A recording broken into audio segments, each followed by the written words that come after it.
We interrupt your regularly scheduled programming to bring you. And now, here on Radio 2, Episode 1 of the third serial in the trilogy. Journey into Space. The BBC presents Jet Morgan in The World in Peril.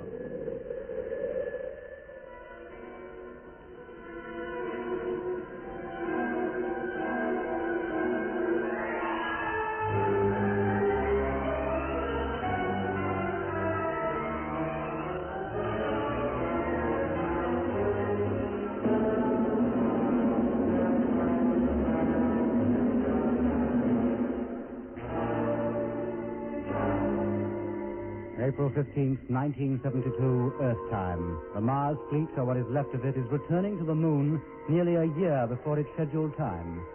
The expedition started out with 9 ships and 20 men, but only 3 ships and 6 men have survived to make the return journey. 4 men are dead, their bodies destined to drift around the solar system forever, or until, drawn to some planet by gravitational attraction, they go hurtling down towards its surface to be vaporized in the planet's atmosphere, like a meteor when it's captured by the Earth. The remaining freighters, empty of human life, are forever encircling the planet in free orbit, while their crews are held prisoner down on Mars. Yes, Mars is inhabited, and although it's a dying planet, its population has been increasing steadily for hundreds of years. How this was achieved is almost unbelievable, as you'll hear. But meanwhile, Jet Morgan and the remnants of his Mars fleet, after traveling 6 months through space back to the Earth-Moon system, are about to land on the lunar rocket ship base. And with them, they bring disastrous news. Hello, Space Fleet. Your call received. Course X723, track E. Platform cleared and ready for touchdown. Thank you, Control. Landing imminent. Doc, gyro. Contact. Motor Mitch. Okay. Then stand by for firing. Height 10,000. Position, Lemmy? Bang on. 9,000. Oh, well, at least we got back safely. I wish I could say the same for the ships we left behind. 8,000. You think they're going to believe a word of our story, of what happened to us back there on the Red Planet? Lemmy, keep your mind on your job. Yes, Jeff. 7,000. Stand by, Doc. Okay. Lemmy? All right at my end. Freight is turned over and in formation. 6,000. 5,000. Contact. 4,500. 250. 4,000. 3,800. 650. 500. 400.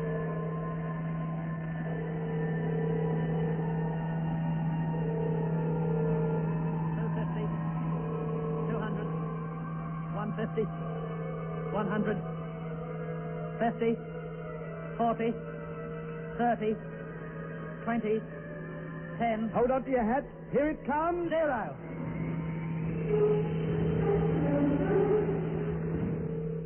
We made it. We're down. Cut the motor. Home at last. Home, he calls it. This is the moon, Mitch. Home is still 250,000 miles away. Well, at least we're close enough for the Earth to recognize her. That makes me feel I'm home. More than I do. Kill the gyro, Doc. Gyro cut. How about the freighters, Lemmy? Down on the deck. Motors cut and they're standing upright. I reckon they made it. Very well, gentlemen. Undo your safety straps. As soon as you're down from your bunk, Lemmy, call up Control and ask them when we can expect some transport. No need for that. There's a land truck already left Lunar City and heading out this way. Oh. Well, in that case, we'll complete the logbooks and tidy up. Call up the freighters and tell the crews to make no attempt to leave the ship until told. Yes, yes. Hello, Discovery. Controller calling. Hello, sir. Morgan here. We're ready to leave the ship. May we come down? Not yet. I want to come up there first. Get ready to let me in, will you? Very well, sir. We'll exhaust the airlock and open the main door. Let us know when you're inside. Of course. I'll call you again in a few minutes. Attend to that, Mitch, will you? Righto, Jeff. The controller, eh? I thought there was something fishy in that land truck panicking out to meet us the minute we touched down. It is rather odd, I must say. And why can't we leave the ship? Isn't 6 months cooped up in here long enough for them? They have to keep us in here longer yet. There must be some good reason for it. The controller wouldn't come out here otherwise. And alone, too. If he wants to give us a speech of welcome, he could have used the radio. It must be something more serious than that, Lemmy. Entry elevator's on the way up. He'll be here any minute. And don't forget, he is the chief officer of the colony. Now, everything shipshape? Yes, Jeff. Then let's get over to the lock and be ready to let him in. Hello, sir. Can you hear me? Yes, Captain. Suit is now deflated. You can open the door. Hatch Contact.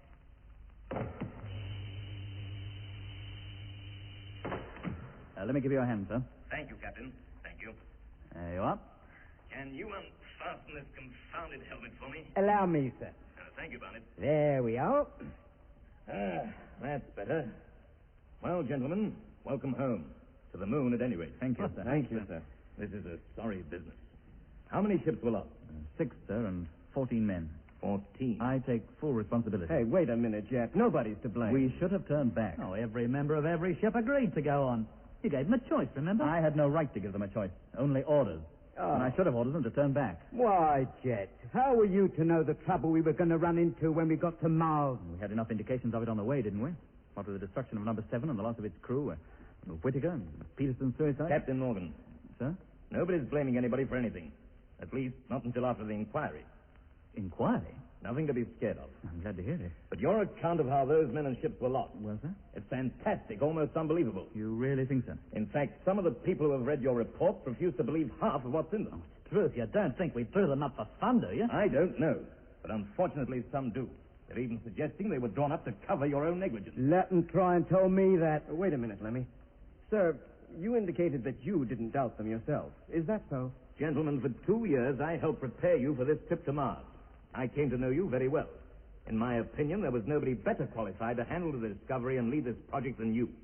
I can see no reason for changing my opinion. Thank you, sir. Just the same, you're in for a tough time, I'm afraid. How do you mean? You will be called upon to verify every statement in your report about Whittaker, Peterson, the people you were supposed to have encountered on Mars, everything. That we're quite prepared to do, just as soon as we get back to Earth. No, Jet. Not to Earth. Not yet, anyway. Huh? You will be remaining in Lunar City for some weeks. Earth weeks or moon weeks?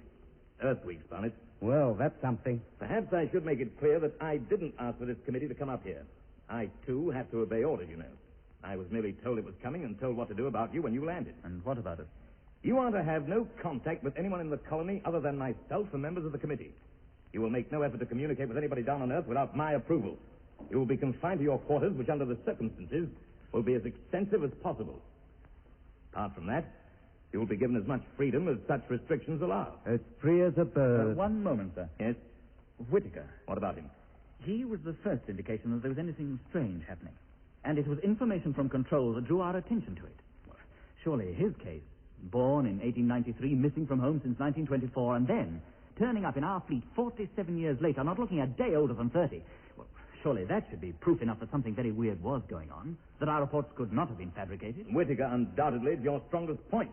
The mystery surrounding him has never been cleared up, not down on Earth anyway. Well, our reports clear it up, don't they? They appear to, certainly. But it isn't Whittaker that the investigators are worried about. It's the invasion. Naturally.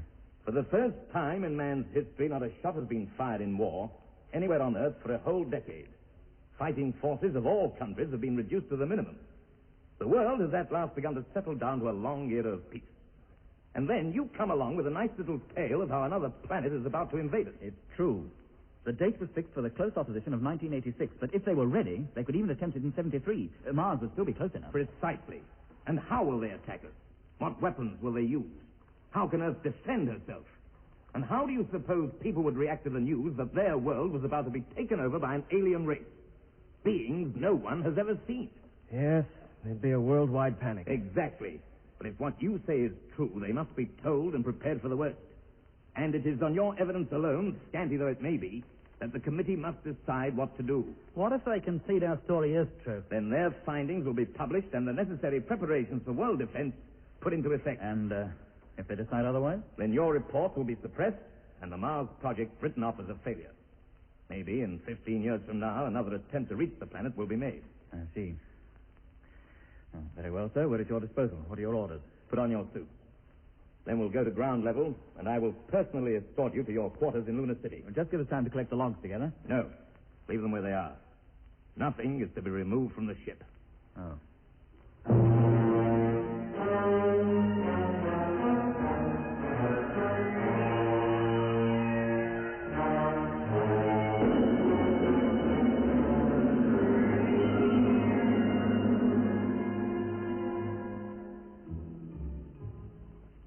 We were kept virtual prisoners in Lunar City for 6 weeks. Mind you, we held no grudge against the controller, the investigating committee, or anyone else for that. The things that had happened to us, both during the journey to Mars and after we had landed on the planet, the strange things we discovered, the people we met, were so fantastic that none of us was really surprised that our account, or a great deal of it at any rate, was doubted. The investigation committee worked hard. They saw at least one of us each day and plied us with questions by the hour. Sometimes the four of us were interrogated together. You say, Mr. Mitchell, in all seriousness, that in the middle of the Martian Argia Desert, you came across a farmhouse in which dwelt people who spoke English and believed they were living in Australia. Yes, I do. What were they supposed to be doing there? Well, raising sheep. They ran a station. They weren't sheep, really. They were peculiar animals, rather like anteaters. They looked like sheep to me. Mitchell says sheep. You, Captain Morgan, say anteaters. Mitch was conditioned. He was supposed to think they were sheep. How did he become conditioned, as you call it? It happened when he wandered away from the land trucks and out of our sight. And what are the symptoms of this conditioning? Well, sir, a belief that one is in some place other than where he really is. Down on Earth, usually, at home, or in a place where he was happy. Mitch here thought he was back in Australia. The place looked to him like Australia. He met Australians. To him, Martian animals looked like the animals he'd expect to find in Australia. And how did they look to these sheep raisers? Well, like sheep, the same as they did to me. They even had a dog. Except it wasn't a dog. It looked like a beetle. To me, it looked like a dog. No. It barked anyway. No, Mitch. It whistled like a bird. Anything else? Yes. Conditioned people are able to breathe the Martian atmosphere, and their body temperature is abnormally low. It would have to be if the oxygen content of the Martian atmosphere is as little as you say. How many of these experiences, Mr. Mitchell, do you remember? Enough to swear on oath that they actually happened? Oh, not many. They seem more like vivid dreams now. In fact, when Mitch finally came back to normal, he knew nothing of what had happened to him. Not at first, that is. But when he's reminded of certain things, like, for example, the flying doctor in the Pyramid City, it seems to arouse his memory, and he can now recall incidents as well as we can. How is this conditioning brought about? Well, it starts with a noise. What kind of a noise? In your head, like you got bees in there. And then you hear a voice telling you not to worry and everything's going to be all right. Next thing you know, you're back home in London. A kid again, with all your old friends round you. At least, that's how it was with me. You were completely conditioned? No. Jet and Doc found me just in time. All that happened was I felt all cold inside, was violent when I woke up, and caught Jet a clump round the ear. And you, Dr. Matthews, were never affected by noise or anything else? No.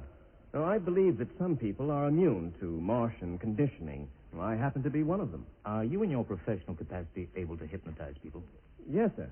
These days, it's a normal part of a doctor's training. I see. Now, you're not suggesting that Doc used it. We will ask the questions, Captain, if you don't mind. Yes, sir.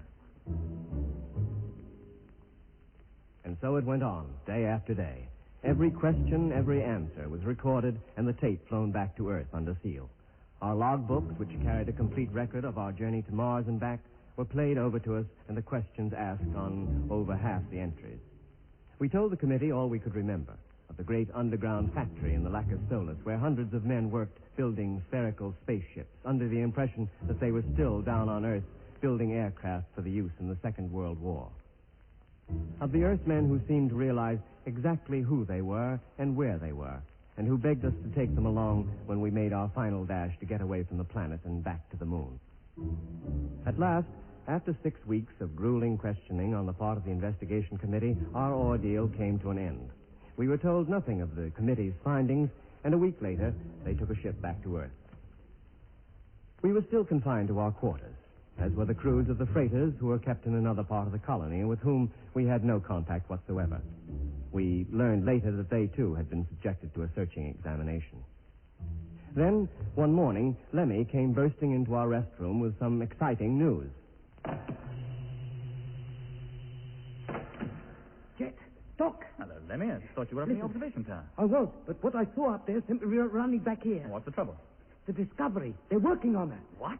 Yes, Jet. There's a whole army of engineers out at the launching ground. Getting her ready for takeoff, you mean? I don't know about that. Well, what else could they be doing? An inspection, maybe. Yeah, well, of course she's not going anywhere.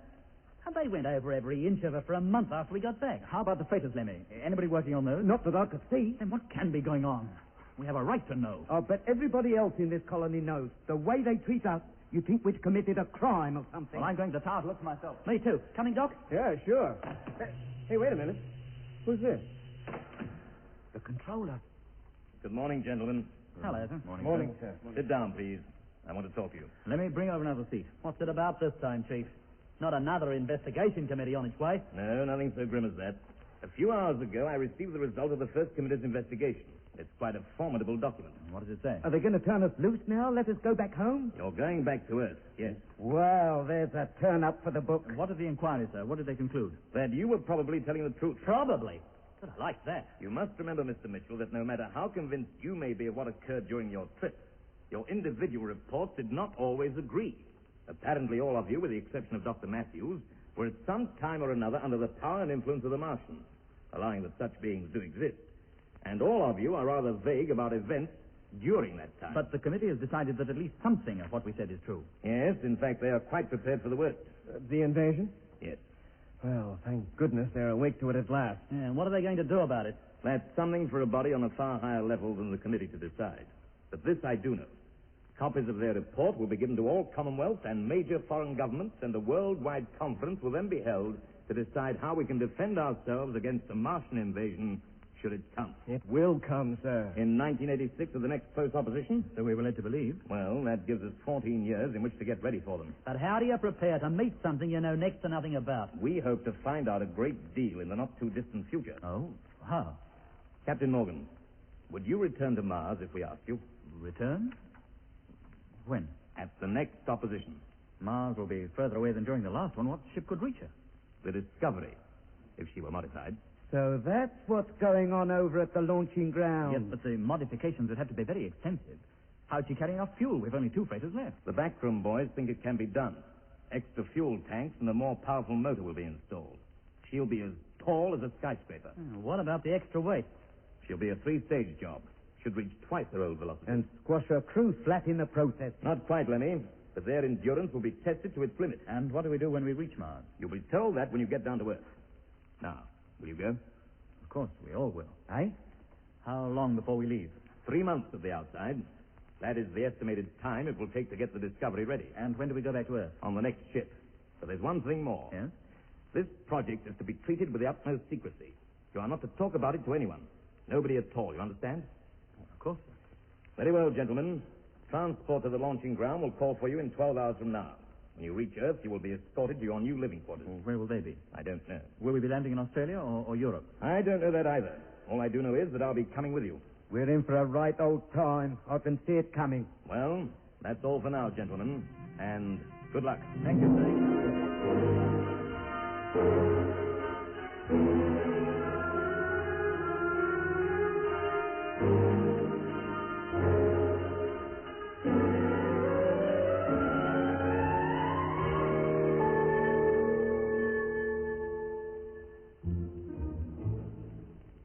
5 days later, Jet, Mitch, Lemmy, and I were back on Earth. We touched down in Australia, at the launching ground near the Horseshoe Range in the Northern Territory, and from there we were immediately transferred to a waiting plane and flown to England. There, we landed at an almost deserted airport just outside London, and we were quickly bustled into a waiting car and driven to a hotel in town. It was obvious that our arrival in the metropolis was being kept quiet, which was not a difficult task, really, as the Mars expedition was believed by the general public to be still on the planet and not expected back for another year. The security measures were stringent just the same. We reached our hotel suite via a back entrance and deserted corridors.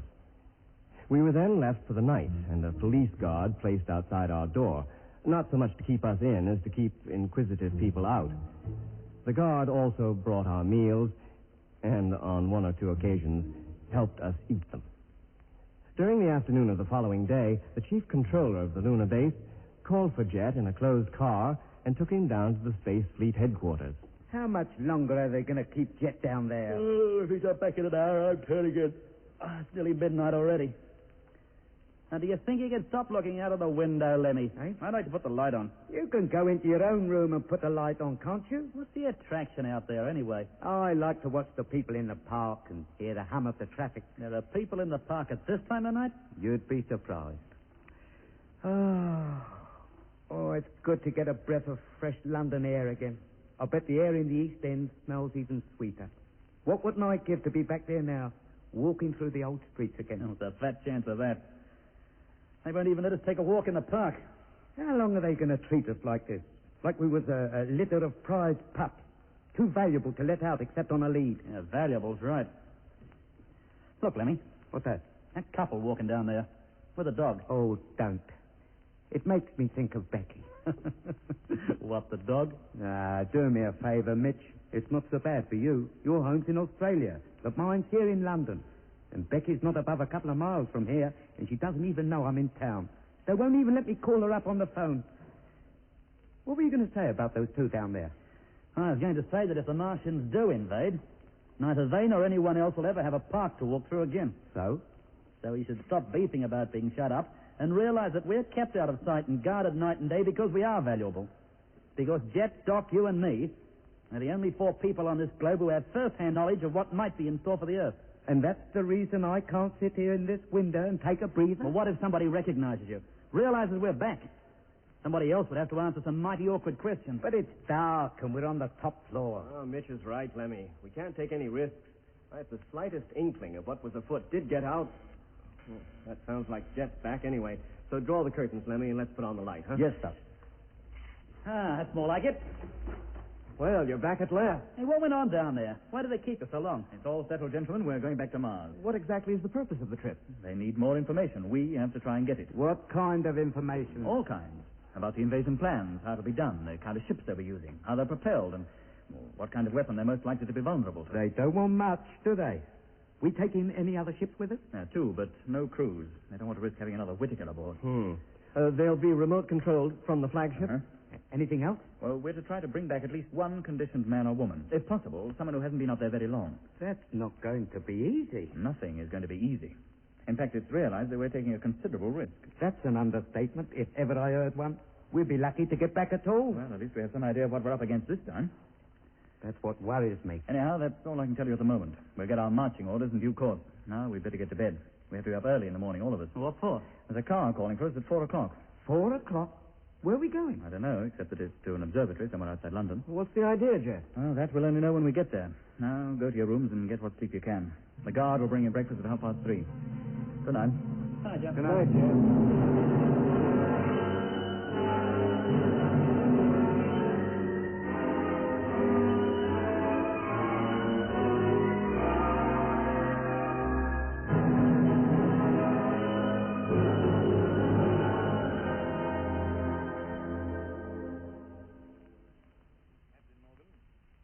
Professor Hadley. How do you do, sir? Stephen Mitchell. Hello. Dr. Matthews. Glad to make your acquaintance, Professor. And Lemmy Barnett. Pleased to meet you, I'm sure. A pleasure indeed to meet you, gentlemen. I spend my life gazing at the stars. You spend yours flying among them. I have to admit I'm a wee bit envious. The professor has something interesting to show you. If you'll step this way, please, and if you'll no mind, I'll shut out the lights. We'll see the plates much better then. The plate? The photographic plates. Oh, the photo. Oh. There. Now, if you'll come in a wee bit closer, Captain, you'll be able to see much better. You recognize what's on this photograph, of course. I'm not sure. There are so many stars, it's difficult to pick. Oh, yes, that's the region of Hercules. Precisely. How well do you know this constellation? I know it's an outline. Aye, well, that will do for our purpose. Look in particular at the area below the cluster, just above the star marked Zeta. Yes. You see that little group of elongated images? Yes, I've never seen those before. And you all see them, gentlemen? Yes, sir. Yeah, but they must be moving pretty fast to produce trails that length. Aye, they're certainly moving fast. Look at this plate, taken only 2 hours later.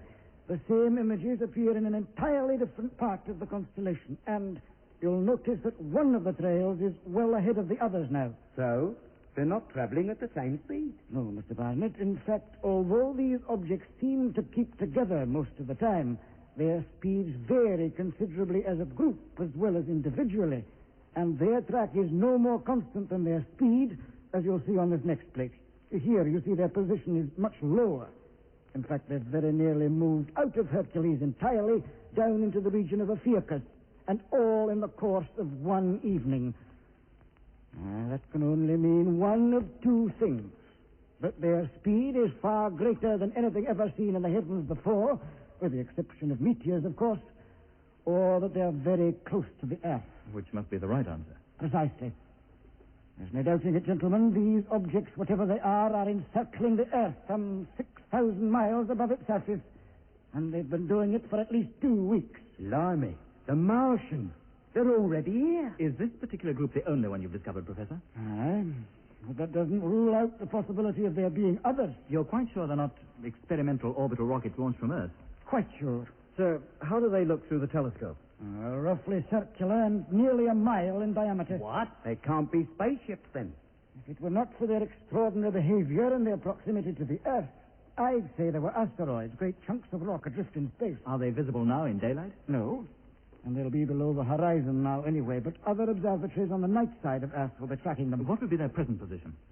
The last time I saw them, they were in Aquila. That was just before dawn. Do they mean anything to you, Captain? Oh, if you mean in relation to our visit to Mars, no, they don't. You saw nothing like it during your trip? Anywhere near the planet? On it even? No, sir. The Martian ships were spherical, but made of some kind of metal. And they were quite small as spaceships go, 60 feet in diameter at the most. These things are a mile across. Do you think there could be any connection between these, asteroids and Mars? Not that I can think of. How about you, Doc? Me neither, Jeff. Mitch? Nah, Jeff. Yeah, don't look at me. I don't know. Sir, how soon could an orbital rocket, a manned one, I mean, be got ready for takeoff? By tomorrow, I think. Then may I suggest you order one to be got ready? The only way to find out what those things are is to go up there and take a close look at them. And that's just what we intend to do.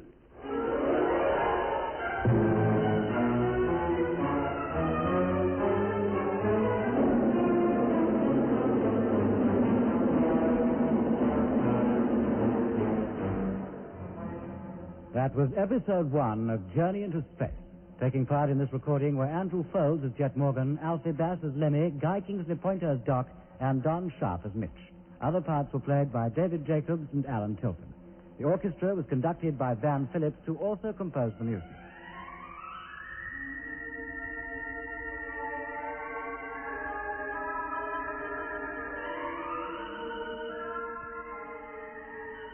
Journey into Space was written and produced for the BBC by Charles Chilton.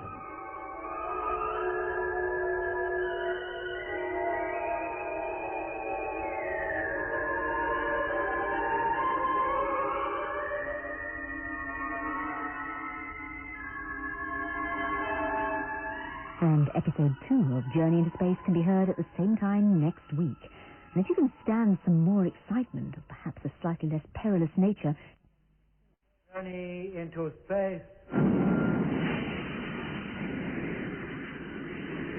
The BBC presents Jet Morgan in The World in Peril.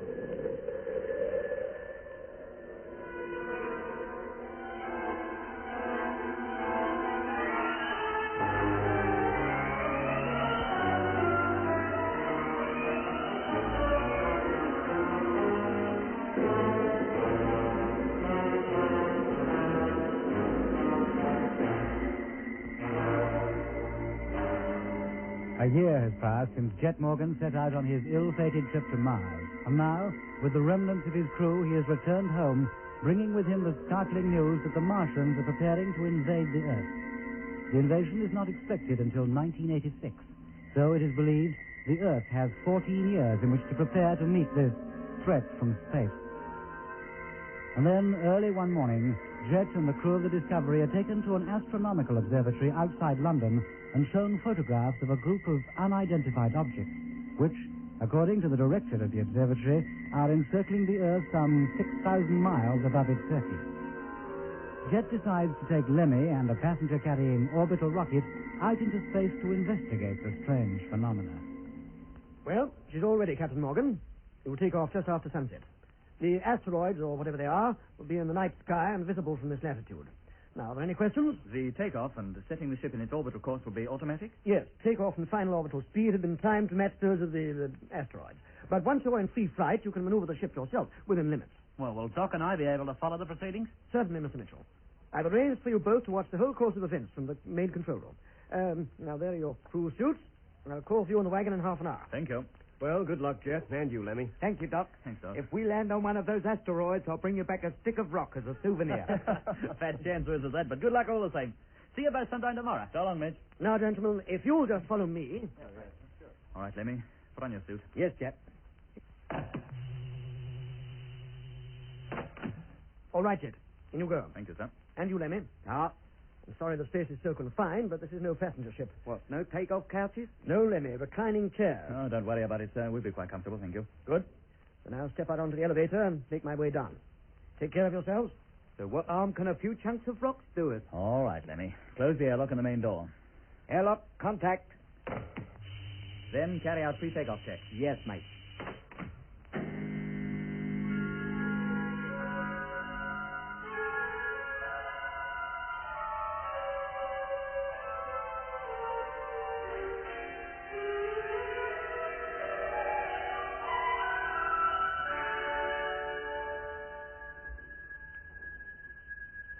Hello, sir. Pre-takeoff check now completed. Awaiting your orders. Very well, Jet. We'll now hand you over to control. Over. Time 0 minus 5 minutes. Hello, rocket ship X412, launching platform clear. Take off in 5 minutes. Are you ready? Ready, control. Thank you. Teleview, Lemmy. Televiewer on. Gyro. Contact. Safety strap. In place and secure. Then lower your seat to reclining position. Lowered. Now remember, as soon as the motors are fired, relax.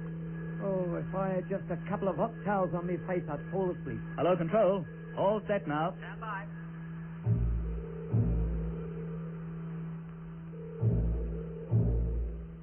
Zero minus 2 minutes.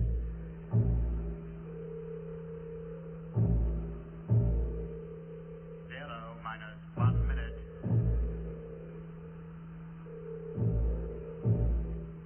Zero minus 30 seconds.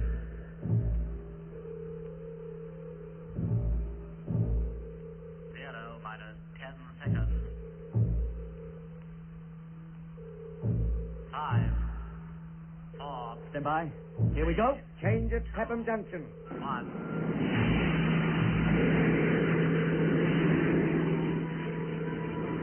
Zero plus 5 seconds. Height 500 feet. Zero plus 15 seconds. 4.6 miles. Zero plus 20 seconds. Height 6.8 miles. Oh, shit! Me lungs! Get back in it! Yell!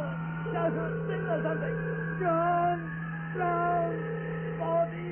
Height 8 Life! miles. Mountain! In! It's rain! John! Drown! Body! Life!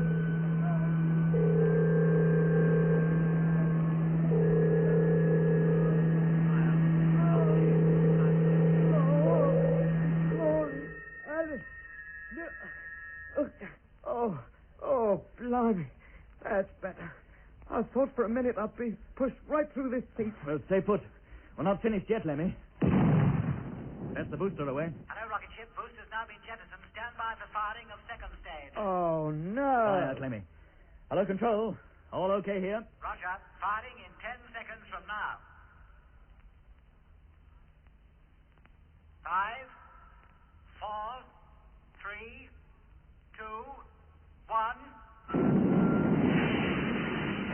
You think I volunteered for this? Maximum velocity will be reached in 8 minutes. Oh.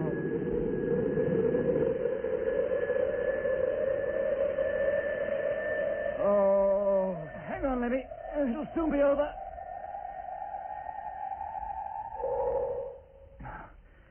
Ah, that's it. Now, the motor's cut. We've made it. Thank goodness. I wouldn't go through that again for all the rice in China. All right, Lemmy. Now take over the radio while I switch controls to manual operation. Yes, Jet. Hello, rocket ship. Your maximum speed has now been reached. Thank you, Control. Your height is 78 miles. You'll proceed along your present trajectory until the orbit of the objects you're pursuing has been reached. Then it's up to you to change the angle of your flight and increase speed. By that time, you'll have passed halfway around the globe. Yes, we know all about that, mate. Roger. And you might tell the supervisor to get some atomic equipment installed in these flying saucepans. The takeoff nearly killed me. Anyway, I'll call you later when we get round to your side of the world again. Okay. You might like to know that it's quite dark on this part of the globe, and those asteroids have already been sighted. Watch out when you turn the corner. You might run slap into them. Oh, will we?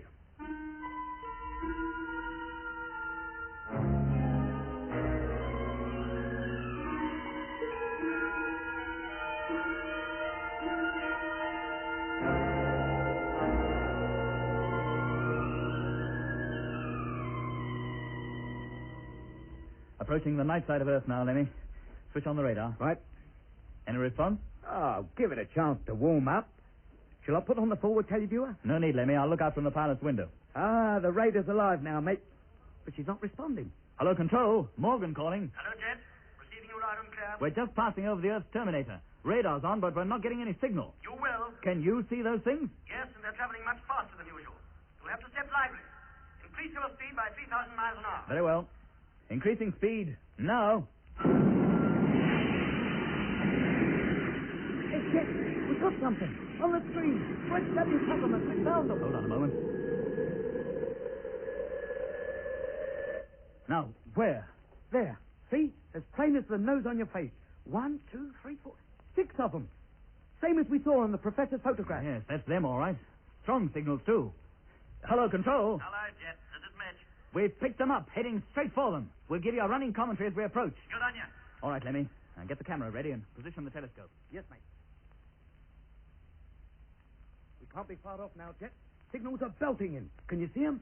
Not yet, Lemmy. Well, you can't be far from them now, Jet. You must see them soon. Yes, Doc, I can now. Almost directly in our path. Where, mate? Where? There, see? Good grief, they seem to be flying in formation, a crescent formation. And they're at least half a mile in diameter, as Hadley said they would be. Are they asteroids, Jet? Oh, they're still too far to tell, but we should fly right over them. We'll soon see then what they are. What else could they be but asteroids? Lemmy, get back to the camera. Yes, Jet. And stay there. Yes, Jet. And don't leave your seat again unless told. No, Jet. Hello, Control. Yes, Jet? We're getting quite close to them now. They are a colossal size. What are they made of? Well, they look just as I'd expect an asteroid to look, but a lot smoother, perhaps. Not so jagged or shapeless as an asteroid would be. And very nearly circular, in fact. They haven't changed speed or position since we've been overtaking them. They are, in fact, just huge pieces of rock. Meteorites, maybe. Except no meteorites would fly in formation, nor keep a constant orbit so close to the Earth as those things do. You see nothing else, Jet? Nothing to suggest they might be. No, Mitch, nothing. How long before you're directly over them? Not long now. Jet. And how close would it be to them then? Jet. 2 or 3 miles. Not near enough to see any surface details with the naked eye, but the telescope is in position. Jet. What is it, Lemmy? Don't you hear anything? What? The closer we get to those things, the louder it gets. Yes, I can hear it. Oh, and I'm beginning to feel all peculiar. Hello, Jet. Me too. Oh, I think I'm going to black out or faint or something. No, Lemmy, pull yourself together. Keep that camera going, whatever you do. Jet, can you hear me? Yes, Jet, I'm doing that already. Jet, hello. Can you hear me? Hello, Doc. Jet, I can't hold out much longer. Hello. Hello, Jet. Is that you, Doc? Doc! Hello, Jet. That's not Doc. Hello, who is that? Lemmy, what's happened to you? Oh, what on earth is happening to me? Hello, Control, can you hear me? No, Jet. They can't hear you. Who is that? Surely you haven't forgotten me. Doc! Hello? Oh, for heaven's sake, answer me. Hello? Hello?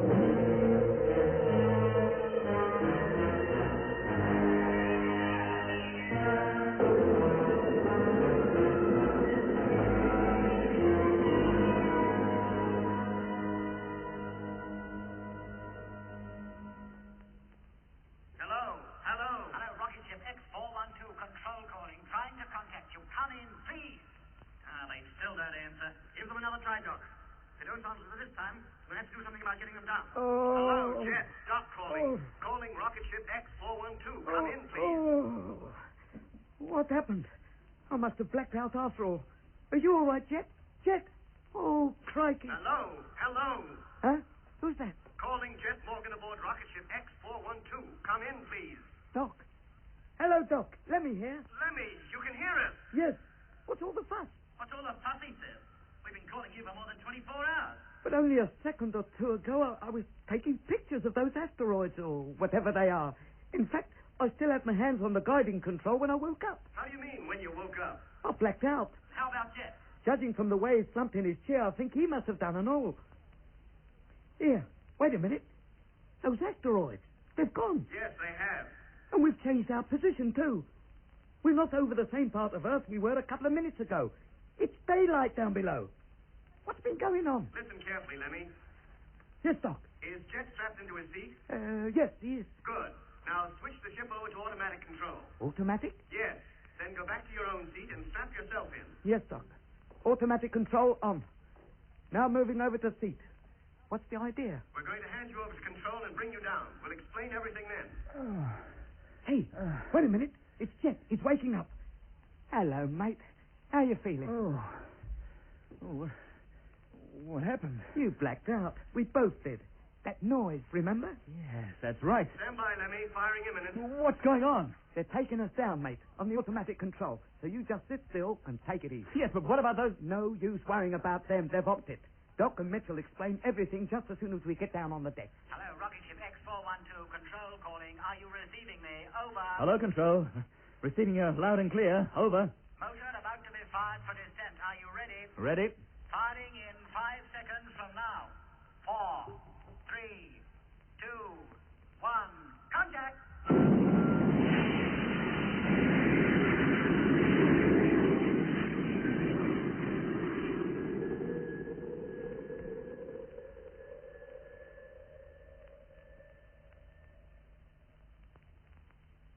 And then, as we got closer, the noise got louder. And the louder it got, the more it affected us.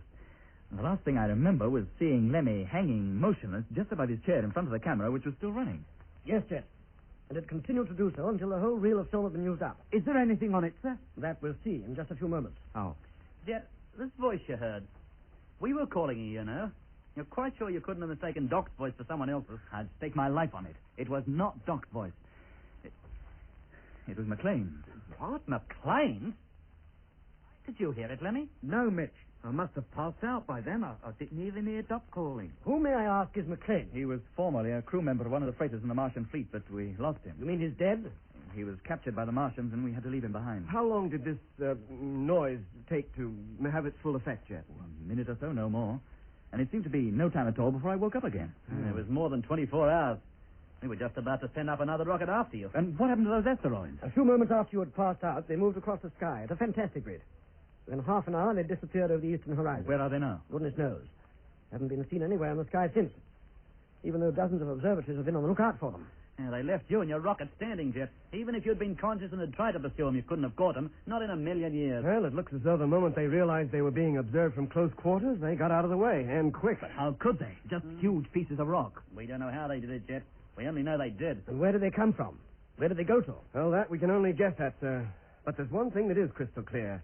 The way that noise affected Jet and Lemmy, and Jet hearing a strange voice talking to him just before he blacked out, is almost the identical method used by the Martians to produce the conditioning effect.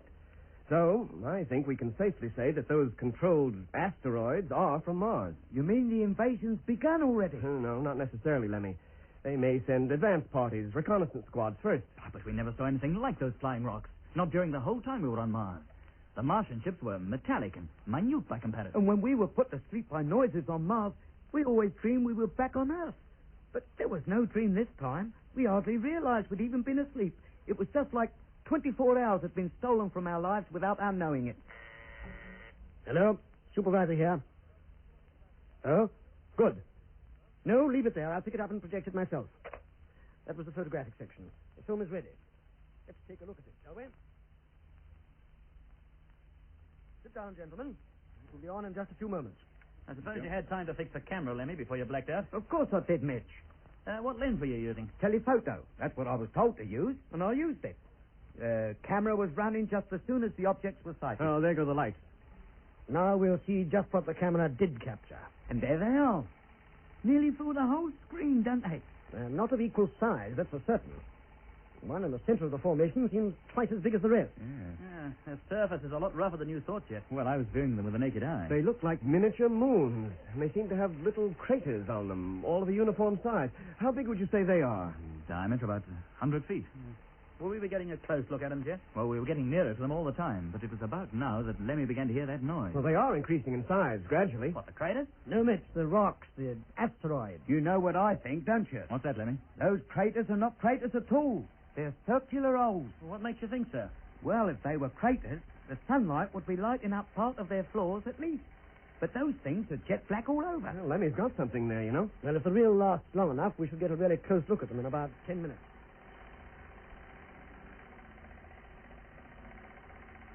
Yeah, they're holes, all right. No doubt about it. You remember getting this close to them, Jet? No, sir. Lemmy and I were out cold by this time. Good grief, what's that? Something's coming out of that thing. Out of one of the holes. A ship. A Spherical ships. Just like the one we saw on Mars. And there's another. And another. There's a dozen of them at least. Well, that settles that, gentlemen, doesn't it? Those rocks are giant spaceship carriers. Every one must be full of them. I always said those ships could never reach Earth unaided. Seems they don't have to, Mitch. They're transported here and merely cover the last few thousand miles on their own. Touched down on the Earth's surface, you mean? Where else would they be going? But surely if that number of craft had landed, they'd have been detected. Well, they don't seem to be doing any more than hovering over their parent ship at the moment. Oh, blimey. Is that all there is? That's the end of the reel. And with you sound asleep, Lemmy, there was no one to load up a fresh one. Oh. Well, in spite of the shortness of the film, it has told us a lot. Well, that's putting it mildly, sir. It's unbelievable. You saw it with your own eyes, Jet. Oh, I'm talking about the method of bringing those ships here. How do they propel those rocks? Well, where did they get them from? They didn't come from the Martian surface, that's certain. Yeah, and how about those spheres? Have they since landed on Earth? I think they must have. But we'll find out. Well, how? A worldwide search could be instigated. We should find at least one of them. I thought all information relating to the Martian invasion was highly secret.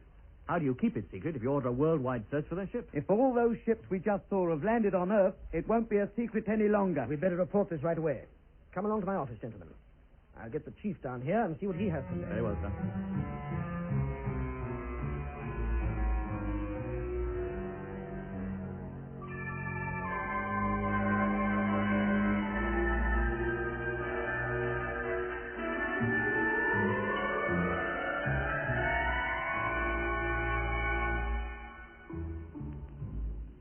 The controller from Space HQ arrived that same afternoon. He questioned Jet and Lemmy for an hour or more, saw the film through 3 times, and then left for London, taking the film with him.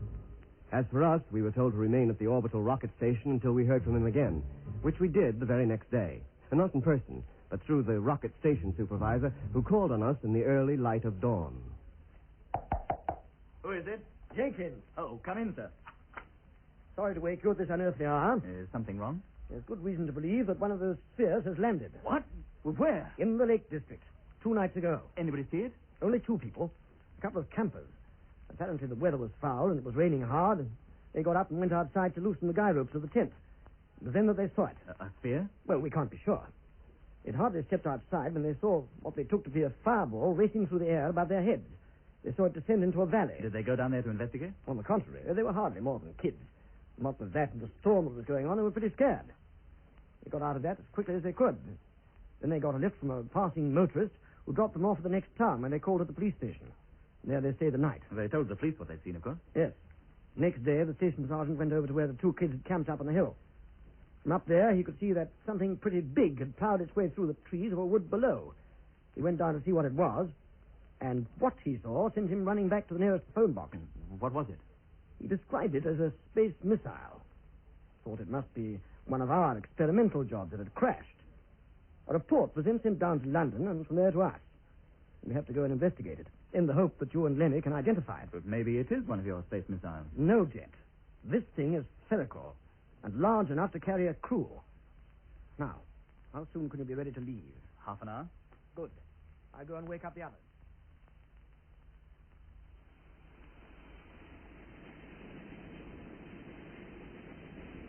That must be the spot. That's it, all right. Certainly made a mess of that wood, didn't it? I'll land to the east of the trees, by the foot of the hill. Has anything been done about sightseers? Yes, Doc. Nobody will go within 5 miles of her. The place is cordoned by mobile police. Well, don't they wonder what's going on? Like the sergeant, they all think it's one of our orbital rockets that's come to the sad end. The people are being kept away in case of explosion. Hey, look. I can see her. Where, Lemmy? There. See? In the gap. Just a bit of her. The rest is hidden by the branches of the trees. Yes, I see her now. Take it easy, Lemmy. Get back on your seat. We'll be touching down in just a moment.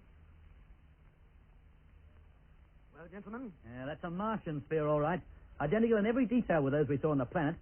Exactly the same type as that flying doctor used, and the ones that came chasing after us when we decided to leave in a hurry. Do you think there's anybody in there? Probably. Hey, Lemmy, what are you doing? Seeing if there's anyone at home. Well, don't. Let's walk round, see if we can find the door. Doesn't seem to be any kind of join or opening in it anywhere near ground level. There is, sir, if we can find it. Ah, here it is. But the wall there is perfectly smooth. Now, this little button here is the remote control switch for opening the door from outside. The door is always alongside it, as you'll see when I operate it. Now, wait a minute. You're not going to press it now, are you? Well, just us here? Why not? We want to get inside, don't we? But what are these Martians like? How should we know? We never saw any. Only human beings like ourselves. Or at least they were before the Martians got hold of them. And you think there'll be human beings in there? Maybe. And what if they're not? Then we'll be the first Earthmen to come face to face with men from another planet. Go ahead. Open the door. All right. Something's happening. But she doesn't open. Try again, Jet. No. It's no good. Mechanism doesn't function. Yeah, well, now what do we do? We'll have to burn our way through. How about it, sir? Could you get us the equipment to do the job? I could, but it will take some time. Go in the helicopter, sir. We'll stand guard here until you get back. Yes, well, if that thing does open and you need help, call up control point. And 50 armed policemen will come driving over here, just as quick as they can make it. Yeah, I wouldn't be too free with the arms. One of the men in that ship might be a long-lost relative of yours. What was that? You'd better hurry, sir, if we're to have that equipment before it gets dark. Very well. I only hope we have gear powerful enough to cut through that ship. What kind of metal is that thing made of? How much longer is he going to be with that stuff? We could have burned our way through and out the other side by now. Oh, give him time, Lemmy. He's hardly been gone an hour. Well, at this rate, we'll be here all night. Aye, aye. Something's happening. The door is opening. Stand back, Mitch. Somebody might come out.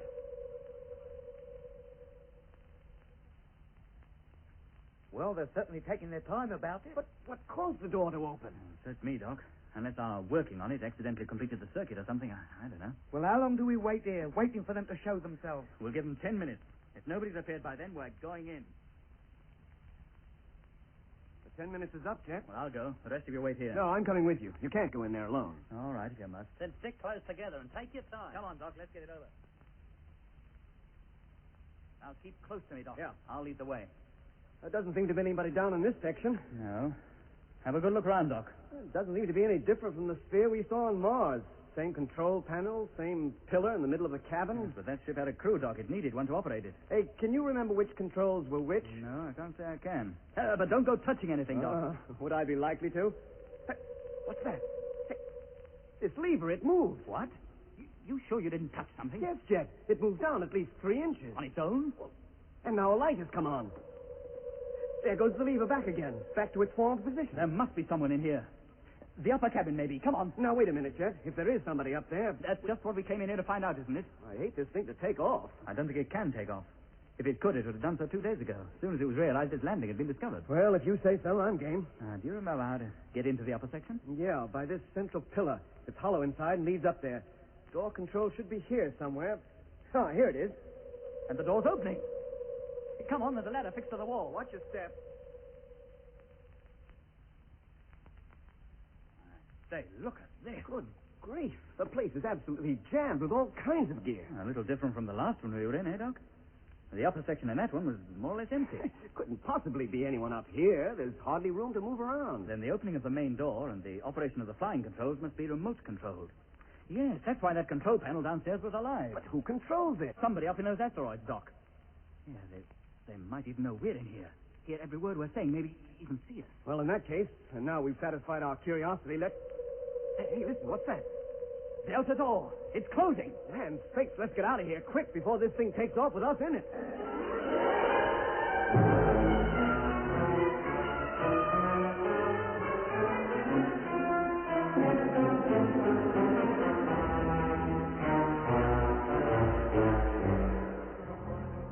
That was episode 2 of Journey into Space. Taking part in this recording were Andrew Foulds as Jet Morgan, Alfie Bass as Lemmy, Guy Kingsley Pointer as Doc, and Don Sharp as Mitch. Other parts were played by David Jacobs and John Casaban. The orchestra was conducted by Van Phillips, who also composed the music.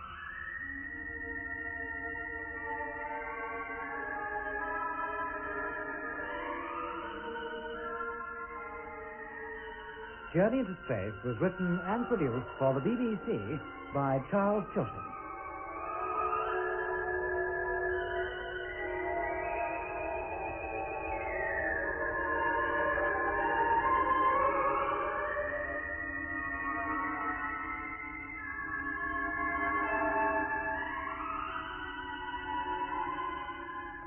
And you can hear episode 3 at the same time next week here on Radio 2.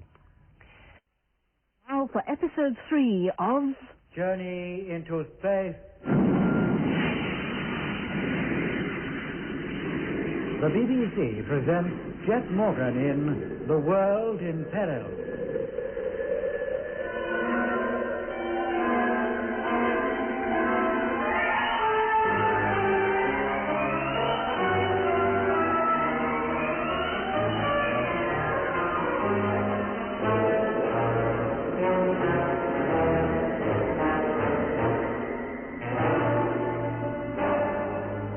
spaceship, believed to be part of an invasion fleet from Mars, has landed in the Lake District. As soon as the news reached London, Jet Morgan, Doc, Mitch, and Lemmy were flown to the spot by helicopter to identify the strange craft, which had crashed in a wood and was thought still to contain a crew. All efforts to enter the ship by normal means failed, and Jet finally decided to burn his way through the door with high-powered acetylene equipment. But before it arrived, the sphere's door opened of its own accord. As nobody came out of the ship, Jet and Doc decided to go in. It's about time they came out, isn't it, Mitch? I'll give them a chance, Lemmy. They've hardly been gone 2 minutes. Well, that's all they'd need to see if there's anybody in there. I think we should call up Control Point and get some of those coppers over here. Look, the police are to be called only in an emergency. There isn't one yet that I can see. Oh, isn't there? Look at that. The door. It's closing. Right, come on. Jet, look. Sorry, look out! Stand back! Oh, crikey, it's shut. And they're still in there. Fancy trying to go in. If you'd got caught in that door, it would have crushed you to pulp. I wanted to warn them, Mitch. What are we going to do now? Jet, Doc, can you hear us? Jet! Doc! No, Lemmy, I don't think they can. Oh. The walls of this thing are too solid. Hey, listen. That must be them. They're all right. There, see if they reply. Yeah, they do. So, we still can't get them out. I'll try the outside control again. It didn't open it before. Why should it now? Well, there's no harm in trying. It's no good, Mitch. We'll have to wait for the proper equipment to arrive. There's something coming now. Just appeared from behind the hill. Yeah. Look, you wait here, Lemmy. Give that ship an occasional kick to let Jet and Doc know we haven't forgotten them. All right. I'll go over and meet the helicopter and give the supervisor a hand to bring that stuff over here. All right, yes, mate. Oh, don't you worry, Jet boy. We'll get you out of there, mate, even if we have to use a tin opener. Hey? Oh, no! Ah! The door! It's opening! Jet! Doc! All right, Doc. How'd you get quick? You bet. Oh, thank goodness you're safe, mate. We thought that thing was going to take off with you in it. So did we. In fact, we're certain that's what it tried to do. What did you do, Lemmy? How did you get the door open? Oh, I didn't do anything. It opened up all on its own. Oh. Where's Mitch? Gone over to meet the copter and help the supervisor with the acetylene equipment. Supervisor, did you say? Of course, Doc. Oh, here's Mitch now, but it's not Jenkins with him. It's the lunar controller. Yes. Good morning, sir. Good morning. Morning, sir. I flew out from London the moment I heard about this ship landing. Mitch tells me you've already been inside. That's right, sir, and it's empty. We searched the upper and the lower cabins, but there was no sign of anybody. Well, it's been sitting here for nearly 48 hours. Its crew have had plenty of time to leave the ship and get well away. Always supposing it carried a crew. Why else would it land, Doc? What would be the point? Now, it's my belief that once this ship had landed and its crew had left it, it should have returned to its parent ship out in space, but something has gone wrong and it can't take off. You mean it's remote controlled by those asteroids you saw? Yes, sir. It tried to take off while we were in it, but it couldn't leave the ground. That's why the door keeps opening. Whoever's operating the controls seems to be pressing every button in the hope that something will happen. There she goes again. Hey, we'd better stand well back, sir. Anything might happen. That's the door closed once more. Here, do you think the power circuit in there is so arranged that the ship can't take off unless the door is properly closed? You know, like on a tube train. That's a thought. Well, if that's the case and we wedged the door open, it would never take off. And look at her now, quivering like a piece of jelly. She's trying to rise. It's no go, is it? That thing's definitely on the blink. Well, if it can't take off, there's no danger of our losing it. Our more immediate problem is to find its crew. But what do they look like, sir? Are they Martians or are they Earthmen? People taken to Mars, put in a conditioned state, and then sent back here as spies. A fifth column to prepare the way for the major invasion that'll come later. But what if they are Martians after all? Then finding them shouldn't be too hard. They couldn't possibly look like Earthmen. There's bound to be some marked difference. But what? They may not look like anything. What do you mean by that, Lemmy? Well, I mean, for all we know, a Martian might be invisible. Maybe there is a crew in that ship after all, sitting in there, opening and closing the door on us and generally trying to take the mickey. That's about the worst suggestion that's been made up to now. Oh. Aye. They must have heard me. It's trying to take off again. And they're succeeding this time. It's definitely moving. Look out, Duck! Let me get down! Oh, I thought for a minute it got me. Where did it go? Skimmed just above the ground for a few yards and then went into a vertical takeoff. Oh, look at it now. No more than a tiny spot in the sky. What a fantastic climbing rate. If there was anybody in it, they'd be squashed flat. Well, that settles that, gentlemen. There go all our hopes of capturing that ship. Yeah, now we'll never know how it works. Let me call up control points and tell them we won't be needing that equipment after all. Yes. What do we do now, sir? Search every square inch within a radius of a couple of 100 yards. Look for footprints. Anything that could give us some clue as to what kind of people came out of that ship. Very well, sir. We'll split up. Start with a small area and gradually increase it. Sir. Yes, Doc? We found something. At least Mitch has. Where? On the other side of the wood. Footprints. But whether they have anything to do with the crew that left that ship, we can't say. There they are. Couldn't be plainer. The ground must have been quite soft when these impressions were made, though it's dried out since. Which means it was almost certainly raining when whoever made these prints passed this way. Well, the night the ship landed, there was a storm raging. They look like the impressions of 2 pairs of golfing shoes. And whoever was wearing them must have been heading for the hilltop. A couple of ramblers. That's the sort of shoes they might wear. Well, I'll get somebody from Control Point to come over here and photograph them and take some casts. Meanwhile, let's head up the hill ourselves, shall we? Well, this must be about where those 2 campers who first saw the ship pitched their tent. Maybe it's their tracks we're following. Could be. But this is also the way to the nearest road where anybody leaving the ship would be likely to make for. Let's keep going as far as the highway anyway. Spread out. Walk slowly and keep your eyes open. Well, here we are on the road and no further sign of them. Well, they certainly headed in this direction. We'll search both sides of the road for a mile each way. You and me this side, Jet. Doc, Lemmy and Mitch on the other. Right, okay, sir. Away you go, then. And watch out for the traffic.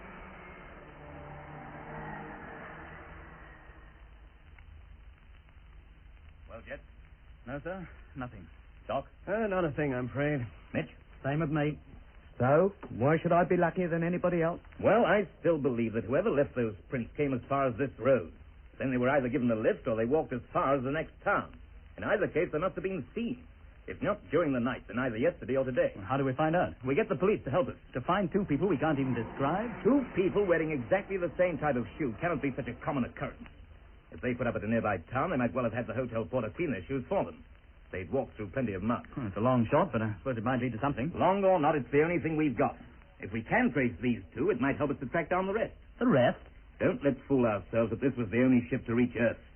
Dozens of spheres left those asteroids, and they must have landed somewhere. If somebody left this ship, why not the others? Why not? And how many others?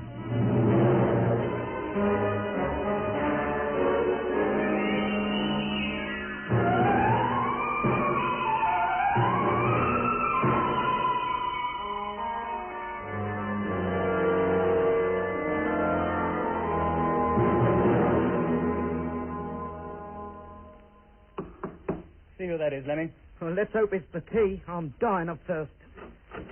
Oh, good morning. Come in. Good morning, Lemmy. It's the controller, Jet. Good morning, gentlemen. Hello, sir. What news? We drew a blanket, I'm afraid. The police checked up with every hotel in the district, but nobody was wearing a shoe with a pattern like the one we found in the mud. Whoever made those must have left the Lake District that night. Got a lift along the road. Well, by now they might be anywhere. If you go around checking every hotel in the country, it'll be Christmas before you're finished. And by that time, they would have worn out the shoes they got and bought a couple of new pairs. Lemmy. Wow. A nationwide checkup will take time, and we have to work fast. Our best bet would be to find the motorist who gave those 2 men a lift. Well, how can you without appealing to him to come forward? And once you do that, you put paid to all hope of a secret inquiry. We can cover up the real reason if we have to, but first we'll try it without. The police are going to let us have reports of every motoring incident of which they have a record for a week back. Meanwhile, Jet, perhaps you'd like to take a look at this. What is it? Read it for yourself and see. Good heavens. Other ships have landed. How many? Where? 3. 1 in Australia, 1 in India, and the last in South America. All of them identical with the one we saw. Was anybody seen to come out of them? No, they landed in remote places and were spotted by only a few people. By the time reports of the landings had reached official sources, the spheres had taken off again. How long did they stay down? Not long. Apparently, they had no trouble taking off. And their crews, if they had any, haven't been found? No, which is all the more reason why we must intensify our search. It occurred to me that if our sphere did crash... Well, there's no doubt about that, sir, judging from the mess it made of the trees. Then there's a likelihood of at least one of the men we're after being injured. That's another clue to their identification, if we can ever find anybody who picked them up. Well, that's all I have to say for now. When I have any further news, I'll be paying you another visit. Very well, sir. And, incidentally, I received news from Space HQ that the Discovery and 2 freighters will be ready within the month. You're still willing to return to Mars, I take it? Of course, sir. Good. Then I'll see you again soon. Yes, sir.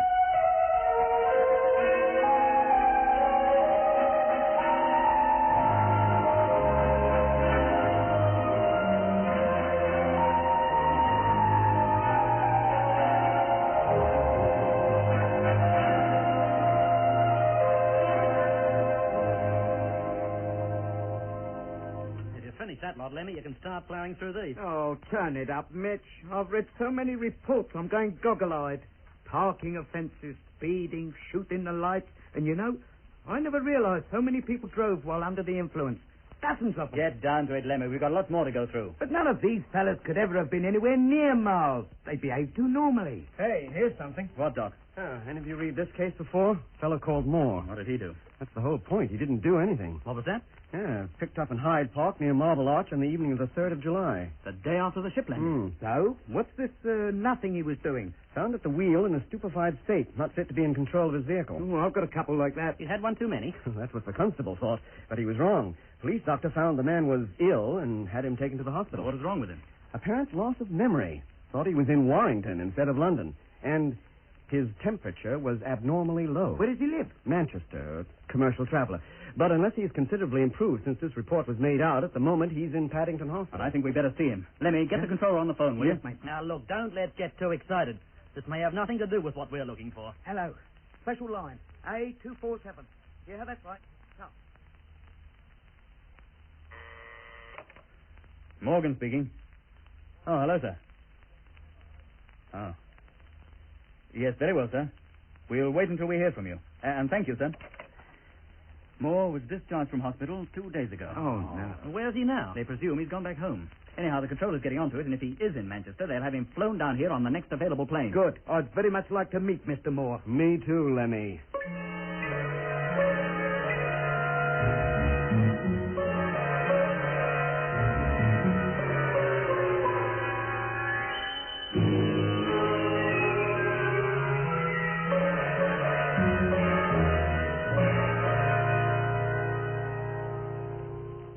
All right, gentlemen. He's outside.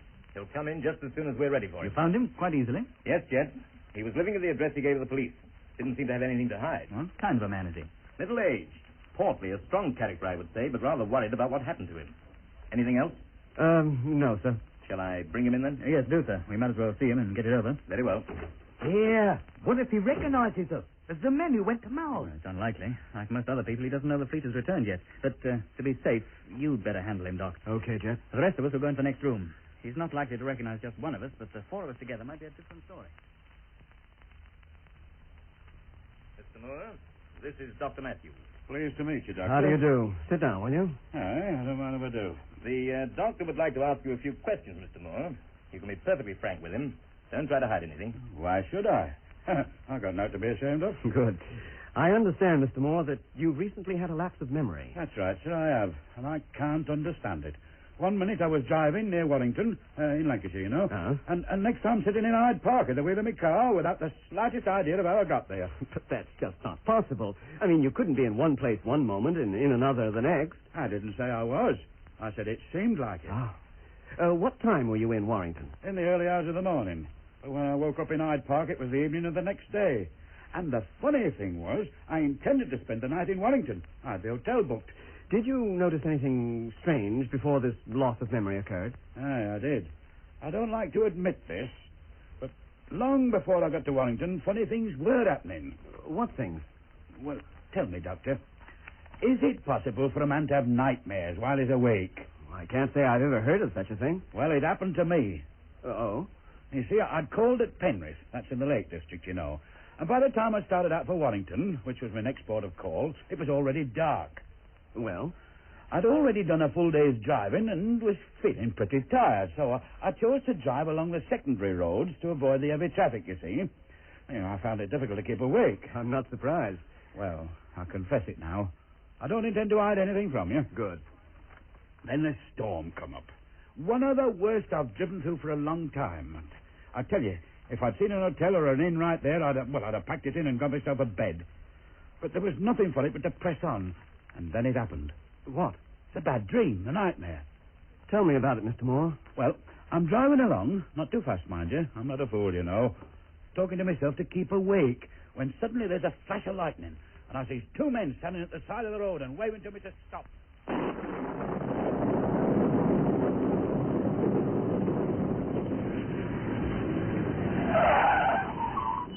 What's the trouble? My friend, he is hurt.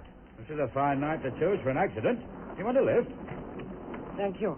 It is most fortunate that you came by. Oh, I was glad to help someone in trouble. As your friend badly hurt? It is nothing but difficult for him to walk. Well, put him in the back seat. He can stretch out there. Hang on a minute. I'll come down and give you a hand. No, I will manage. Just open the rear door. He seems to be in a pretty bad way. Let me come down and help. No, just open the door. Oh, all right, if you say so. Thank you. Don't touch him. I wasn't going to touch him. Just moving a few things off the seat. You want him to be comfortable, don't you? He is comfortable enough. He can sleep now. Put your rucksack on the floor. There's plenty of room. Now, all set? Thank you. It's a foul night. I said it's a foul night. Yes, it's a foul night. What you doing up in the lakes? On a walking tour? Yes, Have you walked far today? very far. Ah, beautiful country up here. Not like it anywhere. Very beautiful. How did you come to be out on the road in such a lonely spot at this time of night? My companion fell and hurt his leg, and then we got lost. Lucky for you found the road. You could have wandered through these hills until morning. Still found yourselves miles from the nearest village. Very lucky. Oh, I've never known a July so cold and wet as this one. Very wet. Aye, very wet. It is very hot in here. I would like to open the window. Oh, well, if you must. But I wouldn't open it too wide. You must be soaked to the skin. You'll catch your death of cold, you and your friend. Hey, how about him? Is he asleep? He is asleep. How do you know? You didn't even look to see. He is asleep.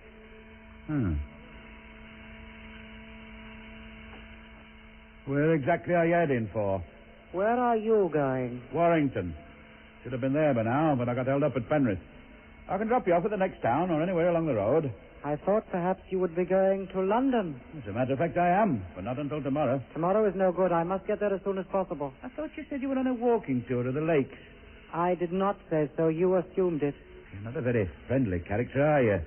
You seem to forget I saved you from an almost certain night out in this storm. You can stop the car and we will get out. Nah, don't go getting on your high horse. I don't want to turn either of you out. Wouldn't be right in this weather. Very well. You might close that window up a little. There's a draft blowing round my legs and I'm beginning to feel right cold. The wind is cool and pleasant. Well, I find it far from pleasant. At least you could put it up halfway. Thank you.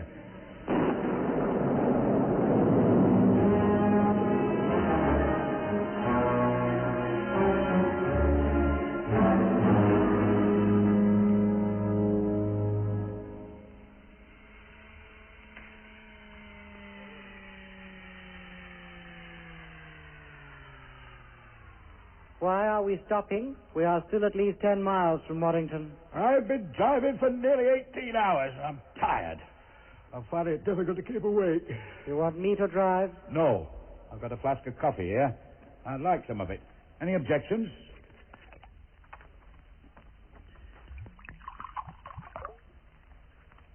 It's not very warm. Hardly surprising, I suppose. I've had it in here nearly 20 hours. Here, drink this. It'll put some warmth into you. Well, go on, take it. Go on, it's not poisoned. Thank you. What's the matter? Don't you like it? It's too hot. I cannot drink it. Too hot?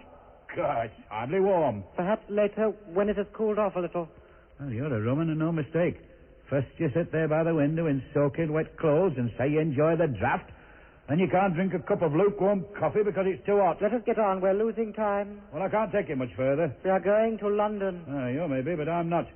I'm only going as far as the next town. I've got an hotel room booked. We are going to London. Well, then you'll have to find someone else to take you. I can't. What are you looking at me like that for? We are going to London. Hey, what are you doing? Take your hands off me. Oh, good heavens. Your hands. It's a cold. Oh, they're like ice. Help! Help! Help!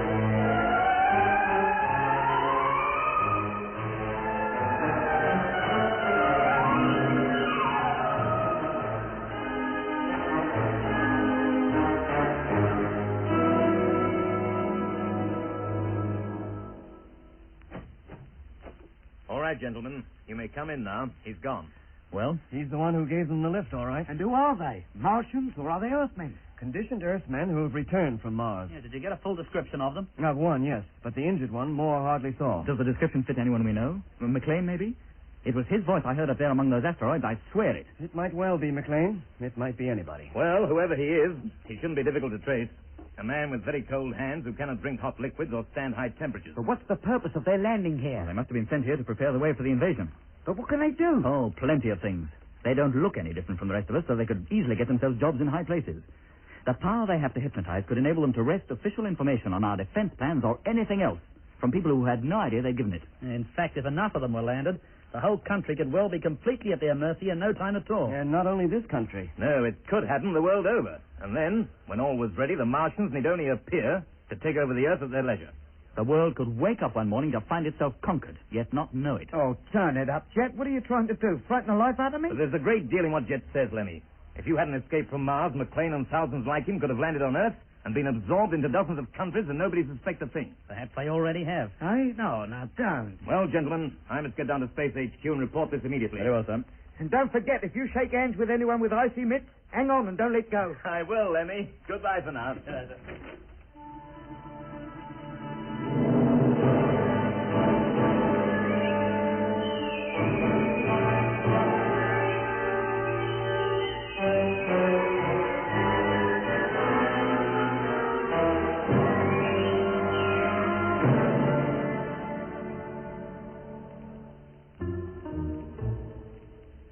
A nationwide search began, but not a trace of the two men was found. If they were in London, as was supposed, the city had, apparently, just swallowed them up. 2 weeks later, the four of us were taken to space headquarters and told to be ready to leave for the moon base at a moment's notice. It was still intended that we should return to the Red Planet to pick up what information we could about the Martian invasion. For, in spite of the appearance of the asteroids in the sky and spheres down on Earth, Space HQ still believed that the main attack would not take place until 1986. We returned to our hotel to await transport to an airport outside London. Well, that's me all packed up. Hello, London, and goodbye. I've never spent so long in one place and seen so little of it. Consider yourself lucky. You at least saw your home. That's more than the rest of us did. Well, what are you grumbling about? We'll be heading for Australia tomorrow, won't we? It's some remote launching ground on the outback. My home doesn't happen to be on the outback. Here, sit on top of this case for me so I can close it. What do you got in there? Nelson's column? What time is it, Jet? Close on midnight. Car should be here soon. Morgan speaking. Oh, hello, sir. Oh, I see. Very well, we'll see you at the airport then. Oh, yes, sir. That's quite all right. We understand. Goodbye, sir. Well, that was the controller. He won't be coming with us after all. No? He's been delayed. Says he'll meet us there. But our transport is already on its way. Did he say which field we're going to? No, but then he wouldn't, not over the phone. No, I suppose not. Well, I better get a move on. I've hardly started packing yet. Me neither. Not that it'll take me long. I'll see you, that is, Lemmy. Yes, sir. Your car, dear. Allow me to help you down with your luggage. Oh, that's very kind of you. Mine's the brown one, over there by the bed. It was the guard who'd knocked at the door. One of the men who, ever since we'd arrived in London, had kept watch outside our hotel suite 24 hours a day. The corridors were deserted as the guard, carrying Lemmy's suitcase, led the way to the elevator. A car was waiting at the rear of the hotel, and apart from the chauffeur, there was no one in sight. Inside the car, the curtains had been drawn over the windows and across the transparent partition that separated us from the driver. Soon we felt the soft vibration of the gearless motor, and a few seconds later, we were speeding on our way to the as yet undisclosed airfield. How soon before we can open the windows, Jet? Well, not until we're outside town. Controller's orders. I wonder how many people are raising their hats as we go by. Why should they? Well, with the curtains all drawn like this, they must think we're going to a funeral.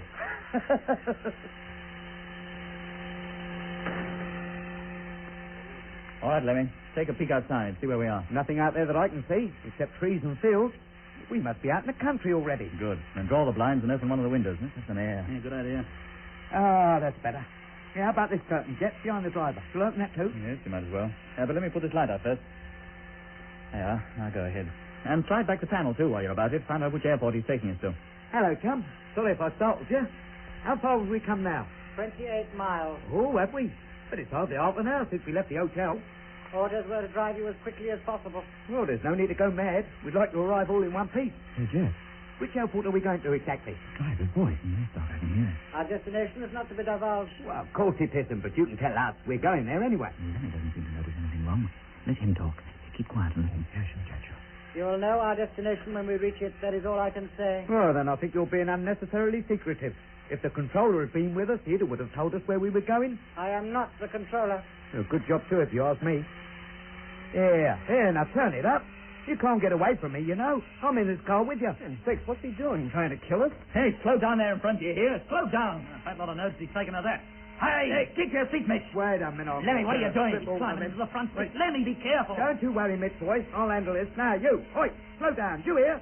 Are you going to? Or do I have to slow this thing down for you? Lemmy, be careful. Oh, blimey, his hands. They're cold as ice. Leave me alone. Oh, what are you looking at me like that for? Oh, no, you don't. I'm wise to your little game. Take your hands off that key. Just stop him for Pete's sake. Slow down. Slow down, you hear? Slow down. Hey, watch out.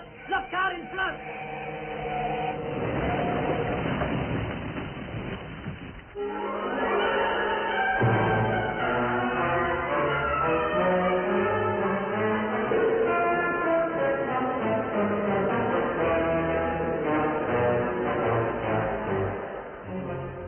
That was episode 3 of Journey into Space.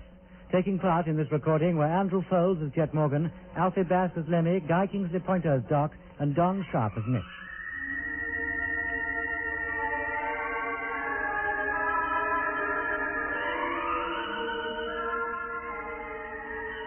Journey into Space was written and produced for the BBC by Charles Chilton.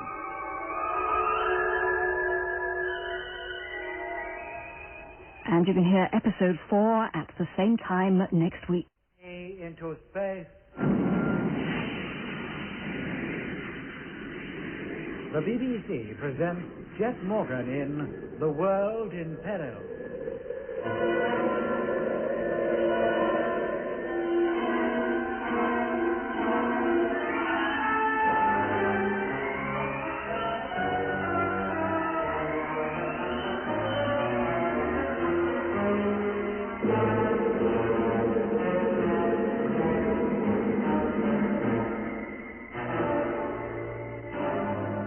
After helping to prove that the spherical spaceships which landed on Earth carried crews of conditioned Earthmen, Jet Morgan and the crew of the Discovery are ordered back to Mars to seek out, if they can, further information on the expected major invasion.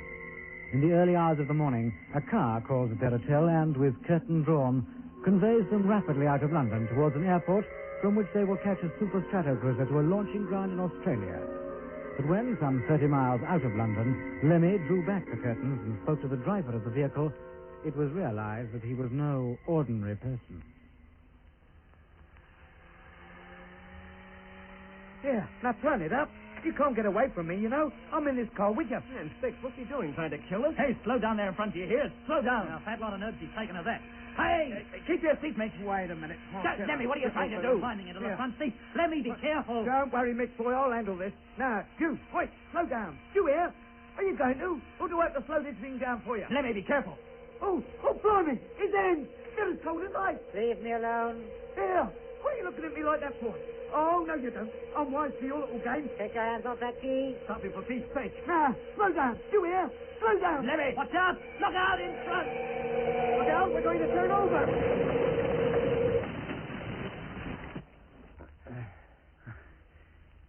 Anybody hurt? Oh, I'm okay. I've hurt my arm. How about you, Lemmy? Lemmy. He must have been knocked out, Jet. Let's hope that's all it is. How about the driver? Here we are, Doc. And you, Mitch. I'll try to open one of the doors so we can climb out. Oh, sorry, Mitch. Can you reach it, Jet? Yeah, I think so. That did it. Oh, thank goodness for that. You all right, Mitch? Just for a bit? Yeah, Jet. Very well, Doc. We'll get the other two out. Driver first, Jet. He's laying on top of Lemmy there. Can you take his arm? Yes, I've got them now. Listen. Where should we put him? I'll lay him here on the bank. Right. Now let's get Lemmy out. Hold on a minute, Jet. His legs are curled up all under him. Let's not lift him until I'm sure nothing's broken. Very well. How about you, Mitch? I got a nasty pain in my arm, but okay otherwise. Lemmy seems to be okay, Jet. Take his head, will you? All right. You ready? Yep. Now, take it easy. We've got plenty of time. All right. Jet, for Pete's sake. The driver, he's got up. He's running away. Take it easy, Jet. Stay put for a minute. Let me get out. Where are you going, Mitch? Well, after that zombie, of course. Where do you think I'm going? All right, Doc. Come on. Let's get Lemmy out, for goodness sake. Put him down, Jet. Here on the grass. You stay with him, Doc. I'll be back later. Yeah. Mitch! Mitch, where are you? Mitch! Mitch! Down here, Jet. Be careful. It's a long way and it's steep. Have you found him? No, but he's down here somewhere. Mitch, are you there? Here, Jet. Oh. Wait. So dark I can hardly see a thing. Yeah, I'll be lucky to find him now. Well, where are we, do you know? I haven't the slightest idea, but wherever we are, the country's very hilly. We've come a long way down. Let's keep looking. It can't be far away. It's hopeless, Jet. If it were a clear night, we might stand a chance, but he could be within 10 yards of us and we wouldn't know it. Hey, listen! That's a familiar noise. Where's it coming from? Over to the right. Come on, hold it, Jet. Look out! You all right, Jet? Yeah, yes, Mitch. Well, that settles it.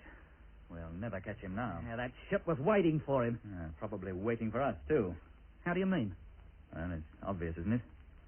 That driver intended to kidnap us, bring us here to that ship. Yeah, but how? How could one man hope to persuade four of us to enter it? By the usual method. In fact, just before the car turned over, the hypnotizing process had begun. That's why we heard the noise. You mean he was expected to hypnotize the four of us? Well, not necessarily. That might have been done by somebody in the ship. It could well have been following the car just above our heads. We wouldn't have seen it. Yeah, I suppose it might. And then when the driver escaped, it touched down here to pick him up. Exactly. He probably wasn't knocked out at all. Just lying doggo until he saw a chance to make a run for it. How did he know we were expecting a car to pick us up? And where did he get that car from? It's the exact model Space HQ personnel use. Yeah, I don't suppose it's too difficult to get the car, but how did he know the controller wouldn't be coming with us? That was a last-minute decision. Yes, and how much else did he know? Did he know we were going to Australia en route for the moon and from there to Mars? If he did, then our trip back there could well be a darn sight more perilous than the last one. Come on, Mitch. Let's get back to Doc and Lemmy. Once we get off on the road, maybe we'll find out exactly where we are. Perhaps a phone box, too. Wherever we are, I bet it's nowhere near the airport.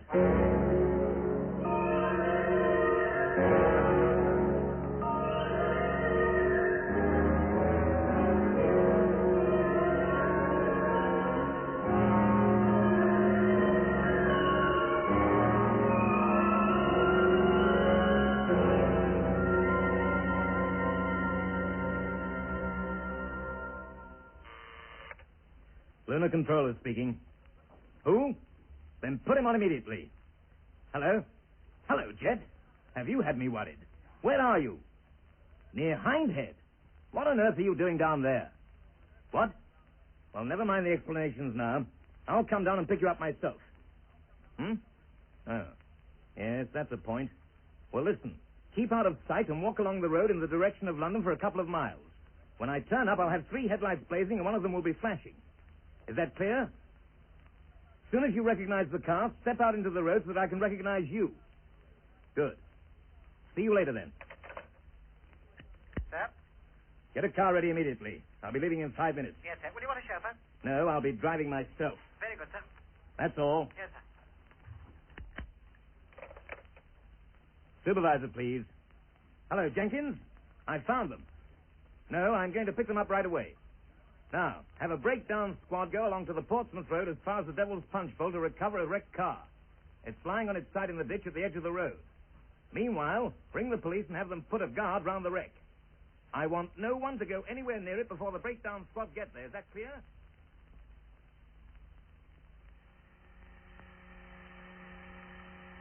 Well, thank goodness you're all in one piece. The car had slowed down considerably before it turned over. If it hadn't, we might not have got off so lightly. Are you quite all right now, Lemmy? Yes, sir. Thank you, sir. Oh, I must have cracked my head on the instrument panel.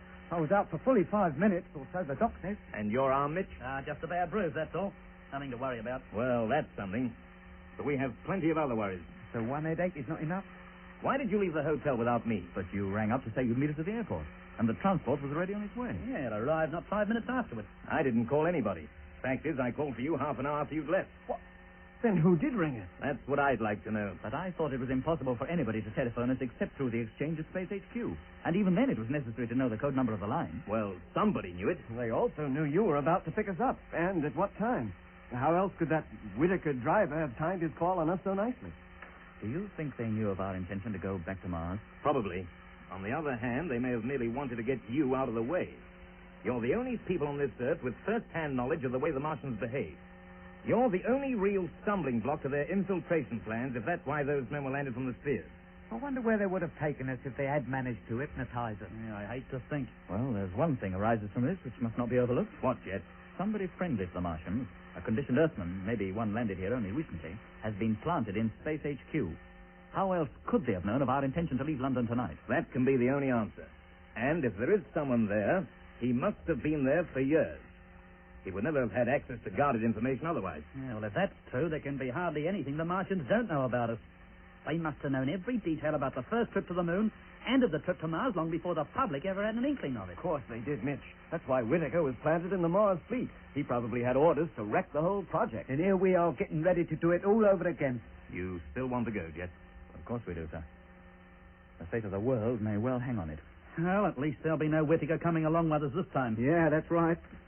Unless one of us happens to be a Whittaker. How about it, Lenny? Oh, turn it up, Mitch. You're giving me the creeps.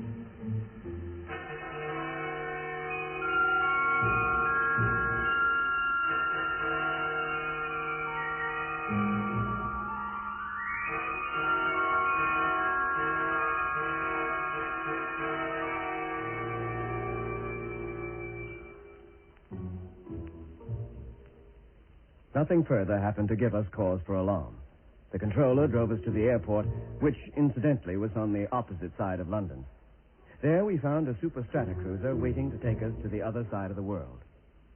We landed in Australia the next day and were taken immediately to the launching ground where a moon ship was waiting to carry us to the Earth's satellite. Of course, we handled the ship ourselves and took along the lunar controller, returning to his post up in the lunar colony as our only passenger. We boarded the great ship, and taking our last look at the Earth from close quarters for goodness knows how long, entered the little crew cabin and strapped ourselves onto our takeoff couches.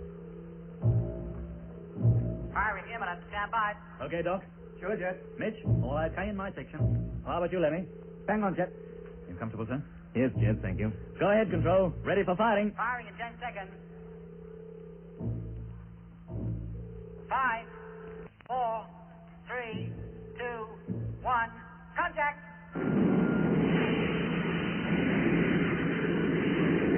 0 plus 5 seconds. 0 plus 10 seconds. Height, 5,000 feet. 0 plus 20 seconds. Height, 6.4 miles. Velocity, 4,000. 0 plus 30 seconds. Height, 27.1 miles. Velocity, 6,000. Stand by to cut motor. Okay, Mitch. Yes. Motor cut. Now!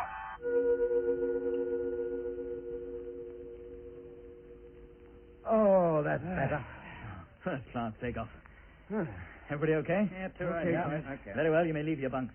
Check the gauges and make out the reports. As soon as they're ready, Lenny, radio them back to control. Yes, Jet. Well, so far so good. They may have to go round shaking hands with everybody before we left, I don't know. Oh, don't you? Well, I do. I wanted to see if any of them was cold. And were they? Well, as a matter of fact, Mitch, Yeah? no. Well, so we're on our way. On the first lap, anyhow. How soon after we land on the moon do we take off for Mars? A week from now. From now? But it takes us 4 days to get to the moon. That leaves only 3 days to get ready. There's nothing for you to get ready, Jet. It's all been done for you while you've been down on Earth. Well, HQ don't intend us to waste any time, do they? No, Lemmy, they don't. Here you are, Lemmy. The dial reading. Thanks, Mitch. And mine, Lemmy. Get 'em off straight away, huh? Control will be wanting... Yes, sir. Hello, Control. Moonship Luna 174 calling. Have first reports. Are you ready to receive them? Hello, Luna 174. Receiving you loud and clear. Ready for reports. Go ahead, please. Right, here they come. First, fuel consumption. Tank 1.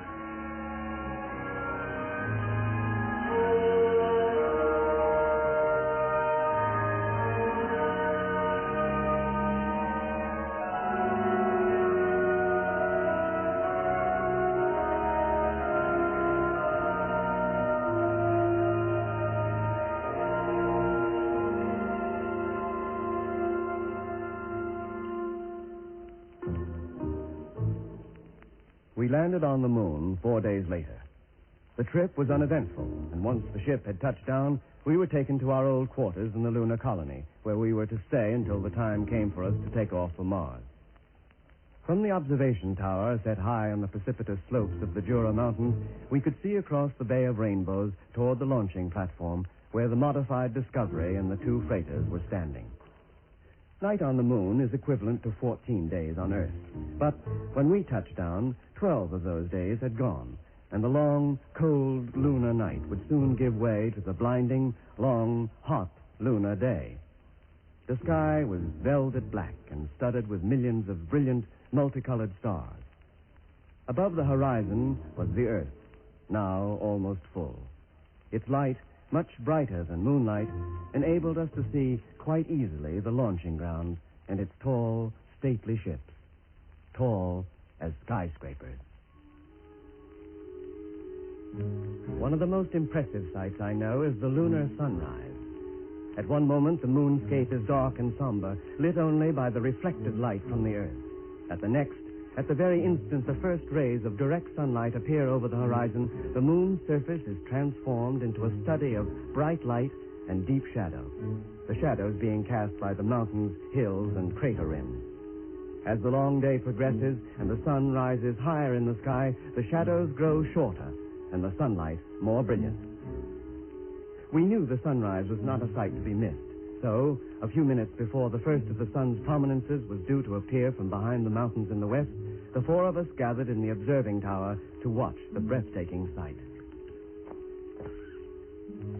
How much longer, Jet? Just a minute or two, Lenny.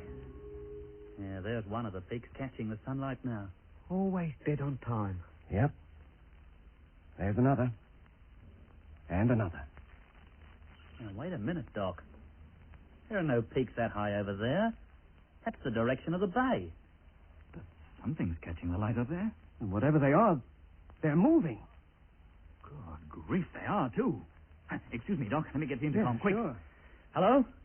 Control room. Morgan here. Is the controller there? No, Captain. I think he's gone up to the observatory. Oh, then you put me on to there, right away. Yes, sir. Observatory? And this is Morgan here. Is the controller there? No, Jet. He's just left. He's on his way to your quarters. Oh, he would be. And I'm in the lookout tower. Still, never mind. Listen carefully. I want you to investigate some flying objects just above the horizon to the southwest. Now, wait a minute, Jet. The sun's about to rise. That means we've got a lot of work to do. Important work. I realize that, but these objects are important, too. Very well, if you'll take full responsibility. I will, don't you worry. What is it you wanted us to do? Just above the horizon to the southwest, on an approximate line between here and Helicon, Yeah? objects in the sky, half a dozen or more, moving eastwards. Photographing close-up, and hurry, they're moving pretty fast. What height are they? Oh, can't be more than a few thousand feet. They only caught the rays of the sun a few moments ago. Very well, Jet. I'll do my best. Thank you. Well, Doc, where are they now? There they go. And here comes the sun.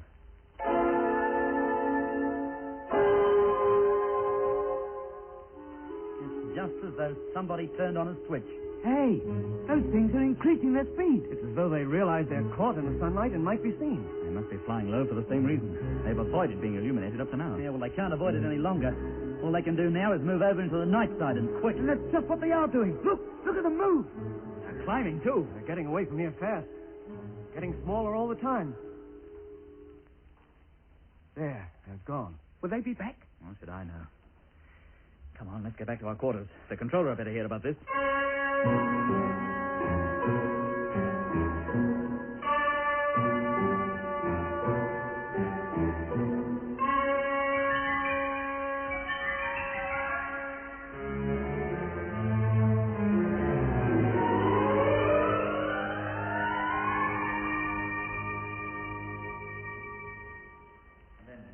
After the sun rose, they gathered speed and disappeared over the eastern horizon. At first, we thought they were the tips of mountains catching the first light of the sun. And you told the observatory, Jet? Yes, but whether they were able to get a close look at them depends on how soon they could swing the telescope into position. They were all ready to observe and record the sunrise. Well, if they did see or even photograph anything, they'll let us know. Meanwhile, I have some news for you. Oh? Your takeoff orders arrived less than half an hour ago. When do we leave? In 6 hours. Why not in 6 minutes? Here are full instructions as to what you are to do when you get to Mars. Oh, thank you, sir. No point in opening them, Jet. They're coded. Eh? Every message from Earth I have received since our arrival up here has been the same. Well, we can decode them, can't we? Not until you've taken off and are well on your way. Even I don't know what's contained in that envelope. They're not taking any chances, are they? Don't they even trust you? Since the attempt to kidnap you four, all kinds of security have been tightened up considerably. HQ don't trust anybody now. They'd better make up their minds to trust us. How do we decode this lot? You will take a machine with you. You will also use it to code every piece of information you pick up during your trip before you radio it back here. Normal routine calls may be made in plain language. Is that clear? Yes, sir. Good. Now, you will be ready to go out to the ships in 4 hours from now. Takeoff will be at 1500 hours Universal Time. I'll come out to the Discovery with you and see you all safely aboard. Now, any questions? Oh, I don't think so, sir. Oh, except, of course, we'd like to know what the observatory made of those objects, if they made anything of them at all. I'll go up there and find out. Anything else? I don't think so, sir. Very well. Let me open the door for the controller. Yes, sir. Thank you, Lemmy. I'll see you in 3 hours, gentlemen. Righto, sir. Right, sir. Well, that's that. Off to Mars in 6 hours and no embarkation leave. I wonder what that envelope contains. What do they expect us to do? And why do we have to wait until we're underway before we find out? Probably because if we knew before we went, we wouldn't go. Yeah, maybe you got something there, Lemmy. Hello, Captain Morgan. Observatory calling. Aye, aye. Hello, Observatory. Morgan here. Is the controller with you? No, he's not. He's on his way to you. It's just as well. I think you better come up here, too, Jet. We managed to get a photograph of those flying saucers. You did? What were they? Now, you better come and look for yourself. We most certainly will. Be with you in a few moments. Good. Come along, gentlemen. Let's see what they have to show us. Is this all you managed to take? I'm afraid, Sir Jet, we'd hardly got the telescope trained on them when they disappeared. Well, there's no mistaking what they are. The asteroids? Yes, sir. The same ones, I would say, that Lemmy and I pursued in the orbital rocket. The spaceship carriers where those spheres came from. Yeah, but what are they doing up here on the moon? No point in landing any spheres here. The only habitable place is this colony where everybody knows everybody else anyway. Well, maybe they don't intend landing any more spheres anywhere. Perhaps they're on their way back to Mars. Yes, if they were, there'd be no need for them to come so close to the moon. Or so close to the colony, come to that. They must have known they were bound to be seen. Unless they wanted to find out what was going on, or whether we'd left for Mars yet. Always assuming they know we intend to return. Well, I'll lay 1,000 to 1 they do. And that fly past was to let us know it. They've probably been hanging around here for days. Maybe even followed us up from Earth, I'll bet. If they had, we would have detected them. No, I think they were just passing by. It was pure coincidence that they did it just as the sun was rising and enabled us to catch a glimpse of them. Well, where are they now, then? Waiting out there, all ready to pounce on us the minute we show our noses anywhere near them. I don't know, Lenny. Well, I think we should make sure before we take off. What difference does it make anyway? We'll take off just the same. Eh? This is the most favorable time. By leaving now, we reach the planet in the shortest possible period with the least expenditure of fuel. Yeah, but what if those things are out there and they get violent? That's the strange thing about them, Lemmy. They've never used violence of any kind, not in the physical sense. Oh, no, of course they don't. Yes, This power of inducing sleep, this hypnosis, is the only weapon they seem to have. Well, that's violent enough for me. And we discovered on Mars that even the hypnosis can be overcome if you're strong-willed enough. Oh, that's all very well for you, Doc. You're immune to this hypnosis business anyway. But me, I only have to imagine I hear that noise and I'm out like a light. Well, sir, I don't think there's much point in staring at this photograph any longer. We've a lot to do before we leave here for the ship. We'd better attend to it. Very well, Jed. So, we're going, just like that. Yeah, Lemmy? Do you want to stay behind? Who said anything about staying behind? I merely said, so we're going, just like that. Well, I only... What's the matter? Don't you want me to come with you? Do you think you can handle the ship without me? No, of course. Then don't try to get rid of me. When that ship takes off, I'll be in it. And anybody who tries to stop me is liable to get a thick ear. I don't care who he is. Then let's get back to our quarters and not start any more arguments over nothing. Well, I don't want to argue. It was Mitch started it. Come on, Lemmy, cut the cackle. Wow. When in 1971 we had made the first trip to Mars, it was with a feeling of adventure. We were about to set foot in the world no man had ever visited before, or so we thought. But of course, when we did finally land, it was to learn that it was already populated by people from Earth, although few of them realized where they were. On this, our second trip, there was no feeling of adventure, only of great apprehension. What lay in store for us during our long trip of nearly 400 million miles out from the sun towards the orbit of the alien planet? What of the Martians themselves? These were beings we had never even seen. Would we meet up with them this time? And if we did, what would they be like? What were our chances of obtaining the information wanted by our superior officers at Space HQ? And if we did manage to obtain it, what were our chances of returning safely to Earth with it? What if the invasion took place while we were on Mars? Those spheres didn't land conditioned Earthmen in different parts of the world for nothing. What was their purpose? And why, after being landed, had nothing more been seen or heard of them? Well, these thoughts must have also been in the minds of Jet, Mitch, and Lemmy. But in those long, tense moments before takeoff, nobody, of course, mentioned them. In the tiny, cramped cabin, nearly 1,000 feet above the moon's surface, we lay strapped into our takeoff couches. Jet called up control to tell them we were ready. All set, Control. You may close the main door.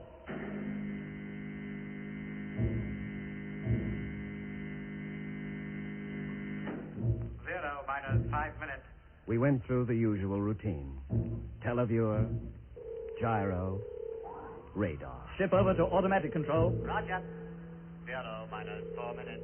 Whenever the time check was heard, I, in turn, checked with the clock on the main control panel. 3 minutes. Now remember, gentlemen, during the firing of the first stage, the acceleration rate will produce maximum G. If I go through this couch, I'll sue Space HQ for damages. We're going to be very uncomfortable for a fairly lengthy period, but try not to black out. Blackouts, hypnosis. Are you kidding? 2 minutes. I must admit I felt a little shaky. No ship this size had ever taken off before. Certainly no crew-carrying ship had ever reached the velocity that this one would reach. 1 minute. 1 minute? Oh, blimey. Now relax. No more talking from now on. 1 minute. What was that? 1 minute, he said. It should have been 50 seconds. You sure don't? It sounded like 1 minute to me. 50 seconds. Their clock's haywire. There's only 45 seconds to go. And there go the pumps. 10 seconds too soon. What on earth is going on? Position control panels. Be ready to take over on manual control if I give the word. Okay, sir. Hello, Discovery. Control calling. Hello, control. What's going on? Things seem to be all haywire. The pumps.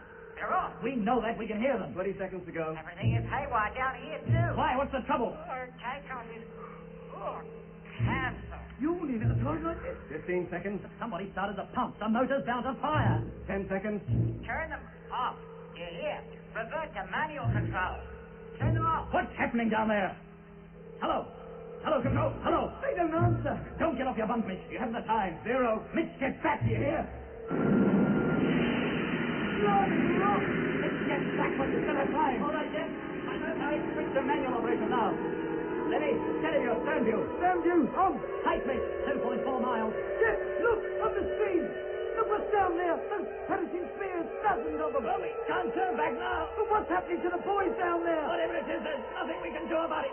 We've taken off and we've no choice but to keep going. Oh, me chest, it's agony. Hang on, Lemmy. Oh, I can't stand it. Don't black out, for Pete's sake. Don't anybody black out. We've got to keep awake. We must control the ship.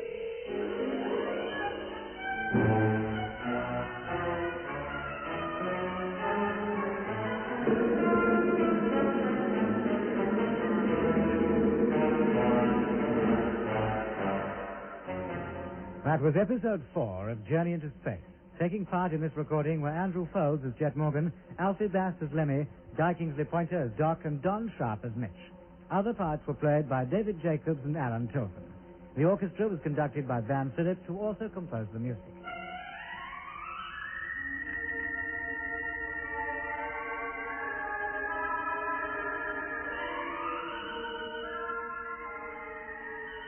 Journey into Space was written and produced for the BBC by Charles Chilton.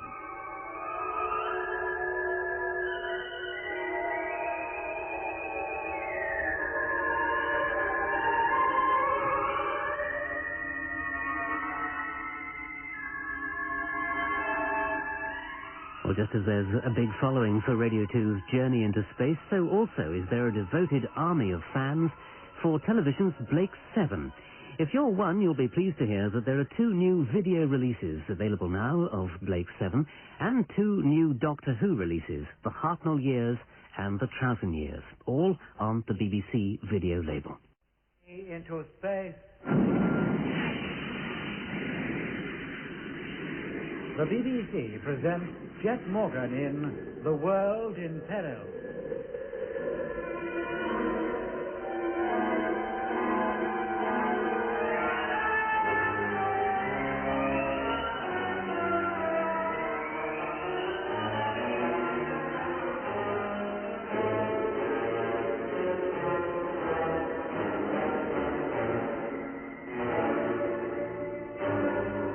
Jet Morgan and his crew, under sealed orders, are about to leave for Mars to seek further information about the Martian plans to invade the Earth. They're to take off in the modified Discovery, accompanied by 2 remote-controlled freighters from the specially constructed launching ground on the moon. A few hours before takeoff, while watching the lunar sunrise, Jet sights a group of objects flying low in the sky. A photograph of the objects taken by the Lunar Observatory proves them to be the same huge asteroidal rocks which serve as spaceship carriers for the small Martian spheres which landed on Earth. As nothing more of the ship carriers was seen, it was decided that takeoff for Mars should go ahead as scheduled. Jet, Mitch, Doc, and Lemmy climbed aboard the tall rocket ship to await zero. All went well until a minute before firing time. 0 minus 1 minute. What was that? 1 minute, you said. It should have been 50 seconds. You sure don't. Sounded like 1 minute to me. 0 minus 50 seconds. Their clock's haywire. There's only 45 seconds to go. And there go the pumps. 10 seconds too soon. What on earth is going on? Position control panels. Be ready to take over on manual control if I give the word. Okay, Jet. Hello, Discovery. Control calling. Hello, control. Things seem to be all haywire. The pumps, they're on. We know that. We can hear them. 20 seconds to go. Everything's haywire down here, too. Why? What's the trouble? Takeoff is cancelled. Yawning at a time like this. 15 seconds. Somebody started the pumps. The motor's bound to fire. 10 seconds. Turn them off. Do you hear? Revert to manual control. Turn them off. What's happening down there? Hello? Hello, hello? They don't answer. Don't get off your bunk, Mitch. You haven't time. 0. Mitch, get back. Do you hear? Right, we're off. Mitch, get back while you still have time. All right, Jet. I'm okay. Switch to manual operation now. Lemmy, teleview, stern view. Don't go. On. Height, Mitch. 4,900 feet. Jet, look on the screen. Look what's down there. Those parachute spheres. Dozens of them. Oh, we can't turn back now. But what's happening to the boys down there? Whatever it is, there's nothing we can do.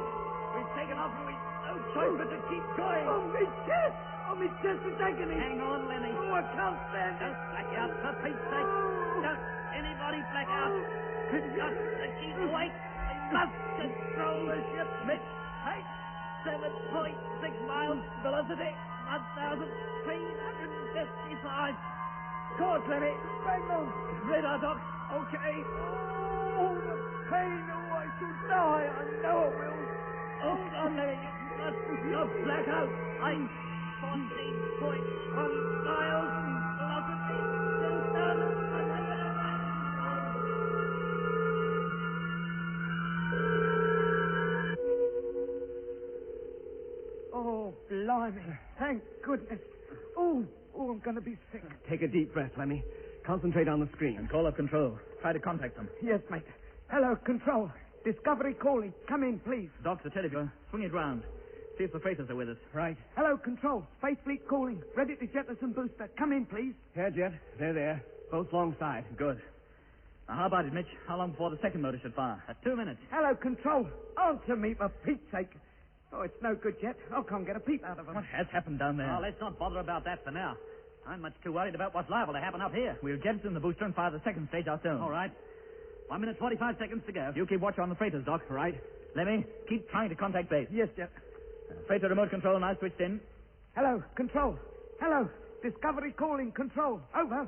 90 seconds. Stand by to jettison booster. You ready? Fire away. Here we go, then. Now. Freighter boosters away. Well, that's something. Our remote control is working. 75 seconds. Hello, Control. I've not heard from you since takeoff. Come in, please. Very well, gentlemen. The second and third stages are about to be fired. The next few minutes will certainly be more uncomfortable than the last. Oh, no. But will the motor switch itself off at the right time? It should. And if it failed, it would normally be operated by control. But they don't sound as though they're operating anything anymore. If it doesn't cut, we'll have to manage ourselves. And if we're all unconscious when the time comes to do it? One of us at least must remain conscious. Unless he does, the motor will keep burning until all the fuel is gone. Yeah, what speed will we have reached by then? Oh, enough to carry us out to Pluto, I shouldn't wonder. Not that we know anything about it. I'll call them up and tell them to have an ambulance ready. How much longer to go, Mitch? 40 seconds. Well, settle back and relax, all of you. Relax, he says. Have you got control yet, Lemmy? No, Jet, they don't. Then keep trying. Yes, Jet. 30 seconds. Hello, Control. Discovery calling. Come in, please. All set, Doc? All set. Mitch? Yeah, Jet. 25 seconds. All control panels are now fully operative. Everybody be prepared to cut out the motor at the appropriate time. Yeah, always assuming we can lift a finger to reach the button. It's only a matter of a couple of inches. How long now? 15 seconds. Stand by. Hello, Control. Hello. 10 seconds. Hello. Firing in 5 seconds. 4, 3, 2, 1. Contact! Radar motors are fired. Good job. Velocity, Mitch. 5,320. Well, I feel all right at the moment. How about you, Doc? Not so bad, Jet, but the acceleration's hardly begun. Heavy? I feel like an elephant sitting on my chest. Hang on if you can, and keep calling control. Hello. Hello. Control. Hello. Hello. Answer me. Answer. Oh, no, don't bother. I couldn't reply anyway.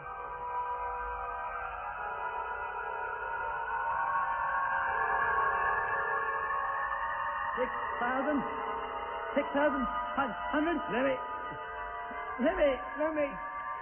He's out cold. 7,000. 30 seconds to go. Get ready to cut the motor. 7,400. I can't move my arm. Not even my wrist. Mitch. He's passed out now, Jet. It's up to us. Can you get to the switch? I'm trying. 10 seconds. A little nearer. 5 seconds. I can't make it, Jet. Can you? No, Doc. I can't even move.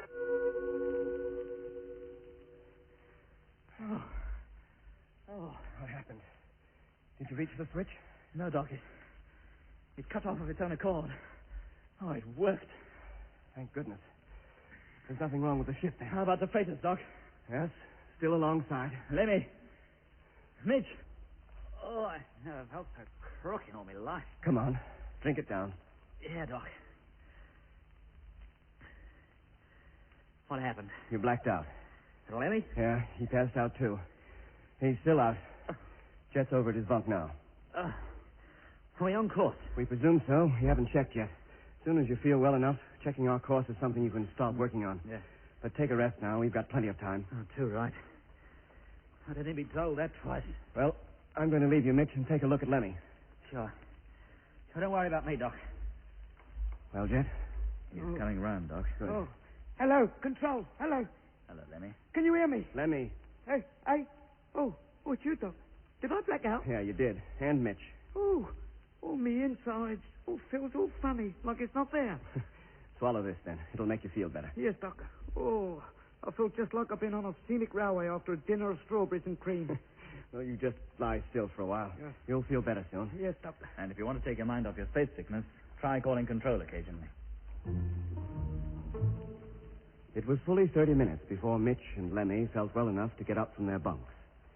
Meanwhile, Jet and I, between us, carried on the routine work of the ship.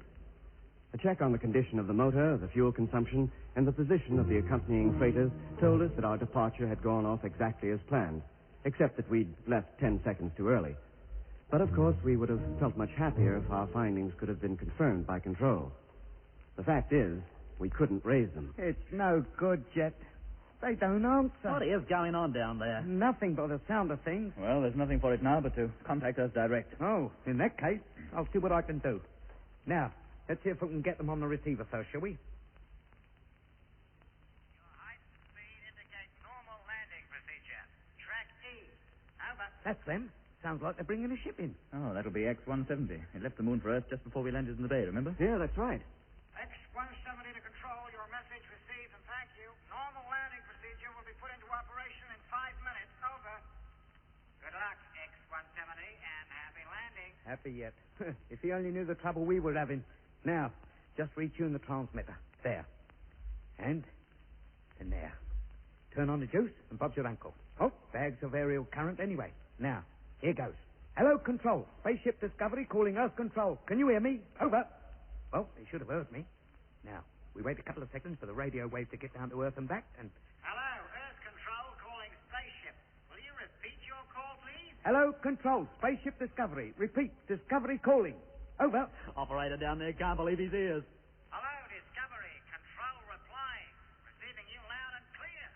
What are you doing on this frequency? We've lost contact with Lunar Base, and we're feeling lonely. It happened just as we were taking off. All right, We Lemmy. just got the... I'll take over now. Oh, yes, yes. Lost contact, but how? Your radio seems to be working all right. Hello, Control. Morgan here. It's not our radio that is faulty. It's theirs. Have you been in contact with them lately? No, Jet. We never call them on this frequency anyway, but I'll report the matter. Did you get away safely? Yes, but only just. Now, listen, Control. I'd like a check on our speed and course. Would you attend to that?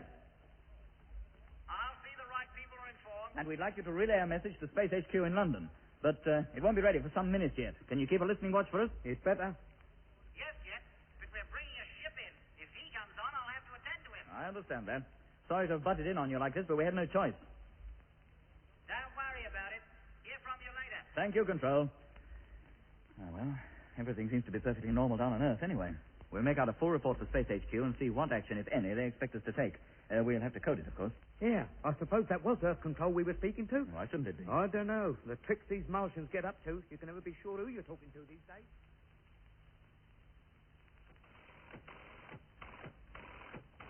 Well, velocity and course according to Earth Control agree with our own calculations.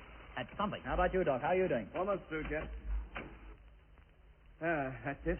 Darn good thing we don't have to figure this coding with pencil and paper. It'd take hours. What will they think of next? Well, there it is, Lemmy. Get it off right away, huh? Yes, Doc. OPY42 QRA7P XUWZT. What is this? Martian language? Oh, that's just the check copy. It's the tape you want. Just feed it into the transmitter. It'll do the rest itself. Yes, mate. Hello, Control. Discovery calling. A coded message for you. Are you ready to receive it? Over.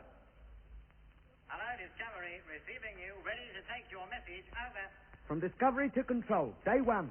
16:35 hours Universal Time. Message number 1. Transmitting now. Well, there's one thing about these coded jobs. They certainly save wear and tear on the old voice box.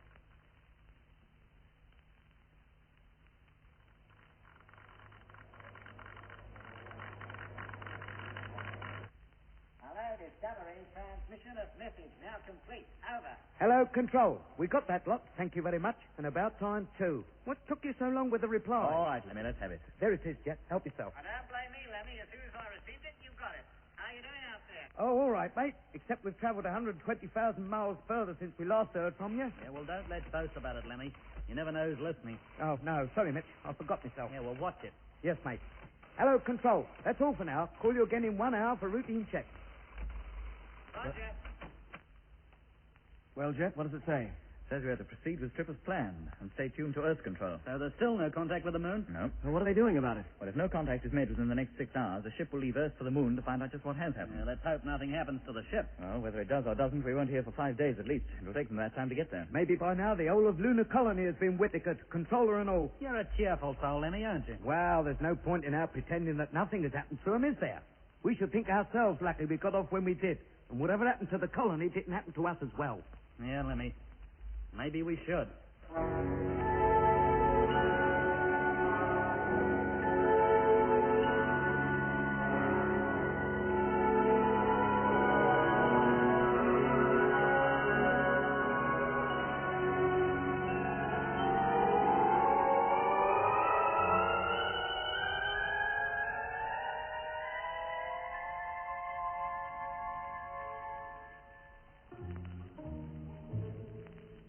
There was little for us to do in the ship.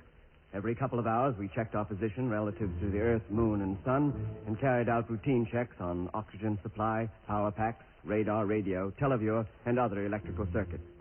We very quickly fell into ship routine. We took it in turn to prepare meals.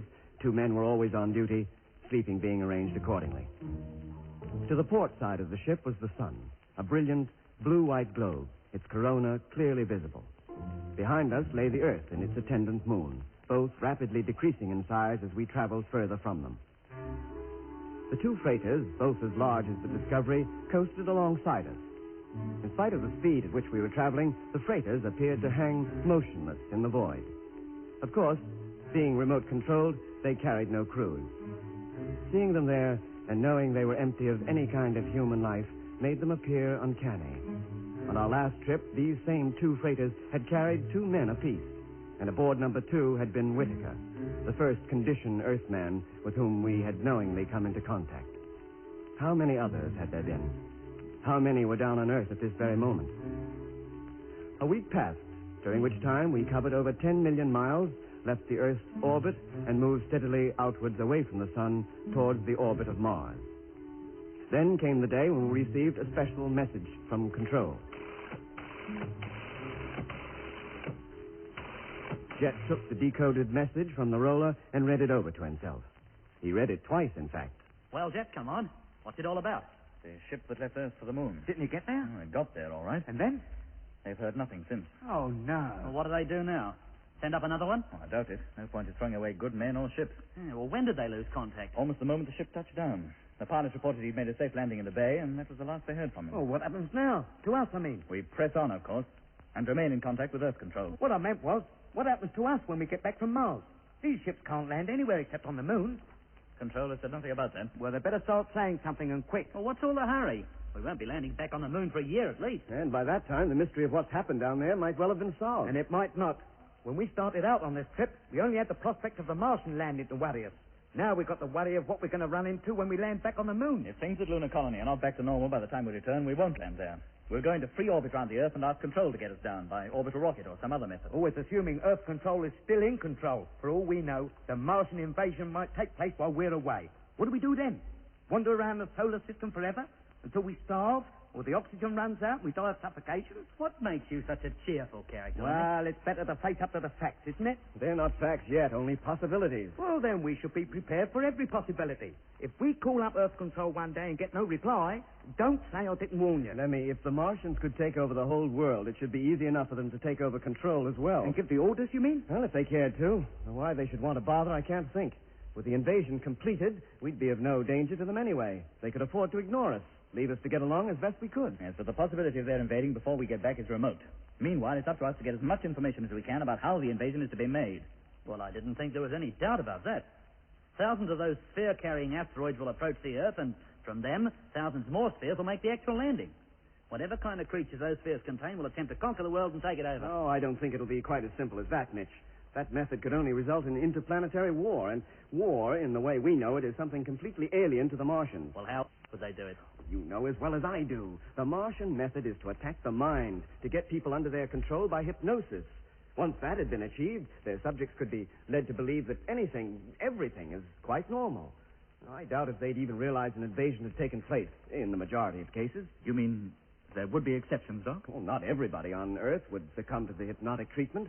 Thousands, millions maybe, would be immune to it, as I am. Yeah, and what would become of them?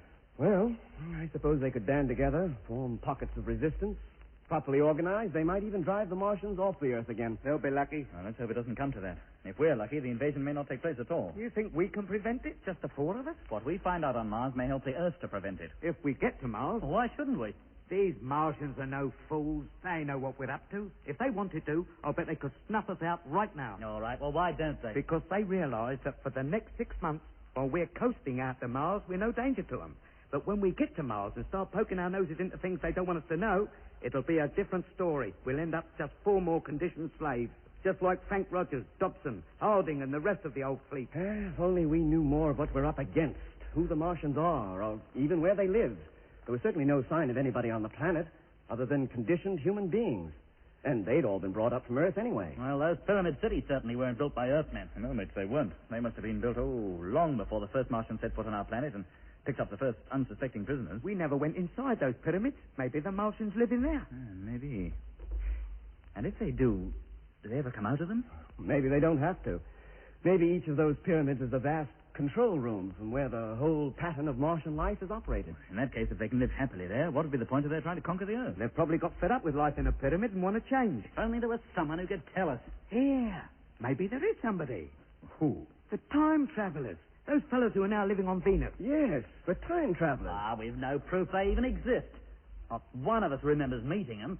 Look, the only account we have of them was written in Doc's diary during our first trip to the moon. I bet my life that we did meet them, Mitch. If we did, then we must have traveled back in time, as your diary says. Back 25,000 years. That's right. Then it must have been 25,000 years ago that the time travelers left the Earth and took up residence on Venus. That's a long time ago. How can we be sure they're still there? Or that they ever got there? Or if they did, whether their descendants will be as chummy as their forefathers were. Whether they did or not, or whether they are or not, it makes no difference. We're heading for Mars, not Venus. If we find the Earth occupied by Martians when we get back, we might be glad to go to Venus. We'd never make it. We've hardly enough fuel to get to Mars and back. No, Venus is out of the question, so there's no point in discussing it any further. No, Jet. The thought just struck me, that's all. Yeah, and the thought strikes me that I'm hungry, and it's your turn, Lemmy, to get the meal ready. Yes, Mitch. I'll start opening a few cans.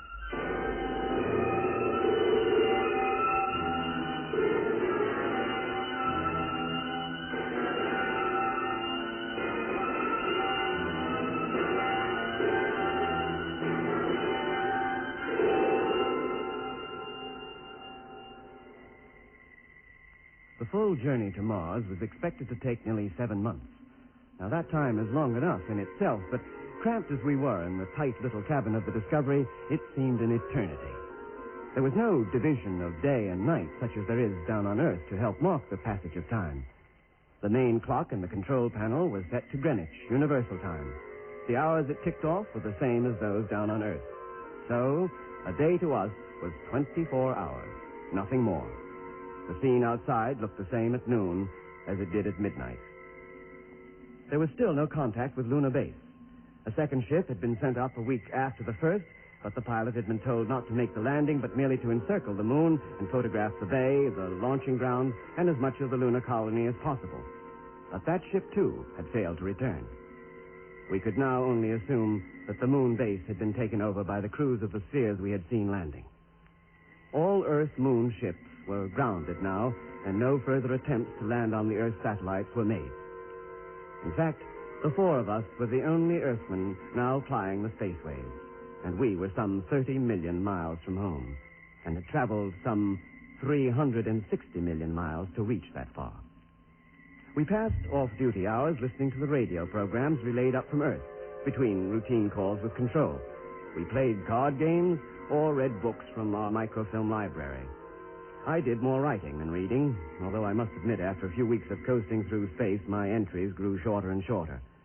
Life had become so much routine, there was hardly anything to record anymore. Then, at last, after more than 6 months coasting through the void, when Mars was close enough for us to see the details of its surface quite clearly, even through the little navigational telescope, the time came for us to do something out of the ordinary. Well, gentlemen, the time has come to refuel the ship and get ready to slow it down. What happens if we don't? Then we overshoot our objective and continue our course round the sun for another few months until we reach the point from which we started. I'm not so sure that I wouldn't prefer that. At least we'd be near home. Yeah, but not near enough. The Earth would be in an entirely different part of its orbit. Oh, well, in that case, we'll stick to routine and slow the ship down. It's better to have Mars to land on than nowhere to land at all. Thank you, Lemmy. What's the drill, Jet? Well, two of us will have to go over to freighter number 1 and hitch up the fueling lines. Lemmy and I will go. Thank you. Be nice to go outside for some fresh air. You, Mitch, will go down to the hold and see the Discovery receives her ration. Righto, Jet. You, Doc, will stay here and control the proceedings. Sure. Now, Lemmy and I will put on our suits. Sure. While we're doing that, Mitch can get down to his post, and you, Doc, can call up control and tell them the transfer of fuel is about to be made. Oh, that's me all dressed in me gent's natty summer suiting. And put on your helmet and test the radios. Helmet fastened. Testing. Can you hear me, Doc? Yes, Lemmy? Helmet fastened. Testing radio. Okay, Jet. Down you go, Lemmy. Into the airlock. Right. Now, remember, Doc, contact will be by personal radios until we're in the freighter. Then we'll switch over to the ship-to-ship system. Okay. Very well. You can close the hatch. Contact.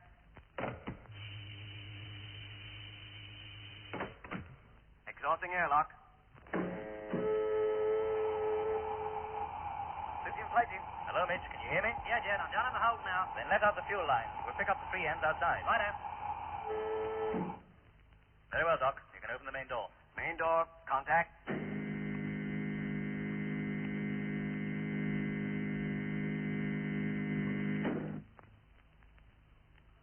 Oh, blimey. Milkman's only left us half the pint again. Out you go, Lemmy, and cut the cackle. Sure. And make your way down to the stern and pick up one of the lines. Yes, mate. Hello, Mitch. We've picked up the line and are now making our way across to number 1. Roger. I can see you on the televiewer, Jet. Is everything okay? Yes, Doc. No hitches as yet. Almost at the ship's side now. We've made it. Now hitching pipelines. Pipeline secure. Point 2. Now moving up to outer door. You and me both. And now we're outside main door of number 1. Contact. Door opening. Ship-to-ship radio system on. Now. In you go, Lemmy. All right. Main door closing. Oh, put the lights on, Lemmy, for goodness sake. Give us time to find the switch. There. Ah, that's better. And there's the door closed.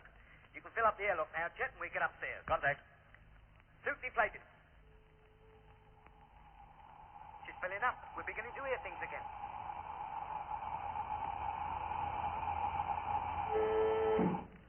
Airlock pressure maximum. Opening cabin hatch. As soon as you get up there, Lemmy, switch on the radio, and I'll check the air replenishing system. No point in working with our suits on if we can avoid it. No, mate. Uncanny, isn't it? How do you mean, uncanny? I don't know. Coming into this ship like this, finding it all dark and without a crew, don't seem right somehow. It's like going into an empty house, one that's been empty for years. Hey, listen. What's that? What? I didn't hear anything. Well, I did. Sounded like like somebody talking. Probably Mitch or Doc. We shouldn't hear them. Not now we're inside the ship. The walls act as a screen. That's why we need the ship-to-ship system. Listen, there it goes again. Yes, I heard it that time. There's somebody up there. But that can't be. There was nobody in here when we took off. They could have stowed away, couldn't they? Well, if they had, they'd never have survived the takeoff. There are no couches in this ship. Sounds like they didn't need them. Listen, Lemmy. Let's hear what they're saying.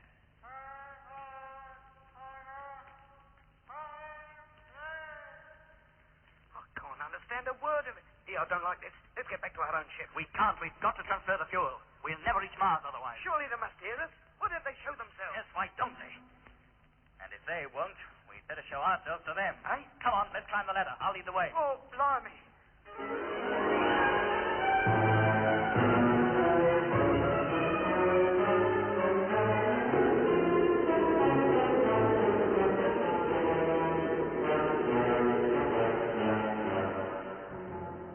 That was episode 5 of Journey into Space. Taking part in this recording were Andrew Foles as Jet Morgan, Alfred Bass as Lemmy, Guy Kingsley Pointer as Doc, and Don Sharp as Mitch.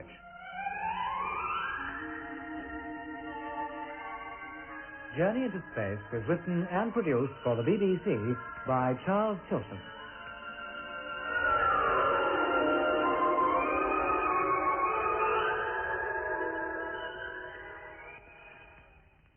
Journey into Space.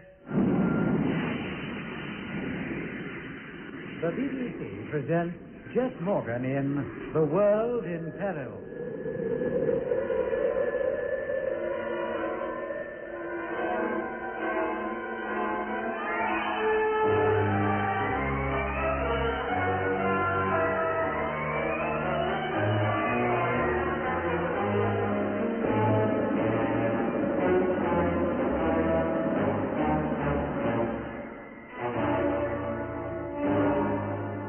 Jet Morgan and his crew are on the way to Mars in the rocket ship Discovery, accompanied by 2 remote-controlled freighters.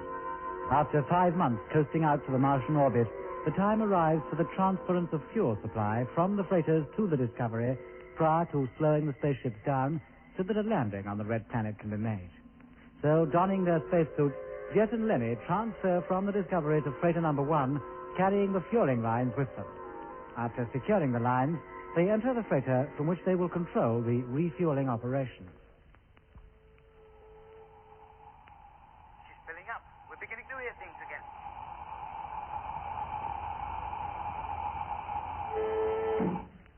Air pressure maximum. Opening cabin hatch.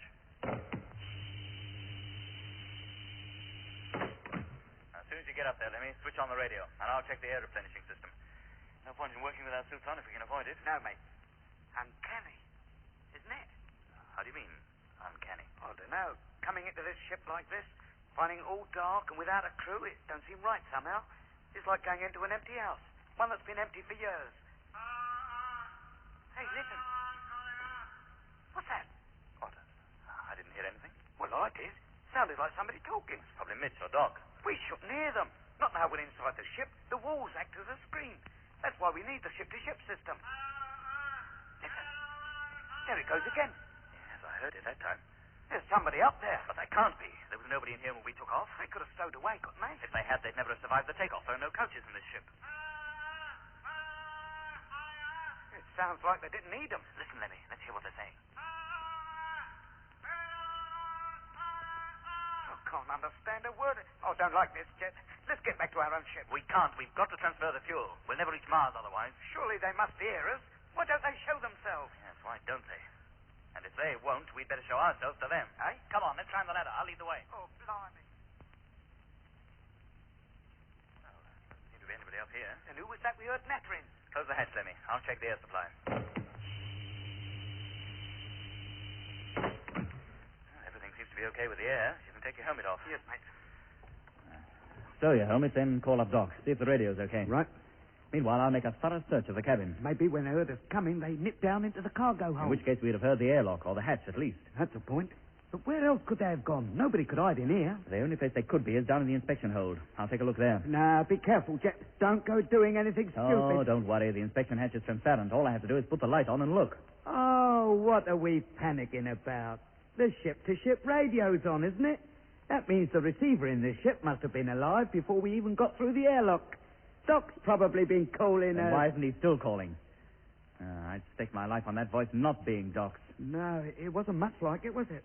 But I'll call him up, Jet, just to make sure. Hello, Discovery. Straight to number 1 calling. Can you hear me? Over. Hello, Lemmy. Doc speaking. Are you all right? Yes, mate. Why? Well, I heard you calling a couple of minutes ago. Oh? What was I supposed to be saying? Well, I couldn't make it out. It was a strange voice, all distorted. I couldn't understand a word. So you heard it, too. We thought maybe it was you.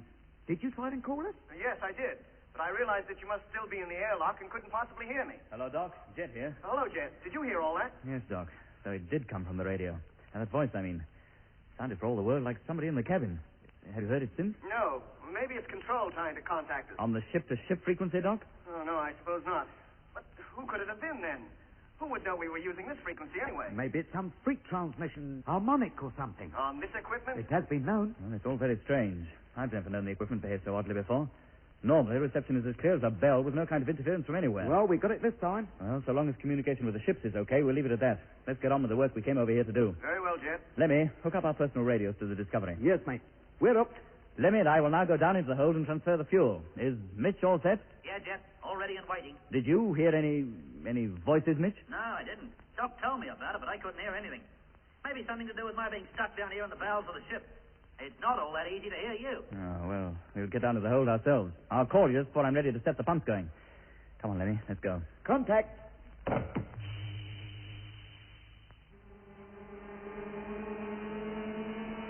Coming up to maximum, Jet. Check. Ready to switch off. Cut. Tanks now filled. Pressure 478.5. Good. I'll leave you to extract the residue from the lines. Okay. Meanwhile, Lemmy and I will prepare to leave this freighter. Once we're outside, we'll disconnect the lines and return to the Discovery. Good on you. Hello, Doc. Did you hear that? Yes, Jet. And did you hear that? That voice is definitely trying to contact somebody, and he's not succeeding. All right, Doc. Keep listening. Stay on the ship-to-ship system until we get back. Record all you hear. Sure, Jet. Oh, he's persistent, isn't he? I heard the voice twice more before Jet and Lemmy returned to the Discovery. During the second call, Mitch came up from the hold and heard it too, but neither of us were able to make any sense of what he was saying. And that was the last we heard, for the time being at any rate.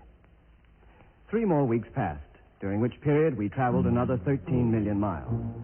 The red planet now looked almost as large as the moon does from Earth. Its polar ice caps reflected the brilliant sunlight, and the pink and olive green features of the planet's surface stood out sharply. Gradually, as the planet rotated on its axis, the familiar places passed before us. The Lacus Solis, the Argier Desert, and the Mare Erythraeum were easily discernible. The planet looked lifeless. At this distance, it didn't seem possible that human, and so far as we knew, inhuman beings roamed its surface, tilled the land, and populated the strange pyramid cities which we knew to exist in the oases where the canals meet. We were rapidly approaching the time when we would have to slow our ships down to match the speed of our objective. Unless we did, we would overshoot and miss the planet entirely. Only 5 million miles now separated us from Mars. But in spite of our speed, our spiral course dictated that it would be another week before we could go into free orbit round the planet. And before that could be achieved, we'd have to slow down. We carried no forward motors in the Discovery or the freighters, so it was necessary to turn the ships over before the braking power was turned on. We strapped ourselves to our takeoff couches and got ready for the turnover routine. Position control panels. All set, Mitch? Yeah, Jet. Doc? Okay. You, Lemmy? All right, mate. And switch on the televiewer. Televiewer on. Freighters in full view. Mitch, gyro. Gyro. Contact. Radar gyros, contact. Position, Lemmy? Bang on. Our points of reference were the stars. Slowly, very slowly, the great ships began to turn over. Rate of turn, Lemmy. 0.5 degrees. I could see the 2 giant freighters very clearly on the screen. As always, they appeared to hang motionless against a background of myriad stars set in a velvet black sky. And then, slowly, very slowly, the sky began to revolve. Stars, which for so long had occupied an apparent permanent place on our televiewer screen, now began to move out of the picture, and new ones appeared to take their places. Of course, it wasn't the stars that were moving, it was us. 1 degree. 1 degree. We had 180 to go, at the end of which our ship's tail would be facing the direction in which we were traveling, and its nose pointing in the direction we had come. 1.5 degrees.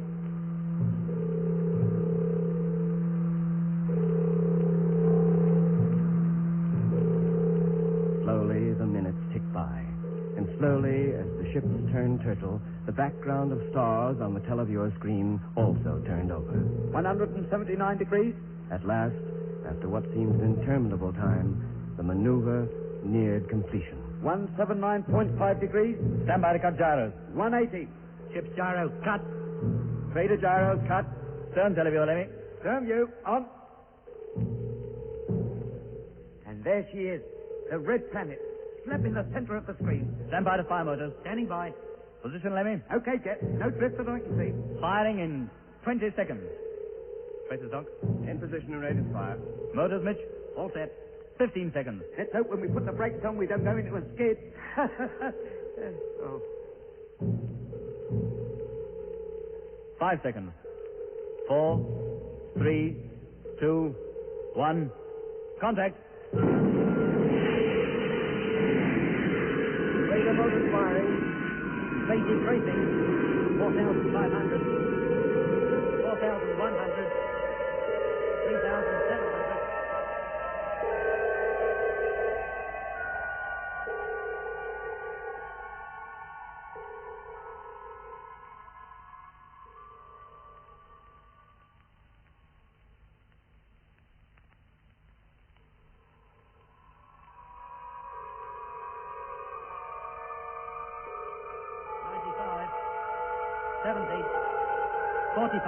Prepare to cut motors. 15. Now. Motor cut. Freighter motors cut. Well, that's that little job jobbed. And what's the next? So far as you're concerned, Lemmy, call up control. Tell them to stand by for a coded message. Yes, mate. Just let me undo me straps, and I'll be right onto it. Doc, code a message, will you? Tell control the ships have been turned over and speed reduced. Yes, Jet.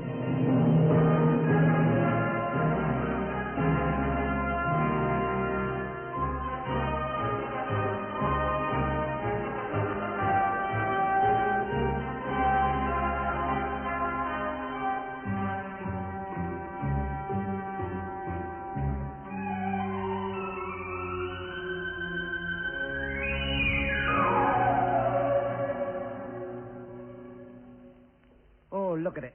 The Larcus Solis, the Eye of Mars. Looks just as sinister now as it did the first time we saw it. You remember, Mitch? Too right I do, Lemmy. Lemmy, Mitch.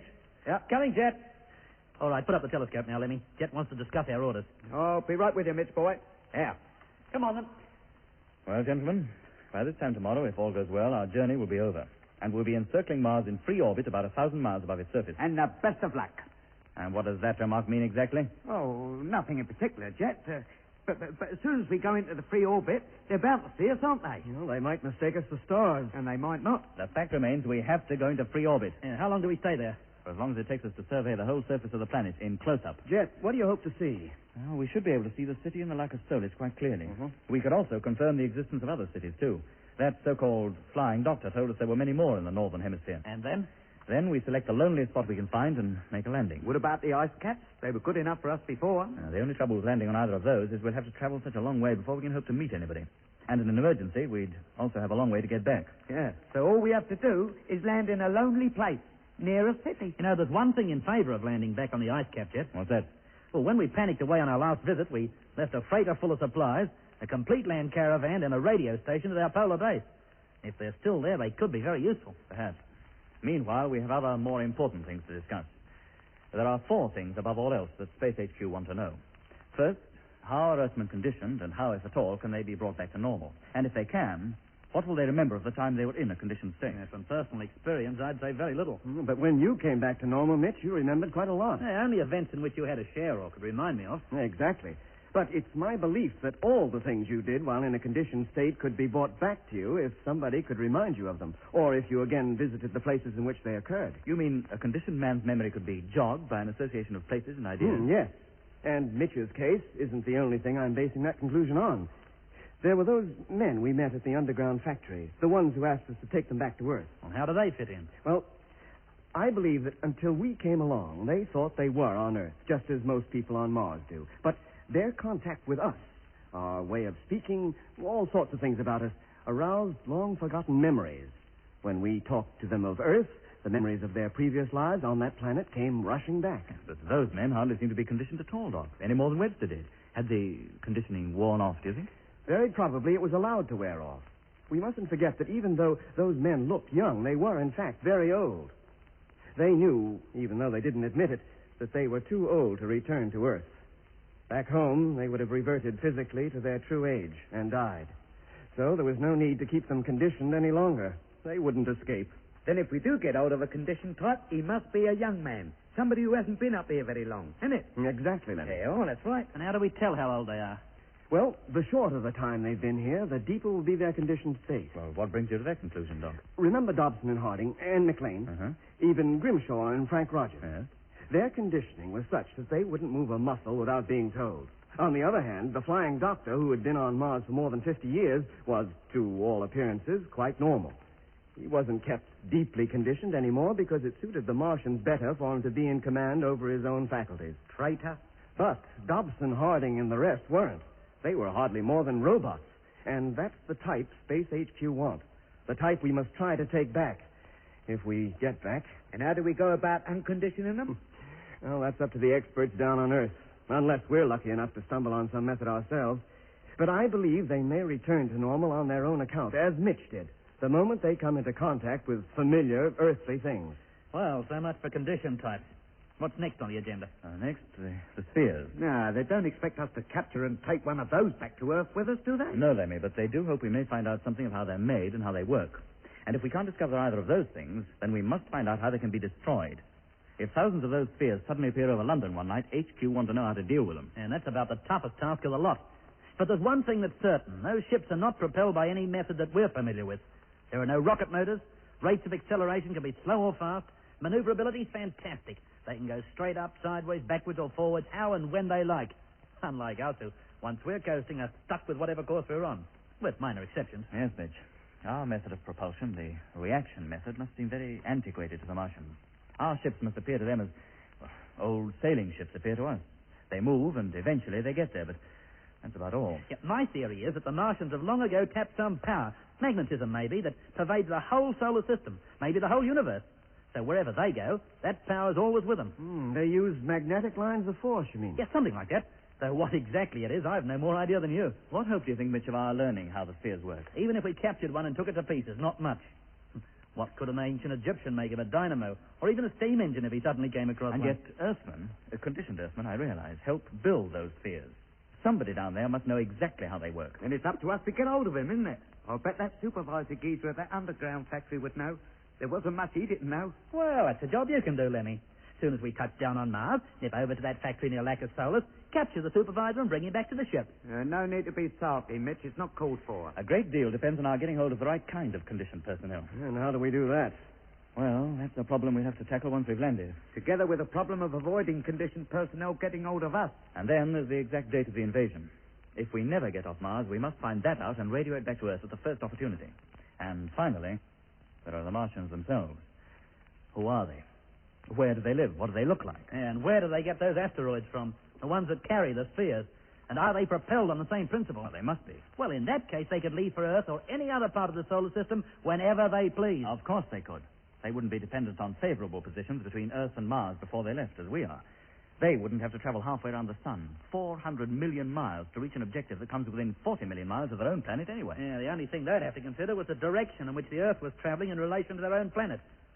Though if their ships are as efficient as they appear to be, they'd hardly have to consider that if they didn't care to. The outlook isn't very rosy, is it? No, it isn't. But we'll do our best anyway.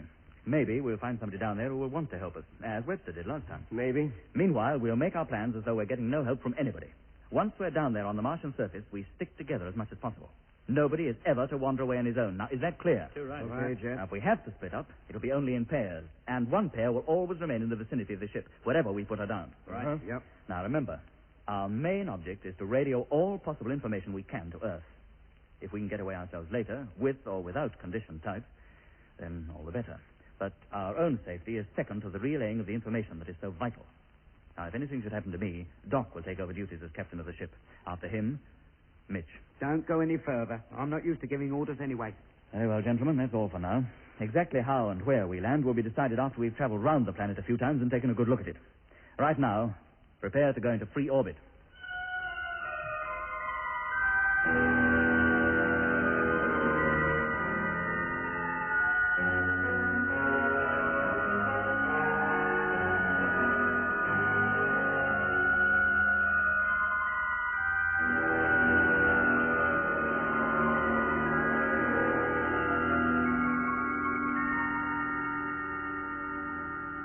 How's it going, Mitch? Hey? Oh, fine, Jeff. Everything's bang on. The freighter from the Discovery can be fired just as soon as we're ready. We don't need to transfer more fuel. Nah, not until we're in free orbit. We've still got enough in the tanks to get us that far. Good. How far off are we now? Oh, about 5 hours, Doc. I only hope this trip has been worthwhile. Oh, why shouldn't it be? Oh, I don't know. When I think of those Martians with all the power they have at their disposal, the thousands of ships they must have, and then I think of us and these, let's face it, antiquated space machines. I know, Doc, I know. These 3 ships are the only ones the Earth possesses that can fly beyond the moon. Well, I don't think it'll help to dwell on the fact. No. It just seems so hopeless. Yeah, as hopeless as David going out to meet Goliath. Hmm? If I can drag Lemmy away from the telescope, I'll get him to call control. Oh, I'll do it. You've got plenty on your hands. Thanks, Doc. The message is already coded. He can send it as soon as he's made contact. All right. Hey, Lemmy. Hello, Doc. Here, do you want to have a look? Maybe I will. But Jet wants you to call up control. There's a message waiting on the table. Oh, just as I was enjoying myself. Now get over to the radio. There's a good fellow. Yes, Doc. Right away. Hey, Jet, Doc. He's here again. I heard him. What was that, Lemmy? The voice is back. Come up almost slap on control's frequency. Are you sure it isn't control? Of course I'm sure. I switched the gear on and there he was. I hadn't even called anybody. Oh, how loud was he? Strength 1 to 2, but it was him all right. Were you able to make out what he said? No, not really. He was on and gone almost before I realized it. I don't know how long he'd been calling. There he goes again. Quiet, Lemmy. Switch on the recorder. Yes, Jet.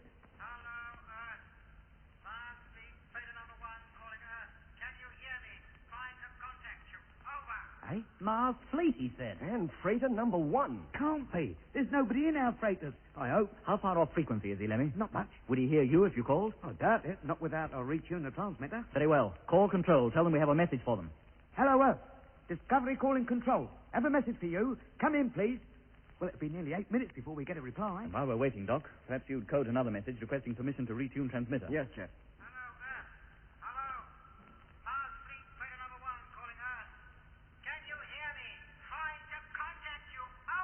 All right, there he goes again. He seems to be in a bit of a state, doesn't he?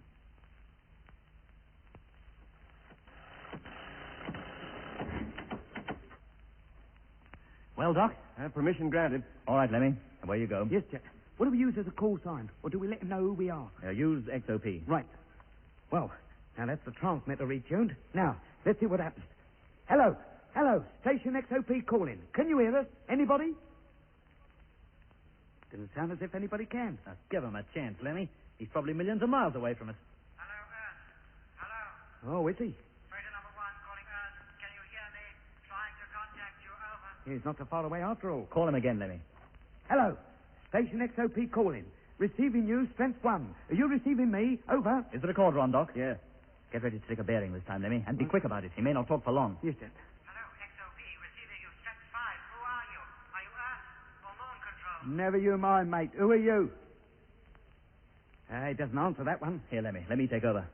Hello, freighter number 1. XOP to freighter number 1. Can you hear me? I can hear you. We asked you a question. Who are you? I'll ask you first. Who are you? Are you Earth or Moon Control? Listen to the tone of his voice. That's a condition type if ever I heard one. Will you answer my question, please? I know this is.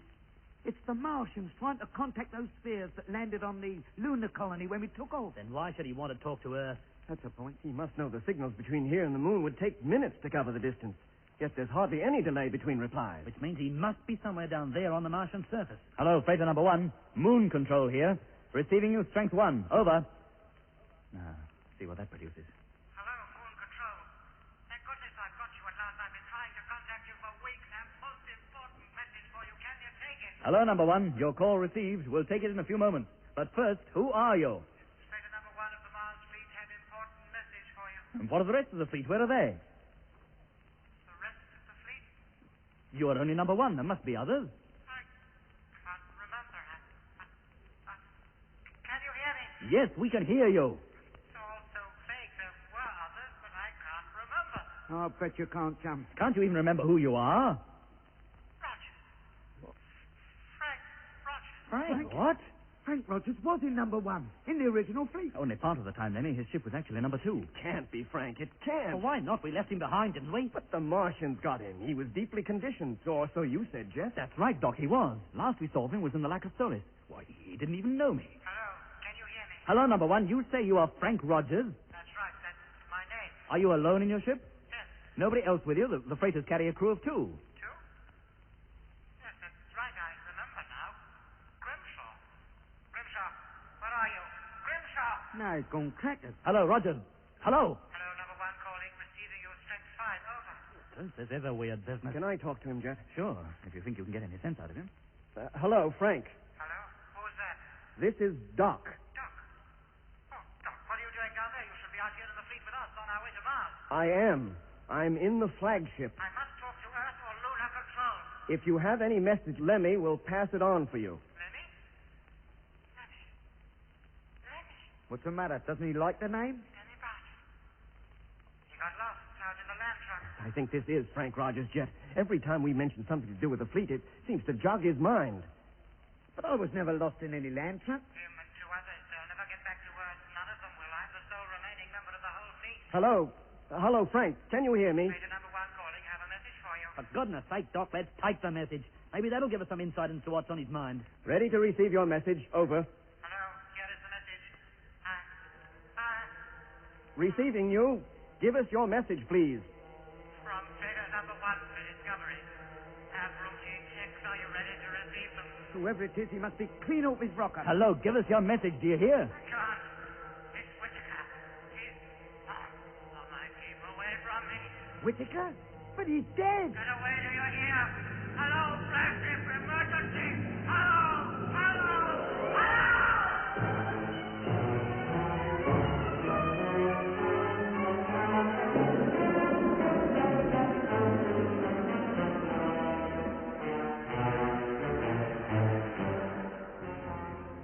That was episode 6 of Journey into Space.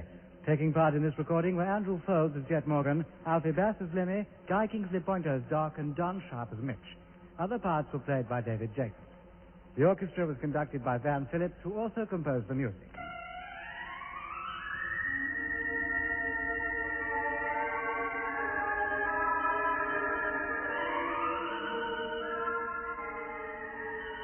Journey into Space was written and produced for the BBC by Charles Chilton.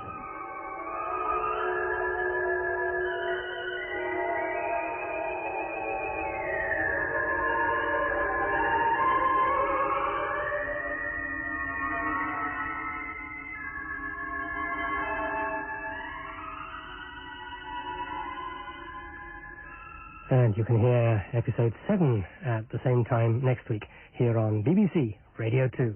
Now it's time for episode 7 of Journey into Space.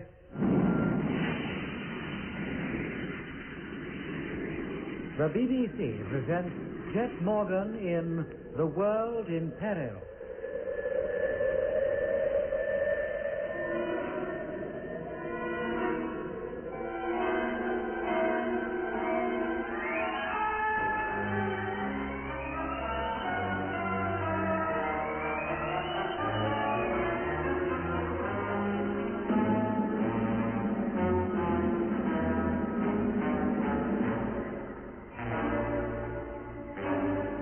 Jet Morgan and his crew, traveling to Mars in the space fleet of 3 ships, are now, after coasting out from the Earth's orbit for more than 6 months, within a few thousand miles of the Red Planet. Just before preparing to go into free orbit round the planet, Lemmy picks up a strange voice on the radio. The same voice that the crew of the Discovery had heard 3 weeks before, only then reception was so bad that it had been impossible for them to make any sense of what was being said. But now they understand every word. It is the voice of Frank Rogers, a member of the original Mars fleet who had been captured by the Martians and, so Jet believed, conditioned by them. Can I talk to him, Jet? Sure, if you think you can get any sense out of him. Hello, Frank. Hello? Who's that? This is Doc. Doc? Oh, Doc, what are you doing down there? You should be out here in the fleet with us. On our way to Mars. I am. I'm in the flagship. I must talk to Earth or Lunar Control. If you have any message for them, Lemmy will pass it on for you. Lemmy? Lemmy? Lemmy? What's the matter? Doesn't he like the name? Lemmy back. He got lost inside in the land truck. I think this is Frank Rogers, Jet. Every time we mention something to do with the fleet, it seems to jog his mind. But I was never lost in any land truck. Him and two others, they'll never get back to Earth. None of them will. I'm the sole remaining member of the whole fleet. Hello? Hello, Frank. Can you hear me? Operator number 1 calling. Have a message for you. For goodness sake, Doc, let's take the message. Maybe that'll give us some insight as to what's on his mind. Ready to receive your message. Over. Hello, here is the message. Receiving you. Give us your message, please. Operator number 1, Discovery. Have routine checks. Are you ready to receive them? Whoever it is, he must be clean off his rocker. Hello, give us your message, do you hear? I can't. It's Whittaker. He's... Oh, my. Keep away from me. Whittaker? But he's dead. Get away, do you hear? Hello, flagship. Emergency. Hello.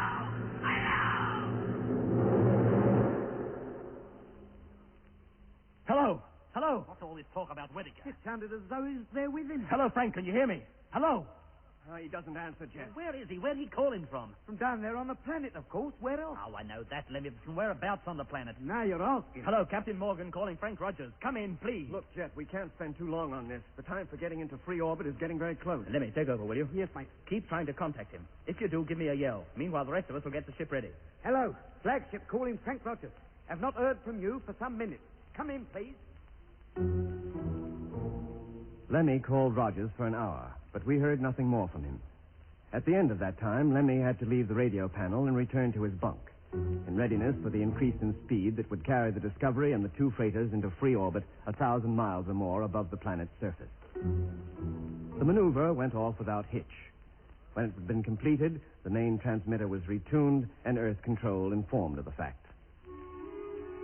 We encircled the planet approximately every 5 hours. At the same time, of course, the planet itself was turning on its axis, so each time we completed a full circle, it was to find a new part of Mars below us. In this way, during a period of 18 to 20 hours, we were able to observe every part of the planet's surface. You may remember that when we had so hurriedly left Mars more than a year ago, we'd left 3 of our freighters behind. This was unavoidable, for with the loss of so many of our personnel, we had no crews to man them. The freighters were left encircling the planet in free orbit, as we were doing now. Provided they had not been disturbed, they should have remained in free orbit for many years, and naturally we expected to see them. But we were disappointed. What could have happened to them? Maybe they crashed down on the surface. But they couldn't, unless somebody came up here and took them down. Well, it's time we began to survey the surface anyway. Doc, get on the televiewer, will you? Yes, Jet. Use the telescopic lens. Sure. If you see anything of particular interest, photograph it. Right. Mitch and I will take turns with the telescope. And what do I do? Get back to the radio, Lemmy. Have another try at raising Frank Rogers. Yes, mate. We had been encircling the planet for 3 days, and our main interest now was centered on the oases, the places where the canals cross, and, in particular, the great oasis known as the Lacus Solis, where we knew a Martian city was located. Can you see it yet? Yes, Mitch, I can.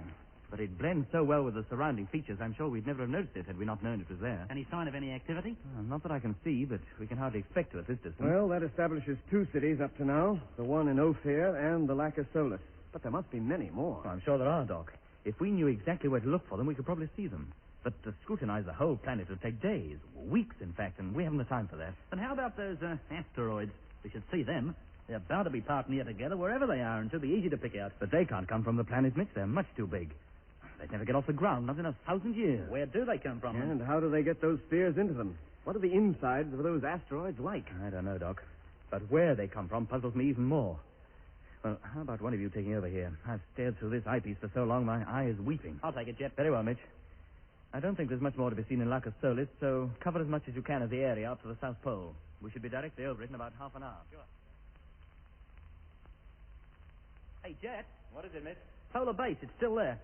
I can see what can only be the land trucks, those caravans. What? Here, let me take a look. Sure, go ahead. Well? Yes, you're right. But how did the second caravan get there? There should only be one. Aye? Well, don't you remember I left my caravan in the Argia Desert? You, Doc, and Lemmy picked me up in that sphere, and we completed the journey to Polar Base in that. Yeah, I do remember now, though I can hardly say I was aware of it at the time. And how did that other caravan get up there? Somebody must have taken it. Of course, but who and why? Beats me, Jet, but there they are. You can see them for yourself. They're very minute, but there's no mistaking them, is there? No, there isn't. Hey, Jet, I've got him. Is that it again? Coming, Lemmy. Stay on the telescope, Mitch, will you? Yeah, sure. You sure it's the same voice, Lemmy? Of course it is. But now it says it's Polar Base, and it's calling the land fleet. Hello? Hello, flagship calling. Receiving you loud and clear, over. Switch on the recorder, Lemmy. It's on already. Hello, land fleet. Polar Base calling. Have a message for you, over. Take a bearing on him. We're so close to him now, we ought to be able to find out his exact position. Yes, mate. Hello, Polar Base. What is your message? Have routine checks for you. Are you ready to receive them? Routine checks? What's he talking about? Go ahead, Polar Base. Freighter now landed safely. What are your orders? Well, will you repeat your message, please? Polar Base to land fleet. Repeat. Freighter now landed safely. What are your orders? Do we unload the land trucks now, or do we wait for number 2 to get down? First is number 1, then it's Polar Base. Now he's waiting for number 2. Hello. Hello. Who do you say you are? Polar Base. Frank Rogers calling. I'm ready to start unloading as soon as you give the word. Polar Base, did you say? Of course. Who else would it be? That's what I'd like to know. Have you got a bearing on him yet, Lemmy? Keep him talking just a little longer. Hello, Polar Base. Flagship calling. Flagship? But you can't be. The flagship is parked outside. Not 100 yards from here. Aye? Hello, I'm afraid we're not hearing you very clearly now. Would you repeat your call, please? Hello, Landfleet. Polar Base calling. Repeat. Polar Base calling. Are you receiving me now? Over. Hello, Polar Base. Receiving you. We'll call you again in a few moments. Standing by. Doc? Mitch? Yeah. Come over here. See what you can make of this. Sure. Be right with you. Well, if he is Frank Rogers and he says he's at Polar Base, why shouldn't he be? That might be the answer to both sets of land trucks being down there on the ice cap. You mean he somehow got away from whoever conditioned him, found the caravan, and took it back to Polar Base? What else are we to think, Mitch? All the trucks carry radios. He could be using one of them to call us. Yes, but how could he possibly know we'd be anywhere near Mars? Well, from what he says in his so-called messages, I doubt very much if he knows where anybody is, even himself. Well, I'm pretty sure there must be somebody down in those land trucks. Either Frank Rogers or somebody pretending to be Frank Rogers. You think so? Well, why not? Then maybe you can explain why the bearing puts the transmitter which sent those calls slap in the middle of the Mare Australis.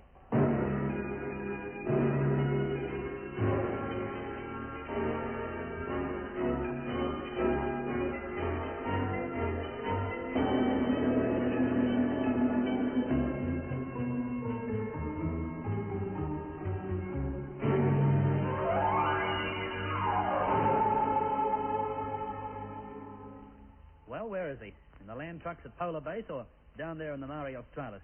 Just a minute. Freighter number 2. What about it? That crashed in the Mare Australis. It's probably still there. You remember Frank salvaged most of the supplies from it and took them back up to Polar Base. Well? Well, the last time he was in there, he got the radio to work, didn't he? Maybe it's still working. Maybe it's from number 2's transmitter that those calls have been coming. It could be. But then why does Frank, if it is Frank, stay at Polar Base? If you ask me, Jet, he don't know whether he's on his head or his heels. Well, in my opinion, that's to be expected. Whoever is calling us, and I believe it is Frank Rogers, he's certainly not in control of himself. His mind is wandering. Occasionally he does have periods of knowing exactly where he is. At other times he lives in the past, imagines he's still with the space fleet, coasting towards the Red Planet for the first time. And what's more, each time he doesn't just remember what happened over a year ago, he relived it. Hence, in his thinking, he is sometimes in freighter number 1, which was his old ship, and sometimes at Polar Base, where he spent a great deal of his time after we'd landed on the planet. And where do you think he really is, Doc? I'd say down in the Mare Australis, in freighter number 2. Yeah, but how long could he expect to remain there? He has to live. Well, there are supplies enough left in that ship to keep one man alive for 3 months at least. And how long's he been in there already? I don't know. When did we first hear him calling? A month ago, but he could have been calling long before that. Well, I still think he's where he says he is, at Polar Base. You don't think the DF gear is working properly, then? That's not that, Lemmy, but I think the whole thing's a hoax. A decoy to get us to land near the wrecked freighter, and once we touch down, we'll probably find a whole army of condition types waiting to greet us. The Mare is as flat as a pancake. If anybody is waiting there for us, we'd be bound to see them. So if we do, we increase speed, rise again, and land somewhere else. I still think Polar Base would be a better bet. Well, I'd think so, too, if it weren't for that second caravan being there. The trucks may be a trap, too, you mean? Well, why not? The Martians may well think we'd land in the same place as before, and that we'd need the land trucks to travel over the planet. Well, they've got another thing coming then, haven't they? We don't need them at all. Besides, they've got no proof we're even arriving. You think not? with spies obviously planted in Space HQ down on Earth? Well, maybe they have and maybe they haven't. But the fact remains we have to land somewhere. We've encircled this planet a dozen times already. Well, I'm still for landing on the ice cap. How about you, Doc? The Maori jet, as near to the wreck of number 2 as we can safely get. I think Frank is in there. If he is, we owe it to him to pick him up. And that's not all. If he has escaped, he'd be very useful to us. Tell us a lot of things we want to know. Yeah, always supposing he's in a fit enough state to tell us anything. He certainly doesn't sound like it at the moment. Well, who knows? He may come back to normal. We may even be able to bring him back. Yeah, always assuming we can find him. Well, Jet, what's it to be? The Maori Australis. Okay, you're the captain. Code a message, will you, Doc? Tell Control what we're about to do. Sure thing. Meanwhile, Lemmy will stay at the radio, send the message to Earth as soon as it's ready, and keep a listening watch on that voice. Right. Mitch, you and I will begin transferring from number 2 the fuel necessary to make the landing. Right you are. Put on your suit. We'll make the descent just as soon as our orbital position is favorable.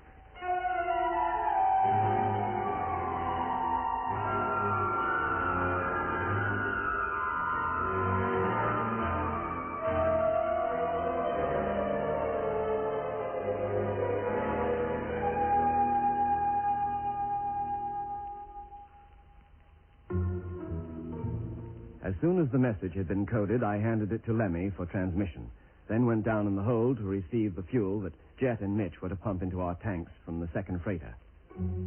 We needed very little to get us down to the Martian surface, just enough, in fact, to propel us into the atmosphere through which, with the aid of our huge wings, we would glide the rest of the way. But to get off Mars again, we would, of course, need a considerable amount of fuel, so we had no choice but to take it with us. The transfer took about 2 hours. By the end of that time, Jet and Mitch were once again safely back in the Discovery. That's a weird feeling floating around out there with the sunlit side of the planet lying directly below. I felt at any moment I go falling down towards the surface. And that's just what we will be doing soon, Mitch. Gliding down at any rate. I think we'd better prepare for the descent. Motors will be fired in half an hour. Right. How about it, Lemmy? Have you contacted Rogers? No, Jet. I've been calling him constantly all the time you've been away, but he doesn't reply. Well, if he is in that wrecked freighter down there, we'll be talking to him face to face before long. Did Control acknowledge the signal? Yes, Jet, and they wished us luck. They might well. We need plenty of it. Well, you better get on your bunks. Yes, Jet. Good. Then I'll get up into the pilot's cabin and get ready to take the ship down.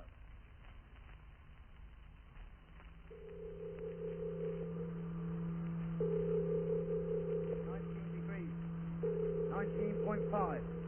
20. 20.5. Stand by to cut gyro. Right. 21. 21.5. 22 degrees. Gyro cut. All set, Mitch? Yeah, Jet. How long, Doc? 25 seconds. You can say your last farewell to the freighters. For the time being, at any rate. Well, let's hope they're still here when we get back. 15 seconds. Well, they're down in the right place, Jet. I'd hate to land in the Lark of Solars right in the enemy's camp. Oh, do me a favor, Mitch, and we got enough trouble. 10 seconds. Hello, land fleet. Polar base calling land fleet. Aye, he's here again. 5 seconds. Don't answer it yet, Lemmy. I'll tell you when. You don't think I'll get out of this seat now, do you? We're off. Hello, land fleet. Polar base calling. Can you hear me? Come in, please. We can hear you, but you'll have to wait now, Tom. We've got other things to do.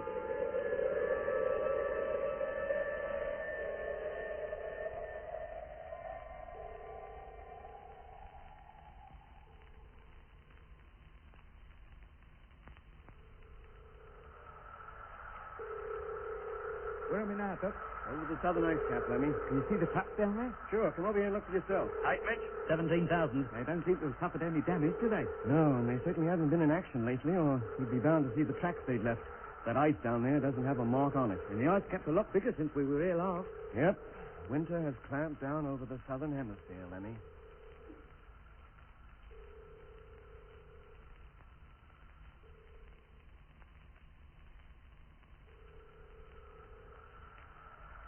Five 5,000 feet. Where are we now, Doc? Over the Mario Australis. Get back to your seat, Lemmy. We'll be landing soon. Hello, land fleet. Polar base calling. Can you hear me? Have not heard from you for some hours. Land fleet yet. It's much louder now than it's ever been. He must be in that freighter. And the closer we approach it, the louder his signals get. Answer him, Lemmy. Tell him we've heard him and we'll call him in a few minutes. Right.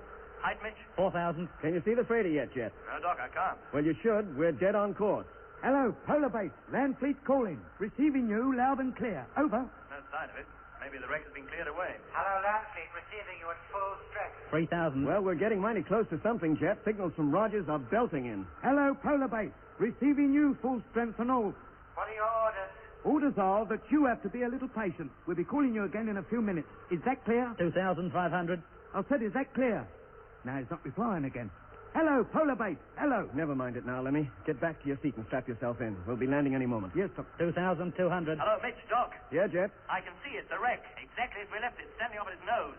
I don't think anyone's been anywhere nearer. 2,000. Are we going to land anywhere nearer, Jet? I think so. Putting the nose down now. 1,500. And the flaps. Stand by to release the parachute brake, Doc, if I give the word. Okay. We're nearly down to landing speed. I think we'll make it all right. 1,200. Let's hope the ground is firm enough to take the weight. Should be, Lemmy. It's probably frozen solid anyway. Turn off the televiewer, will you? Yeah, sure, Doc. Televiewer off. 1,000. No signs of any Martians yet, I hope? No, Lemmy. Nothing but the wreck and the purple plain as far as the eye can see. You'd never guess there was any kind of life on Mars from this view. 800. Put out a brake, Doc, will you? Number 1, shoot. Release. 700. Coming into touchdown. Hold on to your hat. 600. Here we go. 500. Taking it a bit steep, isn't he? 400. He'll straighten out in time, don't worry. 300. Let's hope so. We've come a long way and no insurance. 200. 100. Get ready. Straightening out. Touching down. Now. Ooh. Sails down. We made it. Yeah, wait till we stopped and I'll agree with you. Now applying brakes.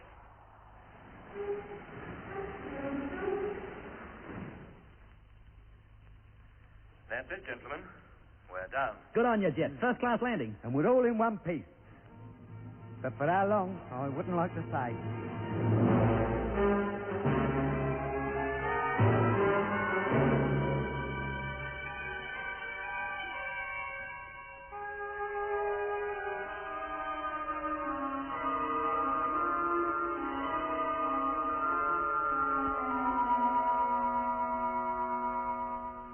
What can you see, Doc? Nothing.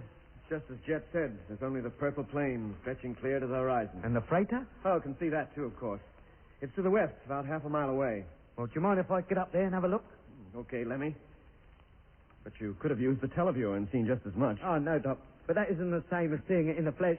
Lemmy, Yes, Jet? we've work to do. You can look at the scenery later. Oh, just my luck. All I wanted was a glimpse outside through the astro hatch. You'll get plenty of chance for that later. What's happening, Jet? We unloading the gear? Only part of it. Just the high-speed land truck. We're 3 hours before the sun goes down. Time to go over to that wreck and see if Frank Rogers is in it. Well, he must be. The last call we had from him definitely came from that freighter. It couldn't have come from anywhere else. The strength it was. Well, let's hope so. Now, who's going, Jet? Mitch and I. Uh-huh. While we're gone, Doc, look out for spears or anything that might suggest somebody is heading this way to investigate us. Right. And you, Lemmy, will remain at the radio. Try to re-establish contact with Rogers, and at the same time keep in contact with us over the personal radios. And what if Rogers isn't over there? He must be Mitch. Where else could he be? I hate to think, but I hope you're right, Doc, and that we're not walking straight into a trap. I'd bet my life there's not a Martian or conditioned Earthman with 100 miles of here. If there was, we'd have been sure to see some sign of them when we landed. Or their spheres, at least. How else could they get here? Well, if you're so confident, let's go. I'll put my suit on and open up the cargo hatch. Hello, Doc. Can you hear me? Hello. Hearing you loud and clear. Mitch and I are in the truck now and about to head for the wreck. Right. Okay, Mitch. Start her up. Well, she seems to be working all right. Well, let's go.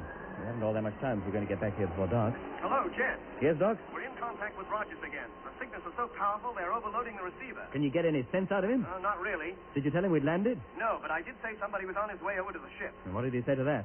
That he wasn't in a ship. Oh?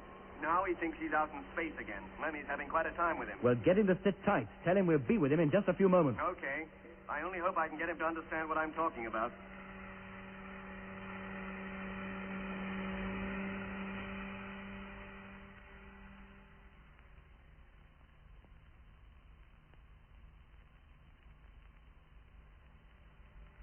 All right, Mitch. This is close enough. Put on your helmet and we'll go outside. Sure. Hello, Doc? Yeah, Jet. We're alongside the ship and leaving the truck now. Okay. Testing personal radio. Okay, Mitch. And me, Doc. Okay. Then open up the airlock, Mitch. Airlock. Contact.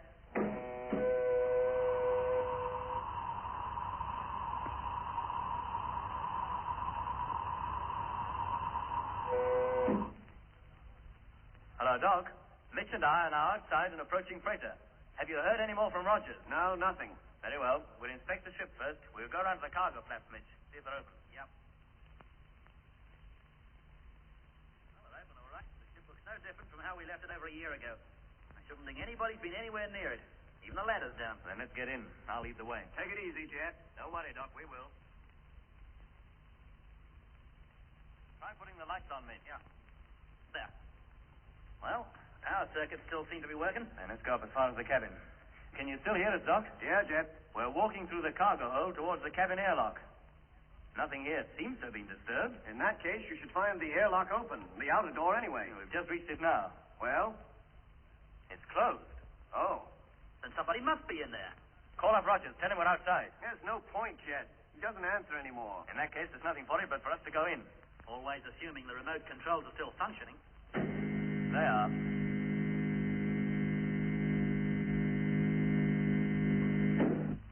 Go on, Mitch, and close the door behind you.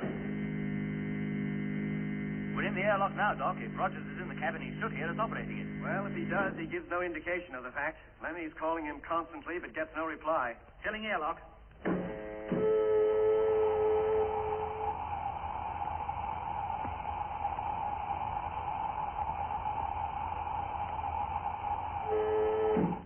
Now opening cabin hatch.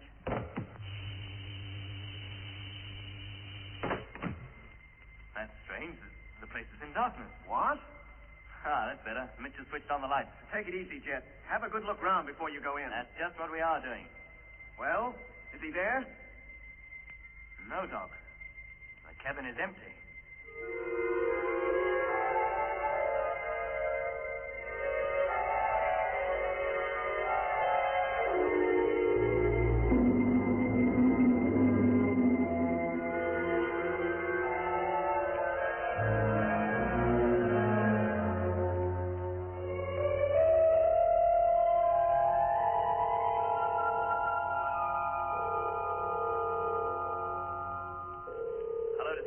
Discovery calling. Put Doc on, will you, Lemmy? Yeah, Jet. Hang on a minute. Doc.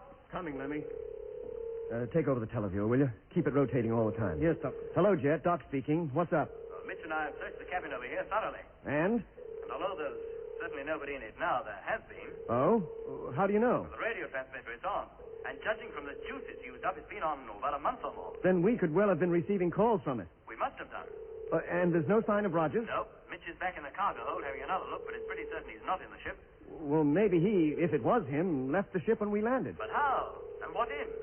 We'd have been bound to see him. Hello, flagship. Frank Rogers calling flagship. Good grief, did you hear that? I'll say I did, and no wonder. It was this transmitter that radiated that call. What? Yes, Doc, it's working by remote control. Where from? That's what I'd like to know.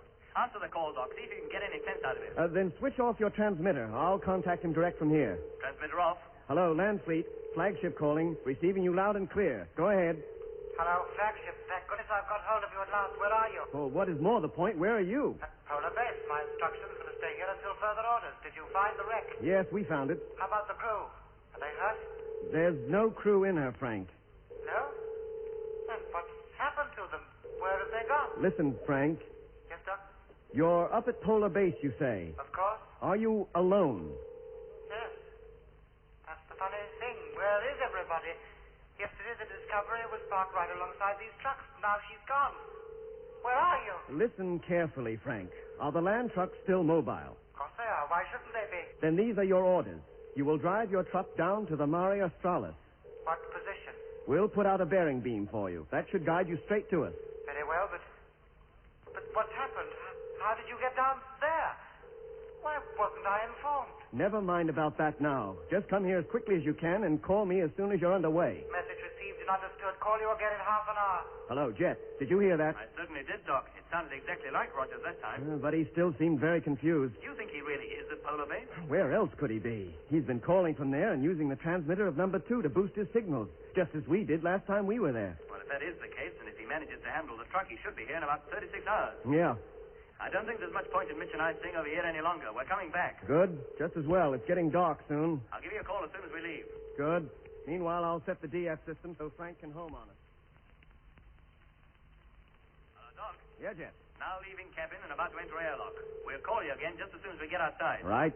Any further word from Frank? Oh, yeah. He reported that he's using the bearing signal and is already on his way. But he still seemed very puzzled about our being down here. Okay. Call you in a few minutes. Doc. Doc. What is it, Lemmy? Come over here, quick. Yeah, what is it? Those perishing spears. Hundreds of them, like a flock of birds. And all heading this way. Look at them. Damn sakes, they are, too. Do you think they're coming after us? What else would they be doing? Oh, blimey. The game's up then. We don't stand a chance against that lot. And what about Jet and Mitch? They'll be out in the open in a few minutes. You keep at the televiewer. I'll call them up and tell them to stay where they are. Hello, Discovery calling. Jet. Hello, hello. They're getting very close now, Doc. Almost directly overhead. Hello, Jet. Hello. What's the matter? Can't you get them? No, Lemmy. They don't answer.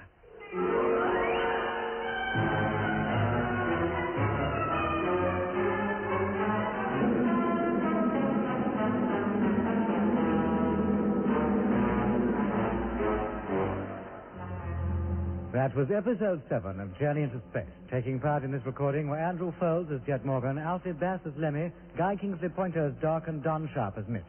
Other parts were played by David Jacobs. The orchestra was conducted by Van Phillips, who also composed the music.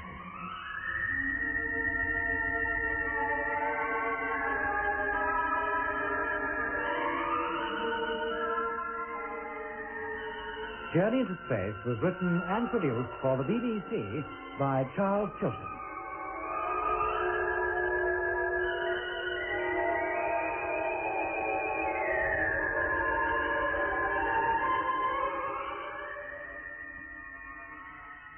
And you can hear episode 8 at the same time next Friday evening, just after 7.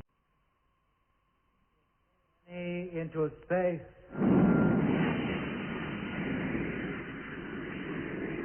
The BBC presents Jet Morgan in The World in Peril.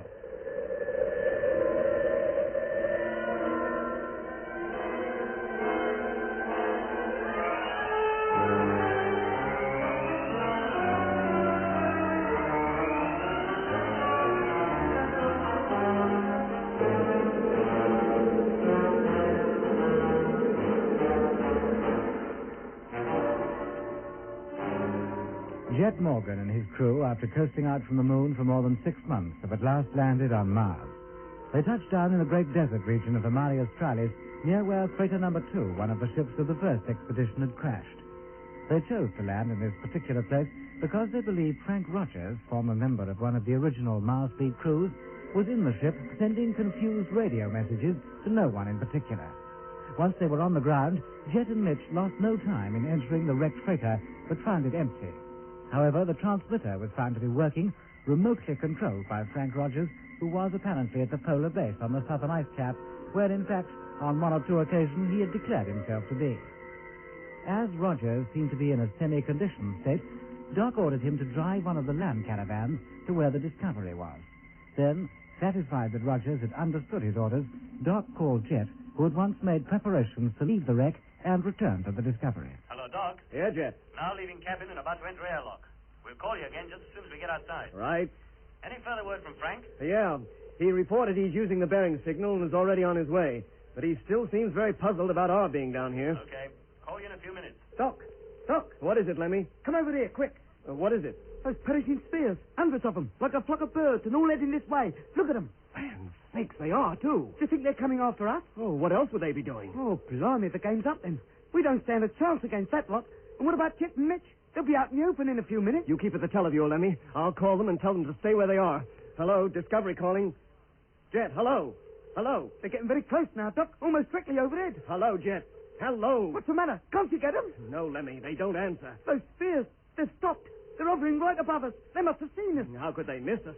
What are they doing now? They're just parked up there, not moving at all. Hello, Doc. Can you hear me? Hello, Jet. Receiving you. What happened? We were calling you a minute ago. I don't know. Our radios went dead. I can't understand why. They seem to be all right now. Well, where are you? Just leaving the airlock and going outside. Well, then get into that truck and get over here as quickly as you can. Why? What's up? Look at the sky directly above us. Eh? Well, I'll be... Look, Jet. Martian spheres. Dozens of them. Just poised up there. Into the land truck, Mitch. Quick as we can. And down right. Be ready to let us in, Doc. Airlock's empty. Main door is open. You can step straight in. Right. Entering land truck, the airlock now, Doc. Good. What do you think those spheres are up to? Well, whatever it is, the sooner you both get back into this ship, the happier I'll be. Hey, Doc. Hey, Al? Those spears, they're coming down. Be right with you. There. See? Getting bigger all the time.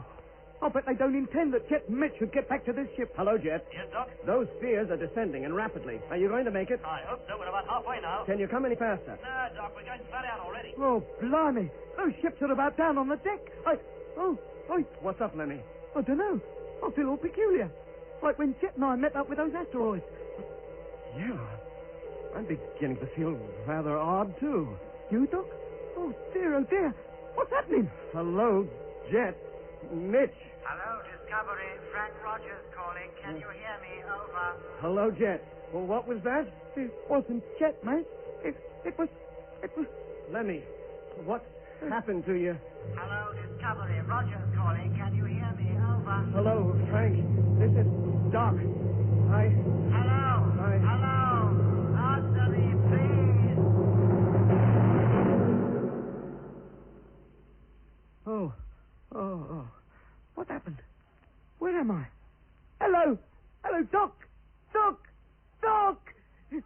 Now pull yourself together, mate. Don't panic. That ain't gonna help. Now take it easy. Try to think what might have happened. Now let me see. I was standing by the televiewer, watching Jet's truck, and Doc was standing right next to me. And those perishing spheres were just about to land. But how did I get here? And where am I? It was like a mattress I'm lying on. It can't be me bunk. It don't feel like me bunk. And why can't I see? What's happened to me eyes? No! Let me, don't panic. It's night and the lights are not working, that's all. Yes. Now, if I opened up the pilot's cabin, I'd see the stars. Yes, that's it. Now, if I can only find the pilot's cabin and open the door. Oh, give myself a clump every time I move. Now, why should that be? Something above my head, that's why. Now, feel it with your hands, Lemmy boy. Easy now. Oh, no wonder. There's no point in trying to sit up. Sideways, that's it. Get off this bed sideways. Oh, no. Something on that side as well. What is this? Oh. Now, mate, take hold of yourself. You've got 3 other sides to go yet. Now. Oh, nothing there. Oh, thank goodness. Now, put one foot over the side and feel for the floor. That's it. Now, easy now. Just a little further. Oh, where is it? What's happened to the floor? It's a nightmare. That's what it is, a horrible dream. I'll wake up in a minute, find myself back in the Discovery with Doc. Doc! Hey, what's that? Who's there? Oh, Doc. Is that you, Doc? Lemmy, where are you? Oh, it is Doc. Oh, thank goodness. What's happened to us? What's happened to the lights? Where are we? In the Discovery, I hope. I don't think we are, Doc. Are you lying on some kind of a bed? Yeah, I am. Then don't try to get up. You'll only crack your head if you do. Oh, thanks for the warning. And don't try to find the floor. There isn't one. What? Feel around, Doc. Feel about with your hands. Don't move until you have. Doing it now. Well? Oh, there's nothing above me at all. Eh? And there is a floor. I can feel it. And I must be lying on this bed upside down. But where are we? This can't be the Discovery. And what's happened to the lights? Why is it pitch black? It is pitch black, Doc. Isn't it? Yeah, Lemmy, it is. Oh, it can't be just me then.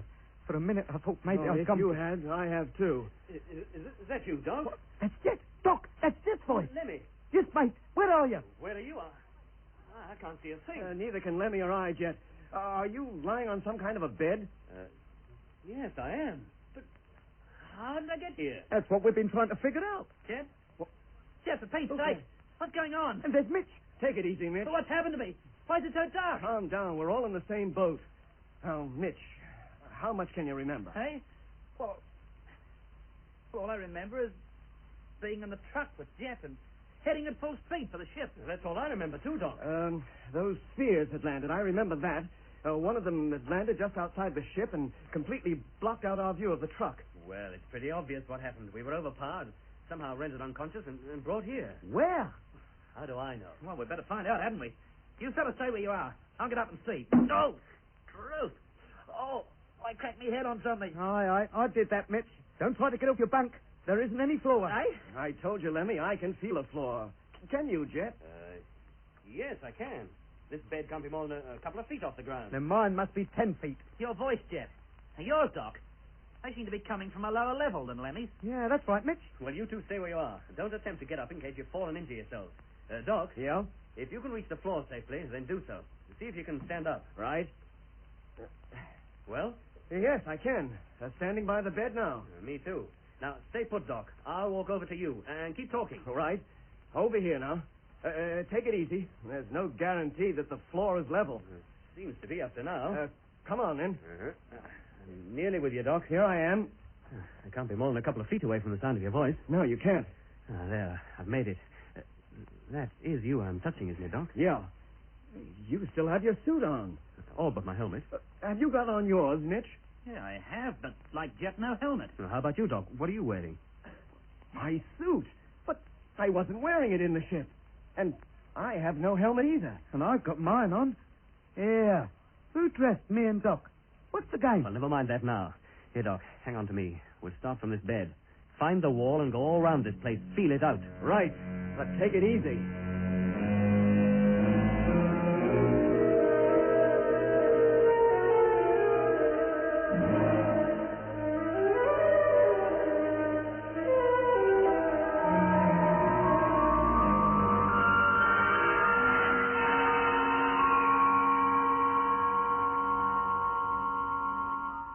Well, Jet? Smooth wall, just as before. Yeah, but there must be a door of some kind. Of course there must. We couldn't come in through the wall. Well, if there is, we can find no trace of it. Hold it, Doc. Let's stop for a minute. Well? Let's get a picture of this place as far as we've explored it. Uh-huh. Now, first, there's your bed. And Lemmy seems to be in another one, some feet above it. Yeah. And now we're back to what must have been my bed, with Mitch up above. Yes, and that took us just 36 paces. We didn't find any corners, so this room could be circular in shape. Or oval, maybe. Supposing the beds are opposite one another, and it sounds that way, it can't have gone more than halfway round yet. About that, I reckon, Mitch. Let's keep going, Jet. Right. If the walls are still smooth when we get back to your bed, we'll start searching the floor. Okay, away you go. Hold it, Doc. What is it? I found something. What? Hang on a minute. Directly in front of you, something on the wall, Doc. Can you feel it? Yes, I can. Blimey, what's that? The roof. It's opening. What? Land sakes, it is, too. It's all right, Jet. It's a kind of skylight. Like an astro hatch. It's just as well. Had it been just an opening, we'd have lost all our air. Whatever you pressed, Doc, must have operated it. Yes, well, thank goodness we can see something again, even if it is only the stars. I had no idea it was night outside. But stars or no stars, they don't throw all that much light down here, do they? I'm beginning to see things vaguely. Yeah, so am I. I can see that my bed's over yours, Jet. And mine's over Doc's. But there's no ladder to climb down. How did we get up here? Now, we must have been put up here, of course. Must have been pretty strong men to lift us this high, even on Mars. Well, hold on to your hats. I'm coming down. Good grief, he came down in slow motion. This must be a ship. We're adrift in space. Well, in that case, there'd be no gravity at all. No, there wouldn't be, would there? You all right, Mitch? Yeah, Doc, but it's a bit of a shock drifting down like that, sir. Where can we be? We must be on Mars, Jet. And why all this floating around? Is it possible to get up to that astro hatch? Well, we could try. Any of these bunks movable? Yes, they are.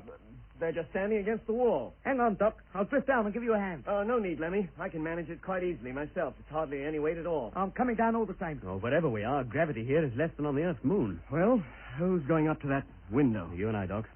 Up you go, and don't exert yourself too much. You may go bumping into the ceiling. Right. Hey, look at him. Just like he was on a wire. Okay, Jet. Up you come. Coming. There. Almost frightening, isn't it? Can you see out of that dome, Jet? Not quite. Lift me up, will you, Doc? I can't possibly weigh more than a stone by Earth standards. Okay. Ready? Uh-huh.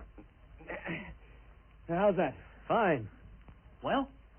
We're not in space, that's certain. There's land out there, and this place is built on it. We must be still on Mars, then. The ground looks rocky and hard. Yeah, not unlike the surface of the moon in many ways. There's enough light out there for you to be able to see that much? Yes, Doc. In fact, it's quite bright outside, as bright as moonlight down on Earth. But there's no moonlight on Mars. No, the two Martian moons are too small to give off any appreciable light. Jet, can you see where the light is coming from? From behind. And whatever is giving that light can't be very high in the sky either. Here, turn me around, will you, Doc? Let me have a look in the other direction. Sure. There. How's that? That's fine. I can see it now. It is a moon, a huge one. Good grief. What is it, Jet? That's not a moon up there. What is it, then? It's Mars.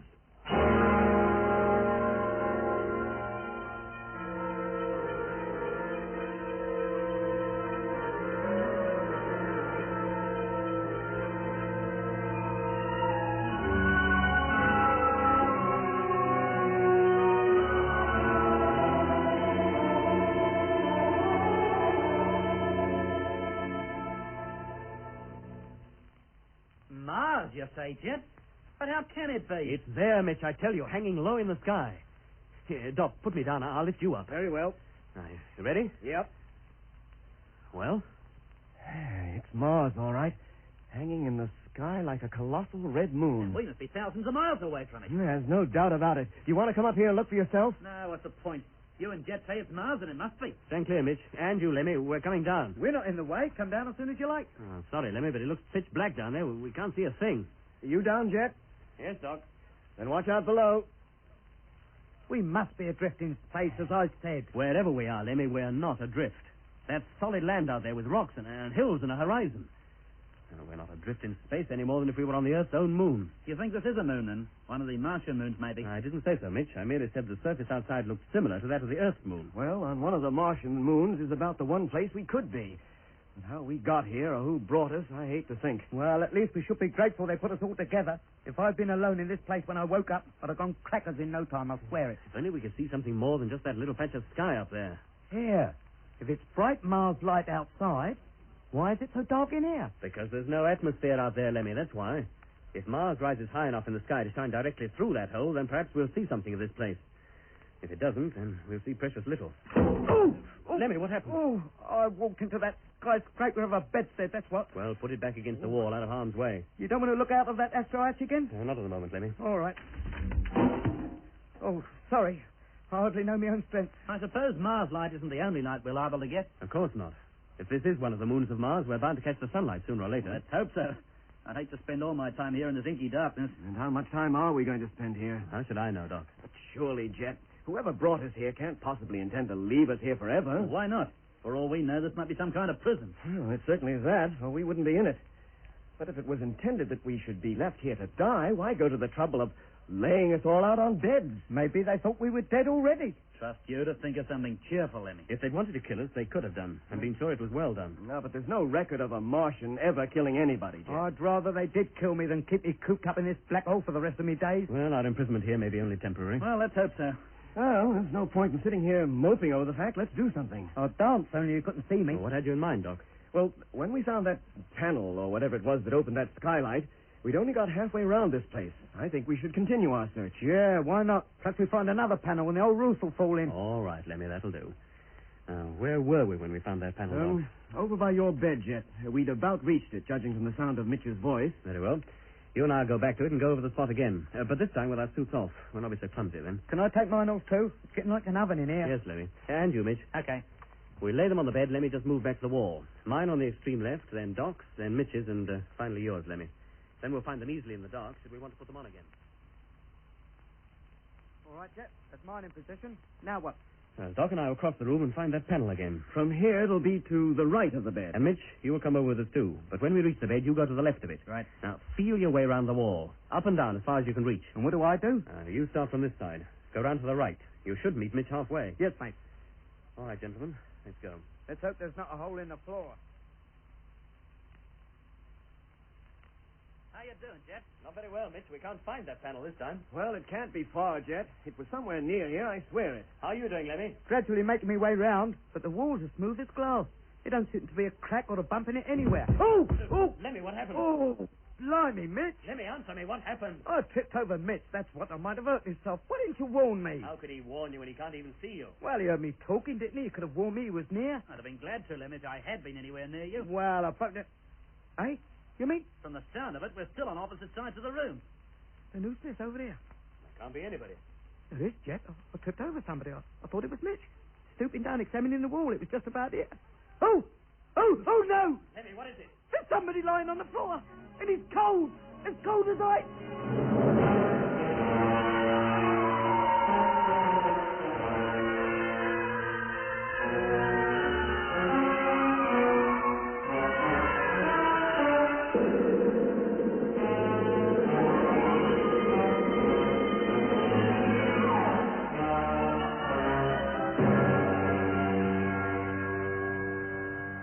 Where are you, Lemmy? Over here, Doc. You're not far from me now. Oh! Oh, sorry, I couldn't see you. Now, where's this body, as you call it? Lying on the floor, Doc. Right by me feet. Oh, yes. There's somebody here, all right. Is he alive, Doc? Oh, I don't know. Give me a few moments and I'll find out. Well, who on earth can it be? How should I know, Mitch? I've never yet recognized anybody just by touching him. It gave me such a shock. I didn't think there was anybody in here but us. I wonder if there's anybody else. Hey? Well, why not? Well, if there are, There must be others who died here, and that's what's going to happen to us, I'll bet. While Doc's examining that fellow, we three had better continue searching this place. Oh, no. We'll split up. Finish going round the walls and then cover the floor methodically so no part of it is left out. Yes, Doc? Whoever this is, he's as much alive as we are. But his pulse is slow and he's cold to touch. I'm going to carry him over to my bed. Very well, Doc. I'll make my way over there, too. We'd all better, I think. Did you hear that, Mitch? Lemmy? Yeah, Jeff. I'm right near Doc's bed anyway. Well, I think he's about as comfortable as we can make him without being able to see him. I suppose he is a normal man, Doc. Not a Martian or anything. Yes, Lemmy, I think so. And he's wearing a spacesuit without a helmet. Who can he be? And where could he have come from? Goodness knows. Well, is he going to recover? Without looking at him, I can't say. All I know is that he's alive. You found nobody else, of course. No, Doc. I believe we went over every inch of this place. There are only 5 of us here. That's one too many. And how long are we going to stay here? And what are we going to do about getting out? I don't believe we can get out. And even if we could, it wouldn't be safe to go, not without helmets. There's no atmosphere outside. Or so Jet said. I still say it. Isn't there any way we can find out where we are? Well, we're on some body or other that revolves around Mars. Probably one of its moons. But which? Well, a careful observation of the sky should tell us. But we see so little of it from down here. We'll move one of the bunks to the middle of the room, directly under that opening. 2 of us will climb to the upper bunk and keep constant watch. In that way, we should be able to make a fairly good guess at where we are. All right, let's do it now. What about sleeping arrangements? Sleeping? You've only just woken up. Well, it seems ages ago to me. That may seem like it, but I'll bet you what you like is not more than an hour or 2. What's the point in betting? I've got nothing to bet with. And another thing, when do we eat? I'm getting hungry. Then you'll have to go hungry. With no food here, that's certain. Thank you very much. I'll have 2 helpings. Now, first watch will be taken by Mitch and me. After that, Doc can keep lookout through that hatch by standing on Lemmy's shoulders. Of course. Oh, what's the odds, Lemmy? He can't possibly weigh more than a few pounds. By your standards? Yes. Now, with 2 of us keeping watch and that unknown person occupying the lower bunk of the other tier, that leaves just 2 beds empty whenever the 2 not on watch feel like sleeping. Worked out just nicely, didn't it? All right. The first watch will start right away. Now, let's move that double bunk back to the middle of the room, and Mitch and I will get upstairs. We watched in pairs in what we believed, by observing the stars, to be 2 hourly intervals. Mars, which had been hanging low in the sky when Jet took his first look at the silent world outside, disappeared below the horizon during the first watch. We were left in total darkness, but for the starlight, which sent the faintest glow through our peephole. Whoever it was Lemmy had discovered lying on the floor now lay, so far as we could tell, motionless on the bed where I had placed him. Lemmy and I had taken our second watch, and Jet and Mitch, feeling tired by now, had lain on their respective beds, one below Lemmy and me, the other above the stranger. In spite of having no bed covers and having taken off our spacesuits, the chamber in which we were confined was quite warm, perhaps a little too warm, and neither Jet nor Mitch lost any time in falling asleep. At least, we assumed that to be the case, for a few minutes after taking over the watch, neither of them answered when we called them. I suppose they're all right, Doc. Oh, why shouldn't they be, Lemmy? I don't like they're not answering when we call them. Something might have happened to them. How can they sleep if we keep waking them up every 5 minutes? That's a point. Now, come on, lift me up. I can hardly see anything from down here. Yes, Doc. What was that? Somebody groaning. It must be Jet or Mitch. Something has happened to them. Calm down, Lemmy. Hey? Quiet. Listen. I don't think it's either Jet or Mitch. It's that fellow laying down there on the bed. Put me down, quick. There. Man, think.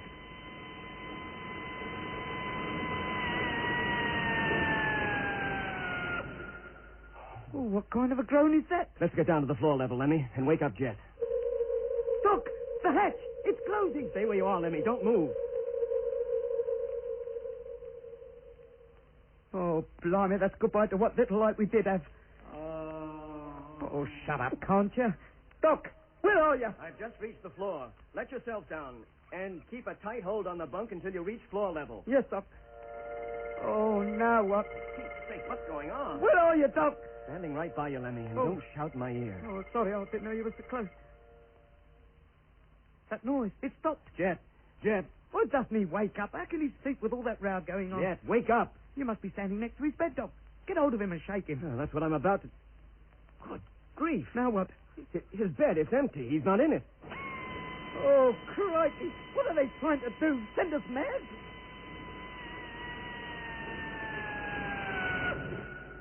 Look, Lemmy, do you think you can find Mitch's bunk? Yes, I think so. Should be directly behind me on the other side of the room. Then get over there. See if you can find him and wake him up. Oh, Mother, it must be one long, horrible dream. It must be. Jet, where are you? Mitch, wake up. Ah! Lemmy. Is that Mitch? Oh, blimey. Doc! What is it? The geezer, the cold one. He's got up and he's walking about. Then grab hold of him, Lemmy. Hang on to him. Hey? Go on. Oh, yes, Doc. Oi, you. Where's he gone? Hey, he was here a minute ago. I've lost him, Doc. He must have walked away from me. Then keep walking towards Mitch. But if you bump into the other fellow again, hang on to him this time. Doc, I can't. How do you mean? Well, Mitch's bunk, I've got no idea which way it is now. I've lost my sense of direction. Oh, okay. Then walk back to me and start all over again. Come on. Yes, Doc, coming. Oh, there they go again. It's giving me the creeps. Come on, you're getting closer to me. Yes, Doc, I can hear I am. Oh, I've got him, Doc. I've got him. I've got him. Let go, Lemmy. It's me. Oh, sorry, Doc. Pull yourself together now. Now, line yourself up and have another try at finding Mitch. If you don't find him this time, find the wall and walk round it until it brings you to his bunk. Now, is that clear? It'd be much clearer if there was some kind of light on. Yeah, well, there isn't. Now, keep going. Meanwhile, I'll grope around and try to find Jet. Oh, there's his nips again. He seems to be on the far side of the room. What's he have to make that noise for? Well, the more noise he makes, Lemmy, the better chance we have of finding him. Noise? Isn't that enough noise for you? Enough to waken the dead? Oh, what am I saying? Mitch! Hey? What is it, Lemmy? For Pete's sake, what's going on? Oh, you're awake, boy. Thank goodness. Lemmy. What are you doing back here? Oh, I must have walked round in a circle, come back to where I started. Then stay here. Doc, what's that noise? And who closed the lookout hatch? Nobody, Mitch. It closed of its own accord. Well, what's happening? You tell us, mate. Mitch. Yeah? Jet is missing. He's what? And that fellow we found unconscious is up and walking around. Lemmy keeps bumping into him. Good heavens!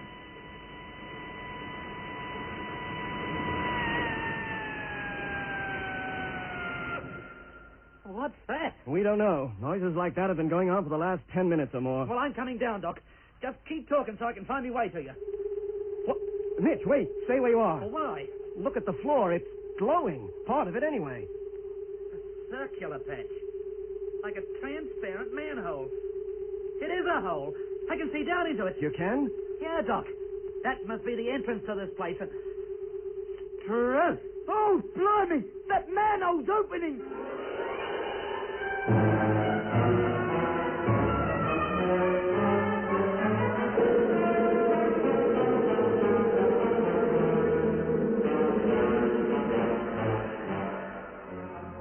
That was episode 8 of Journey into Space. Taking part in this recording were Andrew Folds as Jet Morgan, Alfie Bass as Lemmy, Guy Kingsley Pointer as Doc, and Don Sharp as Mitch. Other parts were played by David Jacobs. The orchestra was conducted by Van Phillips, who also composed the music.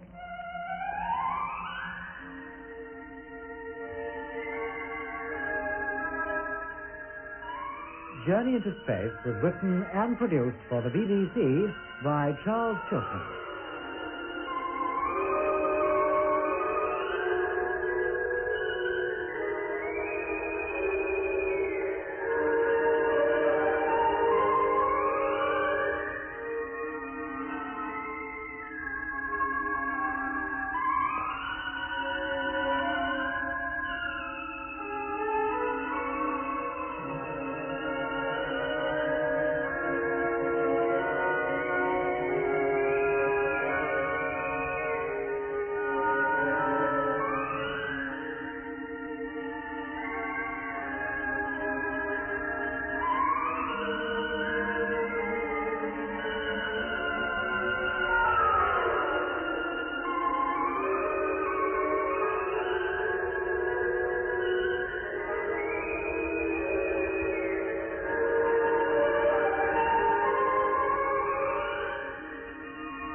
And you can hear episode 9 of Journey into Space at the same time next week. Journey into Space. The BBC presents Jet Morgan in The World in Peril.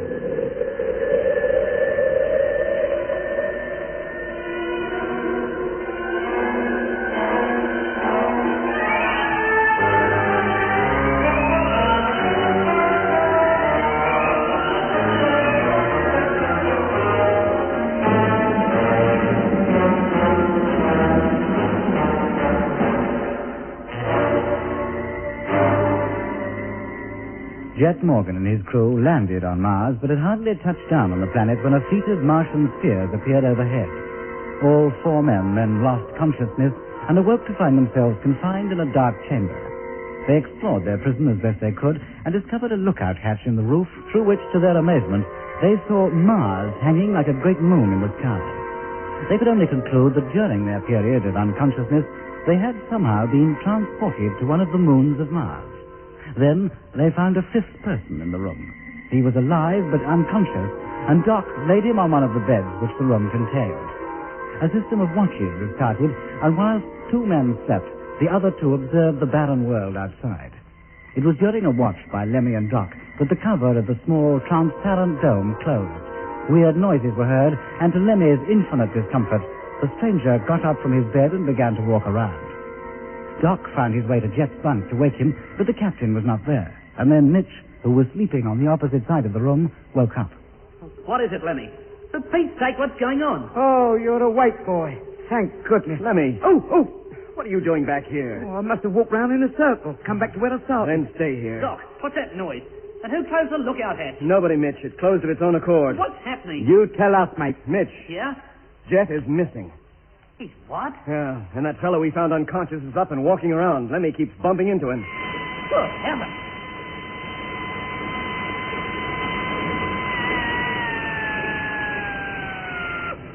What's that? We don't know. Noises like that have been going on for the last 10 minutes or more. Well, I'm coming down, Doc. Keep talking so I can find my way to you.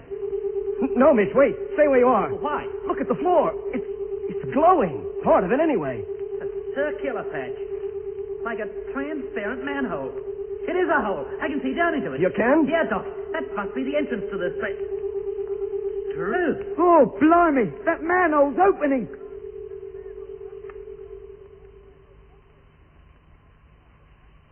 It's gone all quiet again. Yeah, but at least we can see something now. Watch out, Doc. I'm coming down. Don't go near that hole, Lemmy. Oh, just taking a look, that's all. Oh, well, don't. Keep well clear until we're sure it's safe. Now, what's all this about Jet being missing? Ah, that's right, Mitch. He is. Hey, What is it, Lemmy? over there by the wall. That geezer, the cold one. It's Ruth. It's Frank Rogers. Yeah. Good.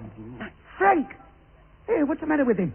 What's he staring at me like that for? Mitch, look around for Jet. I'll attend to Roger. Yeah, sure. You help Mitch, Lemmy. Yes, Doc. Mitch, where are you? Over here, Lenny, by Jet's bunk. Oh, yeah. Have you found it? Oh, give me a chance. I've hardly started looking. Now, this is the bed he was lying on, isn't it? Yes, mate. Well, he's not here now. So Doc discovered in the dark. Hey, look. Huh? There he is, under the bed. Well, what's he doing down there? Hey, Jet. Jet! Come on, wake up, you hear? Oh, thank goodness. Hello, Jet boy. How you feeling? What's the matter? Where's the light coming from? You all right, Jet? Oh, why shouldn't I be? We thought we'd lost you. Just mate, you were lying under the bed. We couldn't find you in the dark. But it isn't dark. Good grief. What's that? What, that manhole, you mean? It opened up about 5 minutes ago. And what's down there? We don't know. We haven't looked yet. Well, why not? And where's Doc? Over on the other side of the room. That fellow we found on the floor turned out to be Frank Rogers. Frank? Yes, Jet. He's regained consciousness and Doc's gone over to him. Here they come, both of them. Out of the way. Let me get up. Thank goodness they found you, Jet. Hello, Frank. Do you remember me? What are your orders, Captain Morgan? He remembers you all right, Jet, but in a confused kind of way. His condition? Yes, but not very deeply. He behaved quite normally for a moment or two just now. But he has to be told what to do. I'm afraid so. But how did he get here? The last we heard from him, he was in a land truck heading down from Polar Base to the Mare Australis. Where does Frank think he is now, Doc? He doesn't seem to know or care very much. Look, do you know where you are, Frank? What are your orders? No, I don't think he does. Pity. I was hoping he might throw some light on how we got here. Well, it looks like we were brought here through that hole in the floor. Oh, I wonder where does it lead to? Well, we'll look and see. Come on. How did this hatch come to be open? Oh, I don't know, Jet. So many things were happening at that time. We heard a low whine, the light came on, and then this hatch opened up of its own accord, apparently. Were you or Lemmy anywhere near the walls at the time? No. Nor me. Why? Well, I thought perhaps you might have accidentally touched a control, as you did, Doc, when that astro hatch opened. No, we didn't touch anything, either of us. Well, the point is, now that it is open, are we going down there? No, Mitch, we're not. Yeah, but perhaps the whole idea is that we should. That's the very reason I think we should stay here. If nothing happens in an hour or so, maybe we'll chance going down. One of us, at least. Who? Well, that'll be decided later. Meanwhile, now that we have a little light in this place, Mitch and I will search it thoroughly. Doc, you stay with Frank. See if you can get any sense out of him. Sure, Jet. And what do I do? You'll stay here, by the hole. Eh? Now, keep watch. If you see or hear anybody coming out of it, give a yell. You're darn right I will. I'll yell me head off.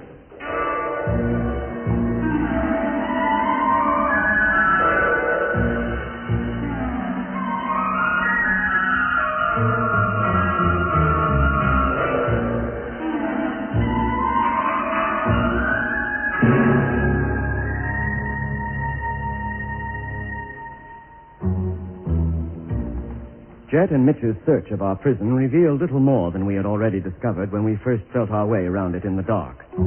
As we had surmised, the place was circular in shape, with smooth walls about 10 feet high and a dome-shaped roof with a lookout hatch in the center. The little panel Jet and I had found in the dark and which operated the shutter over the hatch refused to function now, even though Jet tried the control a number of times.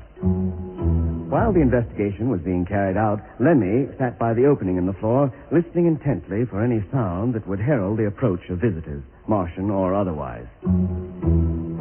Meanwhile, I made a thorough examination of Frank Rogers. He appeared to be in the same state as Mitch had been when we rescued him from the city in the lack of solace nearly a year ago. He was, in fact, in a partly conditioned state and vacillated between long periods of deep coma or delirium and short periods of normality, during which he was like a man recovering from an anesthetic or the effects of a narcotic drug. I couldn't get much sense out of him. Then I remembered what Webster, the man who had helped us escape from Mars during our first trip, had told me about partly conditioned Earthmen, at that time with particular reference to Mitch. This isn't a bad case. Almost back to normal. While he's in this sleepy state, it's possible to penetrate right deep down inside a subject's mind. Tell him he's in Africa, and when he wakes up, he'll believe it. That, Dr. Matthews, is the Martian method. On the other hand, put him to sleep now, tell him all that has happened to him since the time his memory failed him, and when he wakes up again, he'll remember everything. Webster's suggestion had worked with Mitch. Maybe it would work with Rogers, too. I waited for one of the moments when he passed from a deeply conditioned state into the stupefied one of near normality. Frank, do you know me? Hello, Doc. What am I doing over here in the Discovery? Is that where you think you are? I should be in the freighter. I was there a minute ago with Whittaker, and he... Whittaker? No, it couldn't have been him. He's dead. He was found in number 6. That's right. Are we on the way back to Earth, Doc? No, Frank, we're not. But we did land on Mars, didn't we? You don't remember? Oh, everything's so vague and confused. Frank, look at me. Yes, Doc? Can you see my face? Yes, I can. There's not much light, but I can see it. Now, look, I'm going to put you to sleep. When you wake up again, I'm hoping you're going to feel a lot better. Am I sick, Doc? You're going to be all right. Now, look at me, Frank. Now go to sleep. Go to sleep, and everything will be fine. Go to sleep. Go to sleep, and you'll be okay. When you wake up, everything will be okay.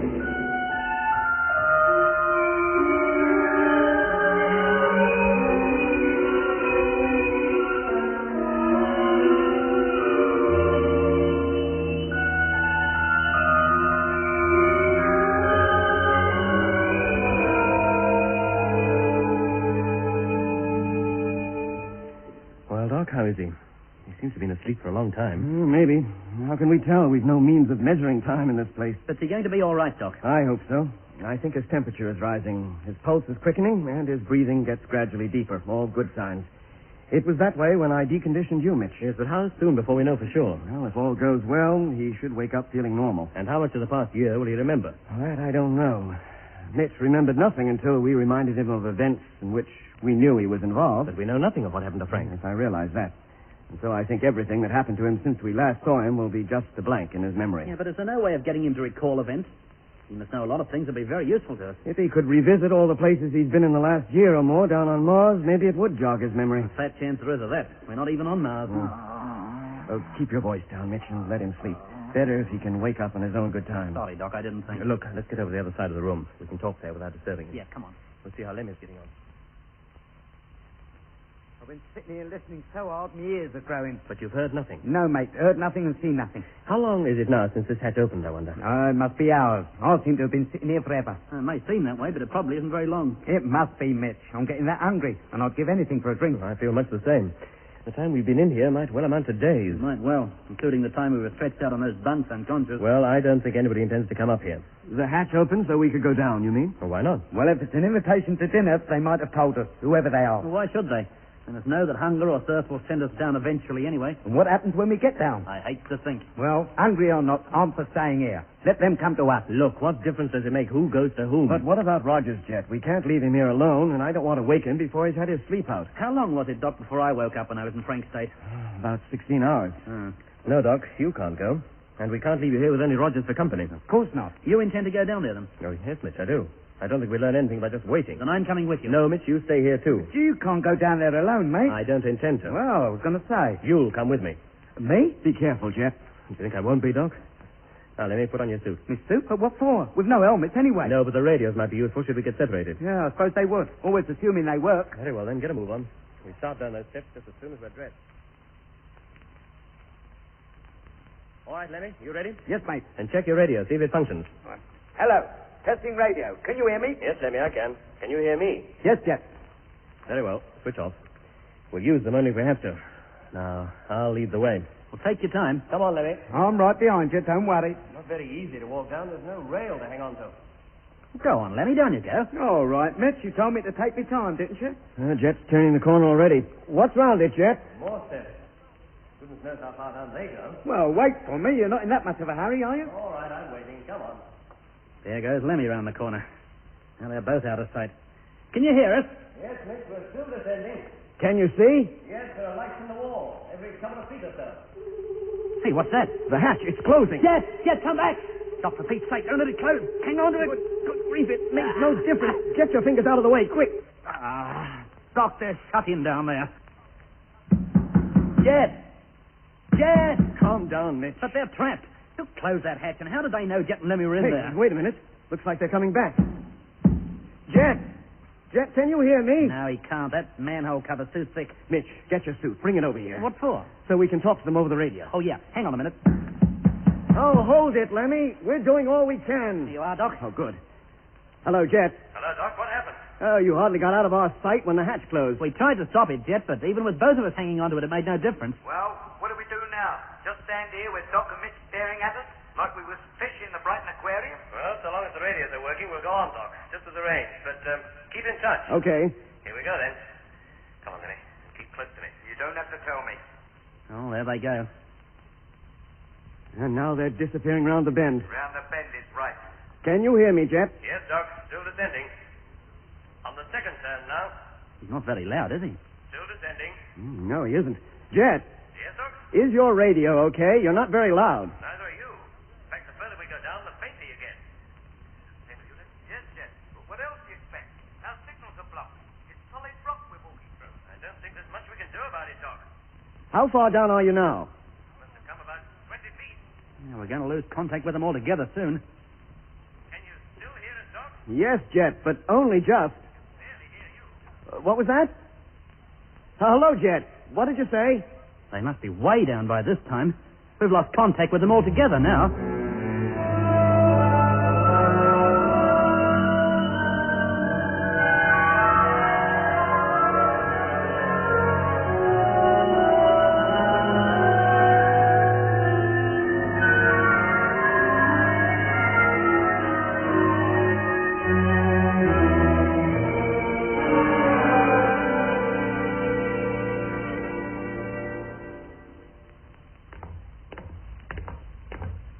Hello, Doc. Doc, can you hear me? Obviously he can't, Lemmy, so there's no point in calling him anymore. Switch off your radio. But how are we going to let him know if anything happens to us? If anything does, I don't suppose we'll be in a position to let anybody know anything. And what if you and me get separated? There's no guarantee of our keeping in touch with each other. And we'll see to it that we don't get separated. Well, let's hope it's as easy as that.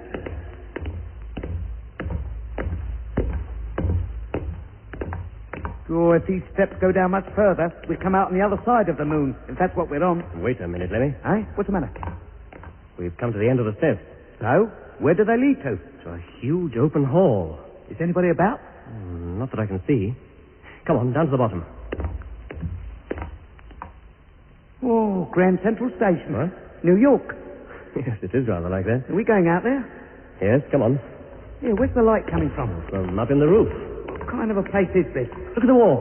See, through those archways, other spiral staircases like the one we just came down. Yeah, where do they lead to then? Other dungeons like ours? Probably. Do you think there are any prisoners in them too? How should I know? But we're not climbing them to find out. Oh, I should hope not. None of those stairs are lit up as ours is.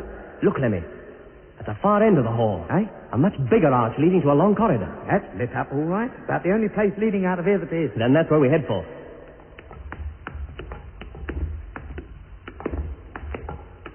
This place seems to be carved out of solid rock, like a great cave. Beautifully carved it is, too. Look at those designs up there. Yeah. Like those rock carvings you see in South America. Aztec or Magyar or some such name. Aztec and Maya, Lemmy. Yeah, well, that's what I said. Must have taken years to do. Here, wait a minute. Those pyramids we saw on Mars. Oh, what about them? Well, they were step pyramids. You find that kind of thing in South America too, don't you? Remnants of an ancient civilization. Yes, Lemmy, but I'd say the Martian pyramids were more in the nature of the ziggurat. A ziggurat? A ziggurat, a kind of step pyramid built by the ancient Babylonians. Go on.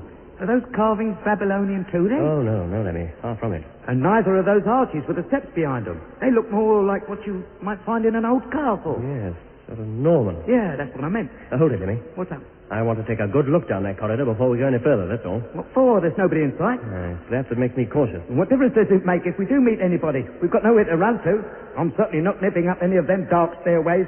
I'm going nowhere where I can't see to put my feet. Come on, we'll walk slowly and keep close together. Wait a minute. Listen. What do you hear? Somebody singing. What? You must hear it. It's as plain as... Blimey. I can hear that. That's the same noise Doc and me heard upstairs before that transparent hatch opened. What on earth is it? That noise has stopped, but the singing hasn't. But I don't hear any singing, Lemmy. Well, I do. There. Now it's stopped. Where did it seem to come from? I don't know. From all round. Like that noise just now. I couldn't pin it down to any particular direction. But you don't hear it anymore? No, mate. You must have been imagining it. I don't think so, Jet. Or perhaps it's connected with that other noise in some way and you thought it sounded like singing. That's what it did sound like, and that's what it was. Well, let's keep going. Down the corridor? Yes, and keep your eyes open. Look out for doors or any kind of opening in the walls. Yeah, both walls seem perfectly smooth from here, as far as I can see. Well, watch out, just the same. Yes, sir.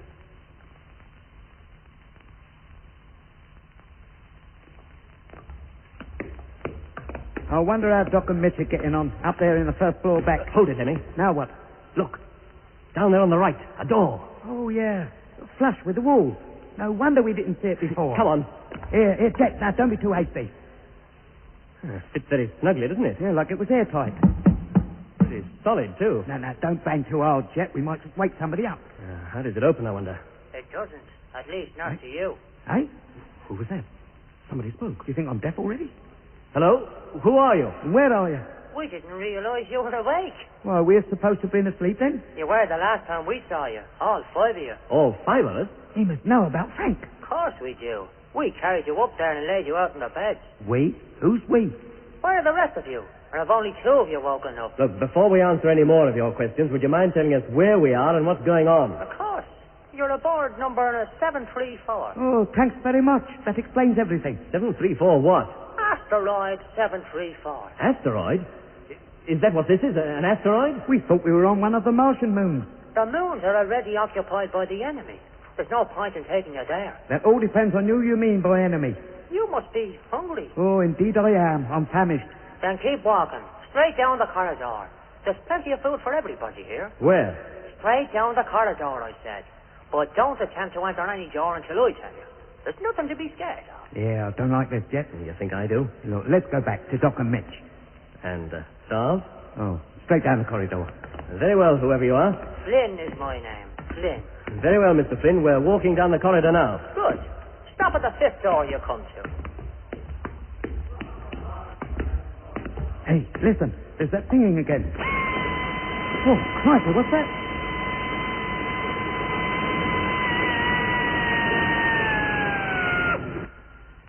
You've a most peculiar taste in music, Lemmy. I can't help it. It's the gypsy in me. Door number 5, you said, didn't he? Yes. Well, this is it. Hello? Hello? Hey, Paddy, we're talking to you. Can you hear us? How did you know my name is Paddy? Well, it's a common Irish name, isn't it? And how did you know I was Irish? I heard you sharpening your shillelagh. Look, we've got as far as the fifth door. Then come on in. But how can we? Oh. Well, that settles that little problem, doesn't it? Are we supposed to go in there? Yes, come on. But this place is hardly bigger than a cupboard. The second door doesn't open until the first one is closed. You mean it's some kind of airlock? Well, you might call it that.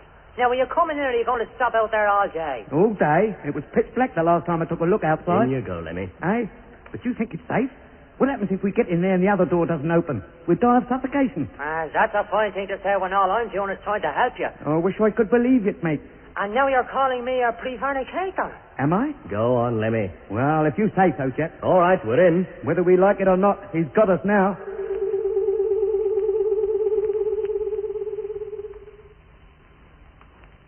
Well, come on. What about this other door, eh? Hello? Hello? Hell. Now, what did I tell you? He has got us. We should never have... Who? And he was speaking the truth. But who is he? When that door opens, we shall find out.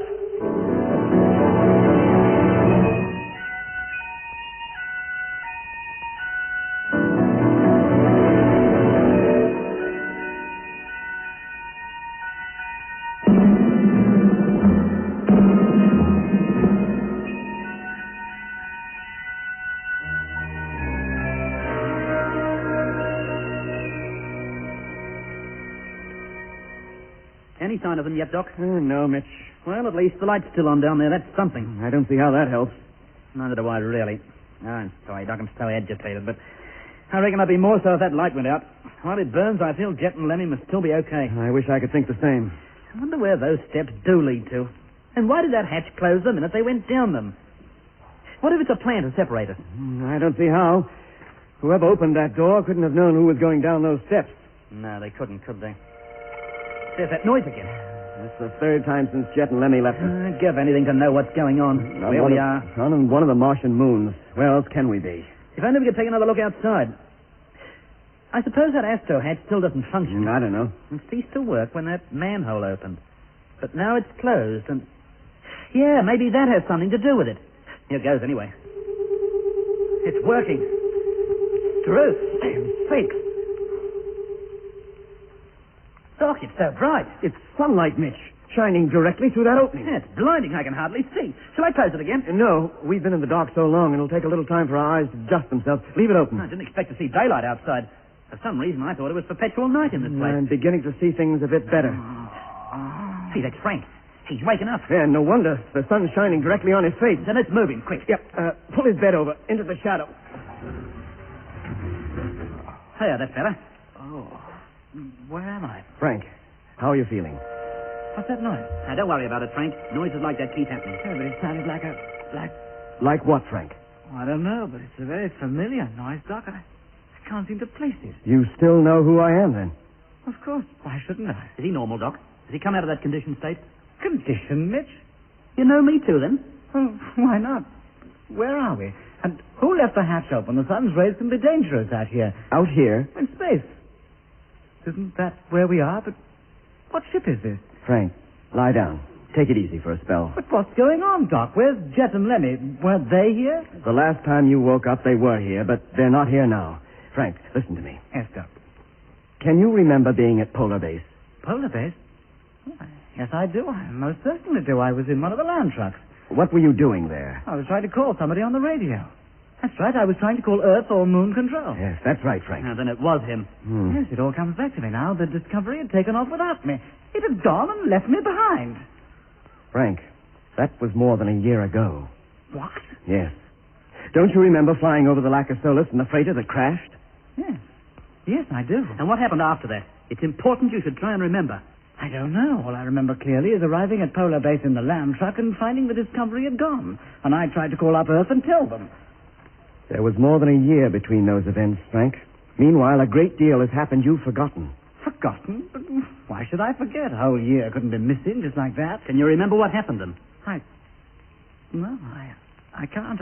I remember nothing between crashing in the freighter and the next minute I was in the wreck of number 2. Yes, Frank, number 2. But she crashed on the Mare Australis. That's right, and her crew disappeared. But that was before your lapse of memory.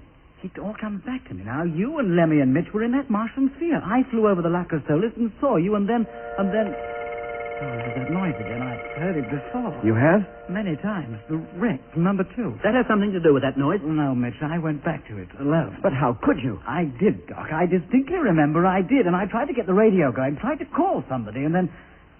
Oh, that's all I remember about that. The next thing I knew, I was at Polar Base trying to contact Earth. It was imperative that I contact Earth. Well, of course, if you'd been left behind. No, it wasn't because of that, Mitch. I had a message, a most important message. I had to get through. There wasn't much time. We heard your call, Frank. You did? But where from? Never mind that now. What was the message? Well, the fleet.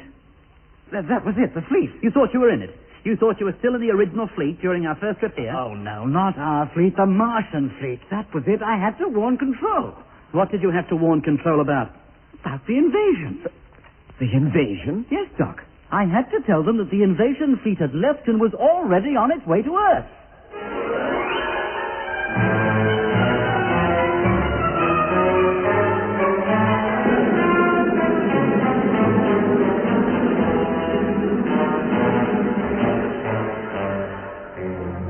That was episode 9 of Journey into Space. Taking part in this recording were Andrew Foles as Jet Morgan, Alfie Bass as Lemmy, Guy Kingsley Pointer as Doc, and Don Sharp as Mitch. Other parts were played by David Jacobs and Pat Campbell. The orchestra was conducted by Van Phillips, who also composed the music.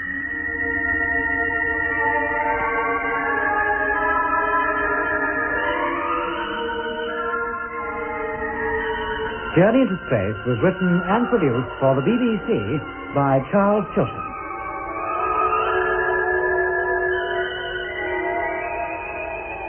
And you can hear episode 10 at the same time next week. Revolving round Mars. And then a transparent circular hatch set in the middle of the floor opened to reveal a flight of stone steps. Jet and Lemmy went down them to see where they led, but they'd hardly been gone a minute when the hatch closed again, in spite of the combined efforts of Doc and Mitch to prevent it. Under the circumstances, Jet decided to proceed with the investigation. It was intended that contact should be kept by radio, but the lower Jet and Lemmy descended, the weaker the signals became, until finally contact was lost entirely. And then Frank Rogers, who had been put into a hypnotic sleep by Doc, woke up, and to Doc and Mitch's relief, appeared to be perfectly normal, except that he found it difficult to recall events of the past year, which, of course, he had spent on the Red Planet. That noise again. I've heard it before. You have? Many times. The wreck, number 2. That has something to do with that noise. No, Mitch. I went back to it. The wreck. Alone. But how could you? I did, Doc. I distinctly remember I did. And I tried to get the radio going, tried to call somebody. And then, well, that's all I remember about that. The next thing I know, I was at Polar Base trying to contact Earth. It was imperative that I contact Earth. Well, of course, if you'd been left behind. No, it wasn't because of that, Mitch. I had a message, a most important message I had to get through. There wasn't much time. We heard your call, Frank. You did, but where from? Never mind that now. What was the message? Oh, the fleet. That was it, the fleet. You thought you were in it? You thought you were still in the original fleet during our first trip here? Oh, no, not our fleet, the Martian fleet. That was it. I had to warn Control. What did you have to warn Control about? About the invasion. The invasion? Yes, Doc, that was it. I had to tell them that the invasion fleet had left and was already on its way to Earth. What? Already on its way? Yes, that's why I had to contact them. You would never have managed it, Frank. Oh, but there was just a hope, Doc, a chance that somebody down on Earth might have heard me. I had to do something. When did you find out that the invasion fleet was leaving? Well, I don't know. All I remember now is that I knew it was leaving and that I had to warn somebody. You have no recollection of anything that happened to you while you were conditioned? Conditioned? Me? Yes, Frank. Since we last saw you, we have been back to Earth and returned to Mars for the second time. Except, as far as we know, we're not on Mars anymore. Oh, now, wait a minute. You're getting me all confused. I'll explain everything later, Frank. Right now, you must tell us all you know about the invasion, the date the fleet left, everything. But I don't know anything more. Frank, what do you remember? I remember landing on Mars, the land trucks, number 2 crashing. That was a year ago. And then I remember being in number 2, trying to contact Earth. How did you come by that information regarding the Martian fleet leaving for Earth? I don't know. I only know it's the one thing that's uppermost in my mind. Okay, Frank. You take it easy now. Lie quietly for an hour or so. Could I have something to eat, Doc? I'm so hungry. I'm afraid we haven't anything. Not even a flask of tea? No, not even that, I'm afraid. Doesn't the ship carry tea anymore? Well, there's lots of it in the Discovery, but we're not in the Discovery, Frank. Oh, where are we then? I wish I knew. Now, you take it easy. When you've rested a while, I'll come and talk to you again. Yes, Doc. Come on, Mitch. Let's leave him alone for a spell. Sure, Doc. Didn't get much out of that, did we? No, but at least he's back to normal, and that's something. Yeah. I suppose this business of not remembering is all part of the plan. What plan? Well, the Martian plan. A conditioned type up here remembers nothing of being brought up here, or of Earth for that matter, except what the Martians want him to believe. Then, when he's deconditioned, he remembers nothing of being on Mars. Very handy. From what point of view? Well, from the point of view of any of the conditioned types who are landed on Earth, suddenly reverting to normal. I see what you mean. He loses all memory of having been to Mars. Yes, of course.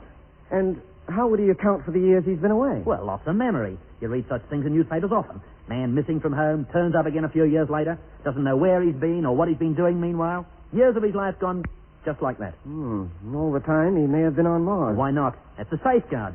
Any spies, fifth column, call them what you will, landed on Earth, will carry out their orders to a T, so long as they remain conditioned. But if the conditioning should leave them, it's no matter. They'd never remember they'd ever been on Mars, so there could never be a danger. But if they went back, it would be a different story. What chance is there of that? I doubt very much if any of them ever make a trip twice. There goes that music again. I wonder why we keep hearing it. And I wonder what's happened to Jet and Lemmy. They haven't returned. Hey, Doc. It's Frank. He's sitting up. Coming, Frank. That noise. Oh, what about it? Well, it's, Well? I've heard it before. So you said, but can you remember where? Yes, I can. It's all rather vague, but Go on. it reminds me of a huge control room. Where? I don't know, but lots of other men were there, dozens of them. We were all seated at control desks. That's right. What were you controlling? Well, I can't remember. Orders were given, and we manipulated the controls accordingly. And something I was handling always produced that kind of noise. Was it a ship, Frank? A sphere, maybe? A sphere? A Martian sphere. Remember the kind you saw on top of the pyramid in the canal out in the Argia Desert? Oh, no, not exactly. I seem to remember a sphere of some kind, though, but a huge one. It needed a whole army of men to run it.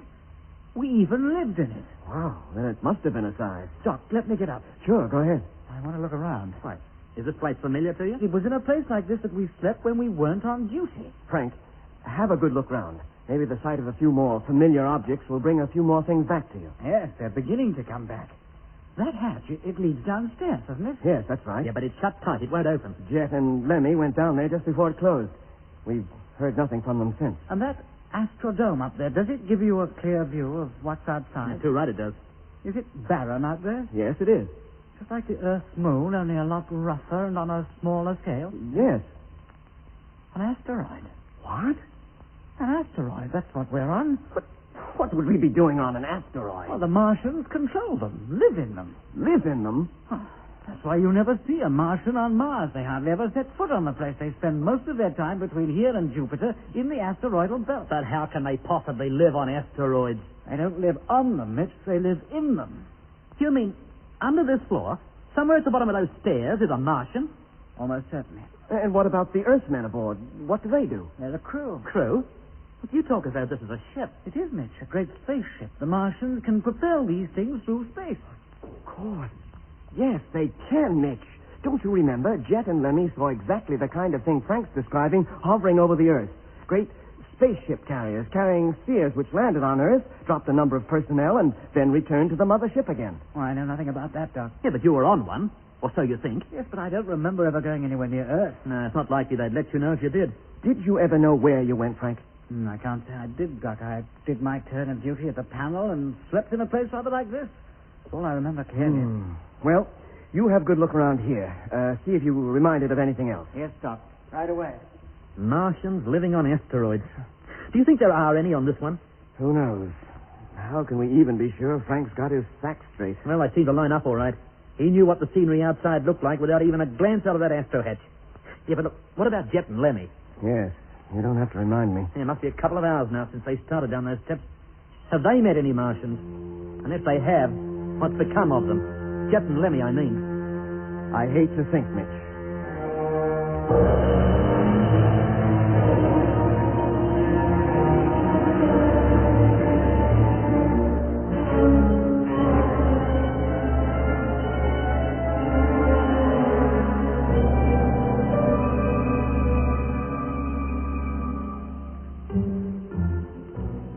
As we discovered later, Jet and Lemmy had, of course, on reaching the base of the spiral stairway, found themselves in a large, well-lit hall, carved out of the solid rock of which the asteroid consisted. At the far end of the cave-like structure was a long corridor. Jet and Lemmy made their way down this, and then were surprised to hear a voice, and an Irish one at that, talking to them. It guided them to a door, which opened to reveal a small chamber that Jet took to be some kind of airlock. The voice invited them to enter, and, somewhat reluctantly, they obeyed. The door then closed behind them, and Lemmy thought he and Jet had been neatly caught in a trap. Well, come on. What about this other door, eh? Hello? Hello? Hell, what did I tell you? He has got us. We should never have... Oh, something's happening. Then he was speaking the truth. But who is he? When that door opens, we shall find out.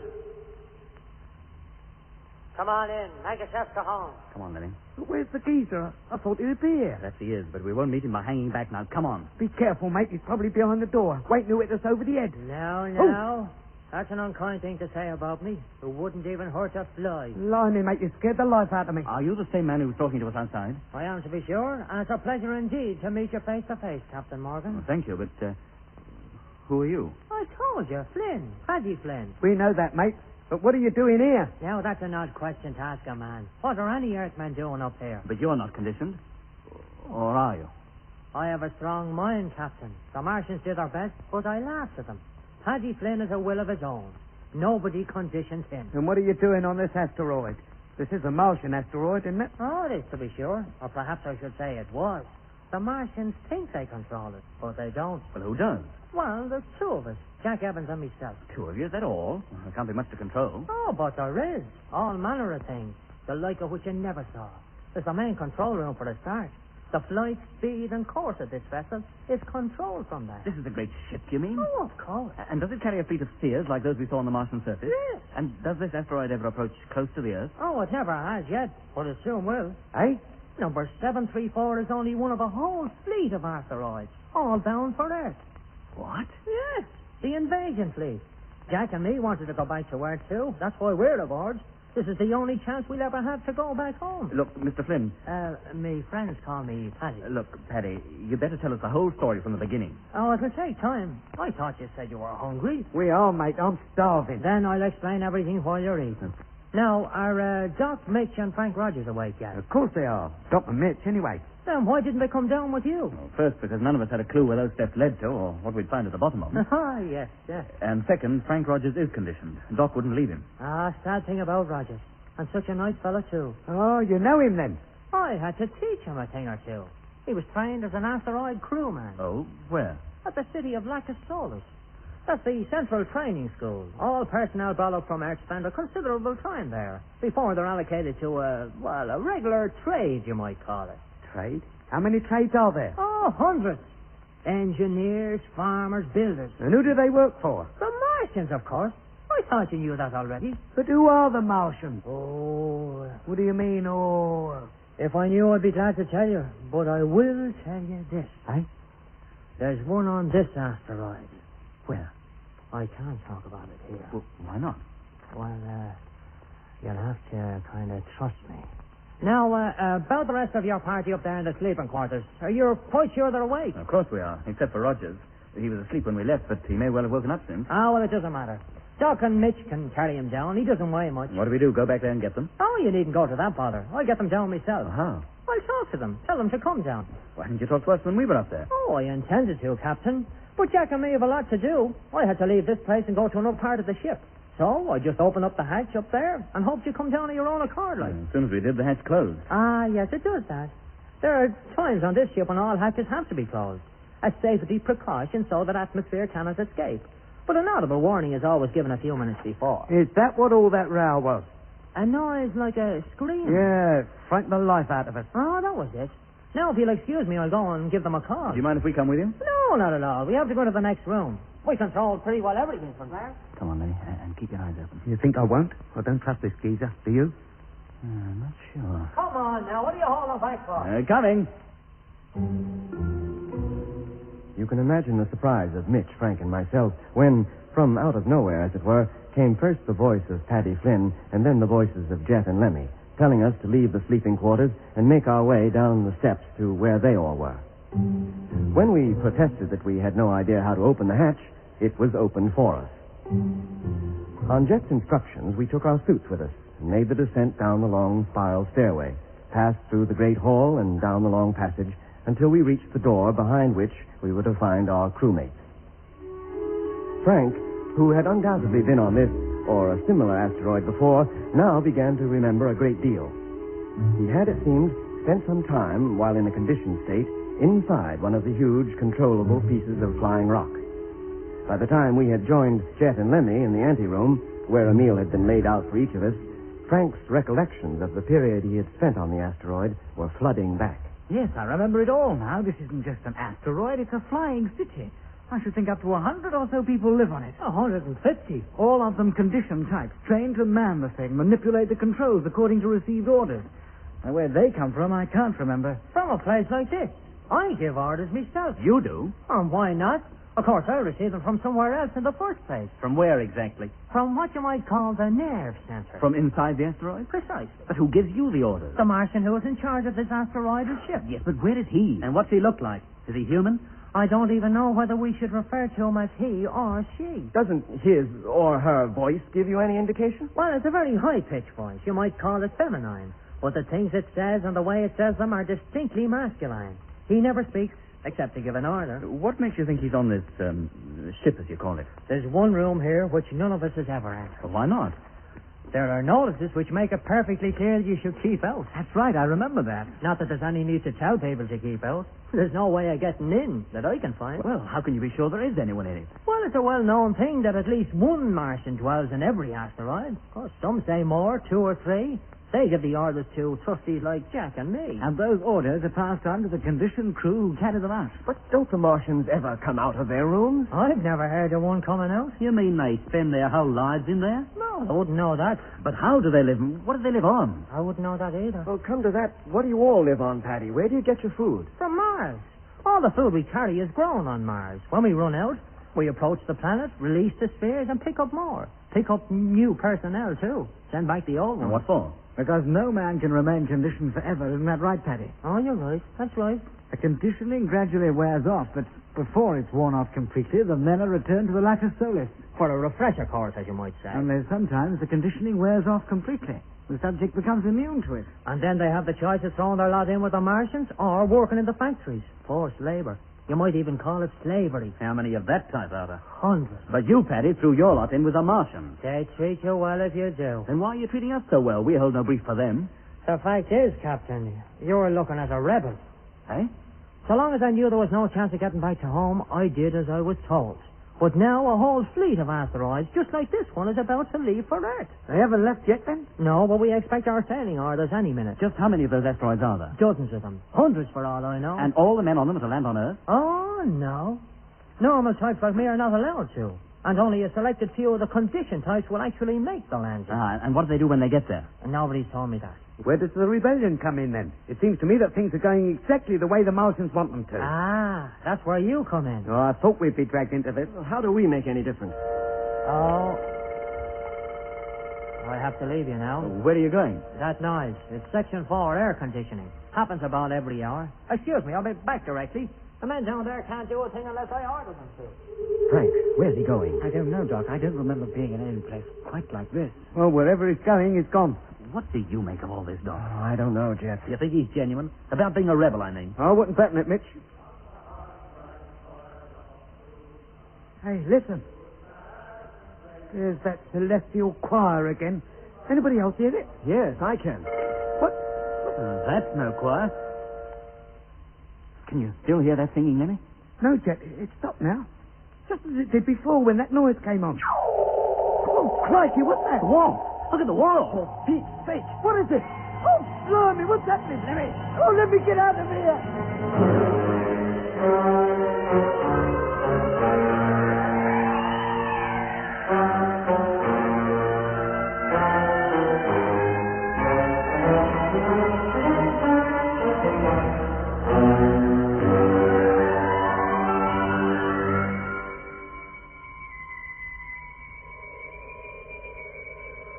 What's happening to the wall? It's fluorescent. It's glowing. There's something behind it. You can see through it. See through it, nothing. It's dissolving. It's disintegrating before our eyes. There we are, Mitch. Don't go near it.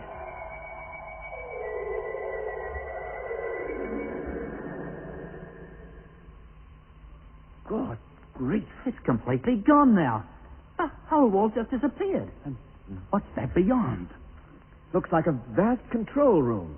And all those blokes in boiler suits sitting at those tables. Who are they? Not so loud, Lenny. Don't attract their attention. What difference does it make? It only needs one of them to look this way and they'll see us. Frank, does this place mean anything to you? Yes, Doc, it does. What is it, Frank? I used to be in a place just like it. I wore a suit just like the ones those fellows are wearing. But what are they doing? Blimey, look. Look. One of them's coming over here. All right, here we are. Don't move. Oh. He turned off. But he was heading directly towards us. He must have seen us. And he preferred not to. Yes, but why? How should I know? Paddy's the boy to answer that question, not me. Hey, wait a minute. Yes, he's seen us this time.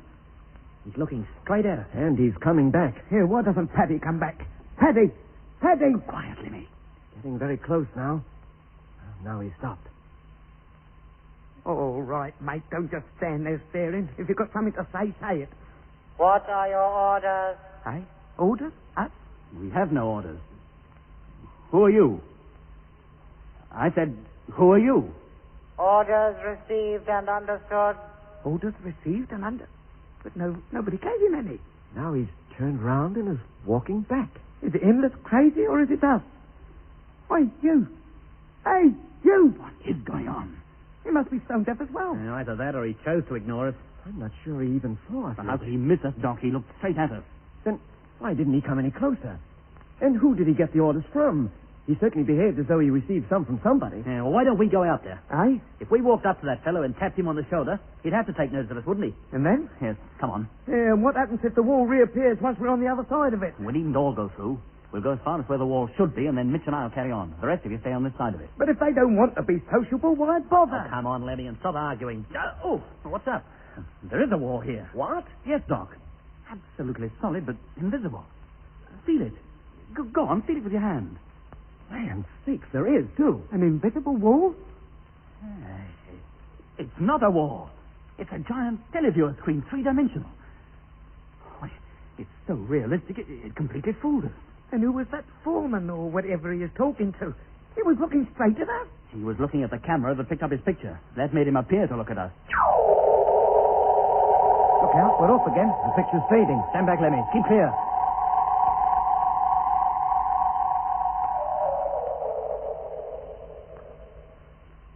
Wow, looks just like a normal wall again. The show's over. What? No Mickey Mouse? It's as solid as a rock. What can it be made of? Rock? And how can it show a picture? You'd expect it to be thin glass or something similar. Yeah, when you stand back a bit, you can make out its shape. Yes, it's a little darker than the rest of the wall. I wonder we didn't notice it before. How many other surprises are they going to spring on us? Aye. Why don't I keep my mouth shut? All right, it's only Paddy returning. Oh. Sorry for the interruption, gentlemen, but certain things have to be attended to. You know how it is. I wish we did know how it is. The next time you play any of those Wizards of Oz tricks on us, you might warn us. The Wizard of which? What Lemmy is trying to say, Paddy, is that the moment you left the room, the wall over there disappeared, and a three-dimensional picture took its place. Oh, that. That's quite normal. Just a televiewer, that's all. With a three-dimensional screen the size of a wall? I thought televiewers were common things on Earth, and that you even carry them in your own ship to Discovery. Well, we do, but the main televiewer is only 3 foot square, and it gives a flat picture. Well, that surprised me, I must say. I understood that during the last few years, great scientific progress had been made down on Earth. That depends on what you mean by few. Well, to put it more precisely, since I left the place. When was that? That's the funny thing. I can never quite remember. Oh? But you must remember something. Oh, I do. Where did you live? In Ireland. Whereabouts? Dublin. You don't seem too sure. If you'd spent as long drifting around the solar system in this asteroid as I have, you wouldn't be sure either. But you must remember something of your life on Earth, Paddy. Oh, yes. When I lie in bed, I remember. Though sometimes I can't be sure if I'm remembering or dreaming. Well, what do you dream? Of green hills. Green is such a wonderful colour, and there's no green on Mars. Is that how you remember Dublin? As Green Hills? Quiet, Lemmy. You'll be saying he was picking flowers in Piccadilly Circus next. Paddy, can you recall anything else? The railroad.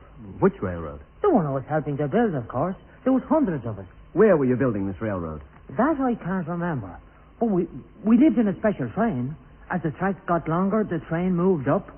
We always lived at end of track. I was a grading supervisor. What kind of equipment were you using? Picks and shovels and dynamite. No bulldozers? I was a railroad builder, not a farmer. He's never heard of a bulldozer. And you'd never seen a televiewer before you left Earth. Isn't that right, Paddy?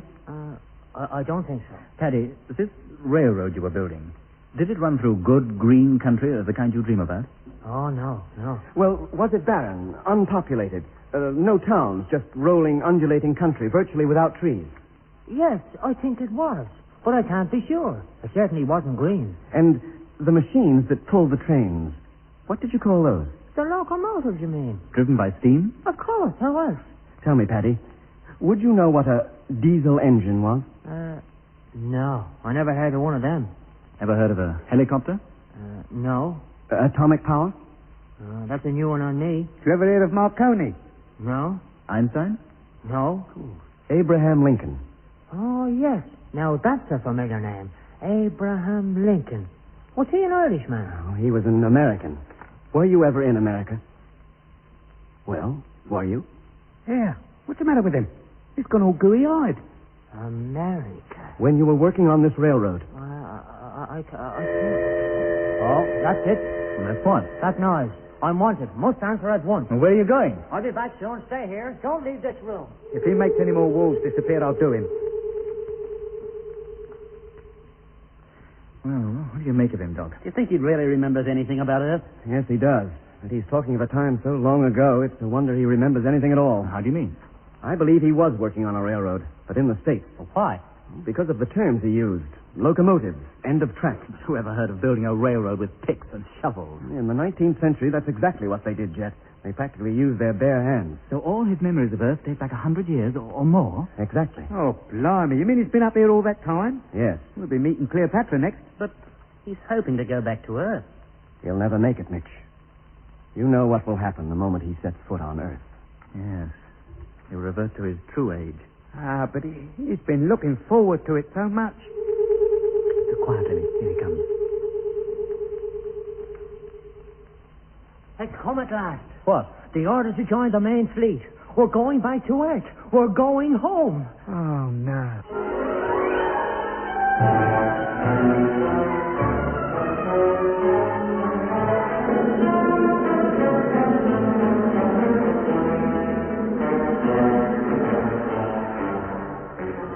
That was episode 10 of Journey into Space. Taking part in this recording were Andrew Foles as Jet Morgan, Alfie Bass as Lemmy, Guy Kingsley Pointer as Doc, and Don Sharp as Mitch. Other parts were played by David Jacobs and Pat Campbell. The orchestra was conducted by Van Phillips, who also wrote the music.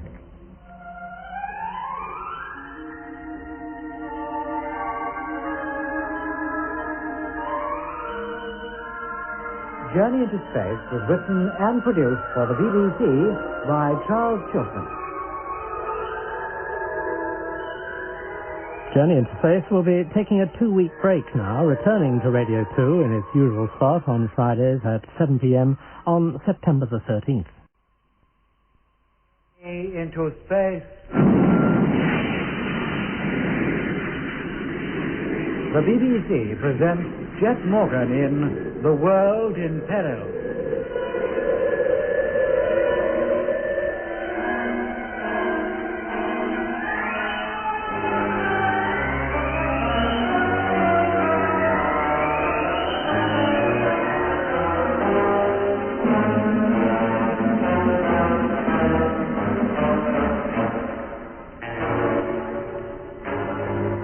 Jet Morgan, the crew of the Discovery, and Frank Rogers are on a Martian asteroid where they met Paddy Flynn, a man picked up from Earth many years ago and now in the hands of the Martians. He is, or so he says, in charge of all the conditioned personnel aboard number 734, which is waiting for orders to join the main fleet of asteroids with which the Martians intend to invade the Earth. And then, during a long talk with Paddy, Jet and Doc learned something of his life down on Earth before he was picked up by a Martian sphere. But before Paddy could complete his story, he had to leave them to attend to some business in another part of the great asteroidal ship. What do you make of him, Doc? Do you think he really remembers anything about Earth? Yes, he does. But he's talking of a time so long ago, it's a wonder he remembers anything at all. How do you mean? I believe he was working on a railroad, but in the States. Well, why? Because of the terms he used. Locomotives, end of track. But who ever heard of building a railroad with picks and shovels? In the 19th century, that's exactly what they did, Jet. They practically used their bare hands. So all his memories of Earth date back 100 years or more? Exactly. Oh, blimey. You mean he's been up here all that time? Yes. We'll be meeting Cleopatra next. Yeah, but he's hoping to go back to Earth. He'll never make it, Mitch. You know what will happen the moment he sets foot on Earth. Yes. He'll revert to his true age. Ah, but he's looking forward to it so much. Quiet, Lenny. Here he comes. It's come at last. What? The order to join the main fleet. We're going back to Earth. We're going home. Oh, no. Paddy, have you made the trip before? No, I haven't. But I know one of the men on an asteroid that has. Oh, which? Number 53. It made the trip 3 times. What for? To pick up new personnel. Or at least to go close enough to the Earth to allow the spheres to go down. It's him that tells me what's going on down there. Did your friend ever actually land on the home planet? No, he didn't. The men who land on Earth are highly conditioned. If they weren't, there'd be no guarantee they'd ever come back. Well, how do you propose to make a landing? I have it all worked out. You see, I receive orders from the Martians and pass them on to the asteroid crew. Well, all I have to do is carry out orders until we reach Earth, or as near to Earth as the asteroids ever go. And then? Then the time will come to transfer the selected crews to the spheres, the ones that will actually land on Earth. But the crew of one of them will not be selected personnel at all, but us. You and me and Jack Evans, of course. And you expect to get away with it? Without the Martians suspecting anything? Why not? If they were suspicious, do you think they'd let me run this ship? Oh, what a surprise for the folks back home when I turn up. After all these years. Oh, there it goes again. It's going to be like this all the time now. I'm not going to have a moment's peace. Now where's he off to? Doc, before he gets back, Well, what do you think now? I still think he's been up here for years and years, and that he's been conditioned most of that time. Even if that's true, he certainly doesn't seem to be conditioned now. No. Maybe at last he's grown immune to it, just like that flying doctor. They've trained him to run this asteroid, and only the time he's spent on it is clear in his mind. His condition period is a complete blank, and the time before that, at the time he spent on Earth, is just a vague memory. Oh, I should think so and all after 100 years. He thinks it's no more than 4 or 5. And that's why he believes he can go back to Earth. Well, who's going to tell him? Nobody. Eh? If he knew the truth, he might not be so ready to rebel, and we'd find ourselves prisoners again. What do we know, then? Well, at least he's taken us into his confidence. So long as he trusts us, we've a good chance of making a landing on Earth. And that's better than being in the hands of the Martians for the rest of our lives. But this asteroid is supposed to be part of the main fleet, isn't it? Well? Well, if we do land on Earth, in the way Paddy suggests, there'll be thousands of others too, and not rebels either, all carrying out their orders to conquer the Earth, which is what the Martians want, and what we're supposed to prevent. We've got to get a message to control before we leave. How do we send it? Now, look, don't tell me a place that carries a 3-dimensional televiewer doesn't carry radio too. Well, of course not, but what kind of radio is it? Would you know how to work it? How to tune to the right frequency? Always assuming it's tunable. If it's a radio, I'll get it to work. I'm glad you're so confident, Lemmy. Thank you. Well, Paddy must know the answer to all these things. Then why don't we ask him? If he'd stay with us for more than 5 minutes at a time, perhaps we would. Yeah, why does he have to keep going into that other room? What's in there? Have you any idea, Frank? No, Jet, I told you that control room was familiar, the one we saw on the screen, but that's all. And where's this Jack Evans? Why don't we see him? He's supposed to be in another part of the ship. But why doesn't he show himself? And how about this business of joining the main fleet? Where do we join it and when? Any minute, I should think, judging by the state Paddy's in. We must get him to tell us more, much more. We should be able to find out enough about the running of this ship to be able to take over ourselves if we have to. Why not take over the old Martian fleet and have done with it? There's no need to be flippant, Lemmy. Well, what about the Martian who's supposed to be sitting in his private suite somewhere on board? Is he going to let us do all that without raising a finger to stop it? Oh, Paddy certainly seemed to think so. Paddy, he can't even remember how long he's been up here. For all we know, he's talking out of his hat. Yes, but he's our only hope. We must get all the information out of him that we can. Be ready to step into his shoes if we have to. But Lemmy's right about that Martian. I wonder where he is. Yeah, and I wonder if he knows we're here. Well, why shouldn't he? As soon as Paddy comes back, we'll ask him. If that Martian knows we're here? No, Lemmy, where he's supposed to be. And then? Well, maybe we'll pay him a visit. Oh, blimey.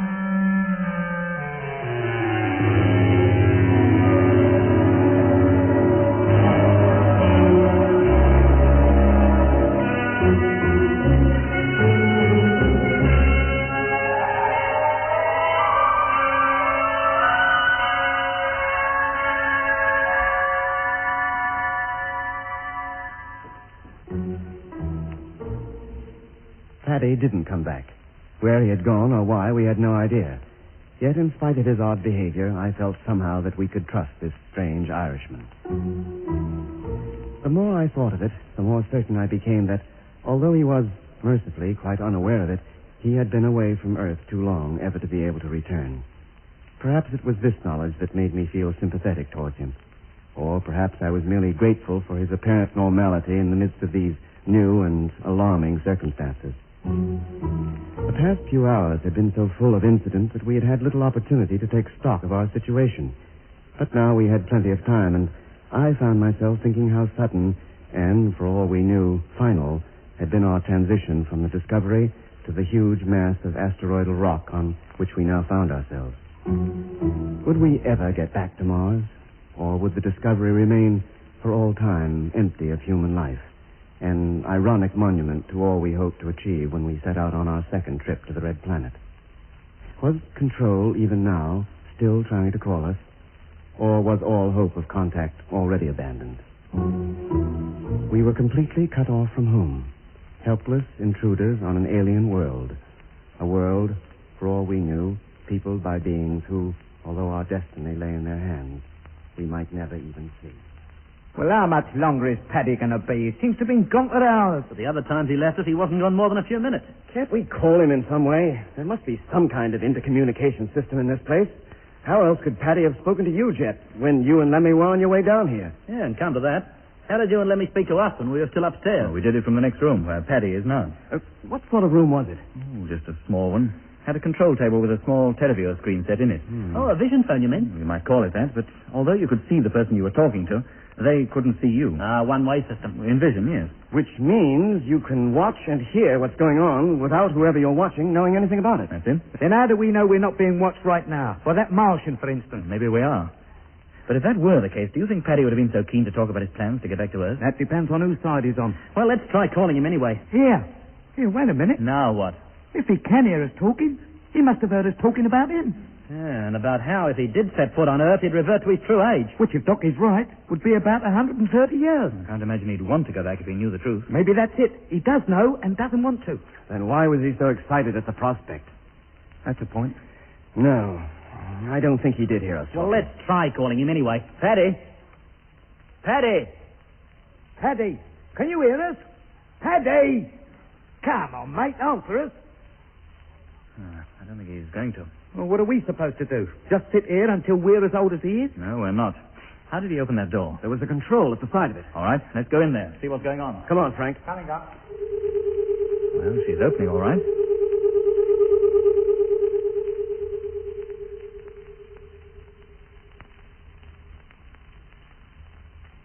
The place is empty. There's not a sign of him. I thought there was something fishy going on. Yeah, but there's nowhere in here that he can hide. Is this the control table you were telling us about, Jeff? Yes, Doc.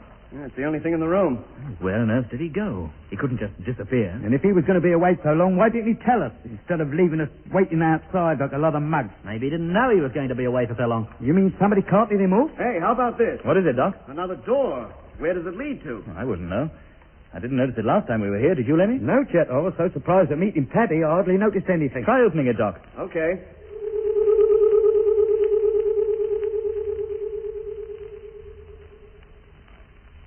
So? Try again, Doc.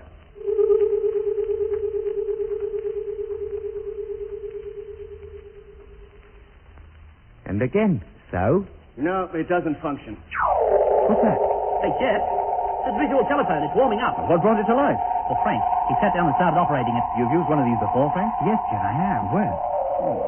Down on Mars, I think. Hey, the picture on there.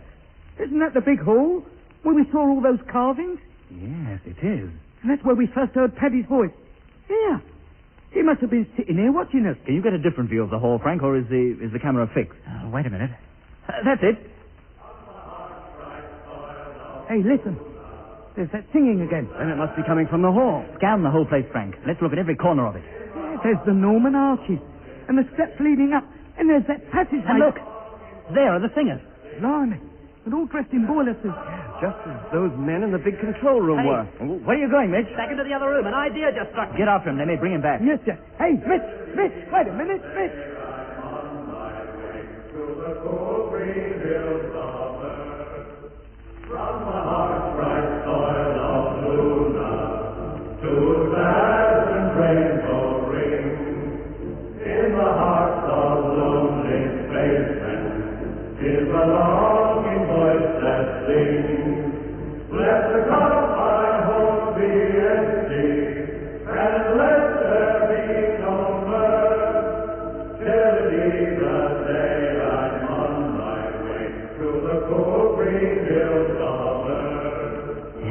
just as I thought, Lemmy.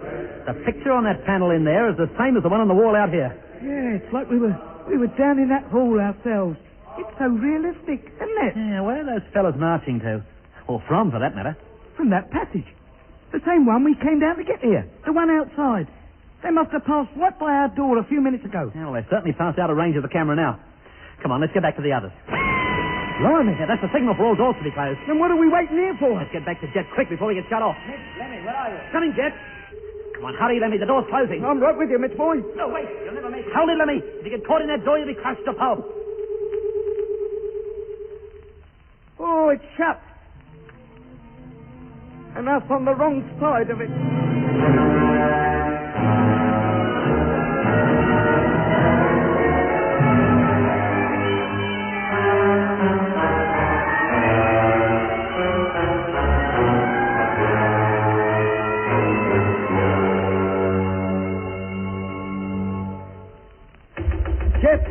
Jet, can you hear me?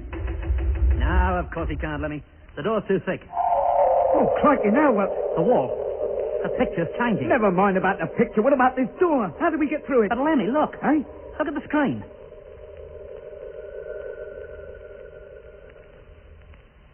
Hey, it's turned into a mirror. Look, that is us, isn't it? Yeah, there's no doubting that. Hey, wait a minute. It's all cockeyed. Well, how do you mean? Well, look at it. We're facing the thing, but our images are turned sideways. Then when we turn sideways, the images in the mirror face outwards. Yeah, of course they do. That's no mirror, Lemmy. It's a televised picture of us. And the camera must be on that wall. I don't see no camera. Oh, we didn't see any screen until the picture appeared. Hello, Mitch. Lemmy. It's Jet. Yes, mate. Can you hear us? Yes, and we can see you, too. I think this panel would show us any part of this asteroid we wanted. Well, how did you get us? Well, Frank manipulated a few controls, and there you were. He knows how to work that thing, then? Yeah, but he doesn't know what picture's likely to turn up next. The fact that we picked you up first go was pure luck. The door's shut tight, Jet. What do we do? This must be one of those safety measures that Paddy told us about when all doors have to close for a while. I don't think we need worry. You'll probably be able to open it again in a few minutes. Well, let's hope so. Why did you go rushing back in there, Mitch? Well, I suspected that the panel you're operating must have something to do with the picture on the wall in here. And does it? Yeah, Jet. We saw the hall and the men walking down it as large as life. We can see ourselves now. It's uncanny. What did you make of those fellows, marching and singing like that? I've seen Boy Scouts marching better. Yes, Lemmy, but what about the song? And what about it? Didn't you hear the words? Well, not really. I was too intrigued by the men themselves. But what about the words? Well, one line that kept cropping up was Green Hills, the Green Hills of Earth. So what? Green Hills are what Paddy chiefly remembered about Earth. Yeah, that's right. Well, that's nice. But what does it all add up to? I wish I knew, but there must be some connection. Has Paddy turned up yet? No, we've not seen or heard anything from him. Frank's going to continue to manipulate this panel, see what else we can get. So don't be surprised if the picture on your wall changes. And what about us? How do we get back with you? Oh, don't worry, Lemmy. I'm sure we'll be able to open the door before long. That's all very well, but I do worry. And so would you if you was in my shoes. Well, keep trying the control from time to time. Trying it. But it doesn't open. Oh, does that thing have to make that noise? Apparently it does, so the quicker you get used to it and stop complaining, the better.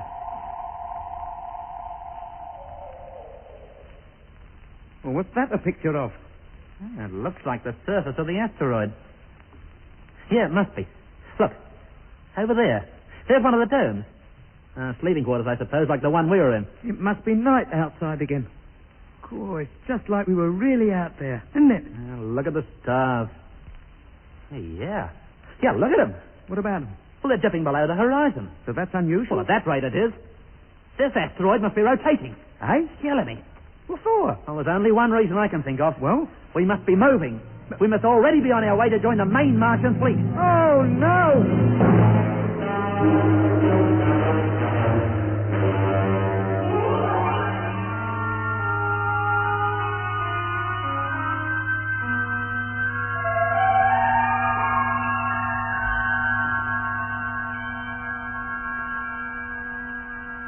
Hello, Jet. Hello. Jet! No, he can't hear us, Lemmy. But why not? He was talking to us a couple of minutes ago. Yeah, a couple of minutes ago he was tuned into us. But isn't there some way we can tune into him? Yeah, there probably is, but what is it? Oh, well, let's try the door again. Oh, it's working. Come on, Lemmy. You don't think I intend to stay out here alone, do you? Jet! Mitch, are you all right? Yeah. Thank goodness that door's working again. And what about that picture on the screen? A view of the asteroid's surface. We're just about to see what else we can get. Yeah, but haven't you noticed anything? No, what? This asteroid's rotating and pretty fast, too. What makes you think so? Frank, switch back to the previous picture. Yes, Doc.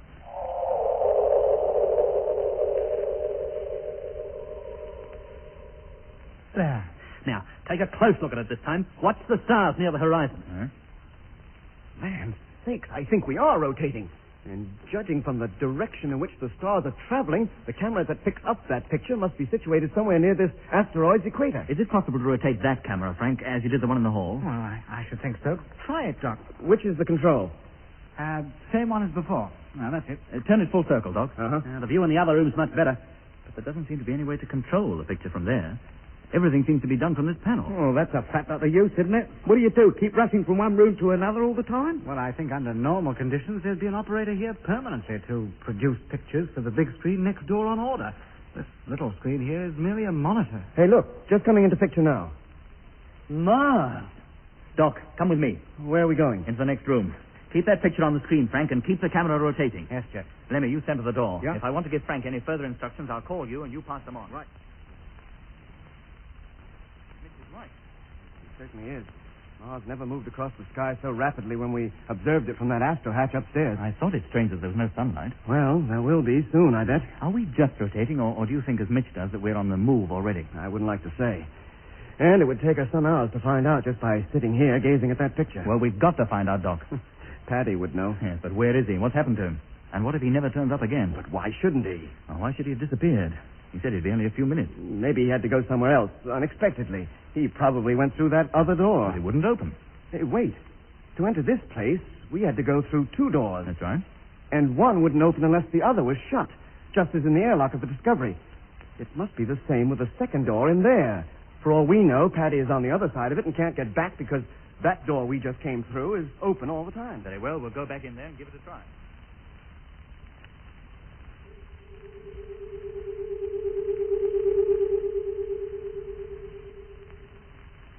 Okay, Jet, she's closed. Very well, Doc. See if the other door operates. Contact. It does. Well, where does it lead to? I'll give it time to open, Mitch, and we'll find out. Oh, another passage. This place must be honeycombed with them. Well, of course. What else would you expect? This place can't be very dissimilar to our own lunar colony. And that's honeycombed with passages, too. Well, what's the plan of action now? I think we should do a little exploring. Try to find Paddy, at least. All of us? No, Frank will stay here and keep working on that panel. From in here, it's probably possible to look at and communicate with every part of this asteroid. Now, it's up to you, Frank, to find out how. Do you think you can manage that? I think so, Jet. All I have to do is to remember which combination of controls produces which picture. Well, Frank, you know how to tune into that hall, to next door, and to the surface for a start.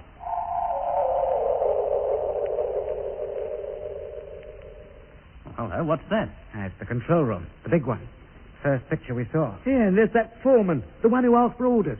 He's walking towards the camera. There must be some means or other which tells him when his section is being watched. There he is. What are your orders? You can hear me clearly and distinctly? I can hear you. Well, if there are no orders at present, just carry on. Well, what's he standing there for? Oh, he's going. You know, for a minute I thought we was going to witness a little insubordination. Turn it off, Frank. Well, shouldn't we ask him a question or two? Frank, turn it off. What's the matter, Frank?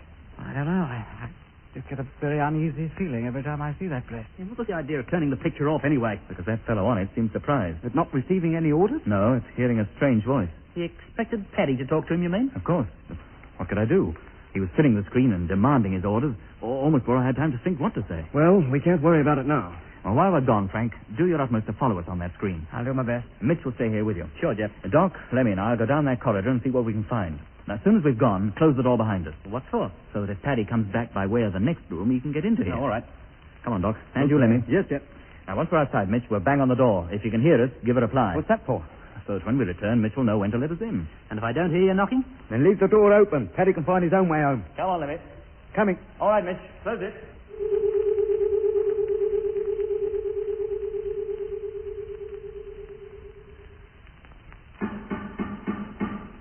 Well, the door's not that soundproof. That's something.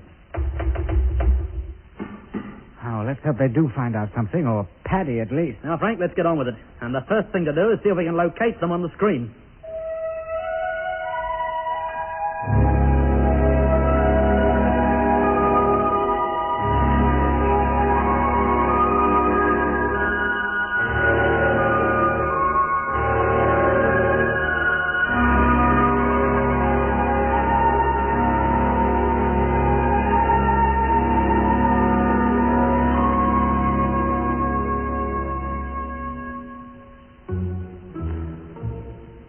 The corridor down which Jet, Lemmy, and I walked seemed endless. Fortunately, it was well lit, which led us to think it must have been in fairly constant use, for the steps leading up out of the great hall to the asteroid's surface were left in darkness, except, or so we assumed, when the men who formed the crew of this great ship climbed them to reach their sleeping quarters. Occasionally, we passed openings in the wall of the corridor and could see the same kind of narrow, spiral stairways that were to be found in the great hall. But as these, too, were in darkness, we made no attempt to descend them. We must have walked for an hour or more, during which time we saw no sign of any living thing, human or otherwise, nor heard any sound, save that of our own voices and footsteps. Oh, I don't think we're ever coming to the end of this place. We'll probably find we'll walk for a week and then end up where we started. It must lead somewhere. Paddy must have come this way. Not so far as this, necessarily. For all we know, he went down the first spiral staircase we saw. In the dark? He'd know how to put the light on. Hey, wait a minute. What is it? Look. The end is in sight. There's a blank wall way on ahead. You mean we've come all this way to find ourselves in a blind alley? Well, I'll answer that question when we get there. Come on.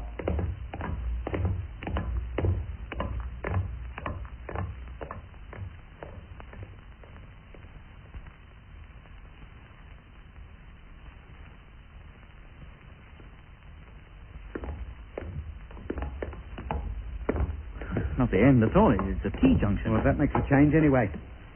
Well, which way do we go? Left or right? It looks much the same either way. Except that both corridors follow a circular course. In which case, it wouldn't matter which way we went. We'd arrive back here eventually. I wonder why they're built that way. What the circle encloses. Come on, let's see where the left fork leads. Hey, Jet. What's that? That's Mitch's voice. Hello, Mitch. Can you hear us? Not only can we hear you, we can see you. Well, how on earth did you manage that? We've been tuning into all manner of things. Frank's really got the hang of this control panel now. It's just a case of reviving what I already knew, Jet. The more I use it, the more I remember about What it. else have you seen? Well, there are 5 cameras up on the surface. 3 of them on the equator and 1 at each pole. There's no part of the heavens we can't bring into view. We can tune into any one of them at any time. Are we still rotating, Mitch? Yeah, we are. Anything else? Well, there are 3 other great halls besides the one we passed through. And we've been able to locate the sleeping quarters that each of them connects with.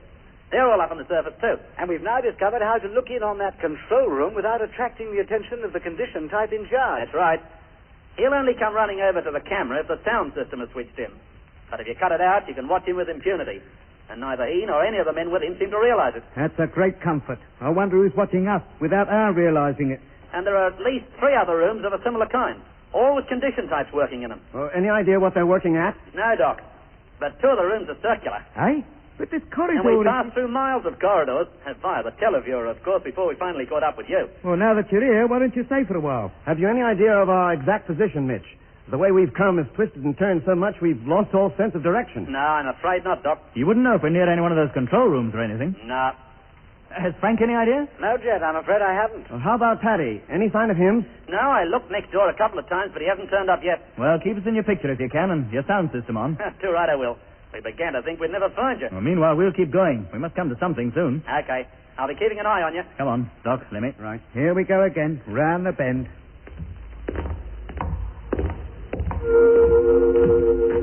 Hey, listen.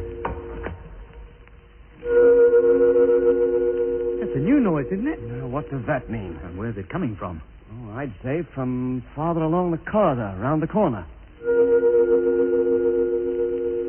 Come on, and take it easy. Go back.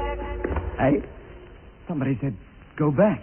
It is forbidden to come any further. Sounds like a woman's voice. No crew personnel are allowed in this section. Go back immediately. A woman? Oh, no. What do you mean, oh, no? Don't you remember? Paddy told us he didn't know whether to call him a he or a she. Good grief, yes. The Martian. The one that's on this ship. That must be him.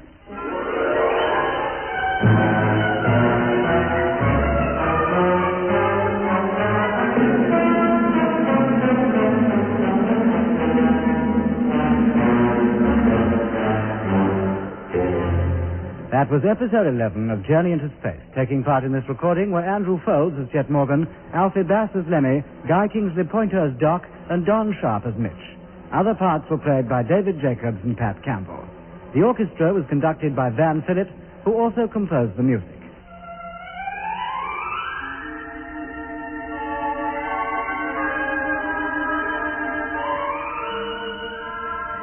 Journey into Space was written and produced for the BBC by Charles Chilton.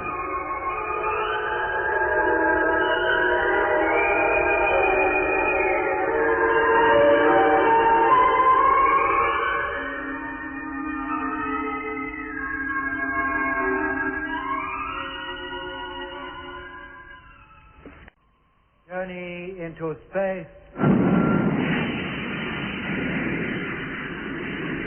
The BBC presents Jet Morgan in The World in Peril.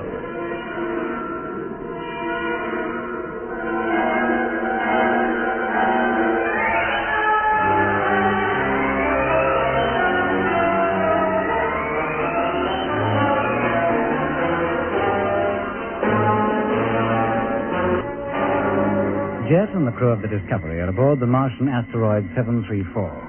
Paddy Flynn, who so Jet gathered, had been a prisoner of the Martians for 100 years, mysteriously disappeared after telling Jet that he intended to lead a rebellion against the Martians. Fearing that some harm might have befallen Paddy, Jet decided to search the corridors of the asteroid for him. So, with Doc and Lemmy, he set out.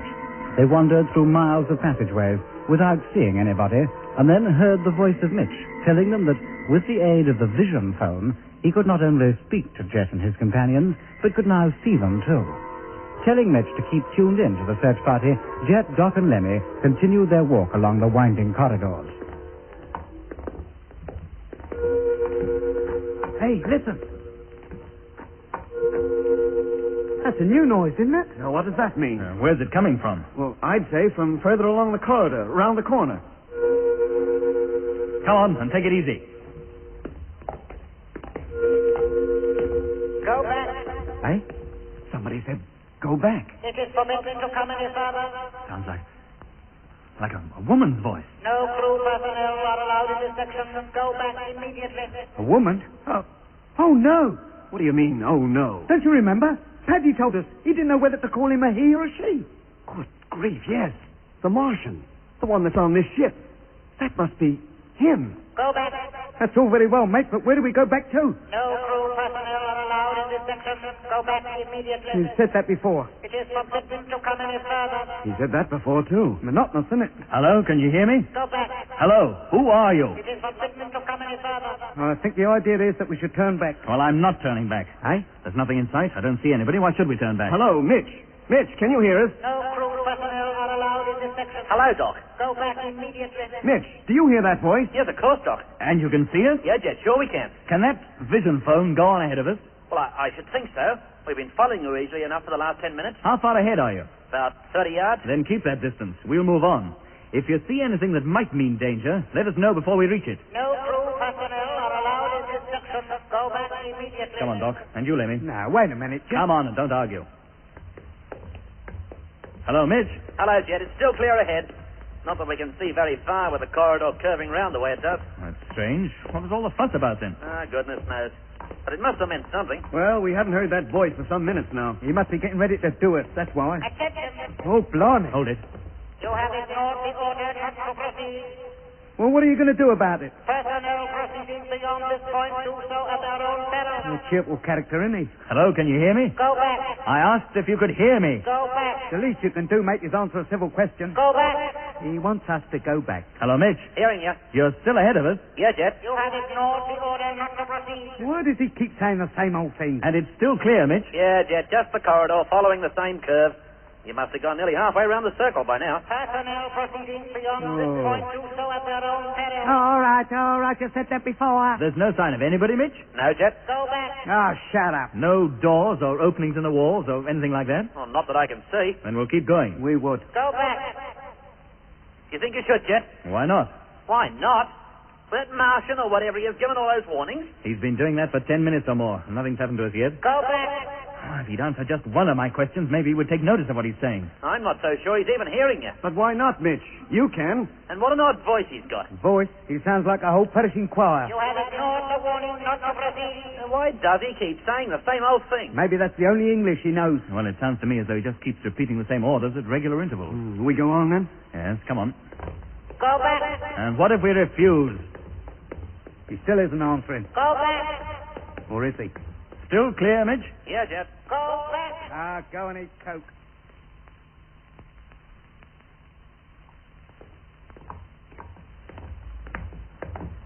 Hey, Jet. Jet, can you hear me? Yes, Mitch. You'll soon be coming to the end of this corridor. Oh, then it doesn't go round in a full circle. No, it doesn't. It leads to a wall with a door in it. What kind of door? Just like most of the doors we've seen in this place up to now. Big, hefty, and I should think airtight. Is that where his nest is? Behind that door? Now, how should I know? But take it easy, fellas. You'll be round to it in just a couple of minutes. This is the last warning. Aye, it's back again. Go back immediately. Who are you? Where are you? Why don't you answer it? Go back. Hold it. The door. There it is. Yes, and there's another one in the side wall, and another one opposite. This is your last opportunity to return to your quarters. We have no quarters on this ship, mate. We're stowaways. Doc, let me. Yes, Jet. Wait here. I'm going on alone. Aye? I'm going to examine that door, the one facing us. If anything should happen, it's best that it happens to only one of us. Well, watch it, Jet. You think I won't, Mitch? I've already had a close look at that door on the screen up here. Well, do you see how to open it? No, there's no control of any kind that I can detect. If you did, you couldn't operate it from up there. I'm going up to that door now. I don't intend to touch it or anything near it until I've looked it over thoroughly. Very well, if you must. Here I go. Go back immediately. Answer my questions, and perhaps I will. Who are you? Go back. No, I shan't. Well, is that the door now? What do you see, Jet? Nothing much, Doc. It's as smooth as glass, just as all the other doors are. Blimey, what's that? Captain Morgan! Captain Morgan! And who's that? That's no Martian. Don't touch that door! Jet, look out. Don't touch it. Too late. He's done it.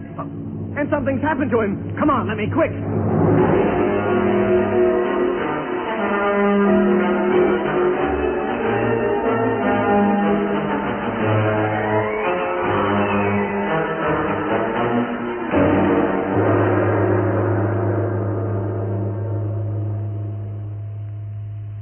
Hello, Doc. Can you hear me? Hello? What on earth happened, Frank? Well, I don't know, Mitch. As soon as Jet approached the door, that noisy signal came on and the picture cut out. He did reach the door, didn't he? Yes, he actually touched it, and then he seemed to recoil from it violently. Well, try and get that picture back, for Pete's sake. Let's find out what happened. Well, I'm doing my best, but this thing doesn't seem to respond. Oh, wait a minute. Here's something. Oh, thank goodness for that.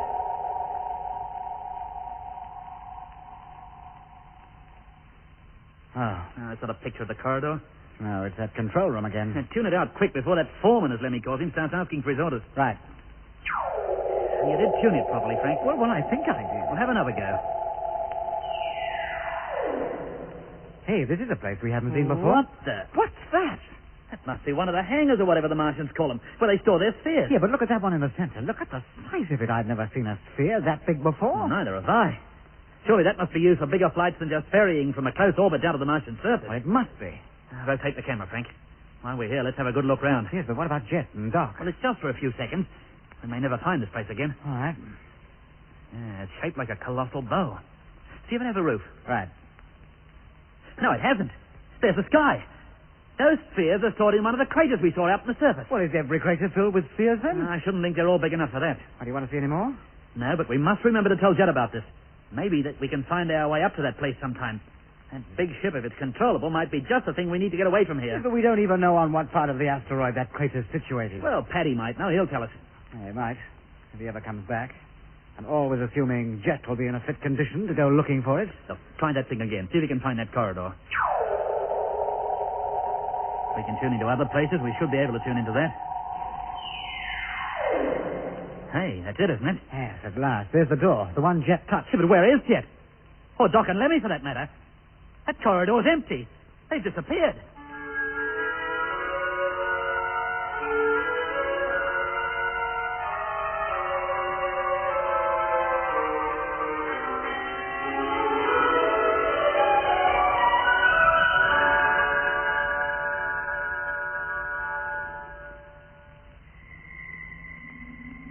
Mitch needn't have worried.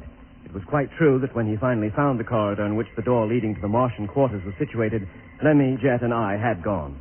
But we had not been spirited away nor overcome by any strange creature that had emerged from the room. The moment Jet collapsed, Lemmy and I, of course, ran to his aid. He lay unconscious on the floor, and nothing I could do would rouse him. Jet! He must have received some kind of shock when he touched that door. What, an electric shock, you mean? Something like that. Now what? Oh, look out, Doc. That door, it's opening. What? Look, that one, the one behind you. Paddy. I told him not to touch that door. You were a bit late with your advice, mate. I'll take him up and follow me. Where to, Paddy? Through here. We'll take him down to sick quarters. Right. Sure thing. Pick him up, Lemmy, and don't touch that door. It wouldn't matter now, anyway. What do you mean it wouldn't matter? Well, touch it and see. Not me, mate. You carry out your own experiments. Do you think I'm telling a lie? Eh? Now do you believe me? Well, but when Jet touched it, it knocked him cold. Didn't you hear Nicholas give you last warning? Nicholas? Yes, the Martian. Who do you think it was? But what's his last warning got to do with that door being harmless now? Well, it's like this, you see. No asteroidal personnel are supposed to come along here. So old Nick was saying. If they do, they get a warning to turn back. If they keep going, they get another. And then if they haven't gone back by that time, the door comes alive and a warning sounds all over the ship. And I come running up here to get the victim. Victim? Well, I call him that because by the time I get here, he's touched the door and he's lying flat on his back just like Captain Morgan is now. And the door? The shock apparatus switches itself off just as soon as I get here. How many others have touched that door? Only 2. They never do it again, and the next time we touch down on Mars, they're taken off the asteroids and put to work in the factories. Oh, why's that? Because no fully conditioned personnel would dare disobey Nick's orders. They would turn back long before they got to the door. And if they don't? It means their conditioning must be wearing off and they're no longer considered fit for asteroid crew work. Up here, when an order is given, it is obeyed. Paddy. It must be. Paddy. Yes. Have you ever tried going through that door? I've got better sense. If just touching it can lay you out, what must the result of going inside be? You've no idea what's in there, then? Oh, yes. Nicholas. He's in there. I told you, there's a Martian on every asteroid, and that's where he lives. But he never comes out, and you've never seen him. No. Then how can you be sure he's in there? You heard him talking, didn't you? That's not proof that he's in there. He certainly didn't reply to any of our questions. Martians don't answer questions. They give orders, and they expect them to be obeyed. Nick's in there, all right. You can take it from me. Now, do we take Captain Morgan downstairs, or do we leave him lying down there all day? Pick him up, Lemmy. Yes, Doc. Up. There we are. Come on, then. In you go. Straight down the slope and turn left.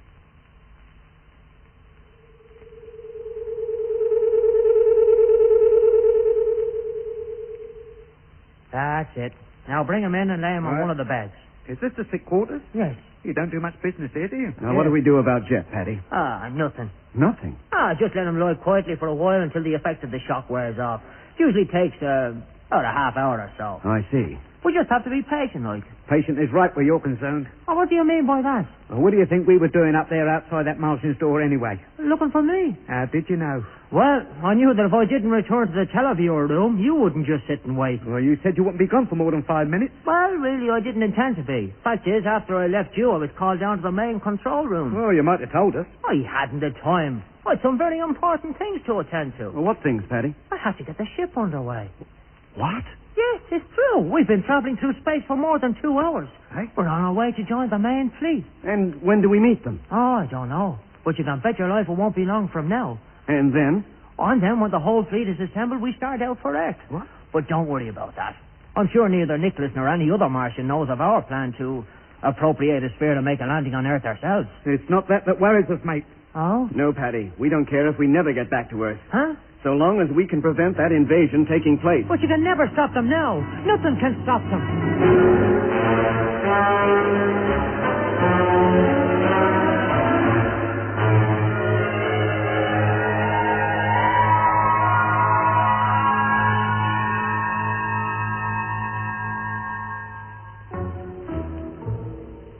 Jet came to about 15 minutes later. The shock he had received didn't seem to have caused him any physical harm. All he remembered was approaching the door and putting his hand on it. Then he said he thought he received a severe blow on the back of the head. A blow, or so he described it, curiously without pain. The next thing he knew, he was lying on the bed. Anyway, Jet soon forgot the door and the way it had treated him when he learned the news that the asteroid was on its way to join the rest of the Martian invasion fleet. He bombarded Paddy with questions, but the Irishman could tell him nothing except that we'd been underway for several hours. He didn't even know in which direction we were traveling. All he knew with certainty was that as soon as we'd kept our rendezvous with the other asteroids that formed the fleet, we would be on our way to Earth. We soon realized that Paddy really had little idea of anything other than his duties aboard the asteroid. Everything on the ship was so designed that it could be controlled by men with the most elementary training, and there seemed no more to running the ship than manipulating a few controls and levers. But if Paddy could give us little information, there was a lot we could find out for ourselves. With this aim in view, we returned to the great televiewer room where we projected a picture of the asteroid's surface and the surrounding sky onto the giant screen. The three-dimensional picture was so vivid, so realistic, that it was difficult to believe that we were not gazing at the fascinating scene through a great hole in the wall. As the asteroid rotated, once every 4 hours or so, we saw the whole heavens revolve before us.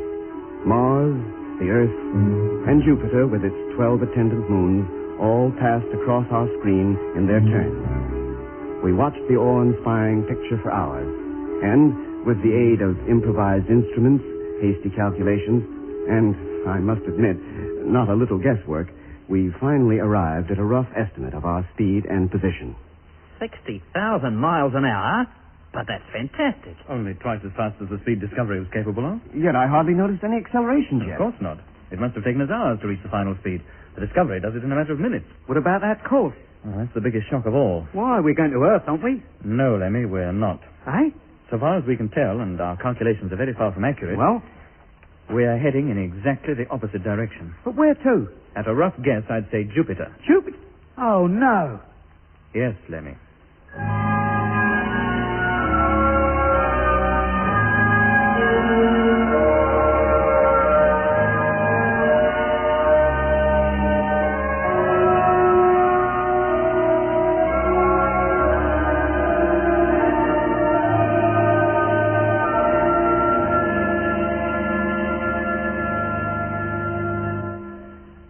You mean we're not going back to Earth at all? Not at the moment, we're not, Penny. But how far is Jupiter from the Earth? Its mean distance is roughly 390 million miles. And we don't go anywhere near Earth to get to Jupiter. For a man in charge of the biggest spaceship you can imagine, you don't know much, do you? Oh, why should I? Sure, before I came up here, I didn't even know Mars was a planet. I thought it was a star. But I'm not as bad as the rest of the crew. They think they're still down on Earth. Now, listen carefully, Paddy. Yes, sir? Have you ever been out as far as Jupiter before, or heard of any other asteroid that has? I did hear of an expedition going out to start a colony on one of its moons. Oh? Yes. When the Martians decided that they'd have to leave their planet, they thought a Jovian moon would serve as a new home for them. Well, what happened? Oh, it was too cold. Or the atmosphere was too thin or something. Anyway, the idea was abandoned. And they decided to invade Earth instead. Oh, I suppose so, yes. Then why should this asteroid be heading out towards Jupiter? Oh, I shouldn't think it's going all the way. It must be heading for the asteroidal belt. What for? Maybe there's a new ship just being completed. A new ship? A new asteroid like this one. Ah. You know, it takes 10 years to dig into an asteroid this size, install all the equipment and convert it into a ship. You mean every time the Martians need a new ship, they convert a minor planet from the asteroidal belt? Where else would they get them from? The Martians have to live somewhere. Their own planet can't support them anymore. At least not on the surface. Or so I've been told. And when did they get the idea of colonizing the Earth? Oh, I don't know. They've been getting ready for it for years and years. Long before I got here. And it must be a long time. Lemmy. Wow. Or maybe the invasion fleet is assembling in the asteroidal belt. If they are, there's no guarantee that this asteroid is going with them. Oh, don't say such things, Captain Morgan. But I am saying them, Paddy. The fact is, you're not sure what the ship is doing or where it's going. Well, For all you know, the invasion fleet has already left. Yeah, but... And if it has, we must warn Earth. And how do you propose to do that? Well, this thing carries a radio, doesn't it? Not that I've ever seen. But it must, Paddy. Why should it? Nobody here has ever any need of one. The only people I ever communicate with are on the ship. And I can speak to them over the intercommunication system and see them, too. And what about that Martian? The one that gives you orders? Where does he get his orders from? Oh, no. Yes. Oh, no. They must come from outside the ship. Either from another asteroid or from Mars itself. Yes, I suppose so. But if they do, Nicholas's radio machine must be where he is. It would be. A fat chance of using that, then. Even if we had any idea of how to operate it, which we certainly haven't. What do we do, then? Build one for ourselves? We have a perfectly good radio on the Discovery. But that's down in the Mare Australis, on Mars. Paddy, you've got to stop this ship. Turn it round and head back to the Red Planet. But I can't. Only Nicholas knows how to do that. You're quite sure the orders come from him? Yes, I do. The ship is not controlled from outside, by remote control? No. Nicholas receives his orders from outside and then decides what orders he has to give according to those he receives. Well, what orders would he give to stop this asteroid and set it on course back to Mars?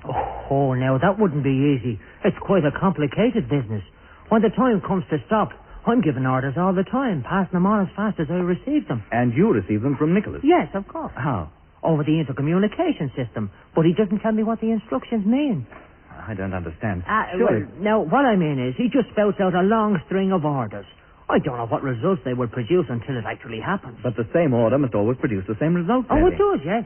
Can you remember any specific one? Oh, there's a powerful lot of them. Well, I remember a few. Could you stop this thing? Just stop it? Yes, I could. Fine. Then do it. Now? Yes, go ahead. What do you do first? Well, I don't do it exactly. Then who does, Paddy? Nicholas, But you just said you could do it. Well, what happens, you see, is Nicholas comes on and tells me to stop the ship. And then? Then I tune into main control and tell them, like, to stand by. Yeah? And then when we're ready, I press the little button in the control panel here.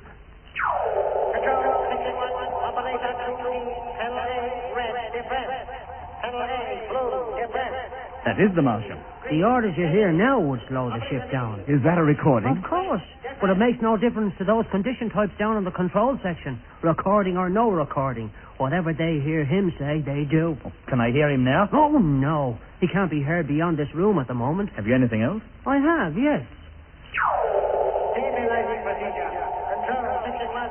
Operator 1C, panel 2, green, depressed. Operator 2B, panel 3, blue, release. And so on and so on. How is that voice reproduced? On here. What's that? The recorder. Well, the next time Nicholas gives any orders, I want you to record them, every one. What for? Because playing back the tapes might well give us a clue as to how the ship is propelled and how to control it. But why bother? Nicholas handles all that kind of thing anyway. Because, Paddy, by listening to his orders repeatedly, by learning what they do, we could almost certainly learn how to control the ship ourselves. Now I wonder why I didn't think of that. Oh, I wonder. Have you anything else on there besides slowing down and stabilizing routines? Indeed, I have. Listen.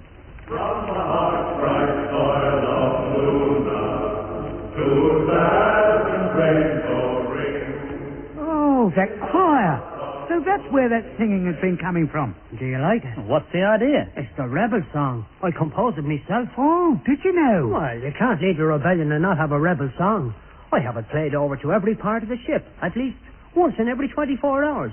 I order the men to sing it whenever they're marching to and from their living quarters. But what do you hope to achieve by that? And doesn't the Martian realize what you're doing? Oh, that's the funny thing. He doesn't seem to mind at all. Have you talked to him about it? Oh, no. I told you before. He's not a man you can talk to. He does the talking. He never listens to what anybody else has to say. So we discovered. What else have you got on there? Well, we've got manning the bays routine. The and bays? The sphere bays, where we keep the spheres, the ferry ships that go down to the Martian surface. Shift changeover announcements, sphere crew assembly. Haven't you anything but routine stuff? Or is everything the Martian would ever want to say already recorded? Oh, no. Then what orders does he give? In his own voice, I mean. Well, he sets speed and course and gives orders concerning anything else outside normal routine. But you wouldn't know how to do that. Set a course, I mean. Oh, no. It's far too complicated for me to understand, and I don't do anything unless ordered to. All right, Paddy. Stop the ship. Huh? Go on, it's an order. But Nicholas hasn't ordered it. I realize that. It'll be interesting to see what happens. Terrible things might happen. Why should they? I've never done anything like this without being told. Frank? Yes? Tune into control section. Right. Now, wait a minute, Captain Moore. I thought you were a rebel. I am, but... Well, the rebellion's beginning quicker than you thought, mate. But I didn't plan anything like this. All I wanted to do was to get back to Earth. Then what was all this talk about you running this place? And old Nick only thinking he did. No, that was only big talk to impress you. You see, Okay, Jet, control section, and the fella in charge is coming over for his orders. Tell him, Paddy. Tell him to stand by to slow down the ship and to stop. I daren't. What are your orders? Go on, Paddy. He's waiting. No, you don't know what you're doing. What are your orders? Here, Jet, leave this to me. No, let me listen. Stand by to slow down ship. Orders not understood. I said stand by to slow down ship. Is that clear? Is that clear? Orders received and understood. Oh, well, that seems to have done the trick. Hadn't we better give the order? Yes. Now, which control was it, Paddy? Now, wait a minute. Which now, one? That one. That's it. Attention. That's it, all right? Control, section 1, operator 2A. Hey, third table from the left. You see that fella sit up there? Yeah, that must be operator 2A. Panel F, green, depressed. And he's doing it. Listen to every order. Watch every move. Operator 3C, panel 3, blue, release. Operator 3C, second from the right. Doc, do you feel anything? A tendency to lean over to one side. We must be decelerating. It's working. Operator 4C, panel 8, red, release. I'll say it's working. I can hardly keep my feet. And the rate of deceleration must be on the increase. It's not easy to remain upright. And what's that noise? That humming, you mean? Yeah, Jet. I haven't heard that before. Neither have I. And it's getting louder. Paddy, what does that noise mean? Oh, look at him. It's gone as white as a sheet. Paddy, the ship. What about it? I think it's out of control. Well, how can it be? All we did was give the order to slow down. I've never felt this sensation before. It's because of the deceleration. It must be extremely rapid. This is the first time I've ever noticed it. Paddy, look out. Oh, he crashed into the chair. Has he hurt himself, Doc? Wait till I go to see him, and I'll tell you. Watch out you don't lose your own balance. Paddy. That must have knocked him cold. Oh, blimey, now what? Emergency? Then there must be something wrong. Oh, you didn't think this was a normal course of events, did you, Lemmy? Well, how should I know? I've never been on a Martian asteroid before. Doc, how's Paddy? That fall must have hurt him. I can't rouse him. Then do something about it, for Pete's sake.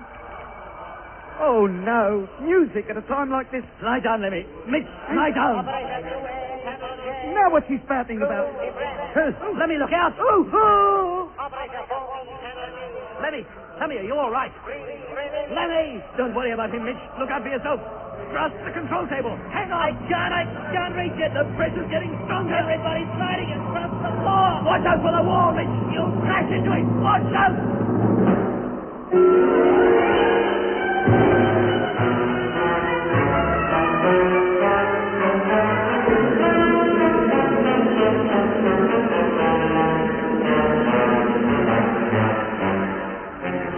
That was episode 12 of Journey into Space. Taking part in this recording were Andrew Foles as Jet Morgan, Alfie Bass as Lemmy, Guy Kingsley Pointer as Doc, and Don Sharp as Mitch. Other parts were played by David Jacobs and Pat Campbell. The orchestra was conducted by Van Phillips, who also composed the music.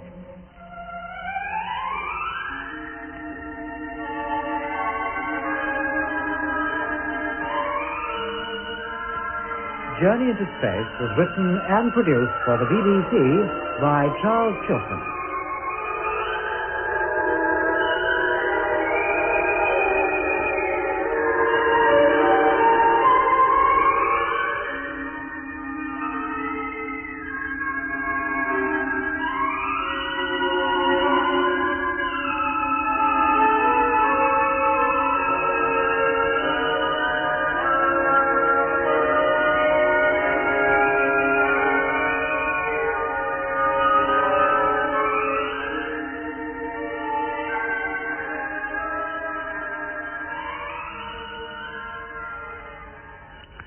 And you can hear episode 13 at the same time next week.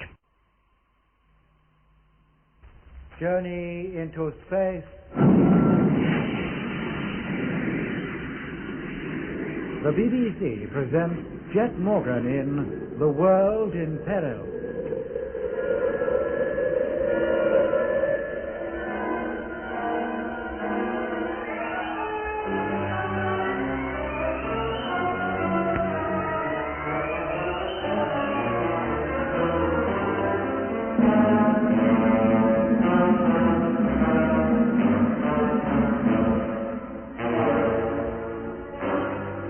Jet Morgan and his crew and Frank Rogers are aboard a Martian asteroid which, or so Jet believed, was on its way to join the Martian fleet, which is about to invade the Earth. But when it's realized that the asteroid is, in fact, heading away from the Sun and into the asteroidal belt that lies between Mars and Jupiter, Jet, with the aid of Paddy Flynn, tried to stop the asteroid's flight through space, hoping thereby to return to Mars and, with the aid of the Discovery's radio, warn Earth of the imminent Martian invasion. The order to slow down the asteroid was given, but the deceleration was so strong that every man in the control room was swept off his feet and sent sliding across the floor. Doc, how's Paddy? That fall must have hurt him. I can't rouse him. Attention, emergency. Then do something about it, for Pete's sake. Oh, no. Music at a time like this. Lie down, Lemmy. Mitch, lie down. Now what's he spouting about? Lemmy, look out. Oh! Lemmy, are you all right? Lemmy! Don't worry about him, Mitch. Look out for yourself. Grasp the control table. Hang on. I can't reach it. The pressure's getting stronger. Everybody's sliding across the floor. Watch out for the ball, Mitch. You'll crash into it. Watch out!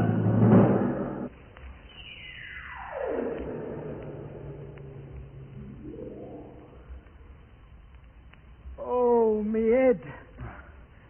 right, Lemmy. I caught it a terrible clunk against the wall. Emergency. Emergency is right. I've got a bump as big as an egg. You're lucky it's no worse than that. I couldn't help it, Jet. I lost my balance and went sailing across the room. Emergency. You should have hung on to something. Now he tells me. How about you, Mitch? You all right? Yeah, Jet. Frank? I think so, Jet. And me too, Jet, but Paddy doesn't seem to be. Get over to him, Doc. Doing it.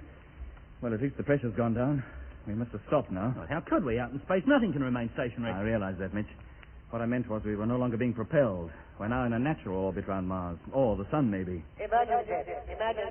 Stabilizing procedure to be put into operation immediately. Hey, Jet. Yeah, Doc? Be careful when you get up. It's not easy to walk. Oh? Oh, don't worry about it now. Tend to Paddy. We need his help. Everybody else get up. Get over to the control table. Emergency. Stabilizing procedure to be put into operation immediately. Why don't you do it then? Whoa! Steady, Lemmy. What's going on? The ship's rocking like a ship in a heavy sea. Paddy. Paddy. Hello, Doc. You all right? No. I hurt me back. And my legs. I can't feel them. Oh.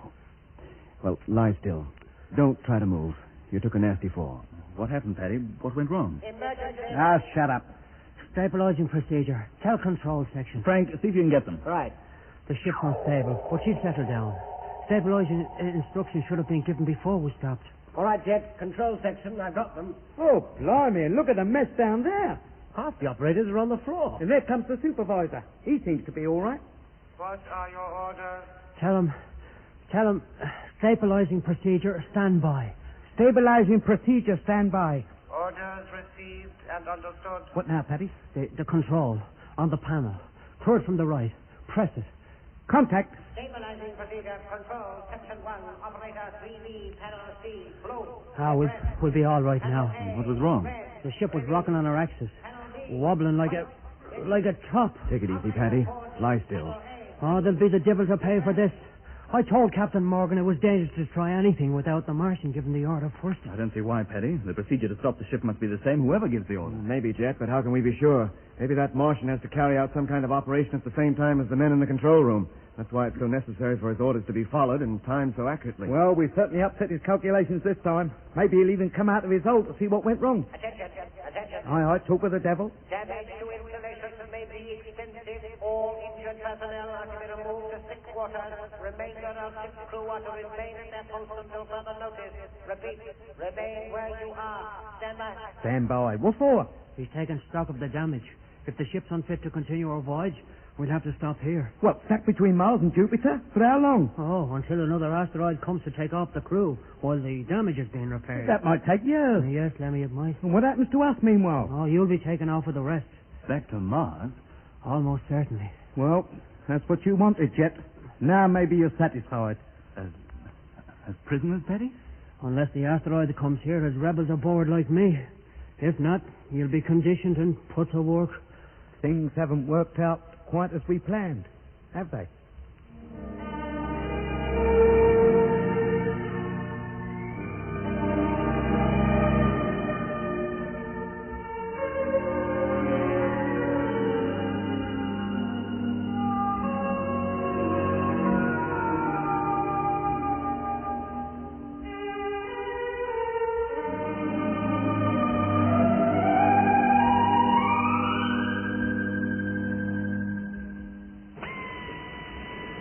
Blimey, now what? Closing all airtight doors. Inspection for damage is about to begin. You mean we can't get out of here? Not until the inspection's over. Now lie still, Paddy. Don't try to talk anymore. Anything we can do, Doc? Well, not at the moment, Jet. Very well, we'll leave him to you for now. The rest of you, come over here. Well? I feel pretty bad about this. Well, why should you? We had to stop this thing, didn't we? What are our chances of getting back to the Discovery otherwise? And damaging a Martian asteroid shouldn't worry you. No, it's not that. I don't care if it's wrecked beyond repair. It's Paddy. He's badly hurt. And lots of these condition types down in the control section seem to be hurt, too. And how many more in other parts of the ship? Yeah, I know how you feel, mate. But if you'd known this would happen, you'd have avoided it. Of course I would. Well, what's more important anyway? Wrecking this asteroid or getting the information about the invasion back to Earth? Mitch, there might have been some other way of doing it. What? Oh, I don't know. Well, snap out of it, Jet. You can't be blamed for this. You did your best under the circumstances. Yeah. If it went wrong, it's no fault of yours. Of course not. We've got enough trouble already without you piling up more for yourself. Well, we certainly have. Look, now we've brought this thing to a stop, as you might say. How do we get it back to Mars? Yeah, and how about that Martian? He may have chosen to ignore us up to now. Without stopping the ship may have made him change his mind. You mean he'll take steps to prevent our doing any further damage? Well, of course. Wouldn't you if this had happened in the Discovery? I certainly would. Attention. Aye, aye. Damage to the ship is superficial. Well, that's something. But the voyage will not be continued. Number 734 will remain in its present orbit until asteroid 786 arrives. Asteroid 786? What's that? Well, Paddy might know. Let's ask him. How is he, Doc? Can I talk to him? He's in a bad way, Jet. Oh. I've got to get him someplace where he'll be more comfortable. But can I talk to him now? Go ahead, but be quick. What's wrong with him, Doc? He's injured his spine, Lemmy. He might even have broken his back. Oh, no. Paddy, Hello, Captain Morgan. you heard that announcement just now. Yes. What did it all mean? Exactly what it said. I mean, about the asteroid. Oh, it'll come. How long will it take to get here? Maybe a few hours. Maybe a few weeks. It all depends on where it is. It travels about a lot, you mean? Yes. Ships sometimes go wrong. 786 puts them right. It's a kind of space breakdown wagon. Yes, you might call it that. Well, who'll be on it, Paddy? Oh, mainly breakdown and construction engineers. Condition type? With unconditioned types in charge of them to tell them what has to be done. Tell me, Paddy, who knows we're on this asteroid besides you? Jack Evans. It was his idea that we picked you up. And Nicholas, the Martian? Oh, I don't think there's anything he doesn't know. And he must know why the ship came to such a sudden stop. No, of course, yes. And he'll have told the crew aboard 786. Yes. Yet he never mentions us. He's never done anything to keep us in check. He made no attempt to stop us slowing the ship down. I was supposed to keep you in check. Will any action be taken against you because you didn't? I'll never command an asteroid again and never get another chance to go back to Earth. I'll be taking off this ship as soon as 786 gets here. Oh, I'm sorry, Paddy. Don't be sorry for me. You've got to look after yourselves. You must get away from this ship and get back to Mars. But how? Jack Evans. Find him. Where is he? You've talked of him often, but he's never put in an appearance yet. He's in charge of Spheres and Spheres personnel. His headquarters are on the far side of the asteroid. He seldom comes over to this section. How do we get to the far side of the asteroid? Oh, it's not easy to find unless you know Jet. the way. Yes, Doc? Let Petty rest for a while. Yes, but Doc, We must get him down to that dormitory below. the sick quarters? Yeah. But won't there be others there? You heard what the Martian said. What of it? They'll all be condition types, won't they? Probably won't even notice us. No, Doc, I don't like it. But he can't stay here on the floor. What if we brought a bed here? Well, that would be better than nothing. But where from? From the sleeping quarters. Lemmy? Yes, sir? Could you find your way up to that dome, the one we woke up in? I think so. Then I want you to go up there and bring down one of the beds. What, on my own? I'll go with him, Jet. And what if we meet any of those condition types? Then we order them to get out of the way. Eh? They won't know any better than to do as they're told. All right, Mitch. Come on. You know the way back? Of course. Through the main hall and up the flight of steps behind that Norman arch at the far end. Good. Then hurry. Right. Aye. The door doesn't function. Try it again. No, it doesn't open. This must be one of those bits of superficial damage old Nick was talking about. Try the other door. But can we get up the sleeping quarters that way? I don't see why not. Paddy can probably direct you. I'll ask Doc if I can talk to him.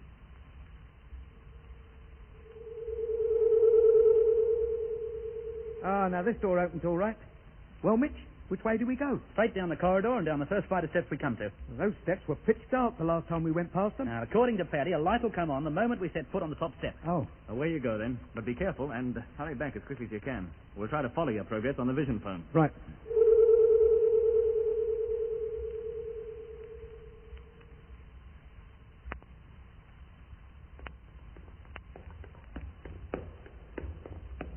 That's no good, Lemmy. We're lost, hopelessly lost. But we followed Paddy's instructions. Oh, we think we did. We've gone wrong somewhere. Well, we'd better go back and start again. Yes, if I knew which way to go, I'd be glad to. Well, we just can't keep wandering aimlessly on. Who knows what we're bumping into? Well, let's keep going. Maybe we'll bump into some familiar place.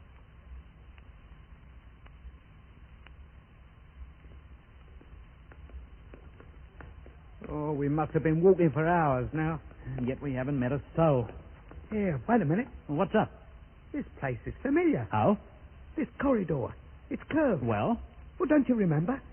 It was at the end of a curved corridor that we came to the place where that Martian was supposed to be. Well, that's fine. The door to the left of it leads back to the Great Hall. Once we reach there, we'll get our bearings. Come on.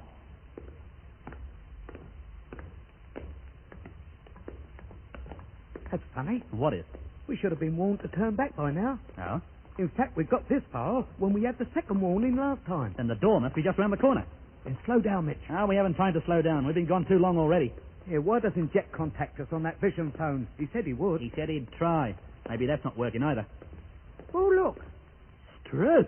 The door. The Martian door. And it's wide open. Maybe that's why we had no warning to turn back. But we don't need it, do we? Why not? We're going back, aren't we? No. Eh? This is the chance we've been waiting for. What chance? To see just what that Martian does look like, and to meet him face to face. You mean we're going in there? Well, why not? We may never get the opportunity again. Well, if you say so. Come on then, and keep your eyes open. They've never been open wider.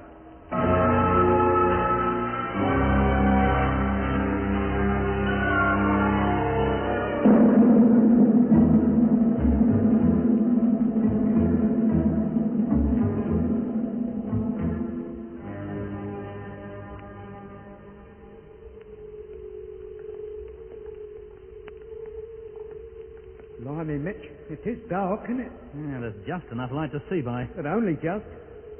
Yeah. Hasn't this place got a roof? Oh, it must have, but it's too high for us to see it. Stop a minute. What's up? Let our eyes get used to the gloom. Don't Martians need light to see by then? Everywhere else on this asteroid is lit up as bright as day. Listen. Huh? Don't you hear anything? No? A deep hum. I feel it rather than hear it. As though the floor were reverberating. Oh, yes, Mitch. Now you come to mention it, I do.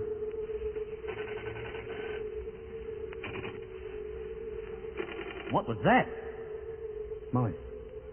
Seemed to come from deep inside this place. Maybe it was Nicholas gnashing his teeth.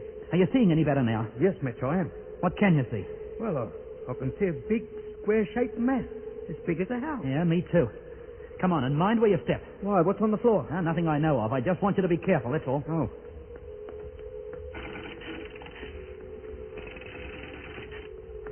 Here, we'll look a couple of chumps if that Martian isn't in here after all. Now, why shouldn't he be? Well, the door was open. He might have gone out. Paddy said he never left this place.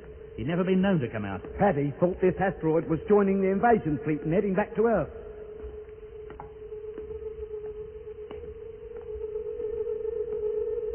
Oh, it's enough to give you the creeps, isn't it? What am I saying? I've got them already.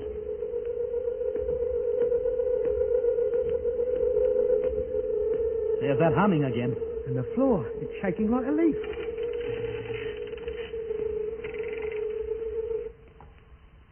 And now it stopped. It stopped when that clicking noise came on. Careful, Emmy. We're almost up to that great box-shaped thing. Oh, crikey. That's the warning for all the doors to be closed. Does that include the one we just came through? It certainly does. It's closing already.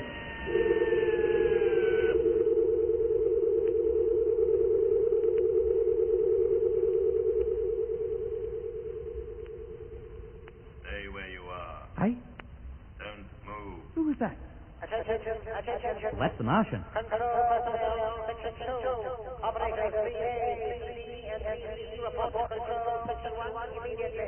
That is all. Oh, I should think it is all in all. Sounded as though he was shouting right in my ear. Yeah, then he's in here all right. He can't be more than a few yards from us. But who was that geezer who spoke first? That wasn't the Martian. Hello? Hello? He told us to stay where we were and not to move. Hello? Anybody there? You may proceed. Hey? It is quite safe now. Hey? Proceed? Where to? We can hardly see a thing. But whatever you do, don't touch the coordinator. The what? The big square construction directly in front of you. Go round it. Oh, if you say so, mate. Which way? Right or left? It doesn't matter. Here, Lemmy. This way. Hey, listen. Those noises are coming from inside that thing. Never mind that. Who's that talking to us? You've got us into a fine mess, haven't you? Who, us? Who else? Why, what have we done? Well nigh wrecked the ship, that's all. Hey, wait a minute, Lemmy. Now what? That voice. It's strangely familiar. Eh? I'll swear I've heard it before. Well, how could you, Mitch? Next time he speaks, listen carefully. I'm sure you'll think the same as me. How observant of you, Mr. Mitchell. Do I know you? You seem to think so. Oh, if it comes to that, so do I. Mitch, it's... No, it couldn't be. It's impossible. What happened to Paddy Flynn? Yeah, now, wait a minute, mate. We've got to clear this thing up. Answer my question. What happened to Paddy Flynn? He was injured when we decelerated. Badly? Doc thinks he might have fractured his spine. What are you doing up here? We were looking for a bed. You expected to find one here? We lost our way. The door leading out from the vision phone room in the great hall was jammed. Paddy told us to go the long way round, and we got lost, and here we are. So you leave him lying there and decide to do a little exploring. Oh, we were lost anyway. Weren't you warned not to come into this place? Not this time, we weren't. How did you get through the door? It should have knocked you cold. It was open. Was it? Well, that's something else for 786 to attend to. When it gets here... Look, who are you and where are we supposed to be walking to? This coordinator, as you call it, might be as tall as a house, but it's as long as a street. When do we get to the end of it? Attention. Oh, it's here again. 6 quarters. 2 men go to lane. Telephone room at 1. Isn't that where Jet and Doc are? Pick up supervisor control section 1. He's badly injured. That is all. Yeah, wait a minute. What's going on? You want Paddy to be looked after, don't you? Well, of course we do. Well, you don't seem to have done the job very well yourselves, so I attended to it for you. But it was old Nick who gave the order. I thought he was supposed to run this place. That's right. He does. Then where is he? That's who we came in here to find. He's as tall as a house and as long as a street. Eh? You're walking by him now. You mean this thing, this coordinator or whatever you call it, is a Martian? Not really. That's only his brain. Bighead. You will have walked the full distance soon and have passed it. Well? When you have, you will see an open door in the wall that faces you. Behind it is a flight of stairs that lead up to the surface. Climb them. Well, we can't go out on the surface. We've got no helmets. They're up here. I have them. You think of everything, don't you? I have to. That's my job. He won't be kidding us, would he, Mitch? I don't think so, Lemmy. Here are the steps, just as he said. Oh, yes. Well, it's nice to see a little light again, I must say. It's even lighter up here. The sun's shining. I know your voice, I swear I do. Then why not come up here and see if you know my face? Have you got a face? You'd better come up and see for yourself. Come on, Lemmy. We've got to get to the bottom of this once and for all. All right, Mitch. Away you go. I'm right behind you.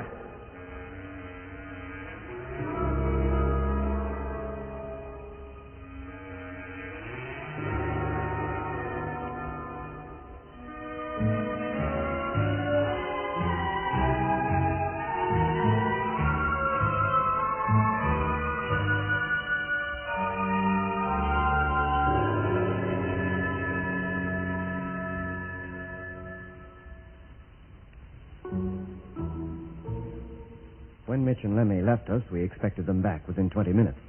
However, when after an hour they hadn't returned, we began to get worried. We tried to pick them up on the vision phone, but with no success. Half the places we had been able to materialize on the screen before no longer appeared, in spite of Paddy's instructions on how to manipulate the controls. We could only conclude from this that the vision phone, like other installations in the ship, had suffered some damage. Either that or somebody was deliberately preventing our contacting Mitch and Lemmy, for reasons best known to themselves. And then, to the amazement of all of us, we heard the Martian announce that 2 asteroidal crew members had been detailed to pick up Paddy and take him down to sick quarters. Not long after this, the same voice indicated that the men were on their way and that we would get ready to let them in. The Martian also made it clear that to try to prevent the detail from taking the Irishman away could only result in dire consequences for us and for Paddy. You have been warned. When personnel from 6 quarters arrive, you will let them in immediately. What do we do about this, Doc? That depends on whether Paddy can get expert attention down in those sick quarters. But surely the asteroid doesn't number doctors among its conditioned personnel? That I shall find out. If we do decide to let those conditioned types take him, I'll go with them.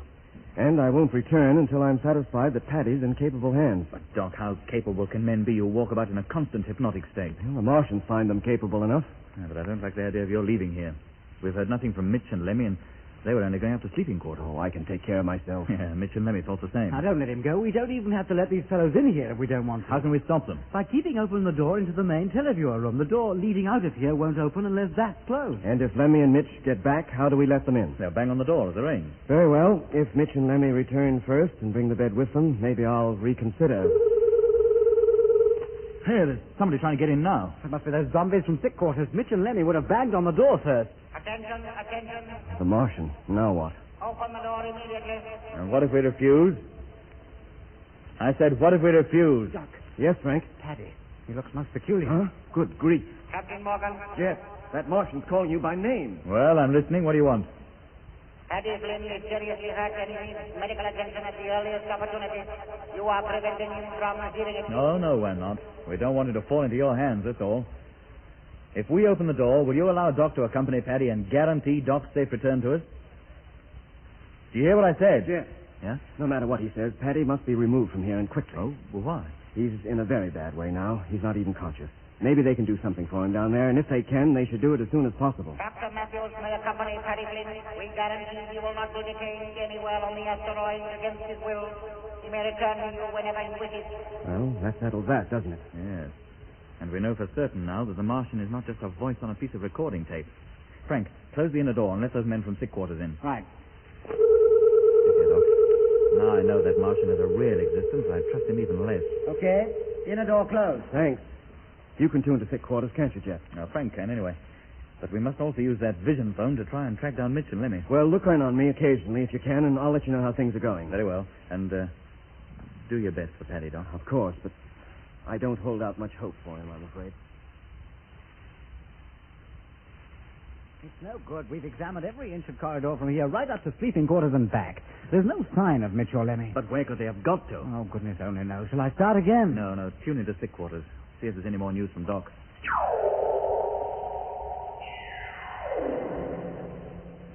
Oh, here he is. Coming over to the camera now. Hello, Jet. I was hoping you'd come on soon. Well, Doc, how is he? There's no need to worry about him anymore. You mean he's... Yes, Jet. There was nothing we could do. Well, how about his age? How long had he been up here? As long as we thought. Nearly 100 years. He would never have gotten back to Earth. The Martian, or whoever he was, kept his word. I was allowed to return to where Jet and Frank were waiting without hindrance. As I expected, I had found ample medical facilities and sick quarters. Also, a condition type who, I assumed, had received medical training down on Earth. But, judging by the old-fashioned methods he used to treat Paddy's injuries, I gathered that he, too, had left Earth many years before. He did not resist any orders I gave him and seemed only too willing to allow me to supervise Paddy's case. There was nothing either of us could do to save the Irishman.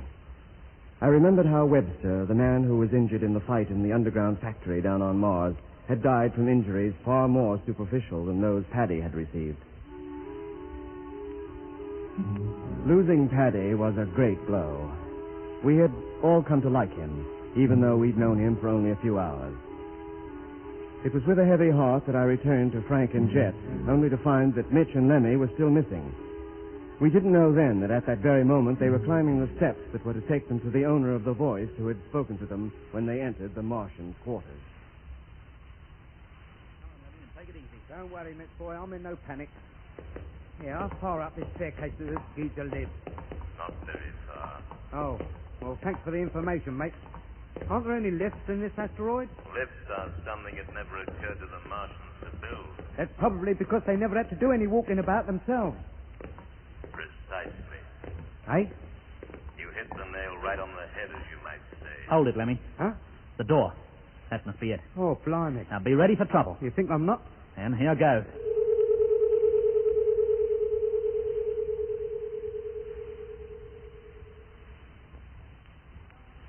Well, don't stand there. Go on in. Hey, I don't feel well. Oh, come on. We got to meet him sometime. Yes, Mitch. Hey, what place is this? Oh, it's some sort of lookout tower. Built high above the asteroid's surface. Yeah, but what's all this equipment? Oh, never mind the equipment. Where's the geezer? Oh, there's nobody in here. First we have a Martian who's only a brain. Now we have a bloke who's only a voice. Come on, he said he was here. Let's look around. And don't go touching anything. As if I would. But there's nowhere he could hide here. Except under that table. Well, there's nobody under it. Of course not. There's nobody in the room but you. Where are you, and what is this place? Lemmy more or less told you. Hey? You might call it a lookout tower. You can see every part of the horizon from here. The walls are transparent, as you can see. Yes, we can, mate. But what happens when the sun comes up? We'll be burnt to a cinder. No need to worry about that. The harmful rays are filtered out by the walls, just as they are by the air down on Earth. Oh, yeah. We could do with something like that in the Discovery. Save using the televiewer all the time. Why don't you sit down? Make yourselves comfortable. Oh, didn't know this was a social call. Who are you? Yeah, why don't you show yourself? I intend to, but would you mind closing the door first? What, the one we just came through, you mean? Yes. All right, close it, Lemmy. Let's get this over. Contact. Thank you.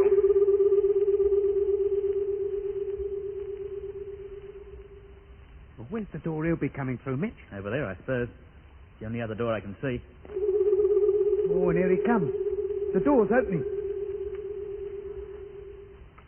Hello, Mitch. Lemmy. Nice to see you again. Blimey. It's the lunar controller.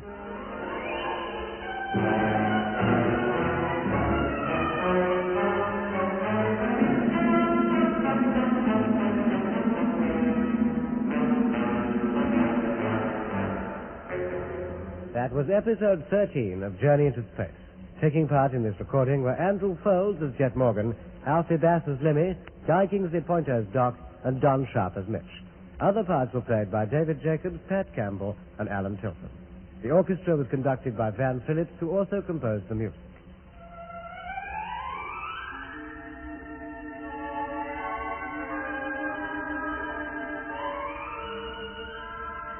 Journey into Space was written and produced for the BBC by Charles Chilton.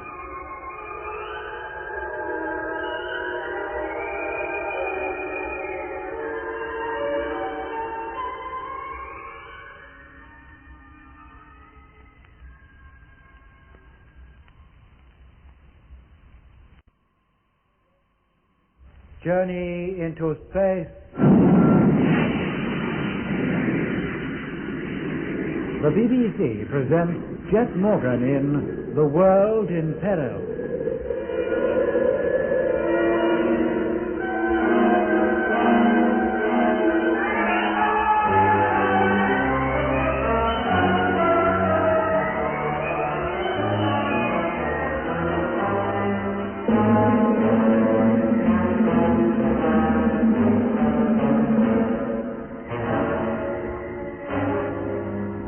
Jet Morgan and his crew were aboard a Martian asteroid which was on its way through space to join the Martian invasion fleet. However, Jet, with the aid of the recorded voice of the Martian, thought to be aboard the asteroid, managed to stop the asteroid's flight.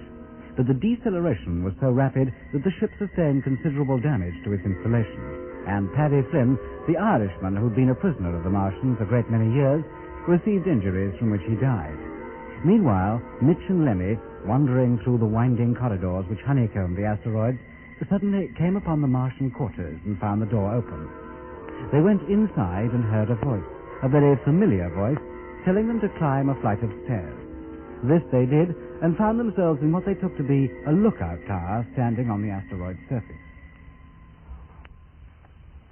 Why don't you sit down? Make yourselves comfortable. Oh, didn't know this was a social call. Who are you? Yeah, why don't you show yourself? I intend to, but would you mind closing the door first? What, the one we just came through, you mean? Yes. All right, close it, Lemmy. Let's get this over. All right. Contact. Thank you.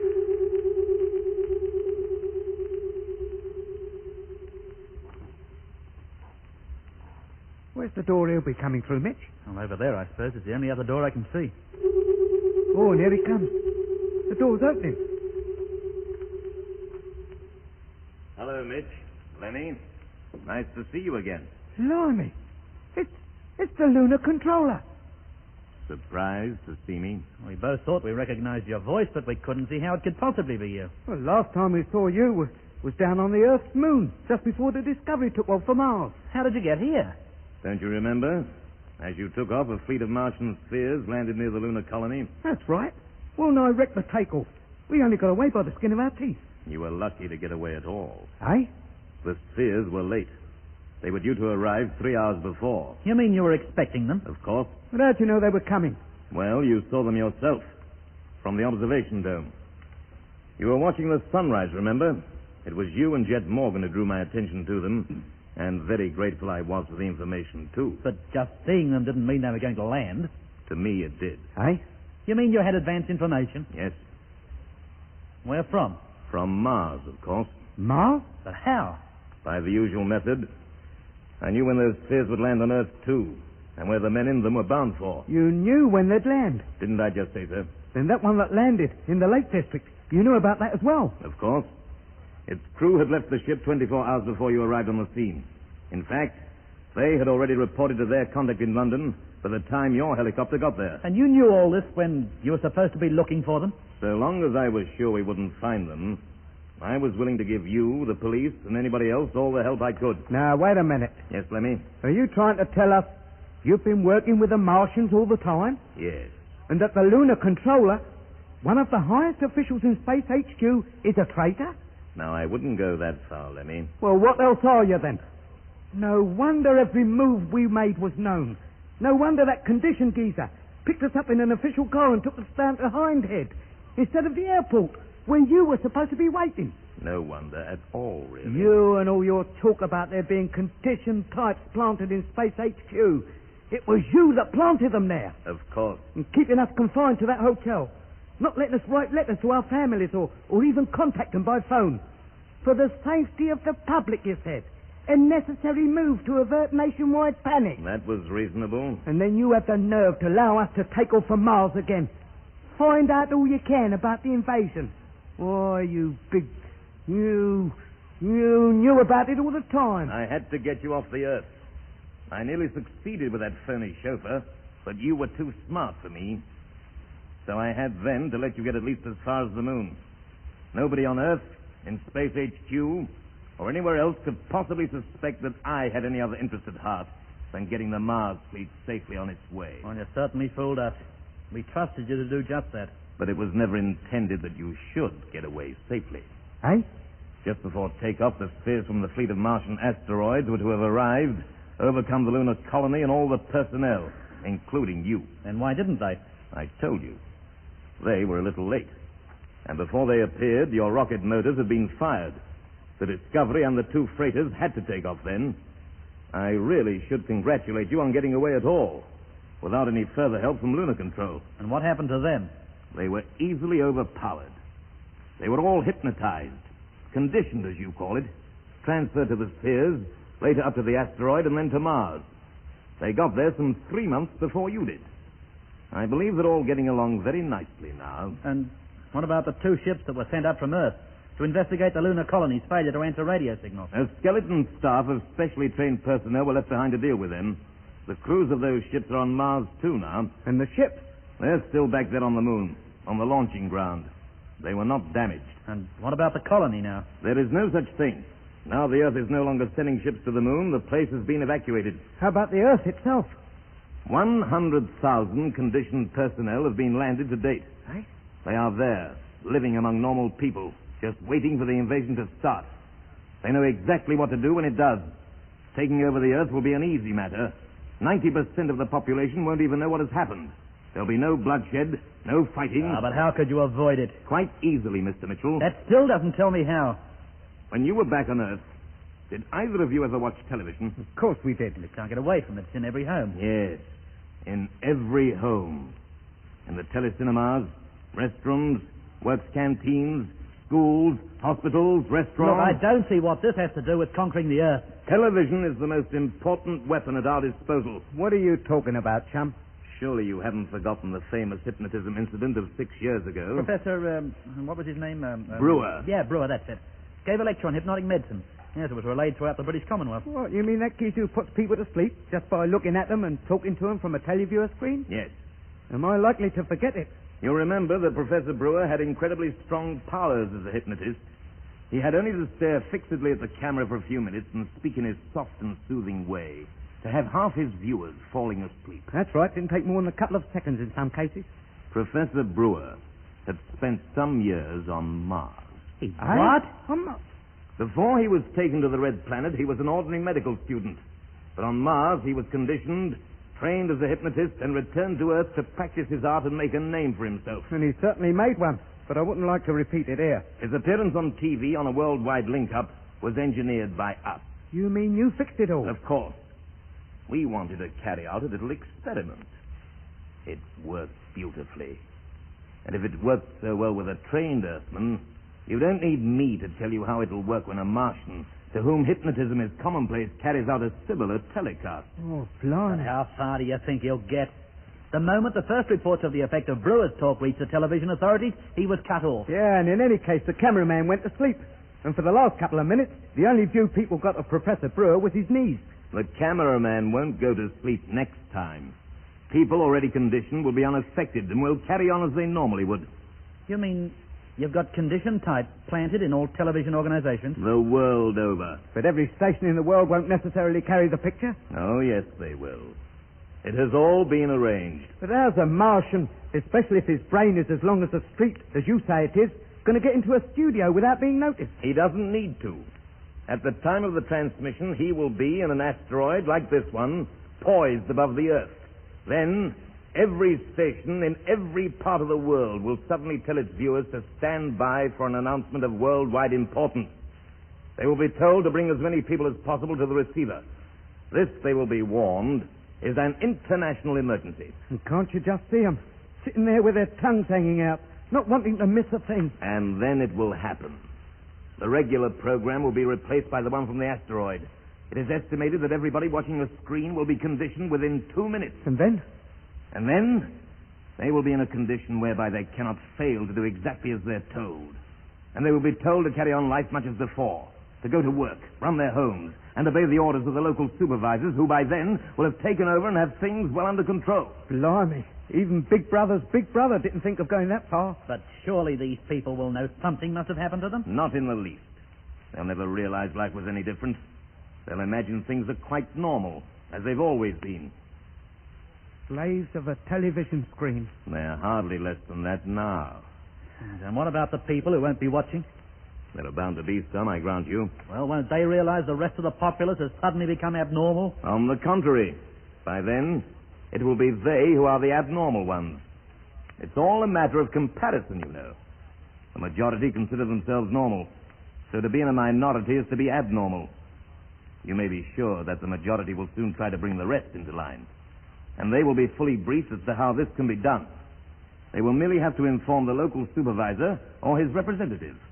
All abnormal people will then be rendered normal by conditioning. And what if they're immune to it?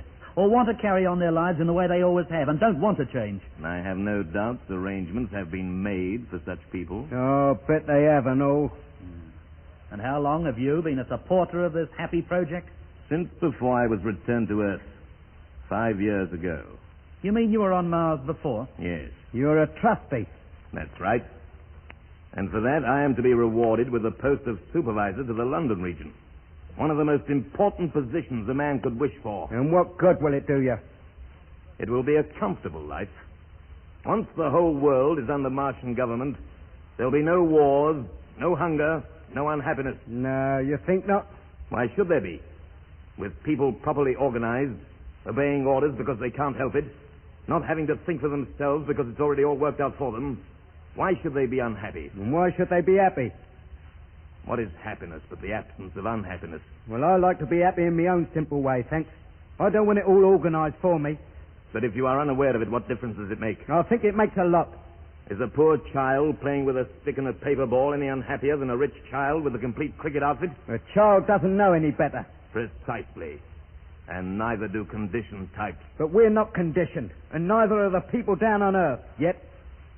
Or are they? No. The invasion is close at hand, but it hasn't begun. Then why don't you ask the folk down on Earth what they think of your plan to make them happy? Give them a choice while they still have the chance. I don't plan this invasion. I'm merely helping to effect it. Schlemiel. What was that? You heard me, you big... Lemmy, well. calm down. Losing your temper isn't going to help. And you are helpless, Lemmy. Make no mistake about that. So you might as well accept it. There's nothing you can do to stop the plans for the invasion being put into action. So, if you have any sense, you'll listen to my proposition. I've heard enough, thanks. You can keep your proposition. And that goes for me, too. A pity. Men like you and Jet and Doc would be so useful to us. You could gain much from cooperation. Well, we ain't feeling cooperative. Now, do you want to make something of it? Very well. Maybe you'll change your minds later. Not me. Now, if you don't mind opening the door, we'll get back to Jet. He must be getting worried about us. I'm sorry, but that can't be permitted. Right? Now, wait a minute. Neither of you can leave this room. You mean we're prisoners here? In effect, yes, you are. Unless you care to think again about cooperation. We've thought about it, and the answer's no. Very well. Then you'll have to stay here. When 738 arrives, I'll have you transferred to it. And then what? You'll be taken back to Mars. Maybe a few years in one of the factories down there will make you wish you'd changed your mind. Oh, no.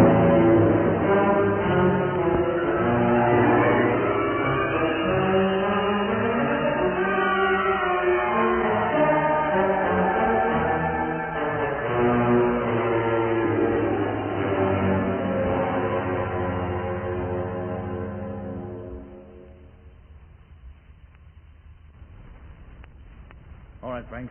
Try once more. If we don't find them this time, we'll organize a search. Yeah. Well, there it is, the Great Hall. Scan the place from end to end. Roger. What's the point? We've covered the whole route between here and the sleeping quarters a dozen times. Well, once more can't hurt.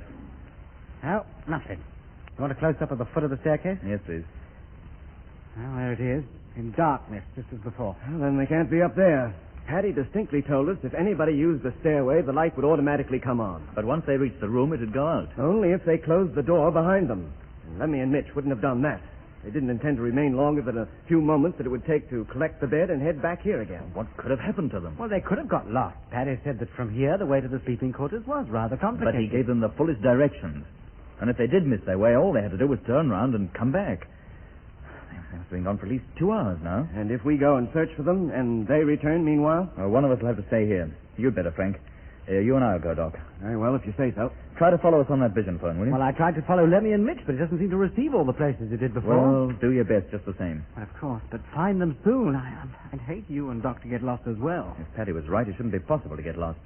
He controlled only part of the ship, and he said it was almost impossible to pass from one section to another without the Martian's permission. Well, let's hope he's right. Come along then, Doc. Look, hadn't we better try the other door? Why? Nothing happened the last time we tried it. Well, it's the quicker way, and it might be working. Oh, very well. No, still out of action. We'll have to go the other way. Come on.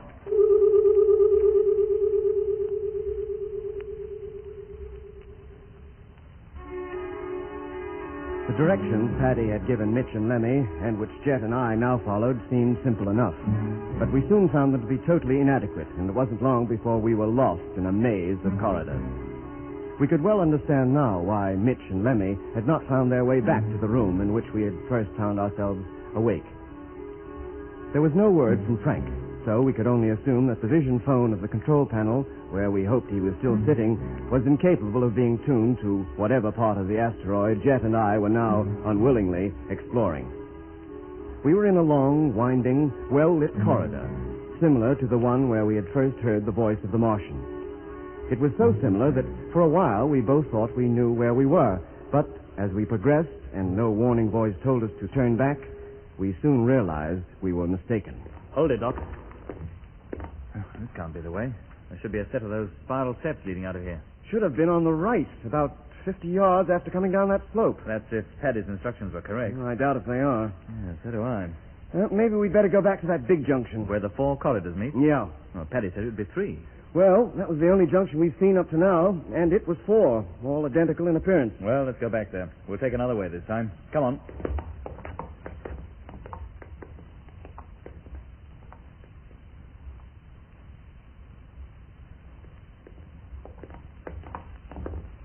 Say, this is the place, isn't it? The junction, I mean.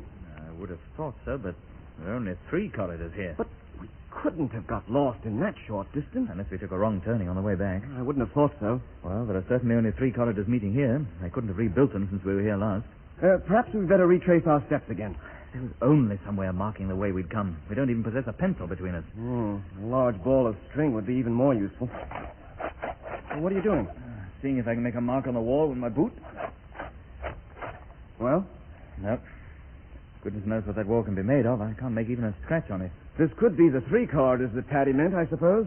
The ones we should have passed originally. In which case, assuming we came down that one, we should take the center of the 3 passageways facing it. Right, let's do that. Come on, then.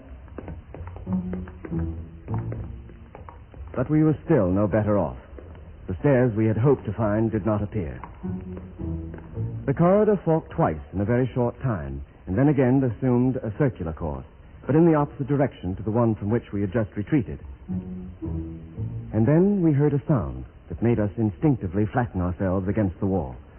Not that doing that helped us much, but there was no openings of any kind in which we could have hidden.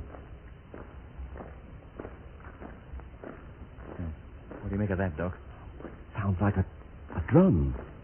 Or a piece of machinery. Right. It's marching feet. What? Well, isn't it? Yes, I think it is. Not far off either. Should we retreat, do you think?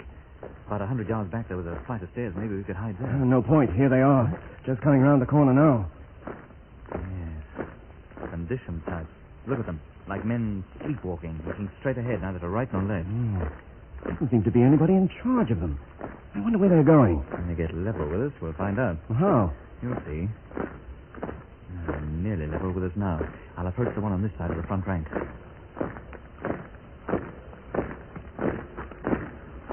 Stop. There. See what I mean, Doc? What are your orders? Where are you going? To Sphere Bay number 5. What for? It must be made ready to receive the sphere from asteroid 738. That's the one that's on its way here. When is 738 due to arrive? I do not know. Well, who'll be in that sphere when it does get here? I do not know. Well, who told you to get the bay ready? Orders were received, and orders must be obeyed without question at all times. I've heard that before somewhere. But don't you know who gave you the orders? Orders must be obeyed without... Yes, we know all about Hey, that. Hey, Jet, just a minute. Yeah? That bay Mitch saw on the vision phone, the one with the huge sphere in it. Well? Well, according to him, it was built into a crater up on the asteroid's surface. So? And if those men are going to the bay, they'll have to go outside where there's no atmosphere. But all they're wearing are their crew suits. They couldn't go outside in those. Yes, then they must collect some kind of spacesuit first. Well, what if they do? Well, don't you see? Look, we've been without helmets ever since we came aboard this ship. Why were they taken from us? To prevent our going outside. What other reason could there be? But why try to prevent it? We couldn't do any harm just walking around on the surface. No. There can only be one reason. They wanted to be sure we wouldn't wander into one of the sphere bays, because if we did, we might well board one of those spheres and make off with it. They're easy enough to control, as Lemmy and I found out when we escaped from that flying doctor. And if these men are going outside, they'll need suits, of course. Of course. Come on, let's follow them. We may find where the suits are stored and find our helmets among them. All right, Doc, we'll fall in behind. Now, you... What are your orders? You will proceed to Bay 5 and carry out the orders already given to you. Orders received and understood. All right, Doc. Come on. Let's see what a little conducted tour brings forth. Jet and I walked alongside the group of men. We passed through at least a mile of corridors, occasionally climbing flights of steps and walking up slopes which brought us nearer and nearer the asteroid's surface. At last, we came to a huge circular door. Without hesitation, the man Jet had spoken to approached it and pressed the control. Immediately, there came the now familiar rasping sound of the warning for all doors in our section of the asteroid to be closed. A few moments later, the door opened to reveal a great hall, similar to the one we had passed through when we first left the room in which we had been confined. The difference between this hall and the other was that instead of a corridor being at the far end of it, there was another airtight door, similar to the one we were now passing through. There was also a number of smaller doors set in the side wall. The first door closed behind us. Then the men split up into fours and made for some of the smaller doors. Jet and I followed the men who had been at the rear of the column. When the door for which they were heading was reached, one of the men opened it. He and his three companions went inside. Jet and I followed, then stopped in surprise at the sight that met our eyes.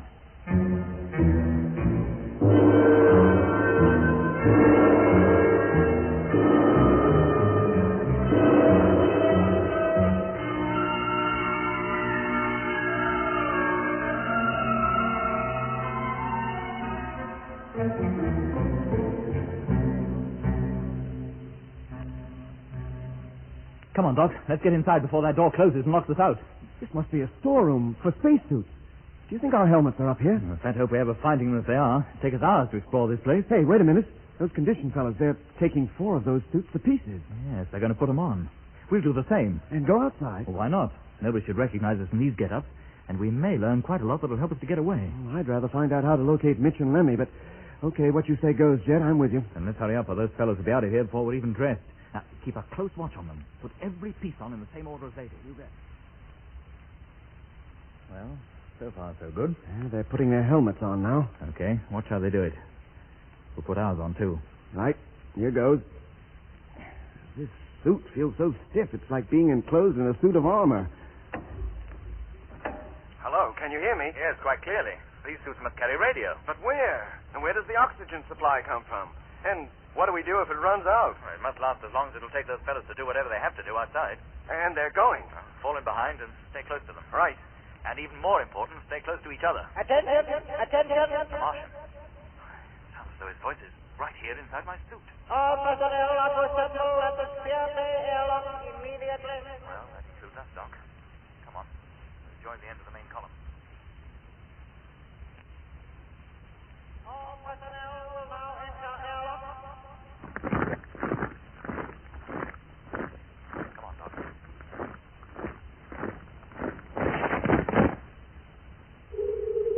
Well, there's no turning back now.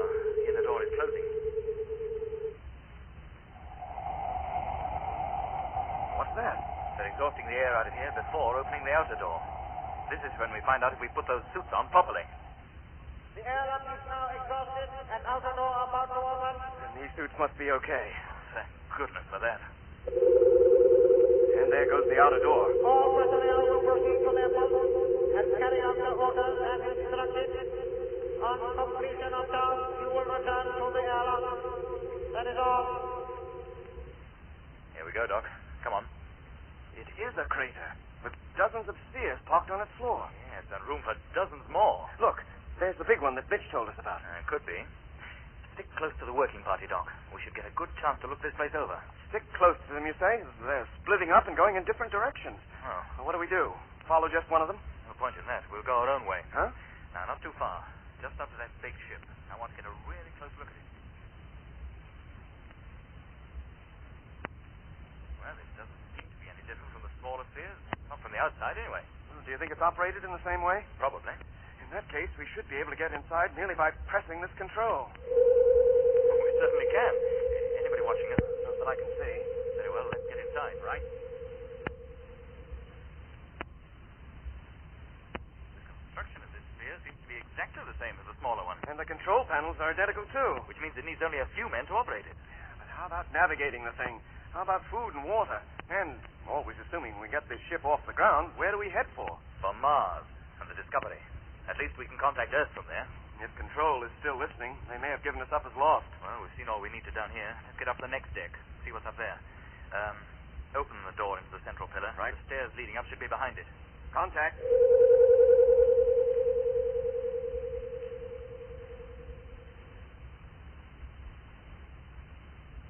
Well, the ship has 4 decks, carries a captain and a crew of 8, is well stocked with food and water, and seems to work on exactly the same principle as the smaller spheres. Well, I think we've seen enough for now. Let's hope Frank was taught to be a crewman on a ship like this, as Paddy says he was. If so, the mere sight of that control room downstairs should bring back to his mind all the training he received when he was conditioned. Yeah. Operating it should then be simplicity itself. It should be, yes. Well, let's get outside again, see what those condition signs are up to. Strange. I can't see anyone. Well, let's get back to the airlock. Maybe we'll catch sight of them from there. Right. I wonder when that sphere from 738 is due to arrive. Do you think we might see it land? Well, I'm rather hoping we will. It must be fairly close now. Jet! Yes, Doc? The door leading inside the asteroid. It's closed. Good grief, so it is. Come on. Take it easy. Don't run too hard, Jet. Jet! Is it closed? Tight? Yes, Doc. We can't open it. It's remote controlled. We're stuck. Stuck out here on the asteroid's surface.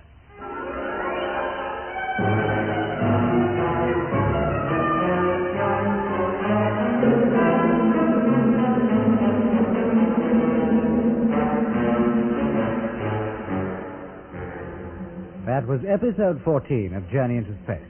Taking part in this recording were Andrew Foles as Jet Morgan, Alfie Bass as Lemmy, Guy Kingsley Pointer as Doc, and Don Sharp as Mitch. Others taking part were David Jacobs and Alan Tilton. The orchestra was conducted by Van Phillips, who also composed the music.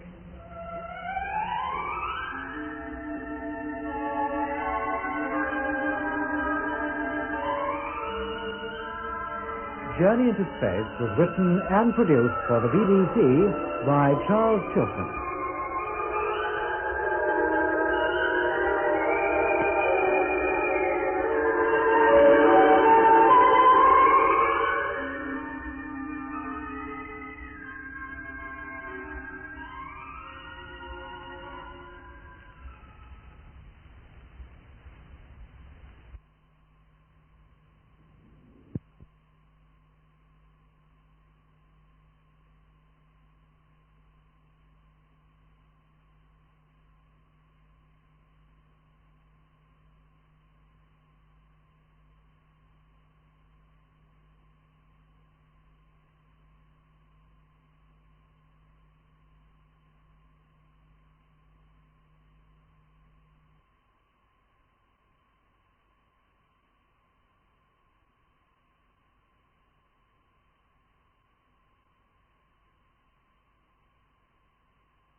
Journey into Space. The BBC presents Jet Morgan in The World in Peril.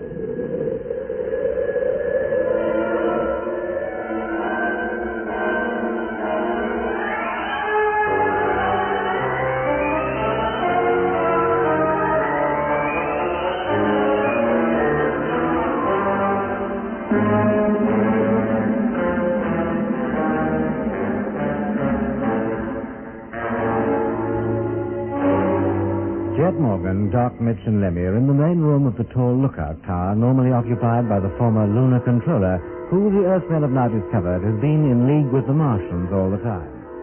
The controller, or Jack Evans, as he was known to the low Paddy Flynn, is at present in another part of the asteroid, and as far as the Earthmen can tell, is unaware that Jet and Doc have joined Lemmy and Mitch in the tower. Jet sent Lemmy to Evans' room to get a sheet from the bed and tear it into strips. Then he laid his plans for escaping from the asteroid in the large sphere that he and Doc had examined in the crater known as Bay 5.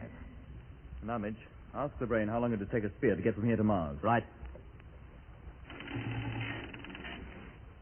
Question. What is the estimated time it would take for a ferry from Bay 5 to reach Mars? Ferries cannot reach Mars from this system. Oh, well, we knew that already. The large sphere, that's the one I meant. What do they call that? I'm afraid I haven't a clue. We can't ask any questions about it. But I'm sure it would reach there. It's well stocked with food and obviously is built for long-distance flights. And what are you worrying about? I want to know how long we can expect to be traveling, that's all. A lot may depend on it. An asteroid like this could easily overtake one of those spheres. I just want to know if we have a chance. Well, if we got away immediately, we'd be nearly 48 hours ahead of any other ship that tried to pursue us. It sounds a long time, but 1,000,000 miles is a long way. Assuming we are pursued by a faster ship or even an asteroid like this, will 48 hours start help us much? I wish I could answer that. Here you are, Jet. It was pretty tough material, but we managed it. Good. Now what? Mitch and Lemmy will sit here in front of the door where the controller can see them as he comes in. Uh-huh. You and I will stand at the side by the wall on which the door is hinged. Right. Then, as soon as he's in the room...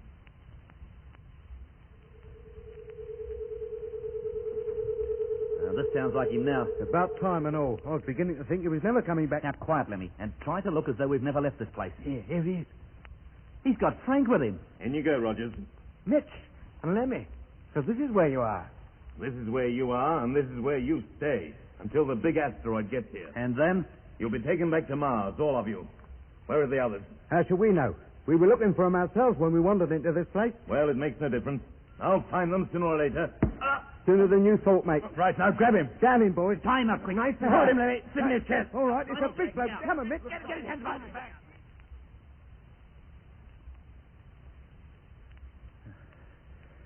Oh, that's that. Yeah, you can get up now. Well, Mr. Evans, how does it feel to be a prisoner yourself? You can't get away with this. We'll have a good try. Untie me immediately. What, after all the bother we went to tie you up? What do you hope to gain by this, anyway? Command of this asteroid. You haven't the first idea how to run it. Oh, I thought Nicholas was the brain on this ship. He can run it for us. He certainly can. If you can get the brain to operate. We intend to get away from here, in that big sphere in Bay 5. You'll never do it. You think not? I know you won't. With your assistance, I think we will. And what assistance do you expect from me?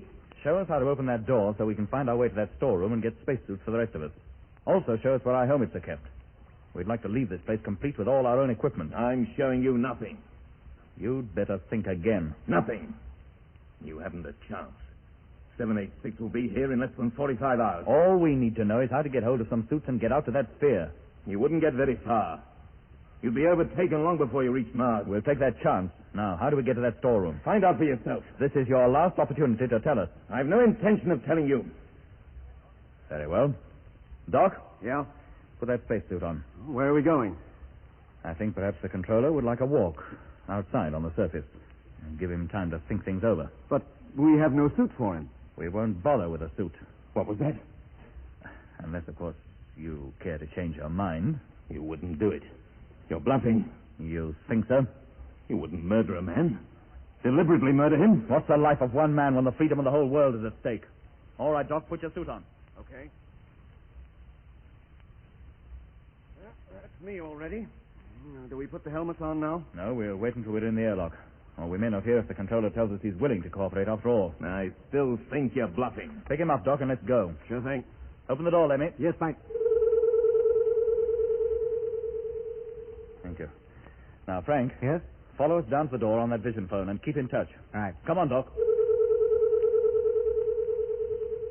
Surely Jet doesn't mean to take him outside. He certainly spoke as though he did. Yeah, but with no suit on and atmospheric pressure outside down to zero, he can't mean it. He must be bluffing. Now get over to that vision phone, Frank.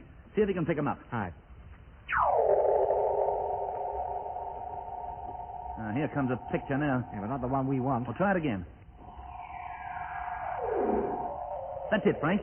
Yeah, that's a corridor that leads to the outside door. Yeah, but they wouldn't have reached it yet. There's no sign I'll of give them. them time. They'll appear. They're probably still descending the stairs. There they are. Hello, Jet. Can you hear me? Hello, Mitch. Yes, we can. Does he still think you're bluffing? Yes, he does, but he'll soon learn differently. Attention, attention. Aye, the Martian. Crew personnel are warned that it is dangerous to proceed beyond this point without protective clothing. Heard that warning, Mr. Evans? Of course I heard it. You know what it means to go outside with no suit on? I most certainly do. And you're still willing to let Doc and me take you out there? Go ahead. You can't scare me.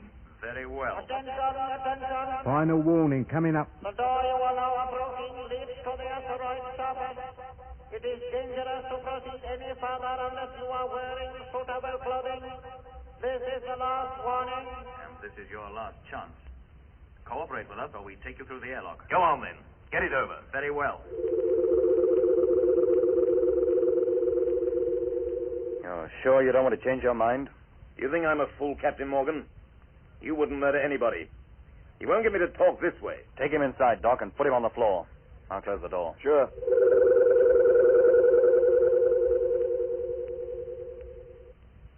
Now, Doc, put your helmet on. See if Mitch can hear you.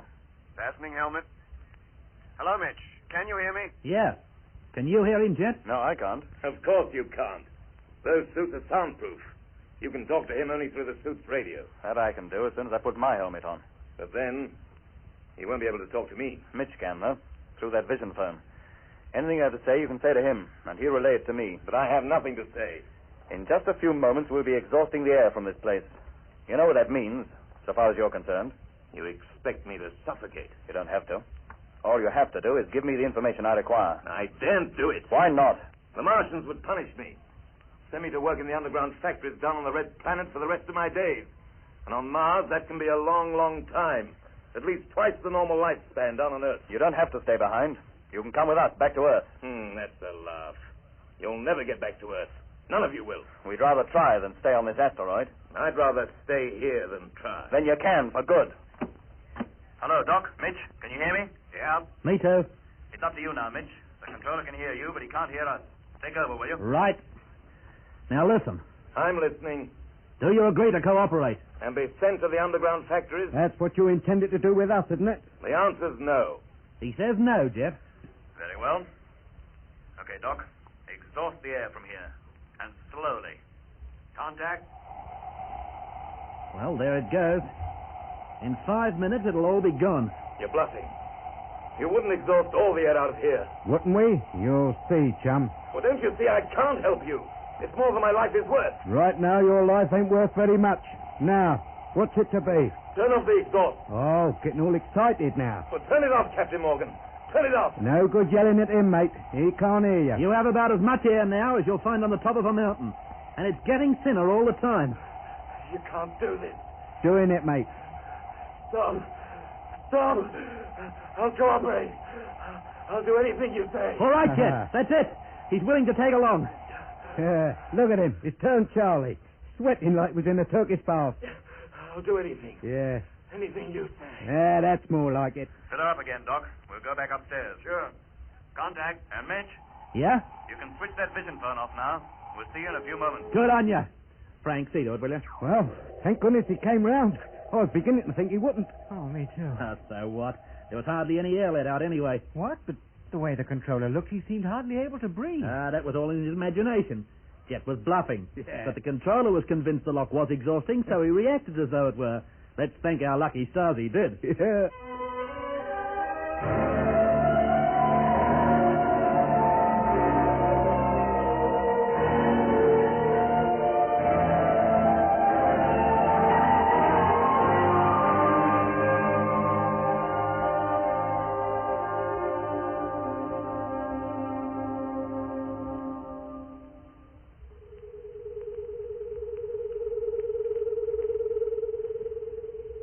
Put him in the chair, Doc. Okay.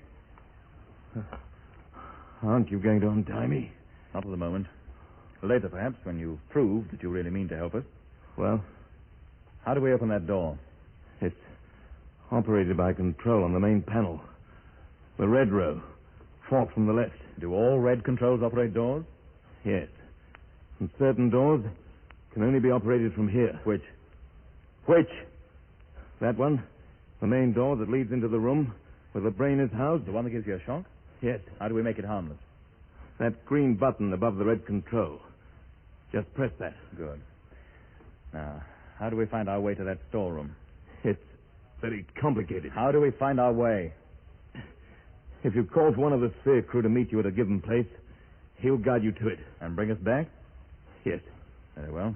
Let's see how much of what you've told us so far is true. We'll try opening the door leading down to the Martian's room first. It's working. Good.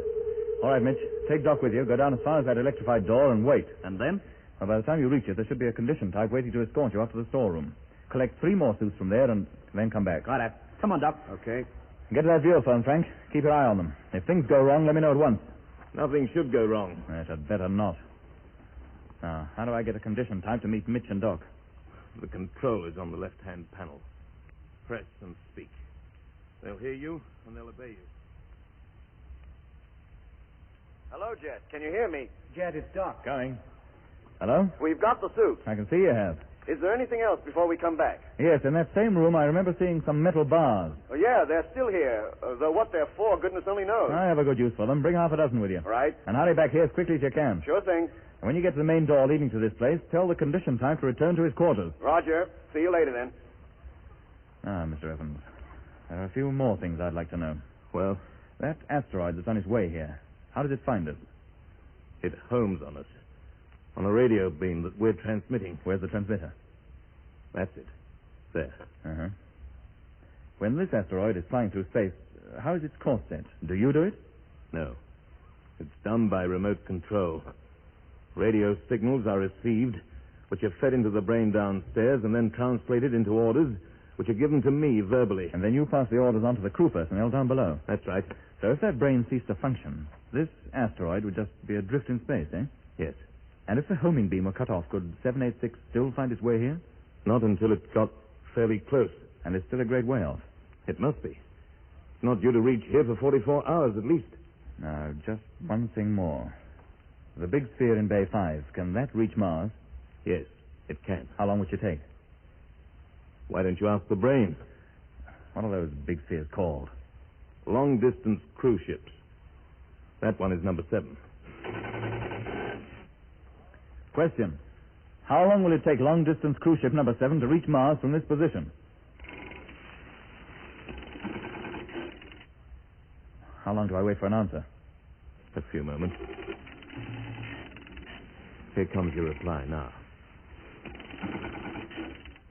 The estimated time for a long-distance cruise ship to reach Mars from this position is 3 days. Number 7 is ready for takeoff. 3 days. Well, if we leave now, it'll be nearly 2 days before anyone is likely to pursue us. Why do you wish to go back to Mars anyway? I have my reasons, and I'd rather not tell you what they are. Somebody will be after you before you've been gone half an hour. Huh? That little bank of apparatus over there is constantly sending signals to HQ down on Mars and to the flagships of the invasion fleet. They know everything that goes on. No sphere is supposed to leave any asteroid without permission. This is one time it will. Hey, it's Doc and Mitch. They've come back. Here you are, Jet. The suit. And the metal bars. What do you want these for? Are they tough? It's impossible to bend them. Now, put them to one side for a moment. Now, hand out those suits, and everybody put one on. What about our own suits? No, we carry those. Don't leave them behind. Here, you. You told me and Mitch you had our helmets up here. I have.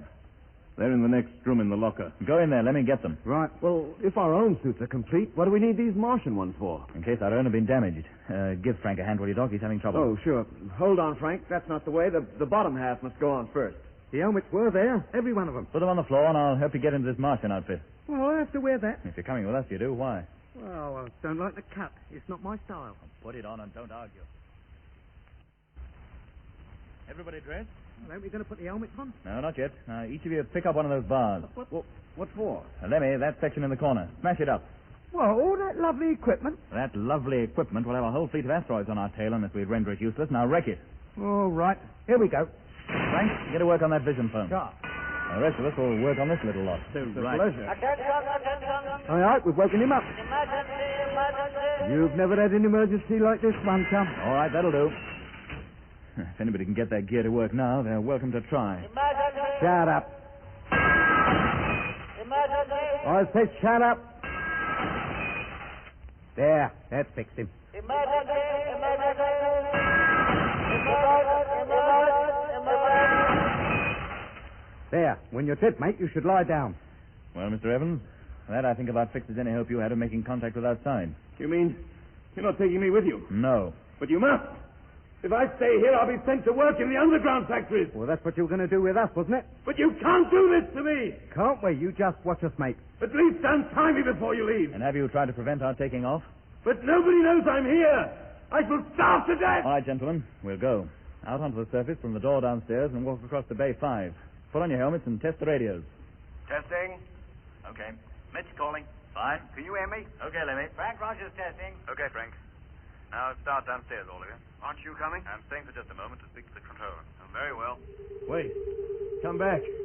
You can't leave me here. There's no use you yelling your head off, mate. We can't hear the words you're saying. Jet. Oh, it's Jet now, is it? Jet. Don't go.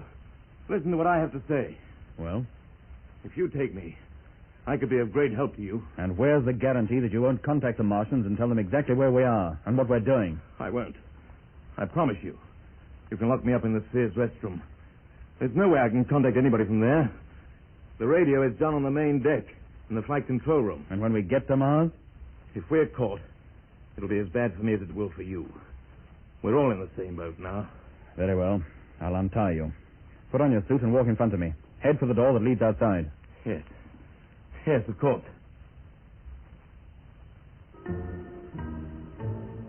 We made our way down the stairs and along the high corridor to the airlock which led out to the asteroid surface. Once through the airlock, we crossed the rugged, pitted ground towards the crater known as Bay 5. As we did so, the brilliant sun suddenly appeared above the horizon and lit up the entire landscape in a magnificent, awe-inspiring contrast of white, illuminated rocks and long, pitch-black shadows. We reached Bay 5 and slowly and carefully climbed down the precipitous wall to the crater floor. We made our way across the floor to the large sphere, pressed the door control, and went inside. All right, gentlemen. Take off your suits. Now, Lemmy. Yes, sir? When everyone is undressed, collect the suits together and take them up to the top deck. Well, how many decks are there then? 4. You get to them through the door in that central pillar. There's a ladder inside. Right. On the top deck, you'll find a line of 8 lockers. Stow the suits in there. Sure. Let's have 'em, boys, and I'll get 'em out of your way. How about me? Your idea to go up to the restroom is a good one. You better go. But don't move from there unless I give you permission. You're sure you don't want me to help you handle this craft? Quite sure, thank you. Frank can tell us all we need to know about that. Very well. I'll wait upstairs until I hear from you.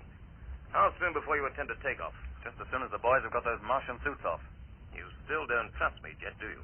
Why should I? Get upstairs and stay there. Very well. But if you need any help, don't hesitate to ask. Well, that's my helmet. I'll let you have the rest just as soon as I get this darn thing off. Get it off is right. It's harder to get out of these suits of armor than it is to get into them. Now, Frank, Sir? according to Paddy, you were trained as a crewman for one of these ships. Is that true? I don't remember being trained. Well, you were conditioned at the time. But this cabin is as familiar to me as my own room down on Earth. You know what the controls are for? You can handle them? Well, not both panels at once. Of course not, but you could handle either equally well. Oh, yes, did I think so? Now, the first thing you do is explain to the rest of us how to operate the controls. It's simplicity itself. Fine. Well, just as soon as the others are ready, we'll start. And this lever in neutral position holds the ship in whichever orbit it happens to be, whether it's round the sun or any other object in the solar system. Well, that's clear enough. Is it clear to everybody else? Well, what's the acceleration rate? There are no takeoff couches in this cabin. Well, it's quite slow, Mitch, but goes on for a long time. The highest possible speeds can be achieved with very little discomfort to any of the men. It must take hours to slow down, then. Well, it does. Well, I think we know enough to risk a takeoff. Frank, you'll take the main panel. Right. Mitch, you'll take the other, the one that sets us on course. Roger. Tune in that teleview, Lemmy. Right. Now, let me know as soon as you get a picture. It's coming now. It shows part of the crater, the sunlit side. Well, rotate it. See if everything is clear out there. Rotating. We taking you off now? Yes, Doc, any moment. We'll take it slowly at first. Go straight up before we make any attempts to set course for Mars. Televiewer rotated full circle. Not a sign of anybody. Then let's get off. Take it off, Frank, and slowly. Here we go. Nothing happening yet. We haven't budged. Oh, wait a minute. Yes, we have. We're moving. We are taking off. In slow motion. Keep her that way, Frank. Slow is fast enough for the moment. Right. Height 6 feet, and she's steady as a rock. Change the lower camera, Lemmy. To the view below. Coming up. 12 feet. Crater floor now in picture. Increase the climbing rate, Frank, but take it easy. Climbing rate increasing. 24 feet. 30. 35. 40.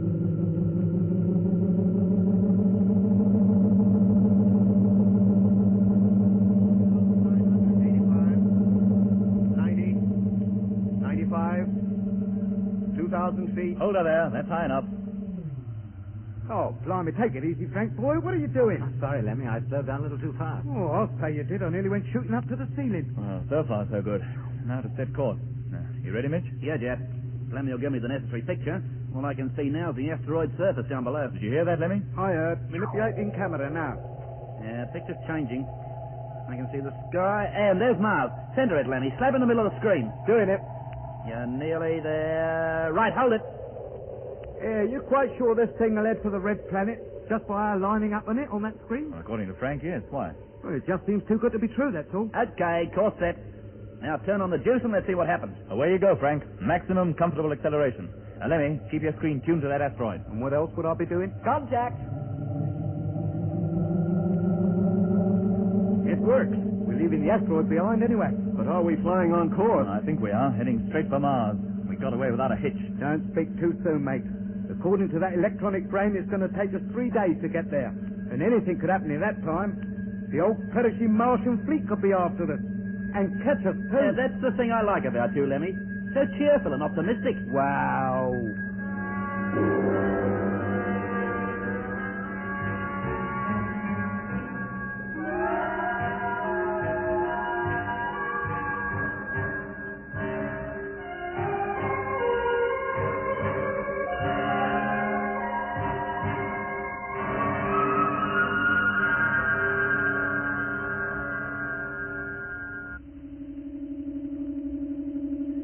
How are things, Doc? Okay.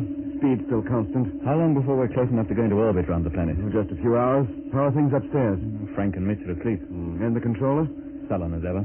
Just lying on his bunk and looking very worried. He thinks the moment we set foot on Mars, a whole army of conditioned types will be waiting there to meet us. He certainly doesn't look forward to falling into Martian hands again, does he? He has good reason, Doc.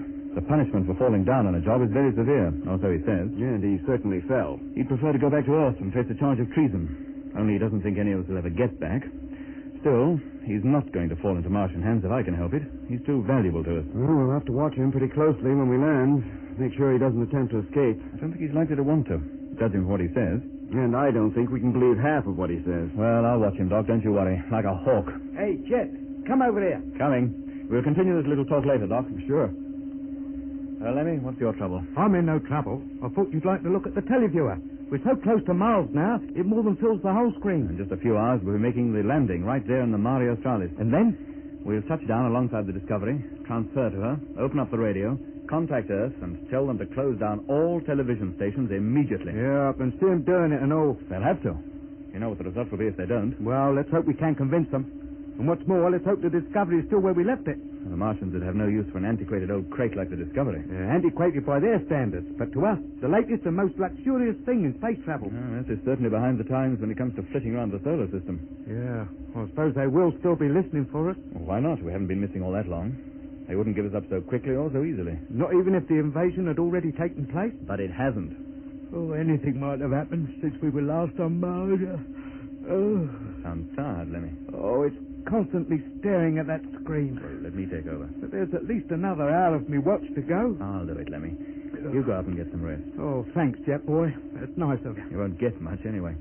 Everybody will be down here for landing operations long before you've had your sleep out.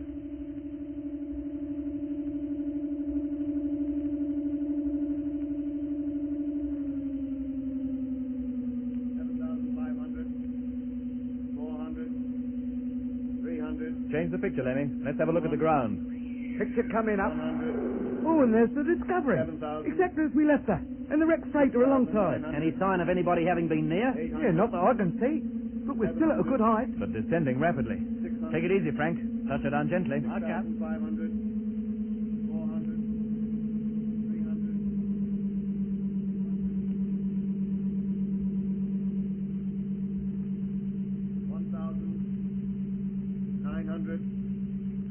800. Decrease landing speed still further. 700. She's almost as slow as she'll go now. 600. Still clear down below. Not a soul in sight anywhere. Just the Discovery and the wrecked freighter. 400. Nearly down. 300. 200. Just a few feet. Get ready for the bump. 100.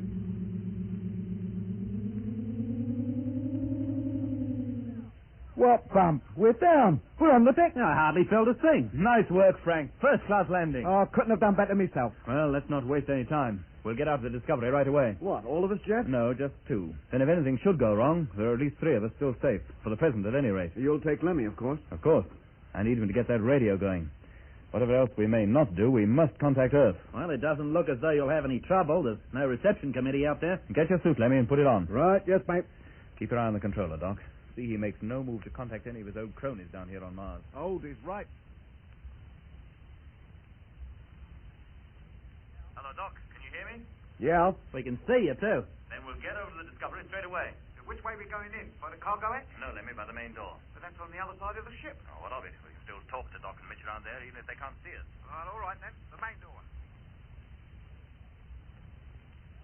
Can you still hear us? Yep, loud and clear. Just coming round to the main door now. We'll... Hey, what's going on here? Something wrong? The door, it's open. Well, of course it is. Doc opened it to let in you and me. Just before we were carried off to the asteroid, remember? No, I don't. What does it matter anyway? Saves us opening it now, doesn't it? Come on, let's get inside. Up you go, then. Climbing the ladder now.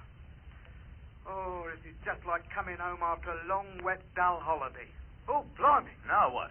Yeah, you wait till you get up here and you'll see. Well, up. What is it, Jet? What's wrong? The inner door is open, too. The airlock, you mean? It's an air unlock now. But that's impossible. One door must always be shut. The others can't open unless it is. Impossible yet. And both of them wide open, as large as life. Oh, that puts paid to taking our suits off. I can still manipulate the radio. Or I could do it with boxing gloves on. Well, let's get into the cabin and see you do it. I'll lead the way this time. Up you go, then. Good grief. Not more trouble. Wait till you get up here. You'll see. What is it this time? Oh, blimey. The bailiffs have been. Pete's sake, what's going on over there? Is the radio out of action? Out of action, nothing. There's no radio here. What was that? In fact, there's very little of anything here. The whole place has been stripped. Equipment, bunks, lockers. There's nothing but bare walls. Everything's gone. And with it, all chance of contacting Earth.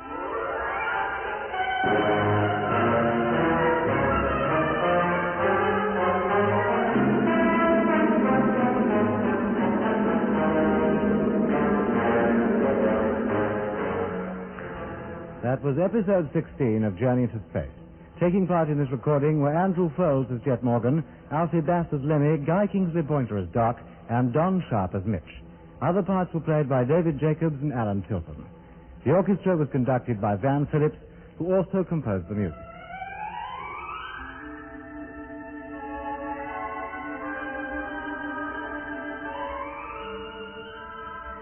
Journey into Space was written and produced for the BBC by Charles Tilton.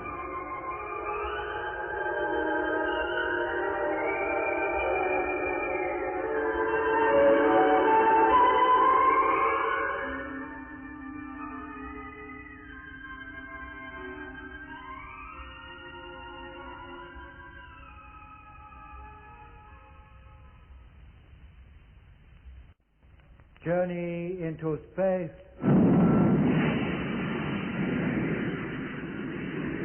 The BBC presents Jet Morgan in The World in Peril.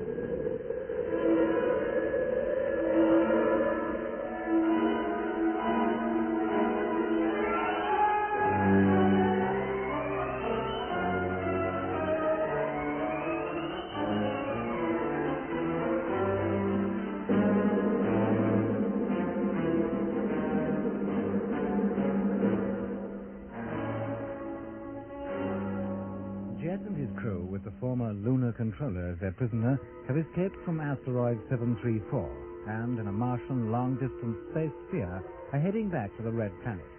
There they hope to make a landing near the Discovery and, with the aid of the Earthship's radio, contact home and warn them of how the Martians intend to conquer the Earth by hypnotizing its inhabitants with the aid of television.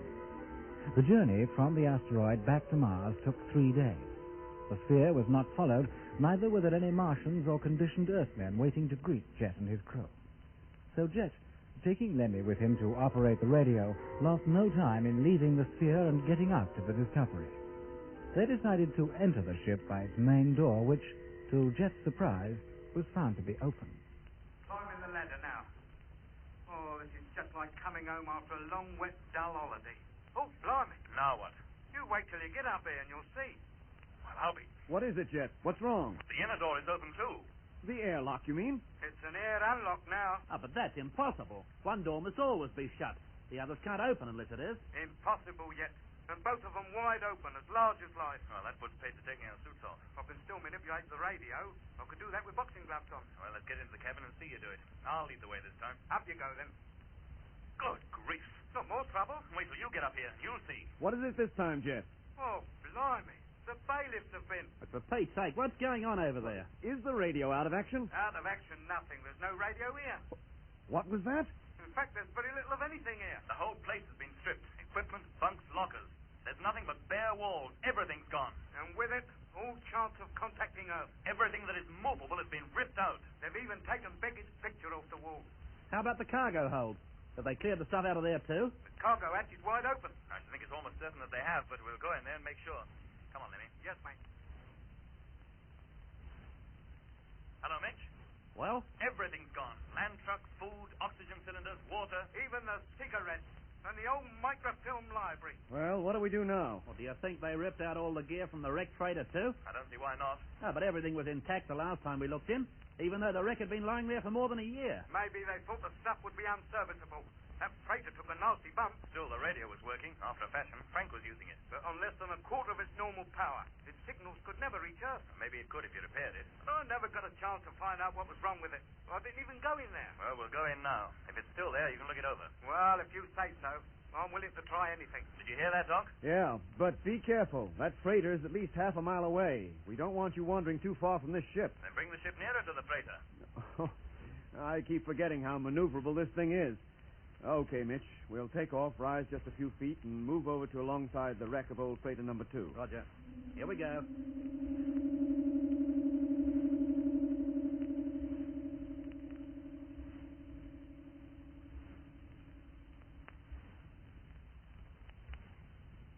Hello, Doc. Hearing you. What's the news? Has the gear been taken out of there as well? Some of it, about 50%. Oh. Well, what have they left behind? The faulty stuff, mostly. Anything that has even the most superficial damage, they haven't bothered with. Particular, aren't they? How about the radio? Is that there? Yes, and Lemmy's working on it now. You mean they didn't rip out the power packs? Only the main ones, the emergency packs, the storage batteries, they left behind. And how long will they last? Not long. There's very little juice left in them. Oh. How's it with you, Doc? Okay. We're keeping a constant watch on the country outside, but there's not a thing to be seen. Well, that's something. You'd better be sure of getting back here before darkness falls. You have about 5 hours. How about it, Lenny? What hopes? Well, she's working all right, but only giving about 25% of the output that she should. Is that a fault you can correct? Oh, I don't know. You'll have to give me time to find out. And don't try to rush me. It makes me nervous. Well, you heard that, Doc. It all depends on Lemmy. Do me a favor. Well, I'll keep calling from time to time to make sure everything's okay. It's no good, Jet. She'll never work any better than that. You can't contact her? No, mate. In any case, these storage batteries won't last much longer. Frank gave him a horrible bashing while he was there, and with half the gear ripped out, we've got no means of recharging them. Then we'll have to find some other way. Well, there's only one way I can think of. What's that? The 2 freighters we left in free orbit. What about them? Well, their radio should be working all right. But they're not strong enough to reach Earth either. Well, they would be if I coupled this job to one of them. We've got no power supply problem out there. That spear would get us out into the same orbit as the freighter, wouldn't it? Of course it would.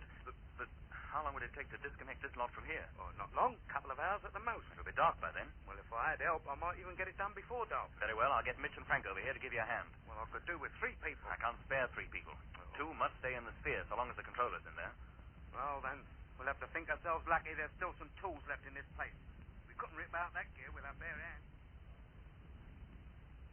Hello, Mitch. Yeah, Doc. Look, it's getting dark. Whether you've finished or not, you must come back now. We have finished. Lemmy and Frank have just lifted the main transmitter out of its bed, and they'll be over to the sphere with it in just a couple of minutes. Good. Oh, come on, Mitch. There's you nattering and me and Frank standing here like a couple of lemons. I'll be right with you, Lemmy. Doc, get ready to let us in. We're coming straight over. Right. Now, Lemmy, what do I do? Well, get down the ladder and get ready to receive this lot as we pass it down. And be careful with it. It's the only one we've got. Is it all secure now? Yes, sir. So long as we don't accelerate too quickly, she'll come to no harm. Then stand by for takeoff. Climb to 1,000 miles, Frank. That's the height the freighter should be. Climbing. As soon as we find them, we'll match their orbital speeds, draw up alongside, and enter number 1. I'll need plenty of gear from number 2 as well. We can transfer that while you're reassembling the transmitter. Let's hope it works when you're through. Yeah. Are you casting aspersions on my prowess as a radio engineer? No, Lemmy. But if it doesn't work, if we fail to contact Earth, we might as well give up our home planet as lost.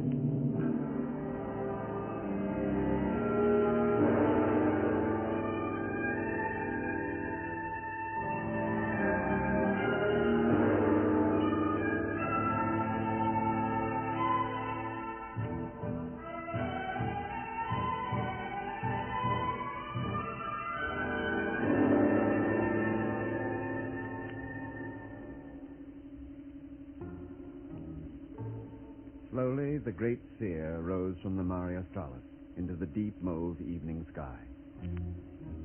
From there, we took what was to be our final look at the Discovery. That was the last we ever saw of her. An empty hulk, completely stripped of all the electronic and mechanical gear that had taken men down on Earth years to design and months to install. Our course was a spiral one. As we rose, we also encircled the planet, gradually gathering momentum which would eventually place us in free orbit round Mars. We had been traveling about half an hour, and were over the sunlit side of the planet, which slowly but surely rotated below us, when Mitch, who was at the sphere's main televiewer, sighted the 2 freighters. There they are, look. Just a couple of dots on the screen, hanging over the planet's limb. That's them, all right. Yeah, we're overtaking them pretty rapidly, too. I hope we won't overshoot. Oh, don't worry. There's little chance of that. I reckon we should reach them in about 15 minutes. Line them up on the center of the screen. We'll fly to them with the aid of the automatic navigation unit. Okay, lining up now. Coming into center.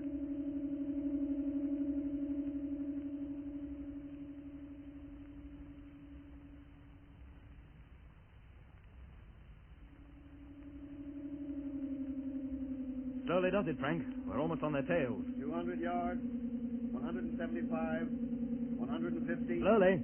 125. Dead slow. 115. Stand by to cut motive power. 110. 105.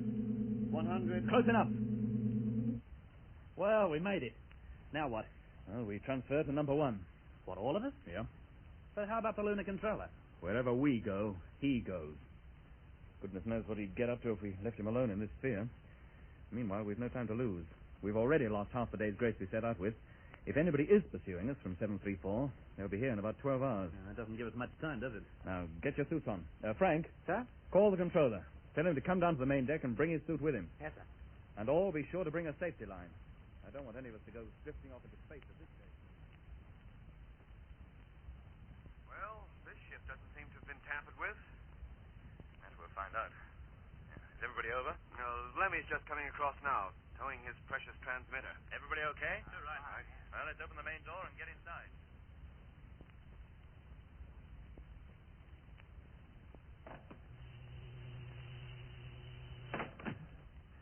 Well, so far, so good. Everything is just as we left it. Nobody's been in here. Frank, Mitch, put the gear you brought down there. Right. Then go across to number 2 and bring over anything that Lemmy might need. Right. And I'll certainly need plenty. The spare power packs in particular. Bring those first, will you, fellas? Right, Lemmy. Now, how about me? You stay here with us. I could help transfer equipment, too. I know my way about these freighters as well as you do. Thanks for the offer, but we'd rather you stay here. If you really want to help, you can give Lemmy a hand. Pass him tools as he needs them. You still don't trust me, do you? No, I don't. And I don't intend to let you out of my sight at any time. Very well. If that's the way you want it. I do. So you can get your suit off and stow it away. You won't be needing it again for some hours. And hurry up, mate. I'm ready to start. You stay here, will you, Doc? Keep a general eye on things. Well, where are you going? Go into the hold to inspect the ship. Switch on the televiewer and check that Frank and Mitch are okay. Right. Then have them transfer all remaining equipment from the other freighter to this, including food and fuel. What's the idea of that? This freighter may be our only means of getting back to Earth. So we might as well have it well stocked. Right. I'll get the televiewer on as soon as I have my suit off. And switch in the intercom in case I want to talk to you from down below. Okay.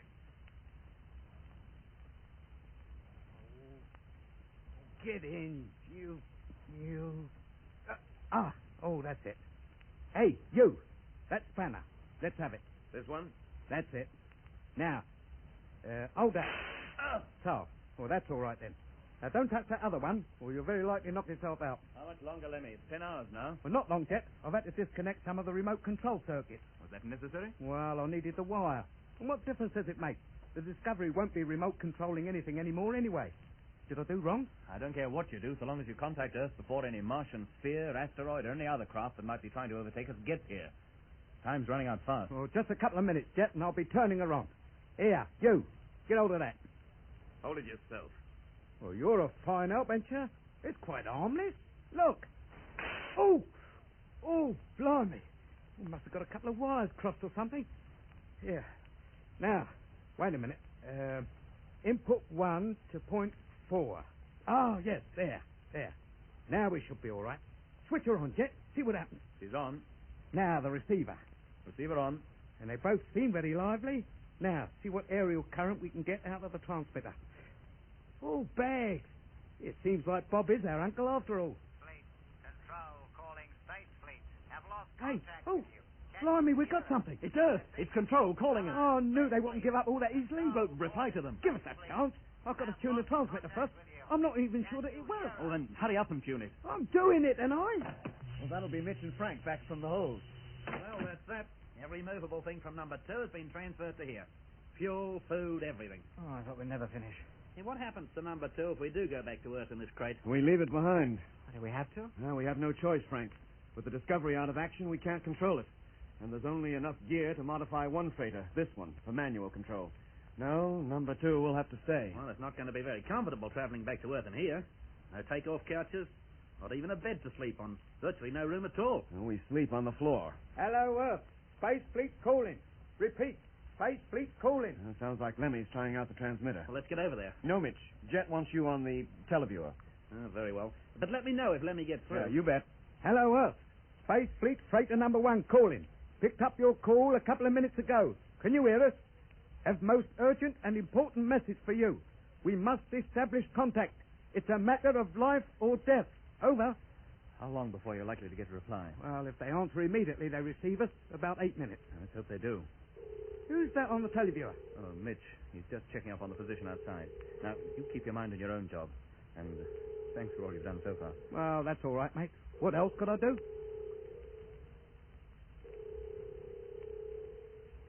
What the... Hey, Jet, come and look at this. Coming. What is it? Look, there on the screen. See that group of stars? That cluster, you mean? Yeah. What about it? Well, 10 minutes ago, it was just a sort of hazy patch, but now it's resolving into separate star-like bodies. There must be dozens of them. They must be approaching us. Yes, of course, which means they can't be stars. Hello, freighter number 1, control calling. That's Control. They heard us. I'll be back in a minute, Mitch. Roger. Control calling freighter number 1. Have received your call, but very faintly, strength 1. It is difficult to understand what you're saying. Could you repeat your message, please, and boost the power of your transmitter? Well, Lemmy, can you? No, Jet. I can't. It's working flat out. Then call them again. Repeat everything twice. And speak clearly and distinctly. Don't I always? Hello, Control. Hello, Control. Received your call, strength 2. Strength 2. I am working at maximum strength. Repeat, maximum strength. About those objects on the screen. Yeah, they're getting bigger all the time. Isn't that so, Doc? It certainly is, Jet. That cluster has spread out quite a bit since Mitch called me over here. It seems to be made up of dozens of objects.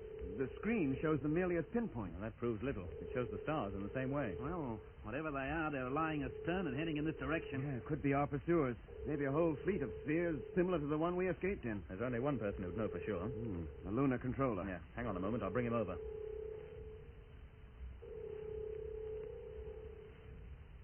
Well, what are they? Are they spheres? No. Asteroids. Truth. But there must be hundreds of them. There are hundreds of them. That's the Martian invasion fleet. And it's on its way at last. On its way to invade the Earth.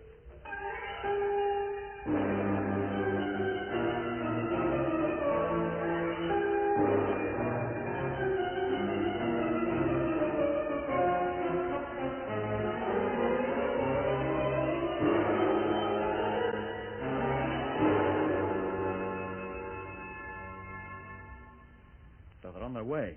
Yes, Captain Morgan. And there's nothing you can do to stop them. Maybe there's nothing we can do to stop their reaching Earth, but there might be plenty we can do to prevent their conquering it. And what if this ship is lying directly in their path? No, it won't be for long. We're encircling the Red Planet ourselves.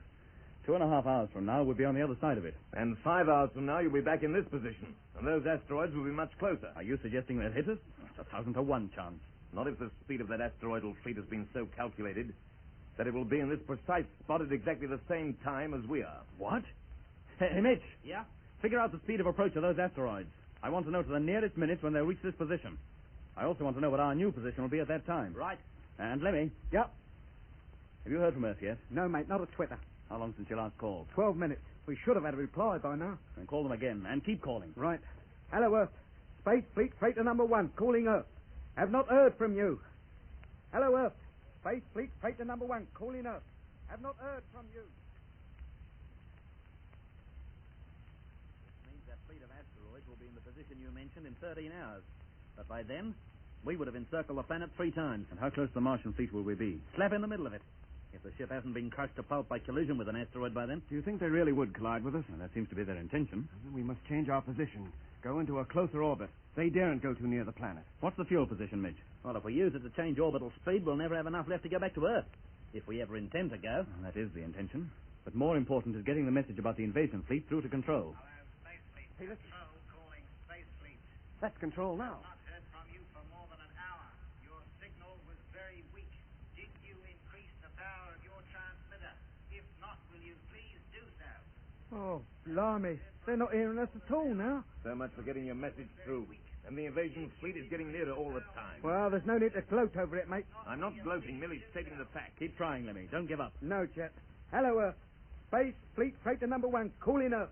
If we use Hello, every Earth. scrap of fuel we have, Break, what speed please. would we Break reach? to number one. Well, you'll have to give me time to work it out. Oh, I don't want an exact figure, not at the moment. Well, roughly, I'd say 30,000. And what's the speed of approach of that fleet? Slightly more, maybe, not much. What's on your mind, Jeff? We'll play for time. Use every bit of fuel to obtain maximum acceleration. With what object? With the object of staying ahead of that Martian fleet for as long as possible. It'll also put us on course for Earth. Oh, but they're bound to overtake us eventually. But it'll take some time. Days, in fact. Well... In which time we might establish contact with Earth and get the message through. And what happens when we get to Earth? We'll have no fuel to slow down. We'll be able to stop. Is that important when the fate of the whole world is at stake? No, I don't suppose it is. When do we reach a favorable position to fire the motors? Well, we could have done it a couple of hours back, but now we'll have to go around the planet once more. 3 hours from now, I should see a spot on. Very well, we'll get the ship ready. It'll be a risky business, Jet. With no takeoff couches and acceleration rate at maximum, anything might happen. Can you improvise some kind of couches for us? Well, I'll try. Everyone will have to lie on the floor, of course. What if we inflate our suits? Use them as air cushions? Yes, it might work, but they'll probably get damaged. Oh, we still have the Martian suits. I'll see what I can do. But I'll have to rip out every piece of metal, the microphones, heat controls, and so on. Won't do to have anybody lying on anything hard, no matter how small. Well, Frank can help you. Very well. I'll get him onto it right away. Say, Jeff. Yeah? These asteroids. They're closer to the horizon. They'll be out of sight soon. Oh, they'll appear again, just as soon as we've encircled the planet once more.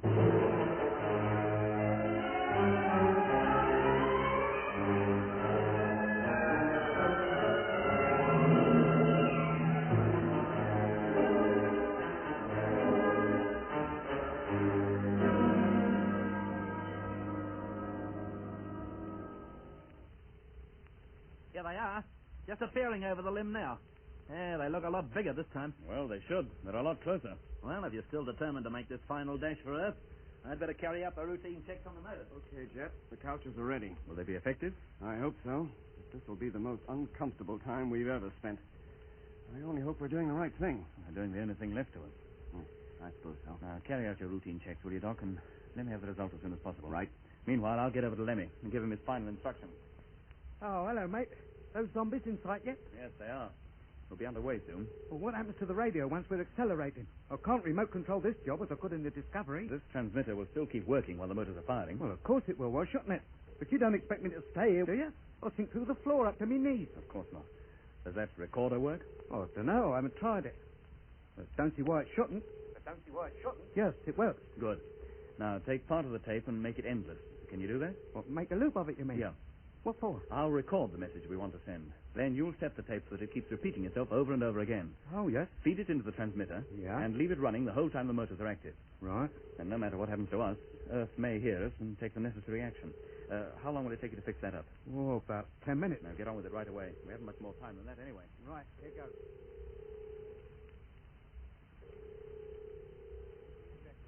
Everything okay? Yes, for me too. Very well, gentlemen. Get onto your couches. Couches, he calls them. A park bench will be more comfortable. Is the radio fixed, Lemmy? Of course. That message is being pumped out at 2-minute intervals. It'll keep going until we switch it off. Or until the ship blows up. Well, if you'll all lie down, I'll come around and see that you're all comfortable. Do we get a bedtime story? Midge, Yeah? you'll stay by controls until the motors have been fired. How about you? I'll stay by the televiewer. As soon as our position is favorable, I'll give you the order to fire the motor. Then you get to your couch as quickly as you can. Roger.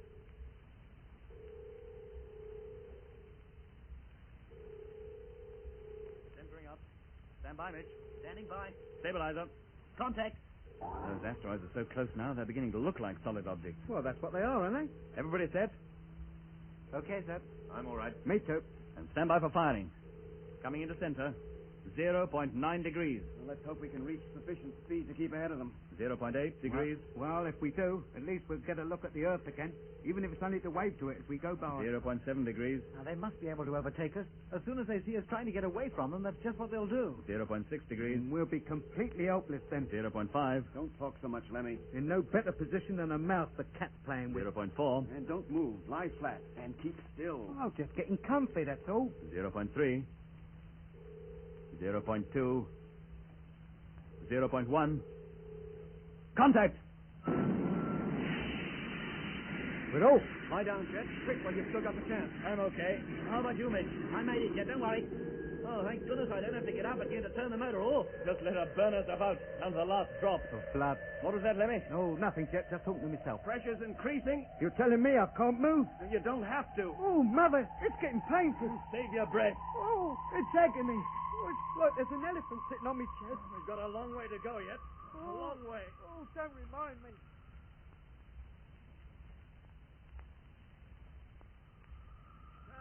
We've started to go now. The fuel has almost begun. Can you see the gauges, Nick? No, I can't. Oh, we seem to have been accelerating for hours. For days, you mean? Oh, won't she ever stop?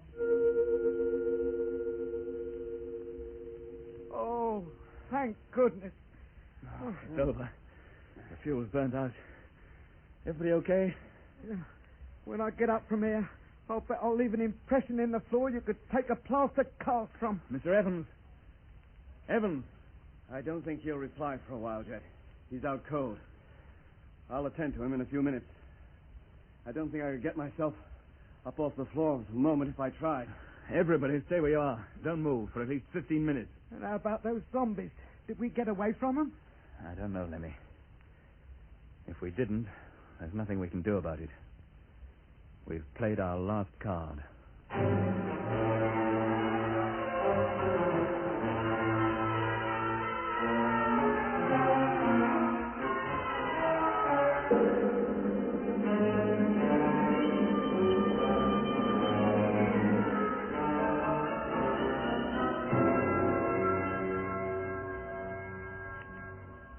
I think we've lain here long enough. How about it, Doc? You seem to be moving around without any trouble. Okay, but take it easy. Get up slowly. Mitch, if you feel well enough, check the motor and our speed. Right. Let me get the radio. Turn off that recorder and try to pick up Earth on the receiver. Yes, mate. Oh, Anything wrong? Oh, I'm just so giddy, that's all. I only hope what we went through was worth it. That we'll find out when you get hold of Earth. Yes, mate. Right away, mate. Frank, get the televiewer. I'll be over there in just a moment. Yes, sir. Now, Doc, how about the controller? We may need his help before long. Well, I'll do my best. He should come around soon. There's nothing seriously wrong with him that I can see. Hello, Space Fleet. Control calling Space Fleet. Shit, I've got him. Control calling freighter number 1. Did they get our transmission? Repeat, control calling Space Fleet. I don't know, mate. Calling freighter number 1. We still have not heard from you. Oh, no. We have not heard from you. Please increase your signal strength.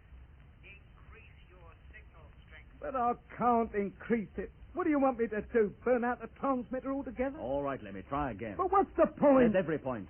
Each hour brings us a little nearer to Earth. And with it, a better chance of establishing contact. We must establish contact. Yes, mate. I'm sorry if I blew me top, but I don't feel so good. I've got a shocking headache, like I've been run over by a steamroller. We all feel the same way. But we've got to carry on. Yeah. Well, I'll be better later, I expect. Hello, Earth. Space Fleet Freighter number 1. Calling Earth. Receiving news, strength 2. Well, that's about the quickest inspection I ever did. Well, we used up every scrap of fuel. We're adrift now with absolutely no control over the ship. You'll just keep going forever. That's no more than we expected. How about course? Oh, we're heading in the right direction. We're going too fast. We'll reach a point on the Earth's orbit, all right, but 2 or 3 weeks before the Earth gets there. Unless we can slow down. What with? Well, that's what I said. We just go flitting around the solar system forever. We've sacrificed ourselves to certain death, with a ship adrift in space for our tomb. All hope isn't gone yet, Mitch. What hope is there? If we can save the Earth, maybe the Earth can save us. Wait, let me contacted him. No, but he will. I know he will. But before that Martian fleet overtakes us, and will it overtake us? I was about to find out. You better come over to the teleview and see for yourself.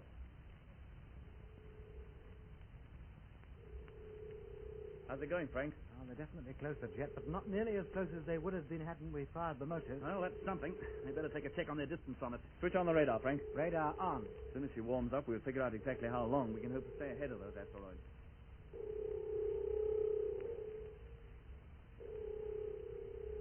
Well, according to my calculations, it'll be a week before they overtake us. By that time, we shall be 5 million miles nearer to Earth. My calculations agree with Mitch's. We've little over 7 days in which to establish contact with Control. Well, don't look at me. Can I help it if Control don't hear us? I'm doing my best. We all realize that, Lemmy, and it's thanks to you we've got this far. Now at least we have a chance to contact her. Jet! Hello, what's up with Frank? Come over here quickly. Well, what's the trouble? Oh, those asteroids, they've increased speed. What? Yes, sir. They're closing in on us very rapidly. Must have increased their speed by at least 25%. Check it for yourself. There's no need to. I can tell that closer by the size of the images on the screen. Yeah, they mean to overtake us, all right. And they'll be on us in less than a couple of days. If they go on increasing, it'll only be a matter of hours. Oh, blimey. Hello, Earth. Space Fleet calling Earth. Can you hear me? A most important and urgent message for you. If you love me, answer me call. Please answer me call.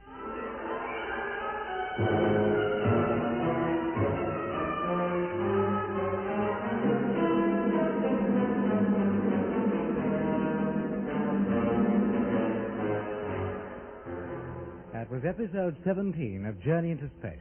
Taking part in this recording were Andrew Foles as Jet Morgan, Alfie Bass as Lemmy, Guy Kingsley Pointer as Doc, and Don Sharp as Mitch.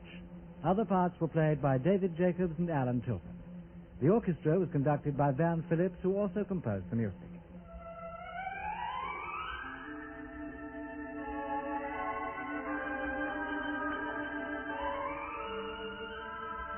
Journey into Space was written and produced for the BBC by Charles Tilton.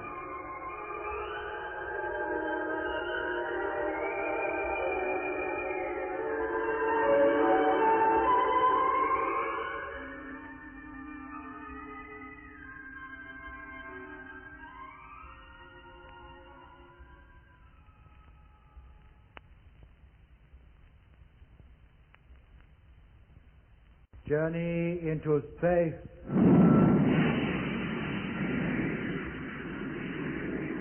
The BBC presents Jet Morgan in The World in Peril.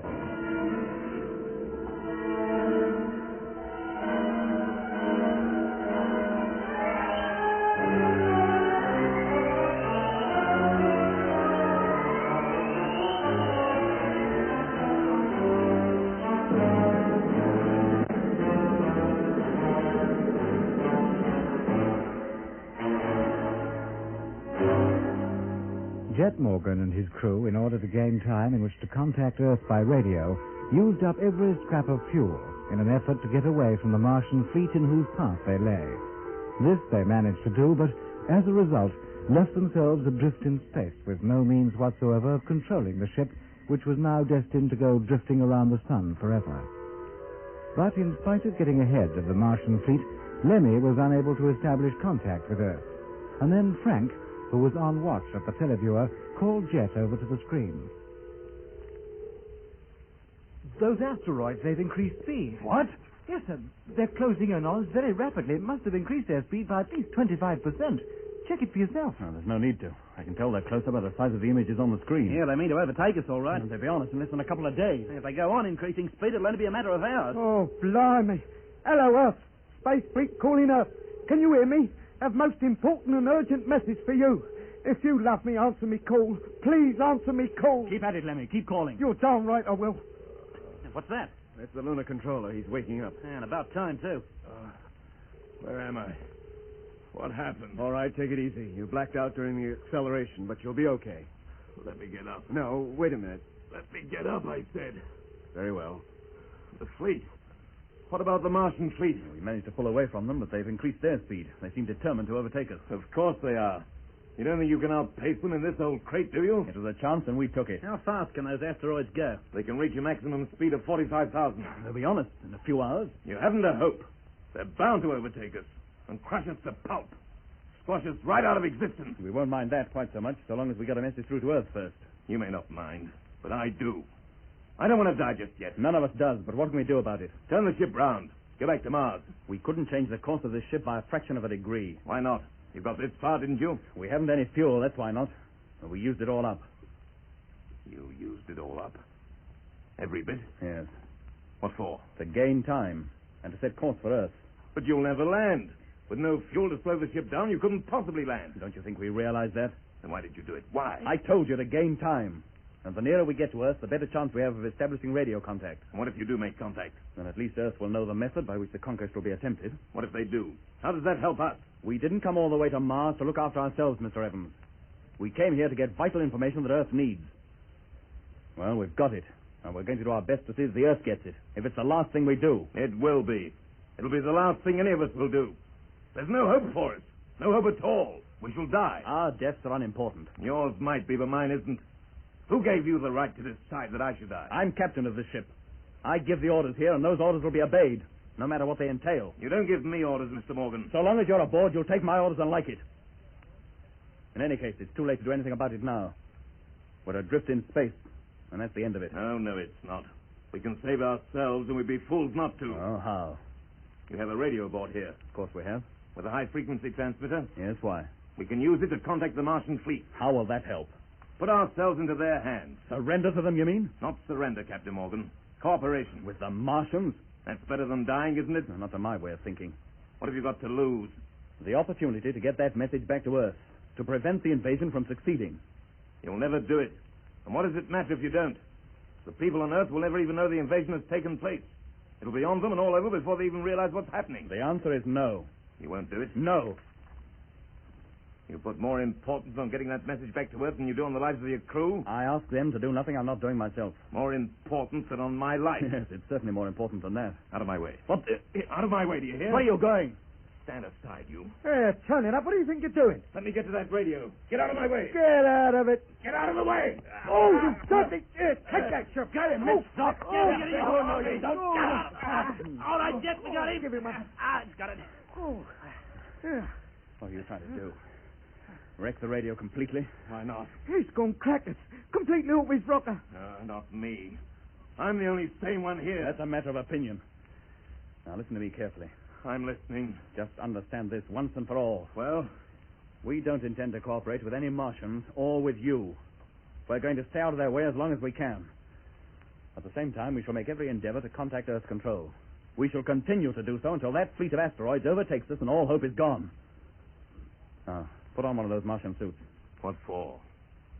You're not going to set me adrift outside, are you? No, but while you're wearing a suit, your movements are restricted and clumsy. You're less likely to surprise us. But make any further attempt to go near that radio or any other vital equipment aboard this ship, and you'll spend what little time may be left of this voyage down below in the hold, deep down, where you can do no harm. Now, is that clear? Yes. Couldn't be plainer. Very well. Help him on with his suit, will you, Doc? Okay. Mitch, get over to Lemmy, see if he's okay. Sure. Oh. You all right, Lemmy? Oh. Do I look all right? Where'd he catch you? Let's have a look. Oh, crikey, I think you're going to have a nice black eye. So what am I supposed to do? Put a dehydrated steak on it? Are you sure you feel okay? You don't want me to take over? No, thank you. If you'd been quicker in coming to the rescue, it wouldn't have happened at all. Sorry, Lemmy, it all occurred so quickly. We didn't know he was going to hit you. Well, you ought to know you can't trust him. He's liable to do anything. Now, leave me alone. I've got work to do. Well, there's no need to get riled with me. I'm not riled, just busy. You want me to contact Earth, don't you? We've got those Martians on our tail, haven't we? Okay. You're obviously all right. Well, we won't be much longer if you don't let me get on with it. That fleet will be on us in just a few hours, and Earth hasn't heard a peep from us yet.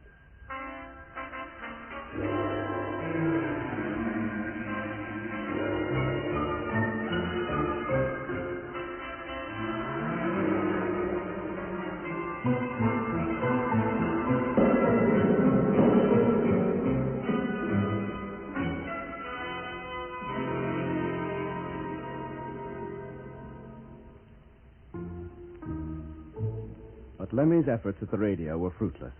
Occasionally, he picked up the voice of control, only to hear the operator say that he was still listening out for us, but failed to receive us.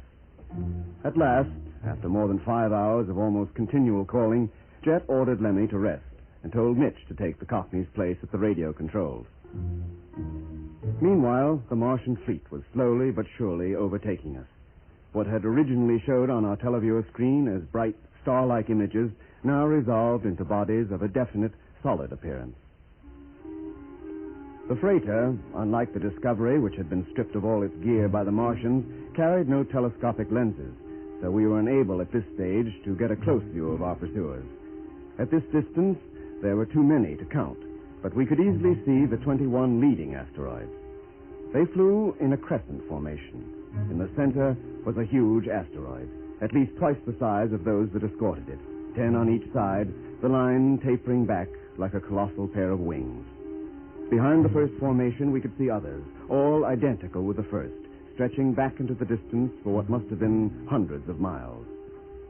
I got my first detailed look at the fleet when I relieved Frank at the televiewer screen. I had hardly been there 10 minutes when Lemmy, who had spent all his time until now working on the radio and in consequence had never seen the Martian ships, came over to the televiewer and stood at my side. Is that them, Doc? Yeah, that's them, all right. Well, they may have an evil purpose in view, but they certainly look a magnificent sight. How long before Earth has a fleet of ships that big flitting round the solar system? If the invasion succeeds, Lemmy, never. Any luck with control? Not when I left the radio. Maybe Mitch will have better luck than I did. What beats me is they heard the first call we made, but have heard nothing since. Here, you don't think the Martian fleet has anything to do with it, do you? That they're jamming us or something? I don't see why. They never prevented our calling Earth before, or receiving replies either. No, they never have they? And if they were jamming us, we wouldn't hear control at all. We both work on the same frequency.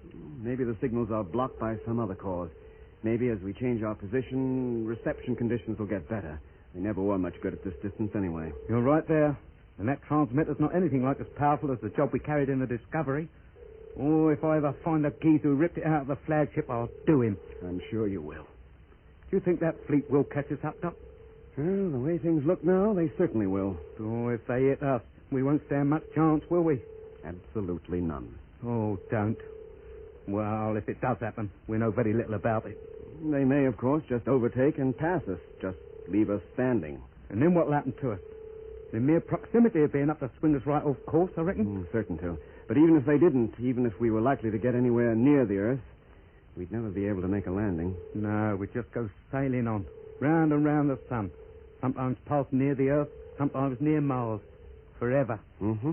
Or until one day, in the dim and distant future, maybe hundreds of years from now, we'd collide with one or the other of them, or be battered to pieces by a meteor swarm. Hundreds of years? Yes, Lenny. How much grub we got on board? Enough for approximately 8 months, if we go carefully. And what grub it is, too. What a ship all round. Nowhere to cook, no bunks to sleep in, only half the equipment we need, no chairs to sit on. And that Jack Evans never more than a few feet away from you. It's enough to give you the creeps. No, these freighters were never built to carry crews. We should consider ourselves lucky we can manage as well as we can. Tell me that in 9 months, when we've passed the Earth and all the grub's gone. Maybe it would be better if that Martian fleet did run us down. At least the end would be quick. And our chances of contacting Earth, nil. Yeah, that is a point. We can't forget the folks at home, can we? It was for their benefit we started out on this jaunt. Only a handful of them realise it. Here, can I get you something to eat, Doc? No, thanks, Lenny. I had something just before you came off watch. Well, in that case, I'll get a little kip. Do you mind if I lie down on your so-called bed? No, but what's wrong with your own? Jack Evans is sitting next to it. I couldn't sleep. Very well. Go ahead. Thanks, Doc. I'll do the same to you sometime. 24 hours passed. By now, the asteroid that made up the leading formation of the Martian fleet more than filled the whole televiewer screen. Slowly, or so it seemed, the huge, global-shaped rocks, miniature planets, in fact, crept up on us, closer and ever closer. All of us, all that is, except Lemmy and the lunar controller, gathered round the televiewer screen to watch the fascinating but awful sight. The lunar controller seemed to have lost interest in everything and sat on the floor for hours on end, his back to the wall, knees drawn up, his head buried in his arms. Lemmy, now refreshed from his sleep, was standing radio watch for the third time. They're slowing down. Yeah, their speed's dropped considerably in the last 2 hours. That means they may not intend to ram us after all. It means they're not likely to pass us by either. If you ask me, they intend to match their speed to ours. But why? What can they hope to gain by that? How should I know? But that's the position as I see it. They must always be on us now. That big asteroid, the leading one, more than fills the screen. And it's directly behind us. If it keeps on the same course, it's bound to hit us. How can we avoid it? It's all very odd. I'd have thought the idea would be for them to get to Earth as soon as possible. I'd have thought so too, but whatever their intention, there's nothing we can do about it. Not a thing. Rotate the camera, and let's take a look on either side of that big asteroid. And see if the rest is still in formation. Rotating. Earth! She can't be more than a few hundred miles behind us now. You can see the sphere bays on her quite easily. And the spheres lying on their floors. Hey, Jet, look. The smaller asteroids. They're leaving formation, going on ahead of the big one. They intend to surround us. Jet! Yes, Lemmy? Come over here quick. Control. They're bursting. Oh, at last. Stay by the televiewer, fellas. I'll be right back. Repeat, receiving your signal, strength 1. Repeat, strength 1. I'm ready to receive your message. Over. There. Hear that? They heard us. Very faint. But they heard us. Thank goodness. We'll better get cracking on the preliminary call. Skip the formalities, Lemmy. We'll go straight into the important thing, the text of the message. Yes, mate. Now, switch over to transmitter. I'll deal with this. And what do I do? Oh, go with the televiewer. Keep me informed of what's going on outside. Those asteroids are preparing to envelop us. Hey? You mean they ain't going to ram us after all? I don't think so. Get over there. There's a good fella. After I've given control of vital information about the Earth's television stations, I'll give them full details of what's happening out here. And I'll see you're kept informed, chum. Good. Except they really are hearing us this time. Hello, Earth. Space Fleet Freighter number 1 calling control. Have important message for you regarding the invasion of Earth by Mars. Listen carefully. The main fleet is already on its way. The method by which the Martians hope to overcome all resistance to their invasion plans is as follows.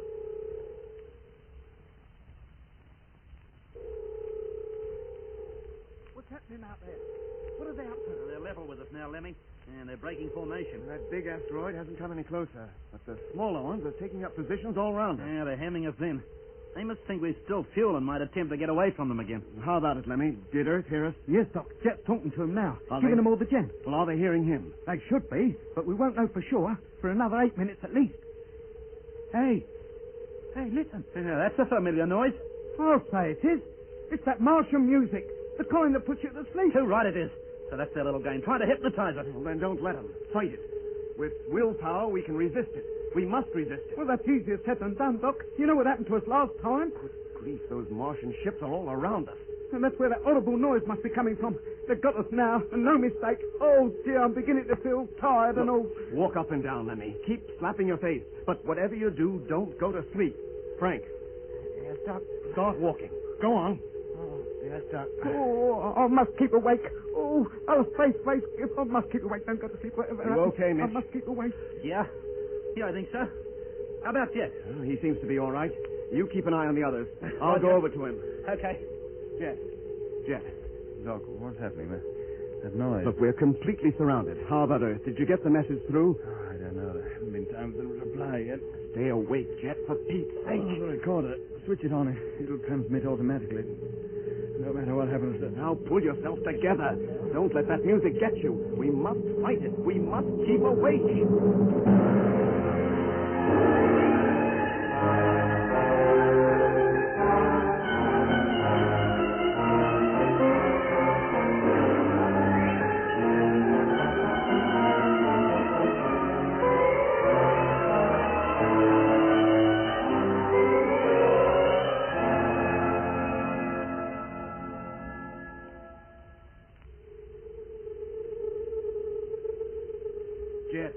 Jet. Oh, I must not go to sleep. Whatever happens. Oh, I must. Jet, wake up. Do you hear? Doc, that noise. It stopped. Thank goodness. Is Jet passed out? I'm afraid so, Lemmy. Well, that leaves only you and me awake then. Well, have the others passed out, too? Yes. Mitch, Frank, and the lunar controller. They're still standing up, but they're out to the world.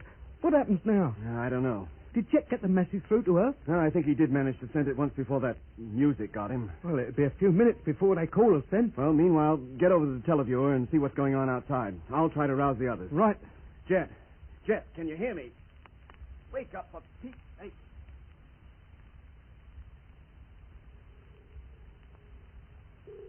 Oh, no. Doc, What is it, Lemmy? they're here. The Martians are coming. What was that? Look, there. See? One of those Martian spheres. It's left a big asteroid and it's heading for our ship. They must think we've all been overcome by that hypnotic music, as we were down on Mars. Well, that's where they make a big blunder. It's a good job me and you have got strong wills. Oh, had they kept it up, I don't think either of us would have held out much longer. But what good has it done us? They're coming now. And what can you and me do against them? Well, we'll do what we can, and we can prevent their getting in here for a start. How? Get over to the airlock. Disconnect the outside controls so they can't open the main door. Right. Meanwhile, I'll disconnect the door into the cargo hold so they can't come in that way.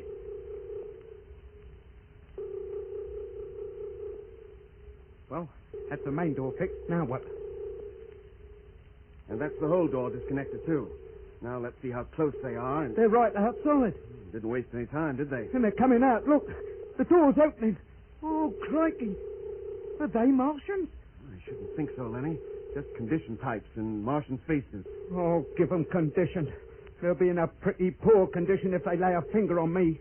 Well, they're starting to drift across now. I expect they've been ordered to come over here to pick us up. And take us back to that big asteroid? Yeah, probably. Well, unless they've brought a couple of tin openers with them, they're going to be unlucky. You stay here. I'll get back to Jet. See if I can wake him at least. Well, you think you will? You remember last time that noise came on, we were out cold for hours. All of us. Yeah, but nobody tried to wake us then. Well, do your best, Doc. I'll stand by to repel boarders. Hey, Jet. Jet, wake up. Jet, wake up. Aye, aye. They're outside now, trying the main door. No point in your getting knocked. That control's not operating. Oh, Doc, Thank goodness you've come round at last. What happened? You passed out. That noise, remember? Yes, but how about the rest of the crew? Well, Lemmy and I managed to resist it, but Mitch, Frank, and the lunar controller didn't. I can see they didn't. What on earth's going on? One of those Martian spheres is outside. Its crew is trying to get in here. What? Yeah, but don't worry. We disconnected both outside door Oh, circuits. good for you. How about control? Did they get our message? Well, they've hardly had time to reply to it if they did. Hey, Doc, Yes, Lemmy? those geezers, they're giving up. They're drifting back to the sphere. Oh, that couldn't be better. Keep your eye on them. Right. Oh, come on, Jack. Up on your feet. Help me rouse the others. Right, Doc.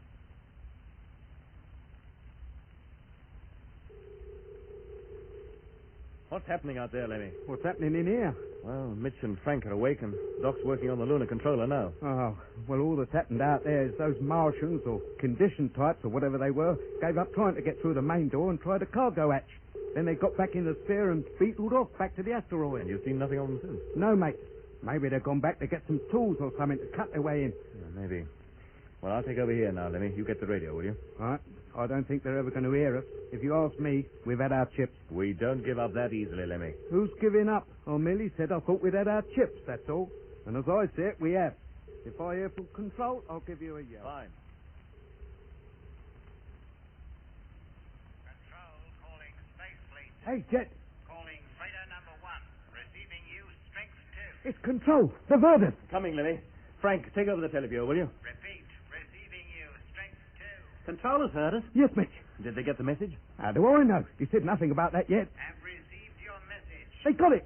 Do you hear that? They got it. Received your message, but do not understand its contents. Oh, no. Quiet, Lemmy. Full consideration to your request is being given at the highest level, but it is imperative that more information as to the reason for closing down all television stations be given immediately. No, and that's just like them. Why don't they just do as they're told and ask questions afterwards? We haven't time to explain everything. Well, how do we know it ain't that geezer down on Earth who's playing for time? Time for what? Time for the Martian fleet to reach Earth. Well, why should he? Well, according to Jack Evans, there's thousands of condition types already planted down on Earth. Some of them with very important positions and all. He had one himself. He was the lunar controller. And you think the radio operator is a condition type? Well, why not? Anybody might be. If not him, then his supervisor. Or his supervisor's supervisor. That's possible. That message would go through a considerable number of people before it got to Space HQ. And all they'd have to do is acknowledge the message and then ignore it. That's a point. Evans. Well, you heard what Lemmy suggested. What's your view? Is that operator or any of his immediate superiors in league with the Martians? Do you think I carry a complete list of every condition type down on Earth in my head? No, but you should know of those who were in any way connected with Space HQ. Thousands of people, from shipbuilders to the humblest launching platform crewman, are connected with Space HQ. Still, you must have known some. All the ones I knew, and there were 6, are back on Mars. We all returned together when we were picked up from the lunar colony the day you took off in the Discovery. Are you speaking the truth? Why not? What good could it do me to side with the Martians now? They seem very keen to transfer us to that big asteroid. It might do you a lot of good if it's your intention to save your own skin. I've told you all I know. I've nothing more to say. Oh, very well. Why ask questions if you have no intention of accepting my answers? Well, Jet, what do we do? To explain all we know to Earth will take hours. If reception is still bad, they'd be constantly asking for repeats. The more we tell them, the longer they'll ponder over it. All they have to do is close down all television stations. We'll have time to tell them why after they've done it. You think so? By now, the Martians on that asteroid, if there are any on it, must realize we're not all lying here unconscious as they expected. Yeah, they're probably thinking up some plan to get us out of here right now. We'll put an end to us altogether. Call up control, Lemmy. I'll talk to them. Yes, mate. Hello, control. Space Fleet Freighter number 1. Calling control. Hey, Jet, Jet, Now what? come over here quickly. Stay with Lemmy, Mitch. Right. I'll be right back. What's the trouble? Oh, trouble is right. The ship, she's falling. Falling? How do you mean? Towards the asteroid, very slowly at the moment, but we're getting closer to its surface and no mistake. Check it with the radar and you'll see. I certainly will, right away.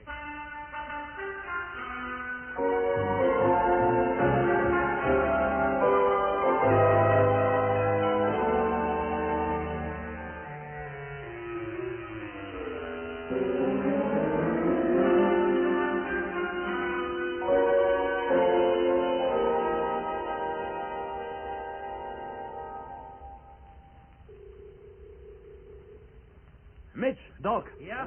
Well, what is it? We're going to crash into that asteroid. What, the big one behind us? We may now assume it's below us, and we're falling towards its surface. At what rate? Quite slowly at the moment, but by the time we get down as far as the surface, our rate will be enough to give the ship and us a nasty bump. Yeah, we might have known this would happen. A body as large as that asteroid's bound to have some gravitational effect on a little ship like this. It's attracting us like a pin to a magnet. If only we could counteract the pull. Well, what with, Doc? We haven't a scrap of fuel in the tank. We're helpless. Helpless as a ship at sea drifting on the tide. If only Earth would wake up. Jet! I've got him! Talk of the devil. Coming, Levy. This is probably our last chance to persuade them to take action. You must persuade them, Jet. Come on, we'll get over the radio and see what we can do. To act on this information immediately. There's not much time left. Repeat, act immediately. Unless you do, it will be too late. Repeat, too late. That's telling them, mate. Now let's see what effect that has. Yes, if I know those brass hats up at Space HQ, very little. Well, that's our last chance. If they don't take action this time, we may never be able to tell them again. Ain't that just like them? Send us all this way to Mars to find out how the invasion will be made, and then when we tell them, they don't want to believe it. I don't blame them, I must say. Whoever thought television would be their major weapon? It's been a major weapon in the hands of many people down on Earth for years. But never for such a sinister reason as the Martians have in mind. No. This is no time to debate morals, Martian or otherwise. We're getting perilously close to that asteroid now. We must get ready for the impact. Oh, blimey. How long before we actually hit the ground? About 5 minutes. Get onto your beds. I want nobody on their feet when the crash comes. How big is it likely to be? Well, nothing like as severe as if it were the Earth or even the Moon we were falling onto. But even so, somebody could get hurt. And this is no time for us to have casualties on our hands. That's why I'm ordering everybody to lie down. Well, what happens if control comes through meanwhile? Calling Space Fleet. All right, they're here already. Calling freighter number 1. Well, that can't be them. Our signals hardly had time to reach them. Calling freighter number 1. Can you hear me? That's not control. You're darn right it's not. Calling Space Fleet. Freighter number 1. It may not be control, but the accent is certainly that of control. That's no better answer. No, let me stay where you are. I'll do it. Don't stay too long, Jet. We're nearly down on the deck. Hello? Freighter number 1 answering. Receiving you. Strength 4. Your ship is falling. You are in danger of crashing onto the asteroid. We realize that, thank you. There's no delay between replies. Who are you? That geezer must be calling from one of those asteroids outside. We will do our best to save you from the crash. That's very nice of you, mate. What can you do to prevent it? You will put on your spacesuit and accompany the escort I will send for you. And who do you think you're giving orders to? What if we don't care to leave here? A sphere will set out from here immediately. Be ready to leave your ship and transfer to it when it arrives. Answer my question. What if we don't care to leave here anyway? If you ask me, Jet, he won't be answering any questions. You have very little time left. Prepare to transfer at once. We prefer to stay here and take a chance, thank you. The sphere is ready to leave. They must have a regular taxi service down there. You're wasting your time. We have no intention of leaving this ship. Yeah, and you're wasting your time talking to him, Jet. That can only be another of those electronic brains. Of course it is. What else would it be? You think so? Aye, aye. I thought you'd given up talking altogether. What did that remark mean exactly, Mr. Evans? That is not the voice of an electronic brain. Hey, listen. Did you hear anything? Anybody? If it's not an electronic brain, what is it? You'd better lie down, Jet. We must be very close to the surface by now. Answer me, Mr. Evans. What is it? That noise. Are you all deaf? Doesn't anybody hear a noise? Yeah, I hear it, Lemmy, as plainly as I hear you. And it's getting louder, I swear it. Evans, answer my question. If you have any questions to ask me. What was that, Lemmy? I didn't say anything, Jet. Yes, you did. I distinctly heard you. But I didn't. Of course you didn't. It was me you heard. Oh, Mother. What's happening? Jet, get down. We're nearly on the deck. Lemmy, what are you playing at? Oh, I must be sick. Very sick. I must be going off me rocker. Not so sick as you might be if you don't listen to me. What on earth is going on? Look out. We're about to hit the deck. Jet, get down for Pete's sake. Jet, look out.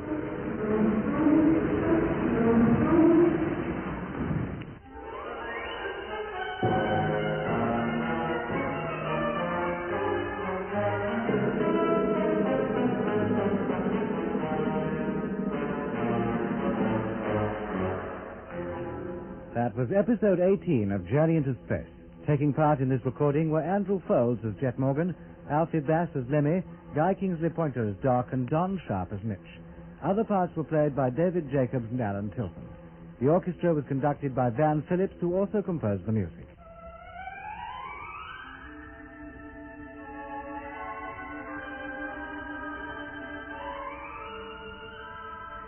Journey into Space was written and produced for the BBC by Charles Chilton.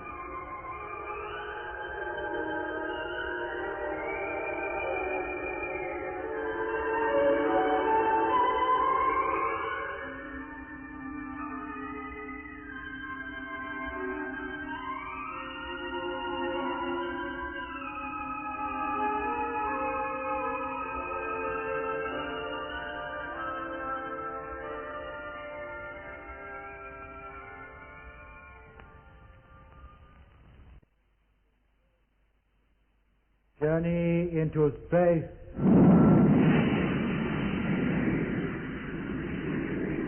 The BBC presents Jet Morgan in The World in Peril.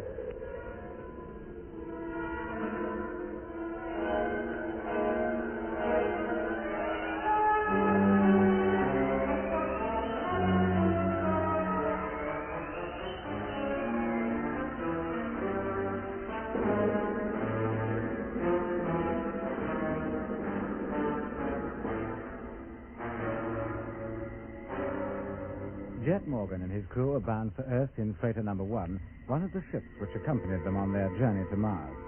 But the Martian invasion fleet, also on its way to Earth, overtook the freighter and a party of condition types attempted to board it. But as Doc had disconnected the outer door circuits, they were unable to get into the ship and had no choice but to return to the asteroid from which they'd come. Then it was noticed that the gravitational pull of the huge asteroid was slowly attracting the freighter towards its surface, and shortly afterwards, a strange voice was heard on the freighter's radio receiver. That can only be another of those electronic brains. Well, of course it is. What else would it be? You think so? Aye, I thought you'd given up talking altogether. What did that remark mean exactly, Mr. Evans? That is not the voice of an electronic brain.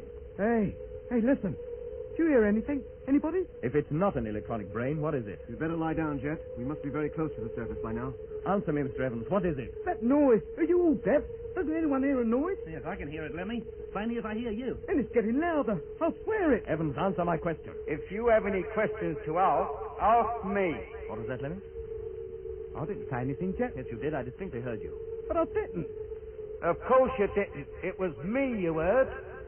Oh, Mother. What's happening? Jet, get down. We're nearly on the deck. Lemmy, what are you playing at? I must be sick.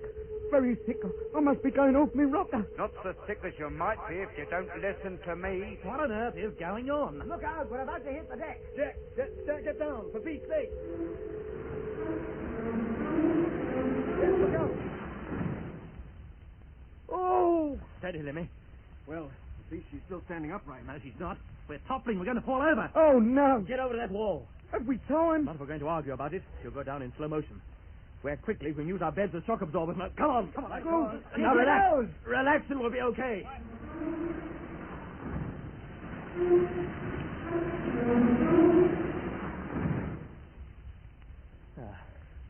Everybody all right?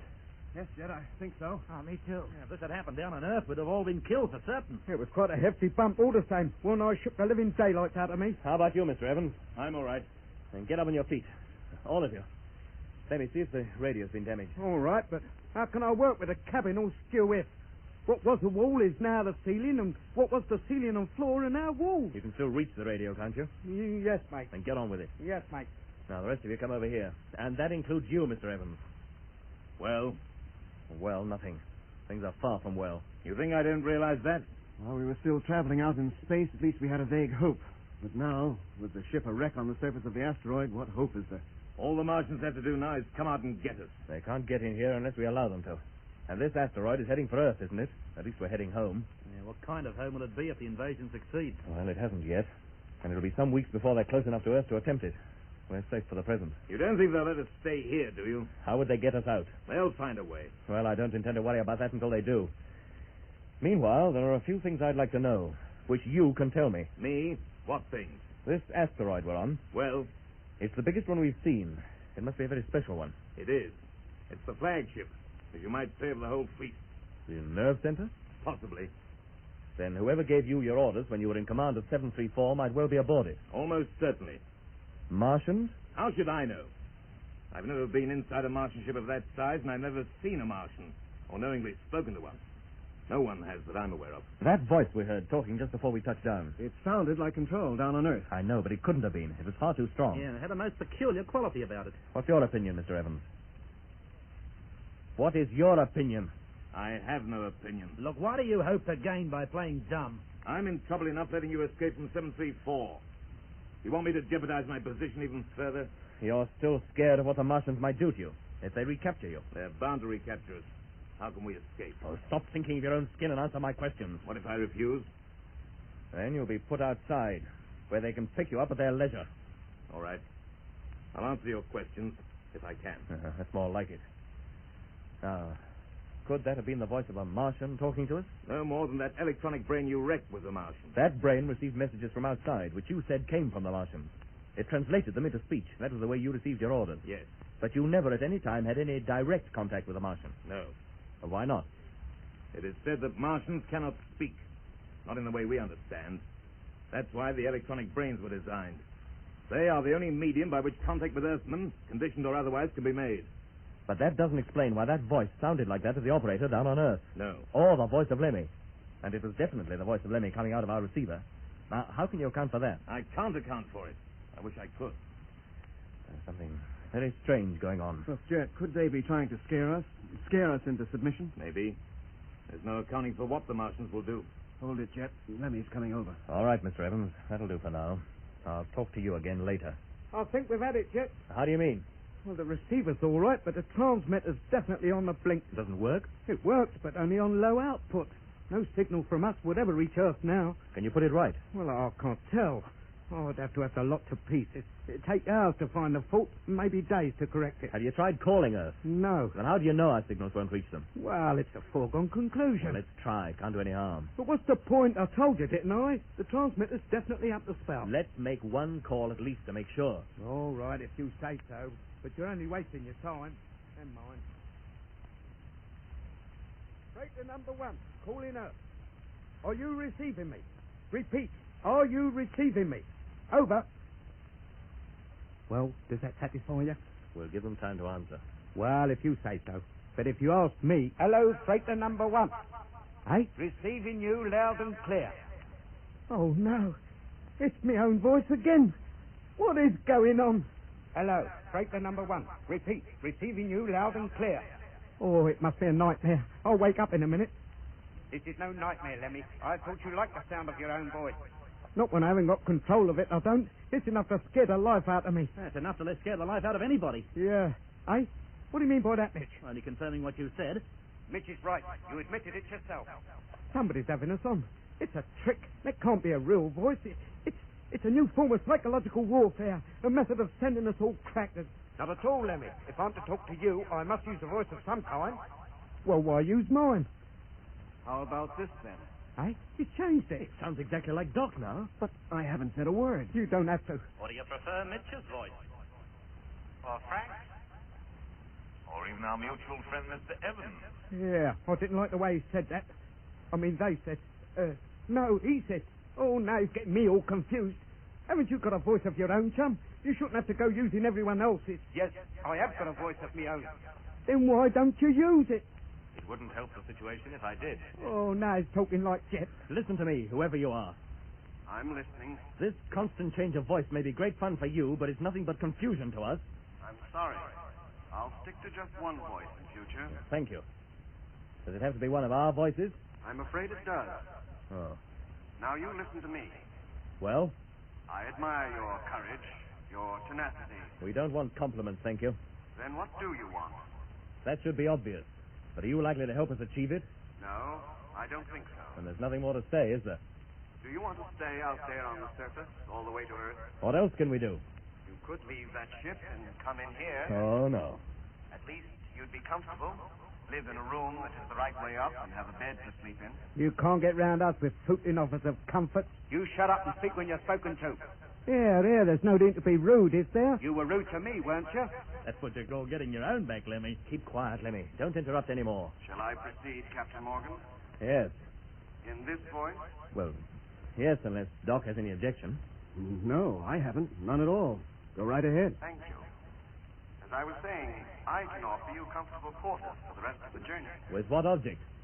With no object, other than to make your journey more comfortable. You must be very cramped in there. We are. But if you prefer to stay, then you may do so. Not long ago, you were ordering us to leave here. Why the sudden change in approach? Most people aboard this ship have to be ordered to do everything. Condition types, you mean? Exactly. It was more a matter of habit than impoliteness. Besides, I didn't think you'd want to stay in there for choice. Well, we do. We prefer it to anything you have to offer anyway. Why? Do you think I will eat you? We don't think you can possibly have any reason for wanting to help us. We're opposed to you and your plan to invade the Earth. If we could possibly prevent it, we would. And you can tell the Martians that from us. It is known regret is that you are against us instead of with us. That we will never be. Is yours the spirit that prevails down on Earth? On the whole, yes. You should know that. Why should I? You can't be a conditioned type. No, I'm not. Then you must know. Have you no memory at all of your fellow creatures? Or have you been up here so long you've forgotten? Nobody has been up here as long as I have. Don't you know anything of Earth at all? I know a good deal. I know of its green hills, its forests, its seas, its temperate climate. The Earth is a beautiful planet, in the flower of its youth. Not like Mars, old, worn out and dying, covered in deserts, deficient in water and oxygen, cold by day, frozen by night, hardly able to support life of any kind any longer. I have been looking forward to this trip for years and years. You make Earth sound like a regular paradise, chum. It is, and will remain so, if the people who inhabit it know how to take care of it. You think they don't? They don't act as though they do. Their planet will die soon enough without their hastening its end. A millennium ago, it was the same on Mars. Too late did the Martians land. By the time they did, a fruitful world was rapidly turning into a desert. Animal life all but disappeared. The intelligent, thinking beings took to living underground. The rest perished. The deterioration continues with frightening rapidity. Soon Mars will support no kind of life whatsoever. The time has come to get out, to find a new abode. The Earth. It is the only place. And you'd help the Martians to take it, to betray your own kind. Who do you think I am, Captain Morgan? Well, that's obvious, isn't it? You're the commander of this asteroid, and of the smaller ones that accompany this one. I am more than that. I am the commander of the whole fleet. What? Well, how long have you been working for the Martians? All my life. 300 years. Lord, Rip Van Winkle. 300 years? Martians live a long time, by Earth standards. What was that? You mean you're one of the Martians yourself? No. I am the Martian. You mean the chief, the head one, whatever you like to call it? No. I am the Martian. There is only one, and I am he. The only one there is left.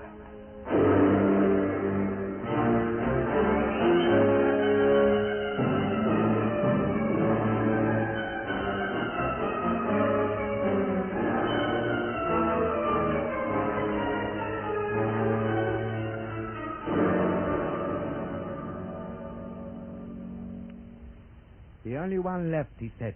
Just him. Hello? Hello, can you hear me? Just one, I can't believe it. It doesn't make sense. Hello, answer me. But I must say he sounds a very singular character altogether. Hello, why don't you answer? He'll answer when he's good and ready. Now, what do you know about this? Did you know there was only one Martian? No, I didn't. I'm just as surprised as you. Yeah, but how could there be only one? Think of the organization down there on Mars. All those people have been picked up from Earth, the factories, the spheres, the whole Martian fleet. Could just one man organize and control all that? Maybe a man can't, but a Martian obviously can. Yeah, but Paddy said there were dozens of Martians. He thought there was one on that asteroid we escaped from. Well, all it turned out to be was an electronic brain. But where can just one Martian come from? He must have had a mother and a father. Well, maybe the whole system from top to bottom is a series of electronic brains. Maybe there are no Martians of any kind. You mean the whole planet is run by robots? Well, why not? Then who made the robots? That is the question. Oh, I'm sorry, but I believe everything that voice told us. So do I, Jet. Why? I don't know. I just had a strange feeling that I could trust him to tell the truth and nothing but the truth. If you were swayed by the fact that he was using Doc's voice, you unconsciously applied all you knew of Doc to him. I don't think so, Mitch. Well, if you say so, but we're all entitled to our own opinions. If you're so ready to believe all he tells you, Jet, why did you refuse to leave this ship and go into that asteroid? He said we'd be comfortable and come to no harm. I'm sure that is the case. But the moment we leave this ship, all hope of our recontacting Earth will be gone. But you still think we will contact them then? Well, the radio's working, isn't it? Yes, it's working, but it's signaled to never reach Earth. Not from this distance. From what distance, then? Well, at the rate we're traveling, not for 3 months at least. Exactly. I want us all to be here in 3 months. We must contact Earth sometime, convince them that they must take action on our message sometime. And the best of luck. If that Martian lets us stay here long enough to re-establish contact with Earth, I'll be very surprised. At the moment, it doesn't sound like we're even going to make contact with him. That's where you're wrong, mate. Hey? Oh, he's here. He's back. I never went away. Hello, can you hear me? Yes, Captain Morgan, I can. And you have to use my voice to tell him? Sorry, I forgot. I promised to stick to this one, didn't I? Thanks very much. A pleasure. Now, Captain, you were calling me, I believe. Yes, I was. Well? I didn't really have anything to say, but the news that you were the only Martian in existence came as rather a shock. I just wanted to confirm that we had heard you correctly. You did. Well, if you don't mind us asking, what happened to all the others? There have been no others for a long time. But this plan to invade the Earth, did you instigate that? Oh, no. That has been in existence for nearly 500 Earth years.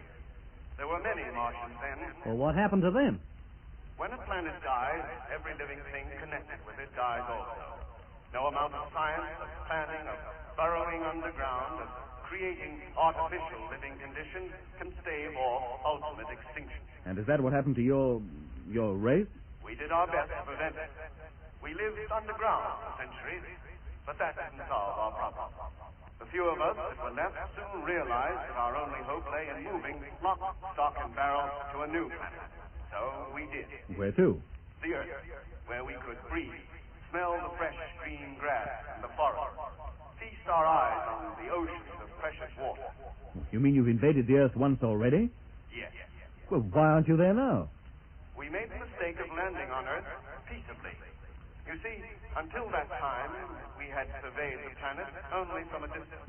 We had no idea of the nature of the people who lived there. We tried to be friendly, but they hunted us down and killed us. It seemed hardly possible that so much hate and cruelty could exist in such tiny people. Tiny? And what are you then? By your standards, a race of giants. Oh, blimey. It's just as well there is only one of them then, isn't it? We left the Earth and more than half our number behind and returned to our native planet. But the Earth has not forgotten us. Even though this happened a long time ago, ever since then, giants have been synonymous with evil.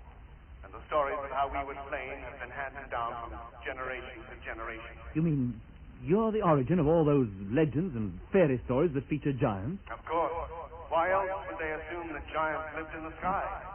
That is certainly where we came from. But you didn't come down no beanstalk, Jack, I'll wager. And now you're attempting an invasion for the second time. Yes, but this time we made sure we would not be opposed. During our first visit to Earth, it had been our intention to teach its inhabitants to take care of their planet, teach them not to destroy it, as we had virtually destroyed ours. But they would not listen. Our visits to Earth were now only to deserted places from where we picked up Earthmen. It wasn't long before the human population on Mars greatly outnumbered the Martian one. Once conditioned, they worked for us, built our ships, grew our food, but still our kind rapidly diminished. So we left Mars altogether and took to living inside the asteroids between here and Jupiter, but with no better result. It began to look as though our plan would fail.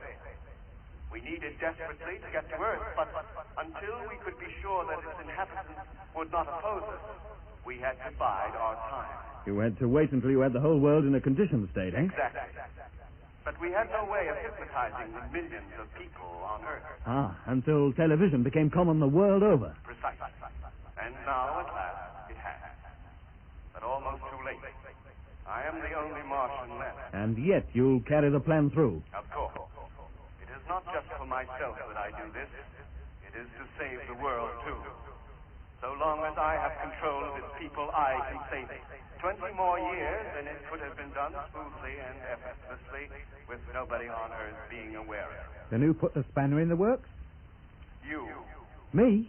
What did I do? You and your captain and the rest of your crew. Your successful voyage to Mars, what you say? Let the cat out of the bag? That's it.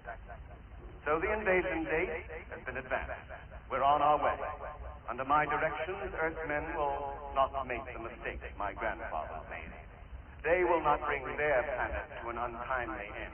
It's their planet. Why shouldn't they if they want to? That is all I have to say for the present. Well, that isn't all I have to say. You've done all the talking up to now. Hey, listen. Somebody's singing. Yeah, the rebel song. Where's it coming from? Hello? Hello, are you still there? It's coming out the radio. Hello, can you hear me? Yes, Captain, we can hear you. What on earth is that? That's the voice of Harding, one of our old freighter crew of the first Mars Space Fleet. I thought he was dead. No, Lemmy. He was taken prisoner along with Frank. And where is he now? We're coming, Captain. Open the door and let us in. He must be outside. Frank, Sir? the televiewer, is it still working? I don't know. I haven't tried it since we landed. We'll try it now. Right. Well, she's working all right. Give her time to warm up and... Oh, here comes the picture now. Yes, and there they are. A whole army of condition types marching towards the ship. Well, which one is Harding, if he's there? How can we tell? In those suits, they all look identical. Yeah, what are they coming over here for anyway? What's the idea? Goodness knows, Mitch. But we're not letting them in. That's certain.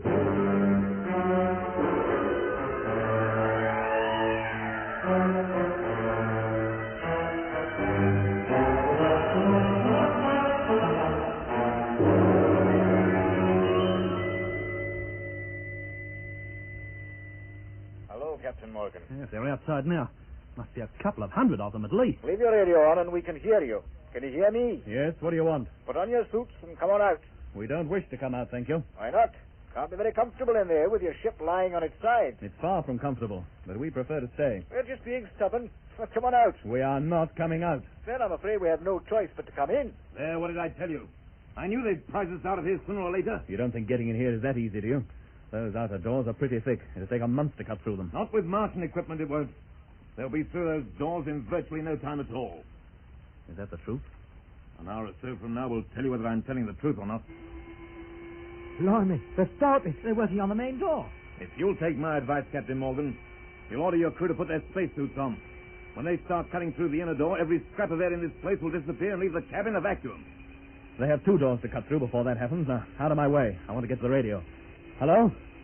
Hello? Hello there, Captain. Have you decided to come out? I didn't want to talk to you, Harding. I'm the only one you can talk to at the moment. What kind of man are you, anyway? What have I done? Just thrown in your lot with the Martians, that's all. I don't see any wrong in that. Nothing but good can come from this invasion anyway. You think so? Of course, just what the world needs. One authoritative government which is not just the future of one country at heart, but the whole world. And you think we can't achieve that without the Martian taking over? Earthmen have been threatening to do it for years, but they've never managed it yet. They're too darn selfish, too concerned with their own personal or national desires to make the necessary sacrifices that world government entails.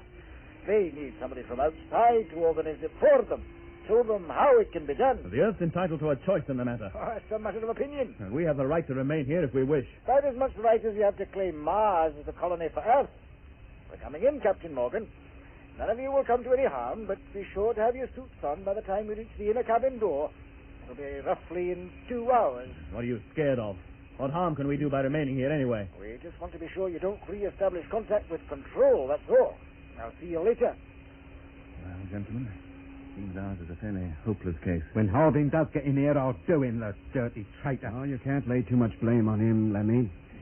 It might have happened to you if you'd been taken prisoner and conditioned as he was. He didn't sound conditioned to me. You think they will cut their way into here, Jim? I don't see how we can stop them. Then, is there any point in letting them bore holes in the ship? It gives us a little time. Oh, for what? To transmit our final message to Earth. What's the point? They'll never hear us. We'll set the recorder going. Let it keep repeating our last message over and over again. They might hear it and take the necessary action.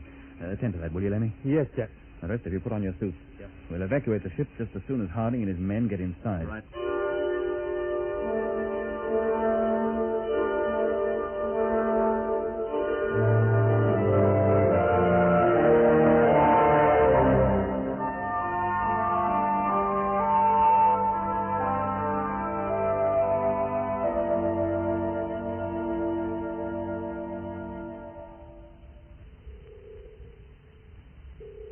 Hey, Jet. Yes, Frank? They're through the main door now. They've cut a great gaping hole in it. Sure, it took them just 45 minutes. Mind yourself, Mitch. Let me get the screen. Sure. There's that, see? I'd hardly miss it, could I? A couple of them have already entered the airlock, carrying those little gun-like tools with them. Are they what they used to cut their way through the door? Yeah. Very well, gentlemen. Fasten your helmets and test your radios. Here they go. They haven't wasted any time, have they? Helmet fastened. Testing. Okay, Doc. Frank Rogers testing. Okay, Frank.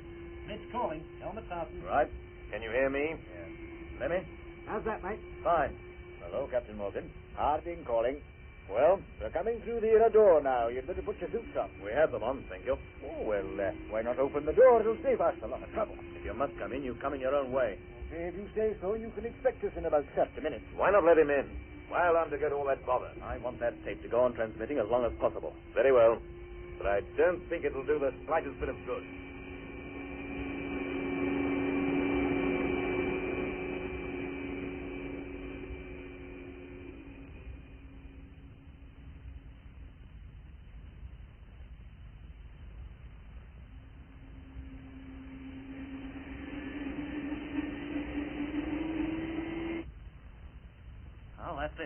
finished. And here they come. Hello there, gentlemen. Nice to see you all looking well. Hello, Harding. I never expected to see you again, least of all in these circumstances. Oh, I'm sorry it has to be this way. I always had a great admiration for you, Captain. Thank you. You're a good crewman yourself. Well, let's not waste any time. Where are we going? Into the asteroid. I'll escort you. I'll be leaving the rest of the men here for a while to rip out the gear from the ship. What for? What use can it be to you? Nothing should ever be wasted, Captain, and that applies not only to equipment, but to natural resources, too. That will be one of the first things people down on Earth will learn when we take over. Now, if you'll step this way, we'll get outside. You've got enough men here, Harding, haven't you? Enough to rip out a dozen ships. The more men allotted to a task, the quicker it's done. All right, boys, get in there, rip out the gear, and have it transferred to main stores, and return to your individual quarters.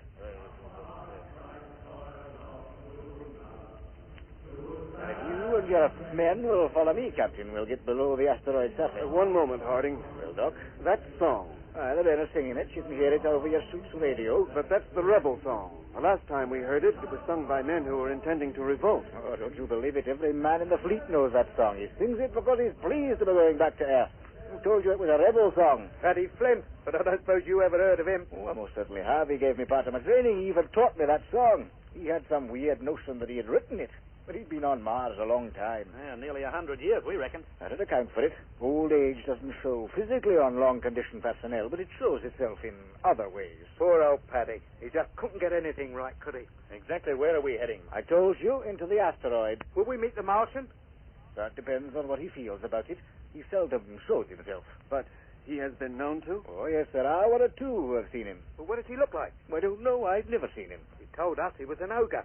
Not an ogre, Lemmy, a giant. Well, that's the same thing, isn't it?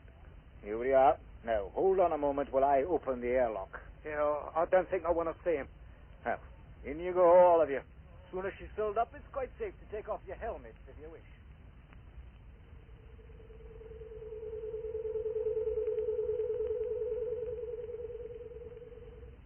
Well, these are your quarters, gentlemen.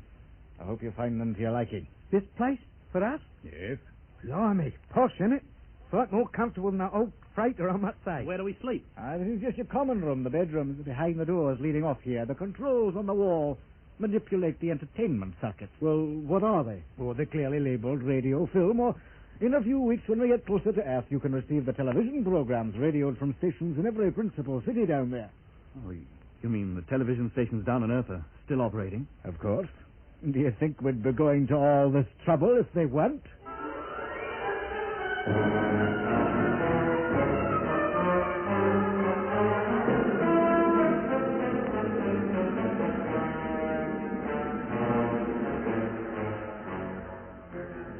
That was episode 19 of Journey into Space. Taking part in this recording were Andrew Foulds as Jet Morgan, Alfie Bass as Lemmy, Guy Kingsley Pointer as Doc, and Don Sharp as Mitch. Other parts were played by David Jacobs and Alan Tilton. The orchestra was conducted by Van Phillips, who also composed the music.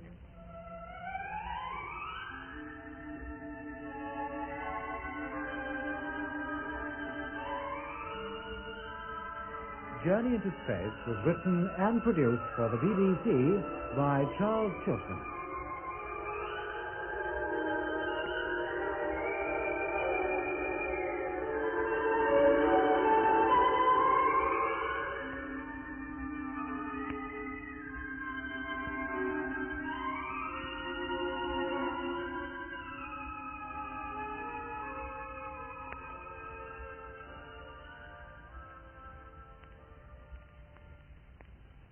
Journey into Space.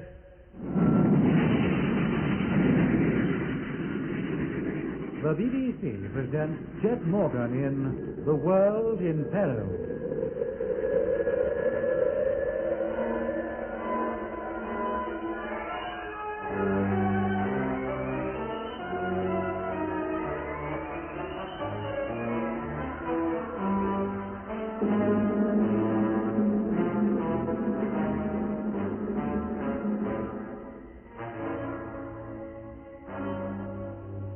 Freighter number 1, while carrying Jet Morgan and his crew towards Earth, crashed on the huge asteroid which was the flagship of the Martian fleet. Aboard was the lone Martian who, in spite of being the only one left in the whole solar system, seemed determined to carry out the invasion of Earth which had been planned by his ancestors hundreds of years before. Then Harding, once a crew member of Jet's original fleet but now working for the Martian, arranged the Earthman's transfer from the wrecked freighter into the bowels of the asteroid. Well, these are your quarters, gentlemen. I hope you find them to your liking. This place for us? Yes. Blimey, posh, isn't it? A sight more comfortable than that old freighter, I must say. Where do we sleep? Well, this is just your common room. The bedrooms are behind the doors leading off here. The controls on the wall manipulate the entertainment circuit. Well, what are they? Well, they're clearly labeled radio, film, and in a few weeks when we get closer to Earth, you can receive the television programs radioed from stations in every principal city down there. Oh, you mean the television stations down on Earth are still operating? Of course. You think we'd be going to all this trouble if they weren't? Now, you'll find a change of clothing in the closets in your bedrooms. Meanwhile, you'll remain here until you're sent for. And when will that be? You have no idea. Maybe an hour, maybe in a month. So long for now. Food will be brought in an hour. Do you think he really knows that the television transmitters down on Earth are still working? How can he? It'll be weeks before we get close enough to Earth to pick up TV signals. What is more important is whether Control received our last message. We'll never know now, that's for certain. Well, if we wake up one morning to find the invasion's over, we'll know they didn't get it. Or that they failed to take action on it, which is more likely. If only we had some way of finding out. Why not ask his nibs, the Martian? He'd know, I bet. And you think he'd be likely to tell us? I bet Control is calling us right now and wondering why they don't get a reply. That should be obvious. And if they've any sense, compel them to take action. Look, did you tell them the fleet was on its way? Of course I did. The only thing I couldn't tell them was when it would arrive. 2 months. Is that all? That was the time I was given. Oh, they'll never expect us as soon as that. They'll estimate 6 months at least. And if they leave closing down TV stations till then, they'll have had it, good and proper. Maybe we can find some way of contacting them from here. What, from right in the enemy's camp? Are you kidding? Every move you make will be watched. Every word you say will be heard. There you are. What did I tell you? We remained virtually imprisoned in the large and comfortable living quarters for what must have been weeks on end. During that time, nobody came near us, except an odd condition type or two to bring us our food and to clear up. We amused ourselves as best we could, listened to radio programs from Earth, and watched innumerable films which we could select at the press of a button. We spent hours gazing at a televiewer screen which showed us the universe outside. Always right in the center of the picture was the Earth. It grew larger every time we looked at it. After 7 weeks, it had grown so large that we were able to pick out the features of its surface with ease. Slowly, the 5 continents revolved before us. The brilliant white clouds appeared to be actually touching the Earth's surface, and the sea, shining like a skin of pale blue glass, seemed to be on the same level as the land masses, and part of them. At this distance, it had a strangely solid appearance, as solid as the brilliant polar ice caps which form the brightest part of the globe. We were getting very close to home now. We should, under normal circumstances, have been thrilled at the thought, but now, with the fate of the whole world at stake, our homecoming was far from being a happy one.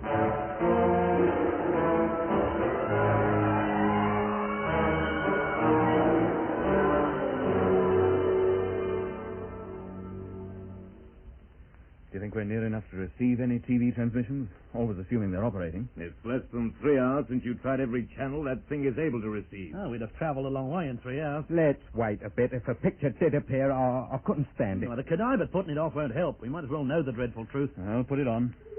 Hey, wait a minute. Sounds like we've got visitors. Hey, it's Harding. How do you do, gentlemen? I'm to take you to the Martian suite. What? He wants to see you. Well, what for? Why can't he talk to us over the intercommunication system? I never question Martian orders, Captain. Merely obey them. Shall we go? Oh, very well. Not you, Mr. Evans. You're to stay here. Why? Why single me out? Orders are that you stay here. All right. There's no need to shout at me. The rest of you follow me. This way, please.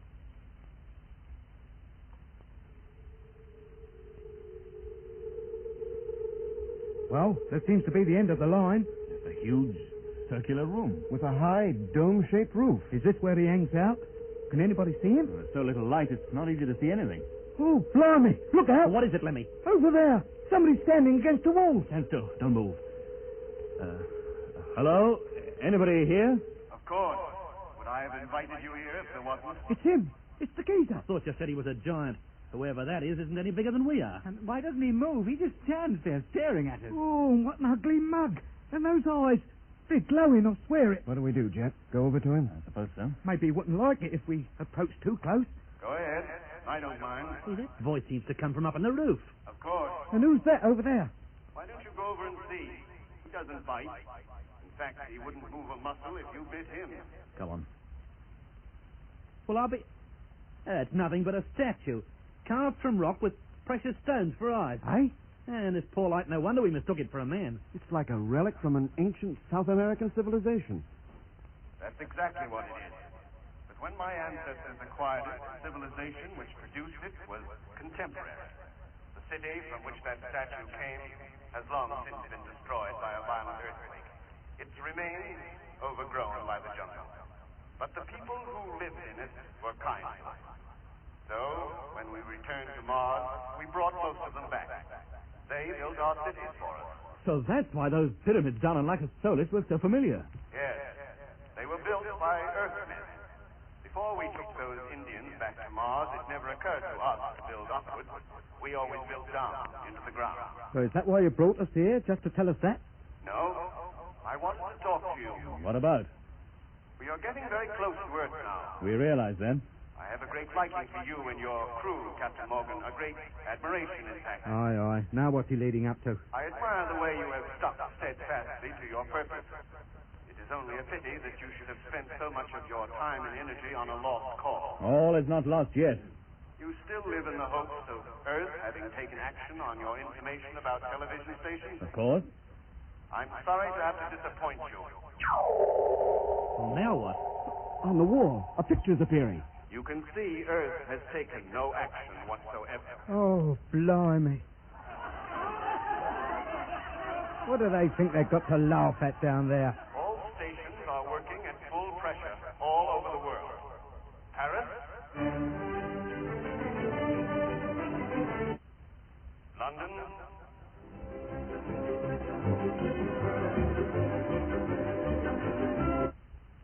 and New York. Come on, head for the canyon. No good. I've done it for you. Go on. No, Chuck, we came this far together. We'll see it through to the end. We'll never make it. We can try, can't we? They're gaining on us. Only a couple of 100 yards behind us now. Save your breath. We'll need that for the fight. End of part 2. The third part of our thrilling play will be shown in a few moments. Meanwhile, here is something that will interest you. Are you feeling tired and run down, out of sorts, weary in the morning after a long night's rest? Then you need Voco, nature's own tonic. Voco will put you in prime condition. Remember the name, Voco. Condition is right. It will take more than Voco to get you out of the condition you'll soon be in, mate. So you see, Captain Morgan, all your efforts have been in vain. It is futile for you to hope that you can do anything to prevent the invasion. Well? But even after the conquest, as you call it, the Earth will still need men, Earthmen, to carry out my orders and help run it efficiently. I'd rather my controllers were not condition types. And there are very few normal men whom I can trust. And you think you can trust us? I am sure of it, once you've decided to accept such a position. But the answer is no. A pity. What else can I offer? To call off the invasion and go home? Would you have called off your invasion of Mars had I asked you? At least I have a good reason for invading Earth. I am looking for somewhere to live. And why move into our planet? Is there nowhere else you can go? Not in this solar system, there isn't. Well, you talk as though there are others. There are. Our nearest neighbor, the star you know as Proxima Centauri, has 15 attendant worlds, and all but 2 of them supporting life of some kind. One is remarkably like the Earth. Then why don't you go there? Proxima Centauri is more than 4 light years from here. Even in these asteroids, we couldn't hope to cover the distance in less than 70 years. The whole lifetime of an Earthman. But only a fraction of that of a Martian. Then you could go then. That would solve all our problems. It is not just myself I have to consider. There are thousands of Earthmen who are part of this fleet. Do you deny them the right to return home? Not if they return without you, we don't. They cannot return without me.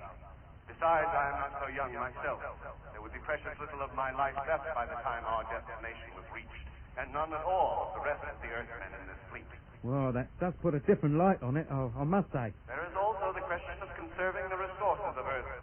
For I I am convinced that unless man is forced to take care of the planet he has inherited, he will rapidly destroy it, himself, and all other kinds of life in the process. Oh, far from being opposed to my plan, you should welcome it.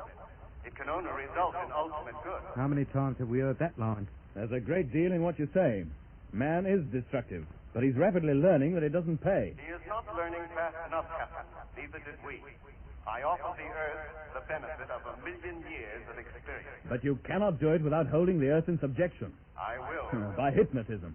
That is the only weapon I need. But it is a weapon. The subjects will be unaware that they are hypnotized. To them, nothing will appear to be changed.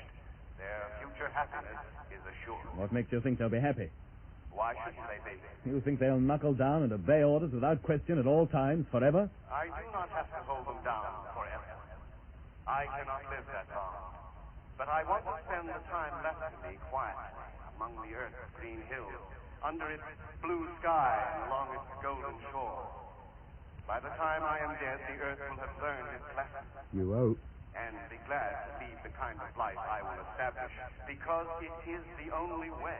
But your Martian way of life is entirely alien to basic human nature. You think so? Earthmen, on the whole, do not like taking orders from anybody. Your own crew take orders from you. They obey you implicitly. Because that is their wish. You'd soon see a difference in their attitude if I ordered them about at the point of a gun. Besides, the conditioning to which you will subject the Earthmen will wear off in time, and they'll awake to the realization of your existence and what you've done to them. And that's where you make your mistake. Materially, your victims may be better off, but there is one vital part of their makeup which you'll have overlooked. And what is that? Their love of freedom. The most vital thing a man can have next to his soul. Earthmen in all parts of the world have been conquered many times by other Earthmen. There's no doubt at all that in many cases the conquest has been a good thing for the conquered, brought them new ways of life, raised their standard of living, turned them from fierce savages into civilized beings. But have they been grateful? They should have been. Oh, in a way they have, but most men prefer to control their own destinies. And the moment people on Earth wake up to the fact that they're governed by an alien like you will have a revolt on your hands. I guarantee it. Oh, history proves time and again that you can hold a group of people down for a period, but you cannot hold them down forever. The desire for freedom is too strong. And you'll find half the men leading the revolt will be your supervisors and controllers. Men like Jack Evans, who won't be above organizing a little conquest of their own if they get the chance. Yeah, the Earth will be in a far greater mess than it is now, and all your good intentions will have come to nothing. That we shall see. You put up a good case, but the invasion will be carried through just the same. I thought perhaps you might have had the welfare of your home planet sufficiently at heart to cooperate with us. Clearly you haven't. But this is no ordinary conquest, Captain. Remember that. And above all, do not underestimate my power. Oh, blimey, what's that? Look at the wall. It's glowing, all of it. Yeah, there's a picture appearing. This must be another of those three-dimensional televiewer screens. Oh, look. It must be him. He's showing himself. Crikey, he's as tall as a house. Is this supposed to frighten us? No, Captain Morgan. Mere size could not frighten you. Lemmy, Right? look at me. Look into my face. No, you go and take a running jump at yourself. Look into my face. Get out of it. Look into my face. Oh, Mother. What big eyes you've got. Oh, what's going on? Oh, Phil. What do you say now, Lemmy? What are your orders? Very good. You see, gentlemen, how easily it can be done. And everything down on Earth is ready. What are your orders? Lemmy. Don't worry. His conditioning is slight. A few slaps on the cheek will soon bring him round. Now you may return to your quarters. He's gone. Thank goodness. Lemmy. Oh, it's all right, Jet. I'll get him. Lemmy. Lemmy. Oh. Lemmy, wake up. Oh, what happened? Get up on your feet. Did I faint or something? You're okay now. Now, come on. Where are we going? Back to our quarters. The interview is over.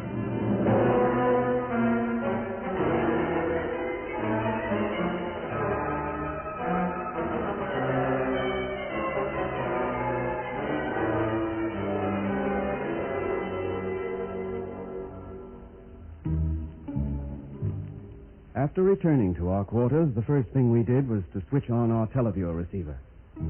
I think in the back of all our minds was the hope that perhaps the Martian had been fooling us, that the so-called transmissions from Earth were, in fact, a trick to convince us that all hope had gone and to persuade us to fall in with his plan. But the stations were working all right. Earth apparently was completely unaware of the danger it was in. 2 days later, we had crossed the moon's orbit and were rapidly approaching Earth. The final stage had come. Aye, aye, something's happening. What's all that noise? Goodness knows, Lemmy. Now, how about you, Evans? Do you know what it is? The asteroid is slowing down. We're preparing to go into orbit round the Earth. Oh, no. This ship will remain approximately 5,000 miles above the surface. The smaller asteroids will go into about 1,000 miles. And then? When every ship is in position, the broadcast will be made. The Martian's face will appear on every receiver working down on Earth. In just a couple of minutes, it'll be all over. Isn't there anything we can do?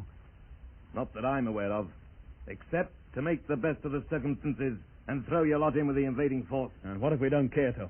Then I have no doubt you will be conditioned yourselves, eventually. And from then on, you'll have no choice but to do exactly as you're told. Encouraging, isn't it? We could only wait and let events take their inevitable course. 36 hours later, we were in free orbit round the Earth, and the rest of the fleet, hundreds upon hundreds of smaller asteroids, had taken up their positions 1,000 miles above the Earth's surface.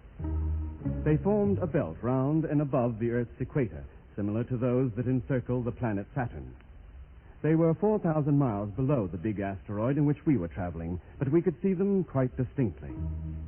We were powerless to do anything. We had no way of contacting Earth now. We could only stand by helpless and watch. Lemmy. Yes, mate? Turn on the television receiver. What for? We might as well know when the end does come. Be careful, Captain. And what about? When the Martian appears and begins the conditioning process, it will affect everybody who is watching, including us. And we won't watch. We'll just listen. She's on. It's London, number 1. And if I might say so, that music they're playing could be more appropriate. How long before the fatal transmission will be made? It was scheduled for 1600 hours Universal Time. That's only 90 minutes from now. That's all. What the... Hey, the receiver, it's cut. What? Yeah, Jet. And the picture's gone, too. Yeah. Well, the set must have broken down. Martian receivers don't break down. But Earth's transmitters do. Let me switch to another channel. Right. No, nothing. Oh, try the rest. Try all of them. Yes, mate. Madrid. Nothing. Paris. Nothing. New York. Nothing. Johannesburg. Nothing. Everything's off. Can't be a transmitter working anywhere. Then they must have been closed down. Yeah. They've taken action at last. But this is too good to believe. But why take so long about it? Does it matter? So long as they're off, the Martian plan for hypnotizing the world's populace is frustrated. Let's hope they are off, and it's not just this receiver that's gone wrong. No, it's not the receiver, Doc. There's definitely nothing for it to pick up. His nips has had it now. What can he do? He'll think of something. He'll not be beaten that easily. You think so? I would like to see him get out of this.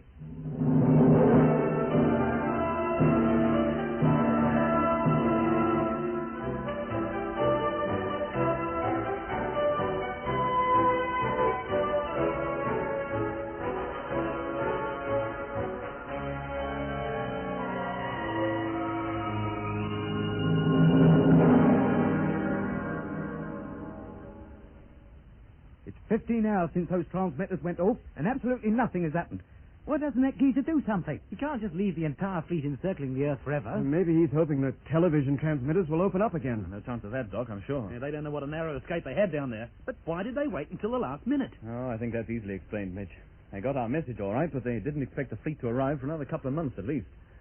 But when the asteroids appeared in the sky, and everybody on Earth must have seen them, they had to shut down quickly. That's why they didn't go off until the last moment. Oh, but there's pandemonium going on down there. Not half the pandemonium there will be if the Martian attempts a landing without having conditioned everybody first. Captain Morgan. Oh, crikey, he's here. Hello, yes? You have exactly 1 hour in which to get off this asteroid. Get off? But... You will be conducted to a sphere bay out on the surface. You are at liberty to board one of the spheres and fly it down to Earth with the rest. With the rest? You mean you're going to attempt an invasion after all? No, it was never part of my plan to spill blood. How do you mean? Not only did your message get through, but your space headquarters took the necessary action. I know that already. But they still expect me to invade. And all over the world, great armies and air forces are standing by, ready to repel us should we set foot on the planet. And so you send us down. What do you think we are, clay pigeons? I'm sending nobody. Anybody who returns to Earth at this stage does so of his own free will. Will any others be going? Thousands. More than half the personnel of the entire fleet. They have chosen to go. I don't understand. How can they have... Quite easily explained, Captain. I cannot invade now. My strongest weapon has been snatched from me, so I've decided to withdraw. But I have given the members of the fleet an opportunity of returning to their native planet, if they wish. And more than half of them have elected to. Yes. And when I think of the beauty of your planet, I cannot blame them. Yet it pleases me to know that so many are prepared to remain under my control and command. You may not believe it, Captain Morgan, but a lot of the people aboard this fleet were quite enthusiastic supporters of my plan to invade. They hardly had any choice, did they? Switch on the intercommunication television. No, don't. One look at him and he'll condition us all. This is no trick. It's not my picture, you will see. Switch it on, Lemmy. Right.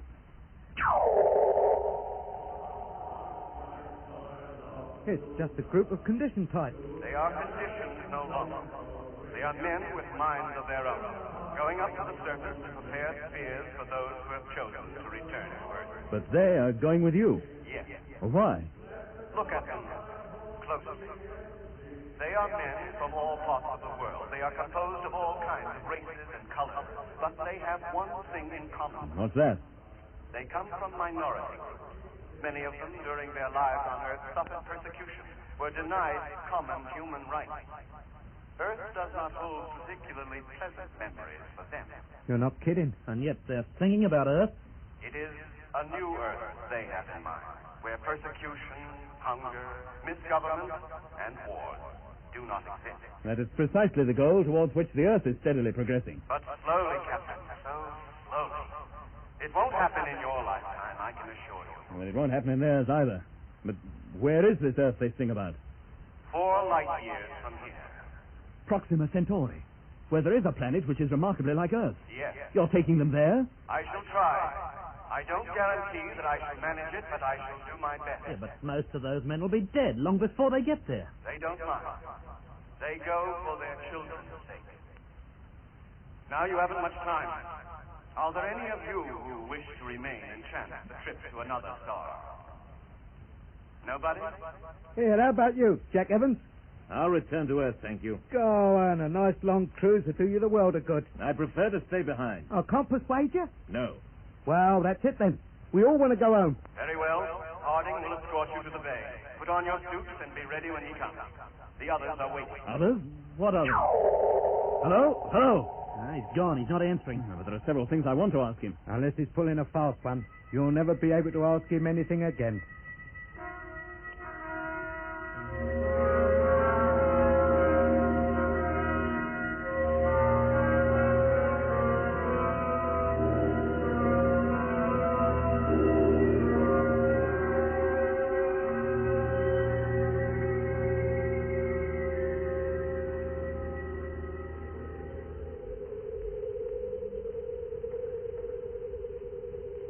Here she is, gentlemen. All you have to do is climb aboard and head for Earth. Aren't you coming with us? No. You prefer to risk your neck getting out to Proxima Centauri? Yes, I do. I have no doubt that we shall get there. Well, I'm glad you're so confident. And if we can get there, we can get back. Remember that. Tell it to your children. Aye? Come on, Lemmy. Aren't you go? Yes, mate. Goodbye, Harding. Good luck. Good luck to you, sir. Oh, blimey, look up there. The Earth. It nearly fills the whole sky. I don't mean that. Look at all those spheres. Hundreds of them. But they're all going down to Earth. And where else? Now, come on. Get inside the ship or we'll be among those who won't be going. All right. Stow your suits. Get ready for takeoff. Okay.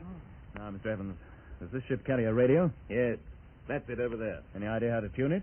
I think so. And show Lemmy how. And go with him, Lemmy. Try to contact control. Yes, mate. All set, sir. Take off whenever you're ready. And do it now, but take it easy. Come, Jack. Here we go. We're off. Get the televiewer, Mitch. Select a spot on Earth to which we can home on the automatic navigation control. Roger. Well, Jet, that seems to be that. Let's not be too sure, Doc. We still have to convince Earth that those spheres outside and this are no longer part of an invasion fleet. Hello, Earth. Lemmy Barnett calling. Calling control. Can you hear me? Repeat. Lemmy Barnett calling control. Can you hear me? I'd better get over to the radio, Doc. When they do come through, I'll have a lot of explaining to do. Hello, control answering, receiving you. Strength 4. Repeat, strength 4. Come in, Lemmy. What's the news? What's happening out there. Jet, I've got him. Thank you, Lemmy. Leave this to me. I'll take over now. Yes, mate.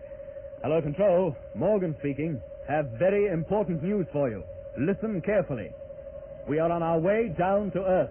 Repeat, on our way down to Earth, accompanied by hundreds of Martian spheres. This is not the invasion fleet. Repeat, not the invasion fleet.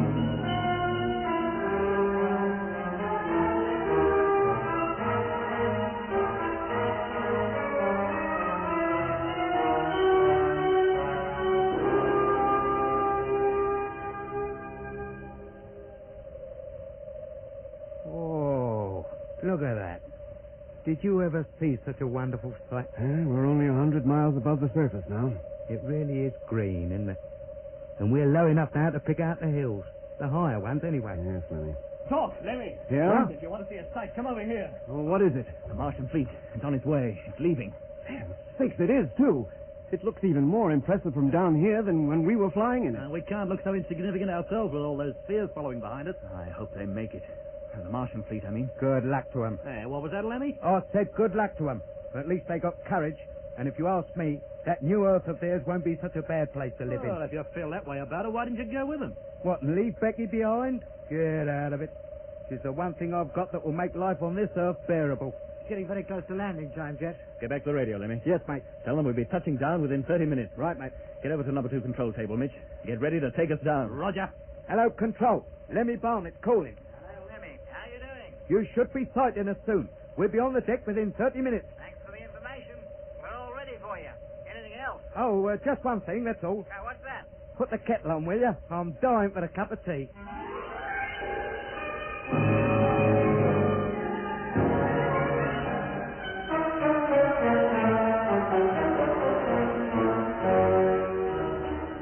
That was the 20th and final episode in the present series of Journey into Space. Taking part in this recording were Andrew Folds as Jet Morgan, Alfie Bass as Lemmy, Guy Kingsley Pointer as Doc, and Don Sharp as Mitch. Other parts were played by Alan Tilton and David Jacobs. The orchestra was conducted by Van Phillips, who also composed the music. Sound control and special effects were by Brian Willey and Tony Luke. The scientific advisor throughout the series was Kenneth Gatland. We pray for one last landing on the crowd that gave us birth. Let us rest our eyes on the pretty sky and the cool green hills of earth. Journey into Space was written and produced for the BBC by Charles Tilson.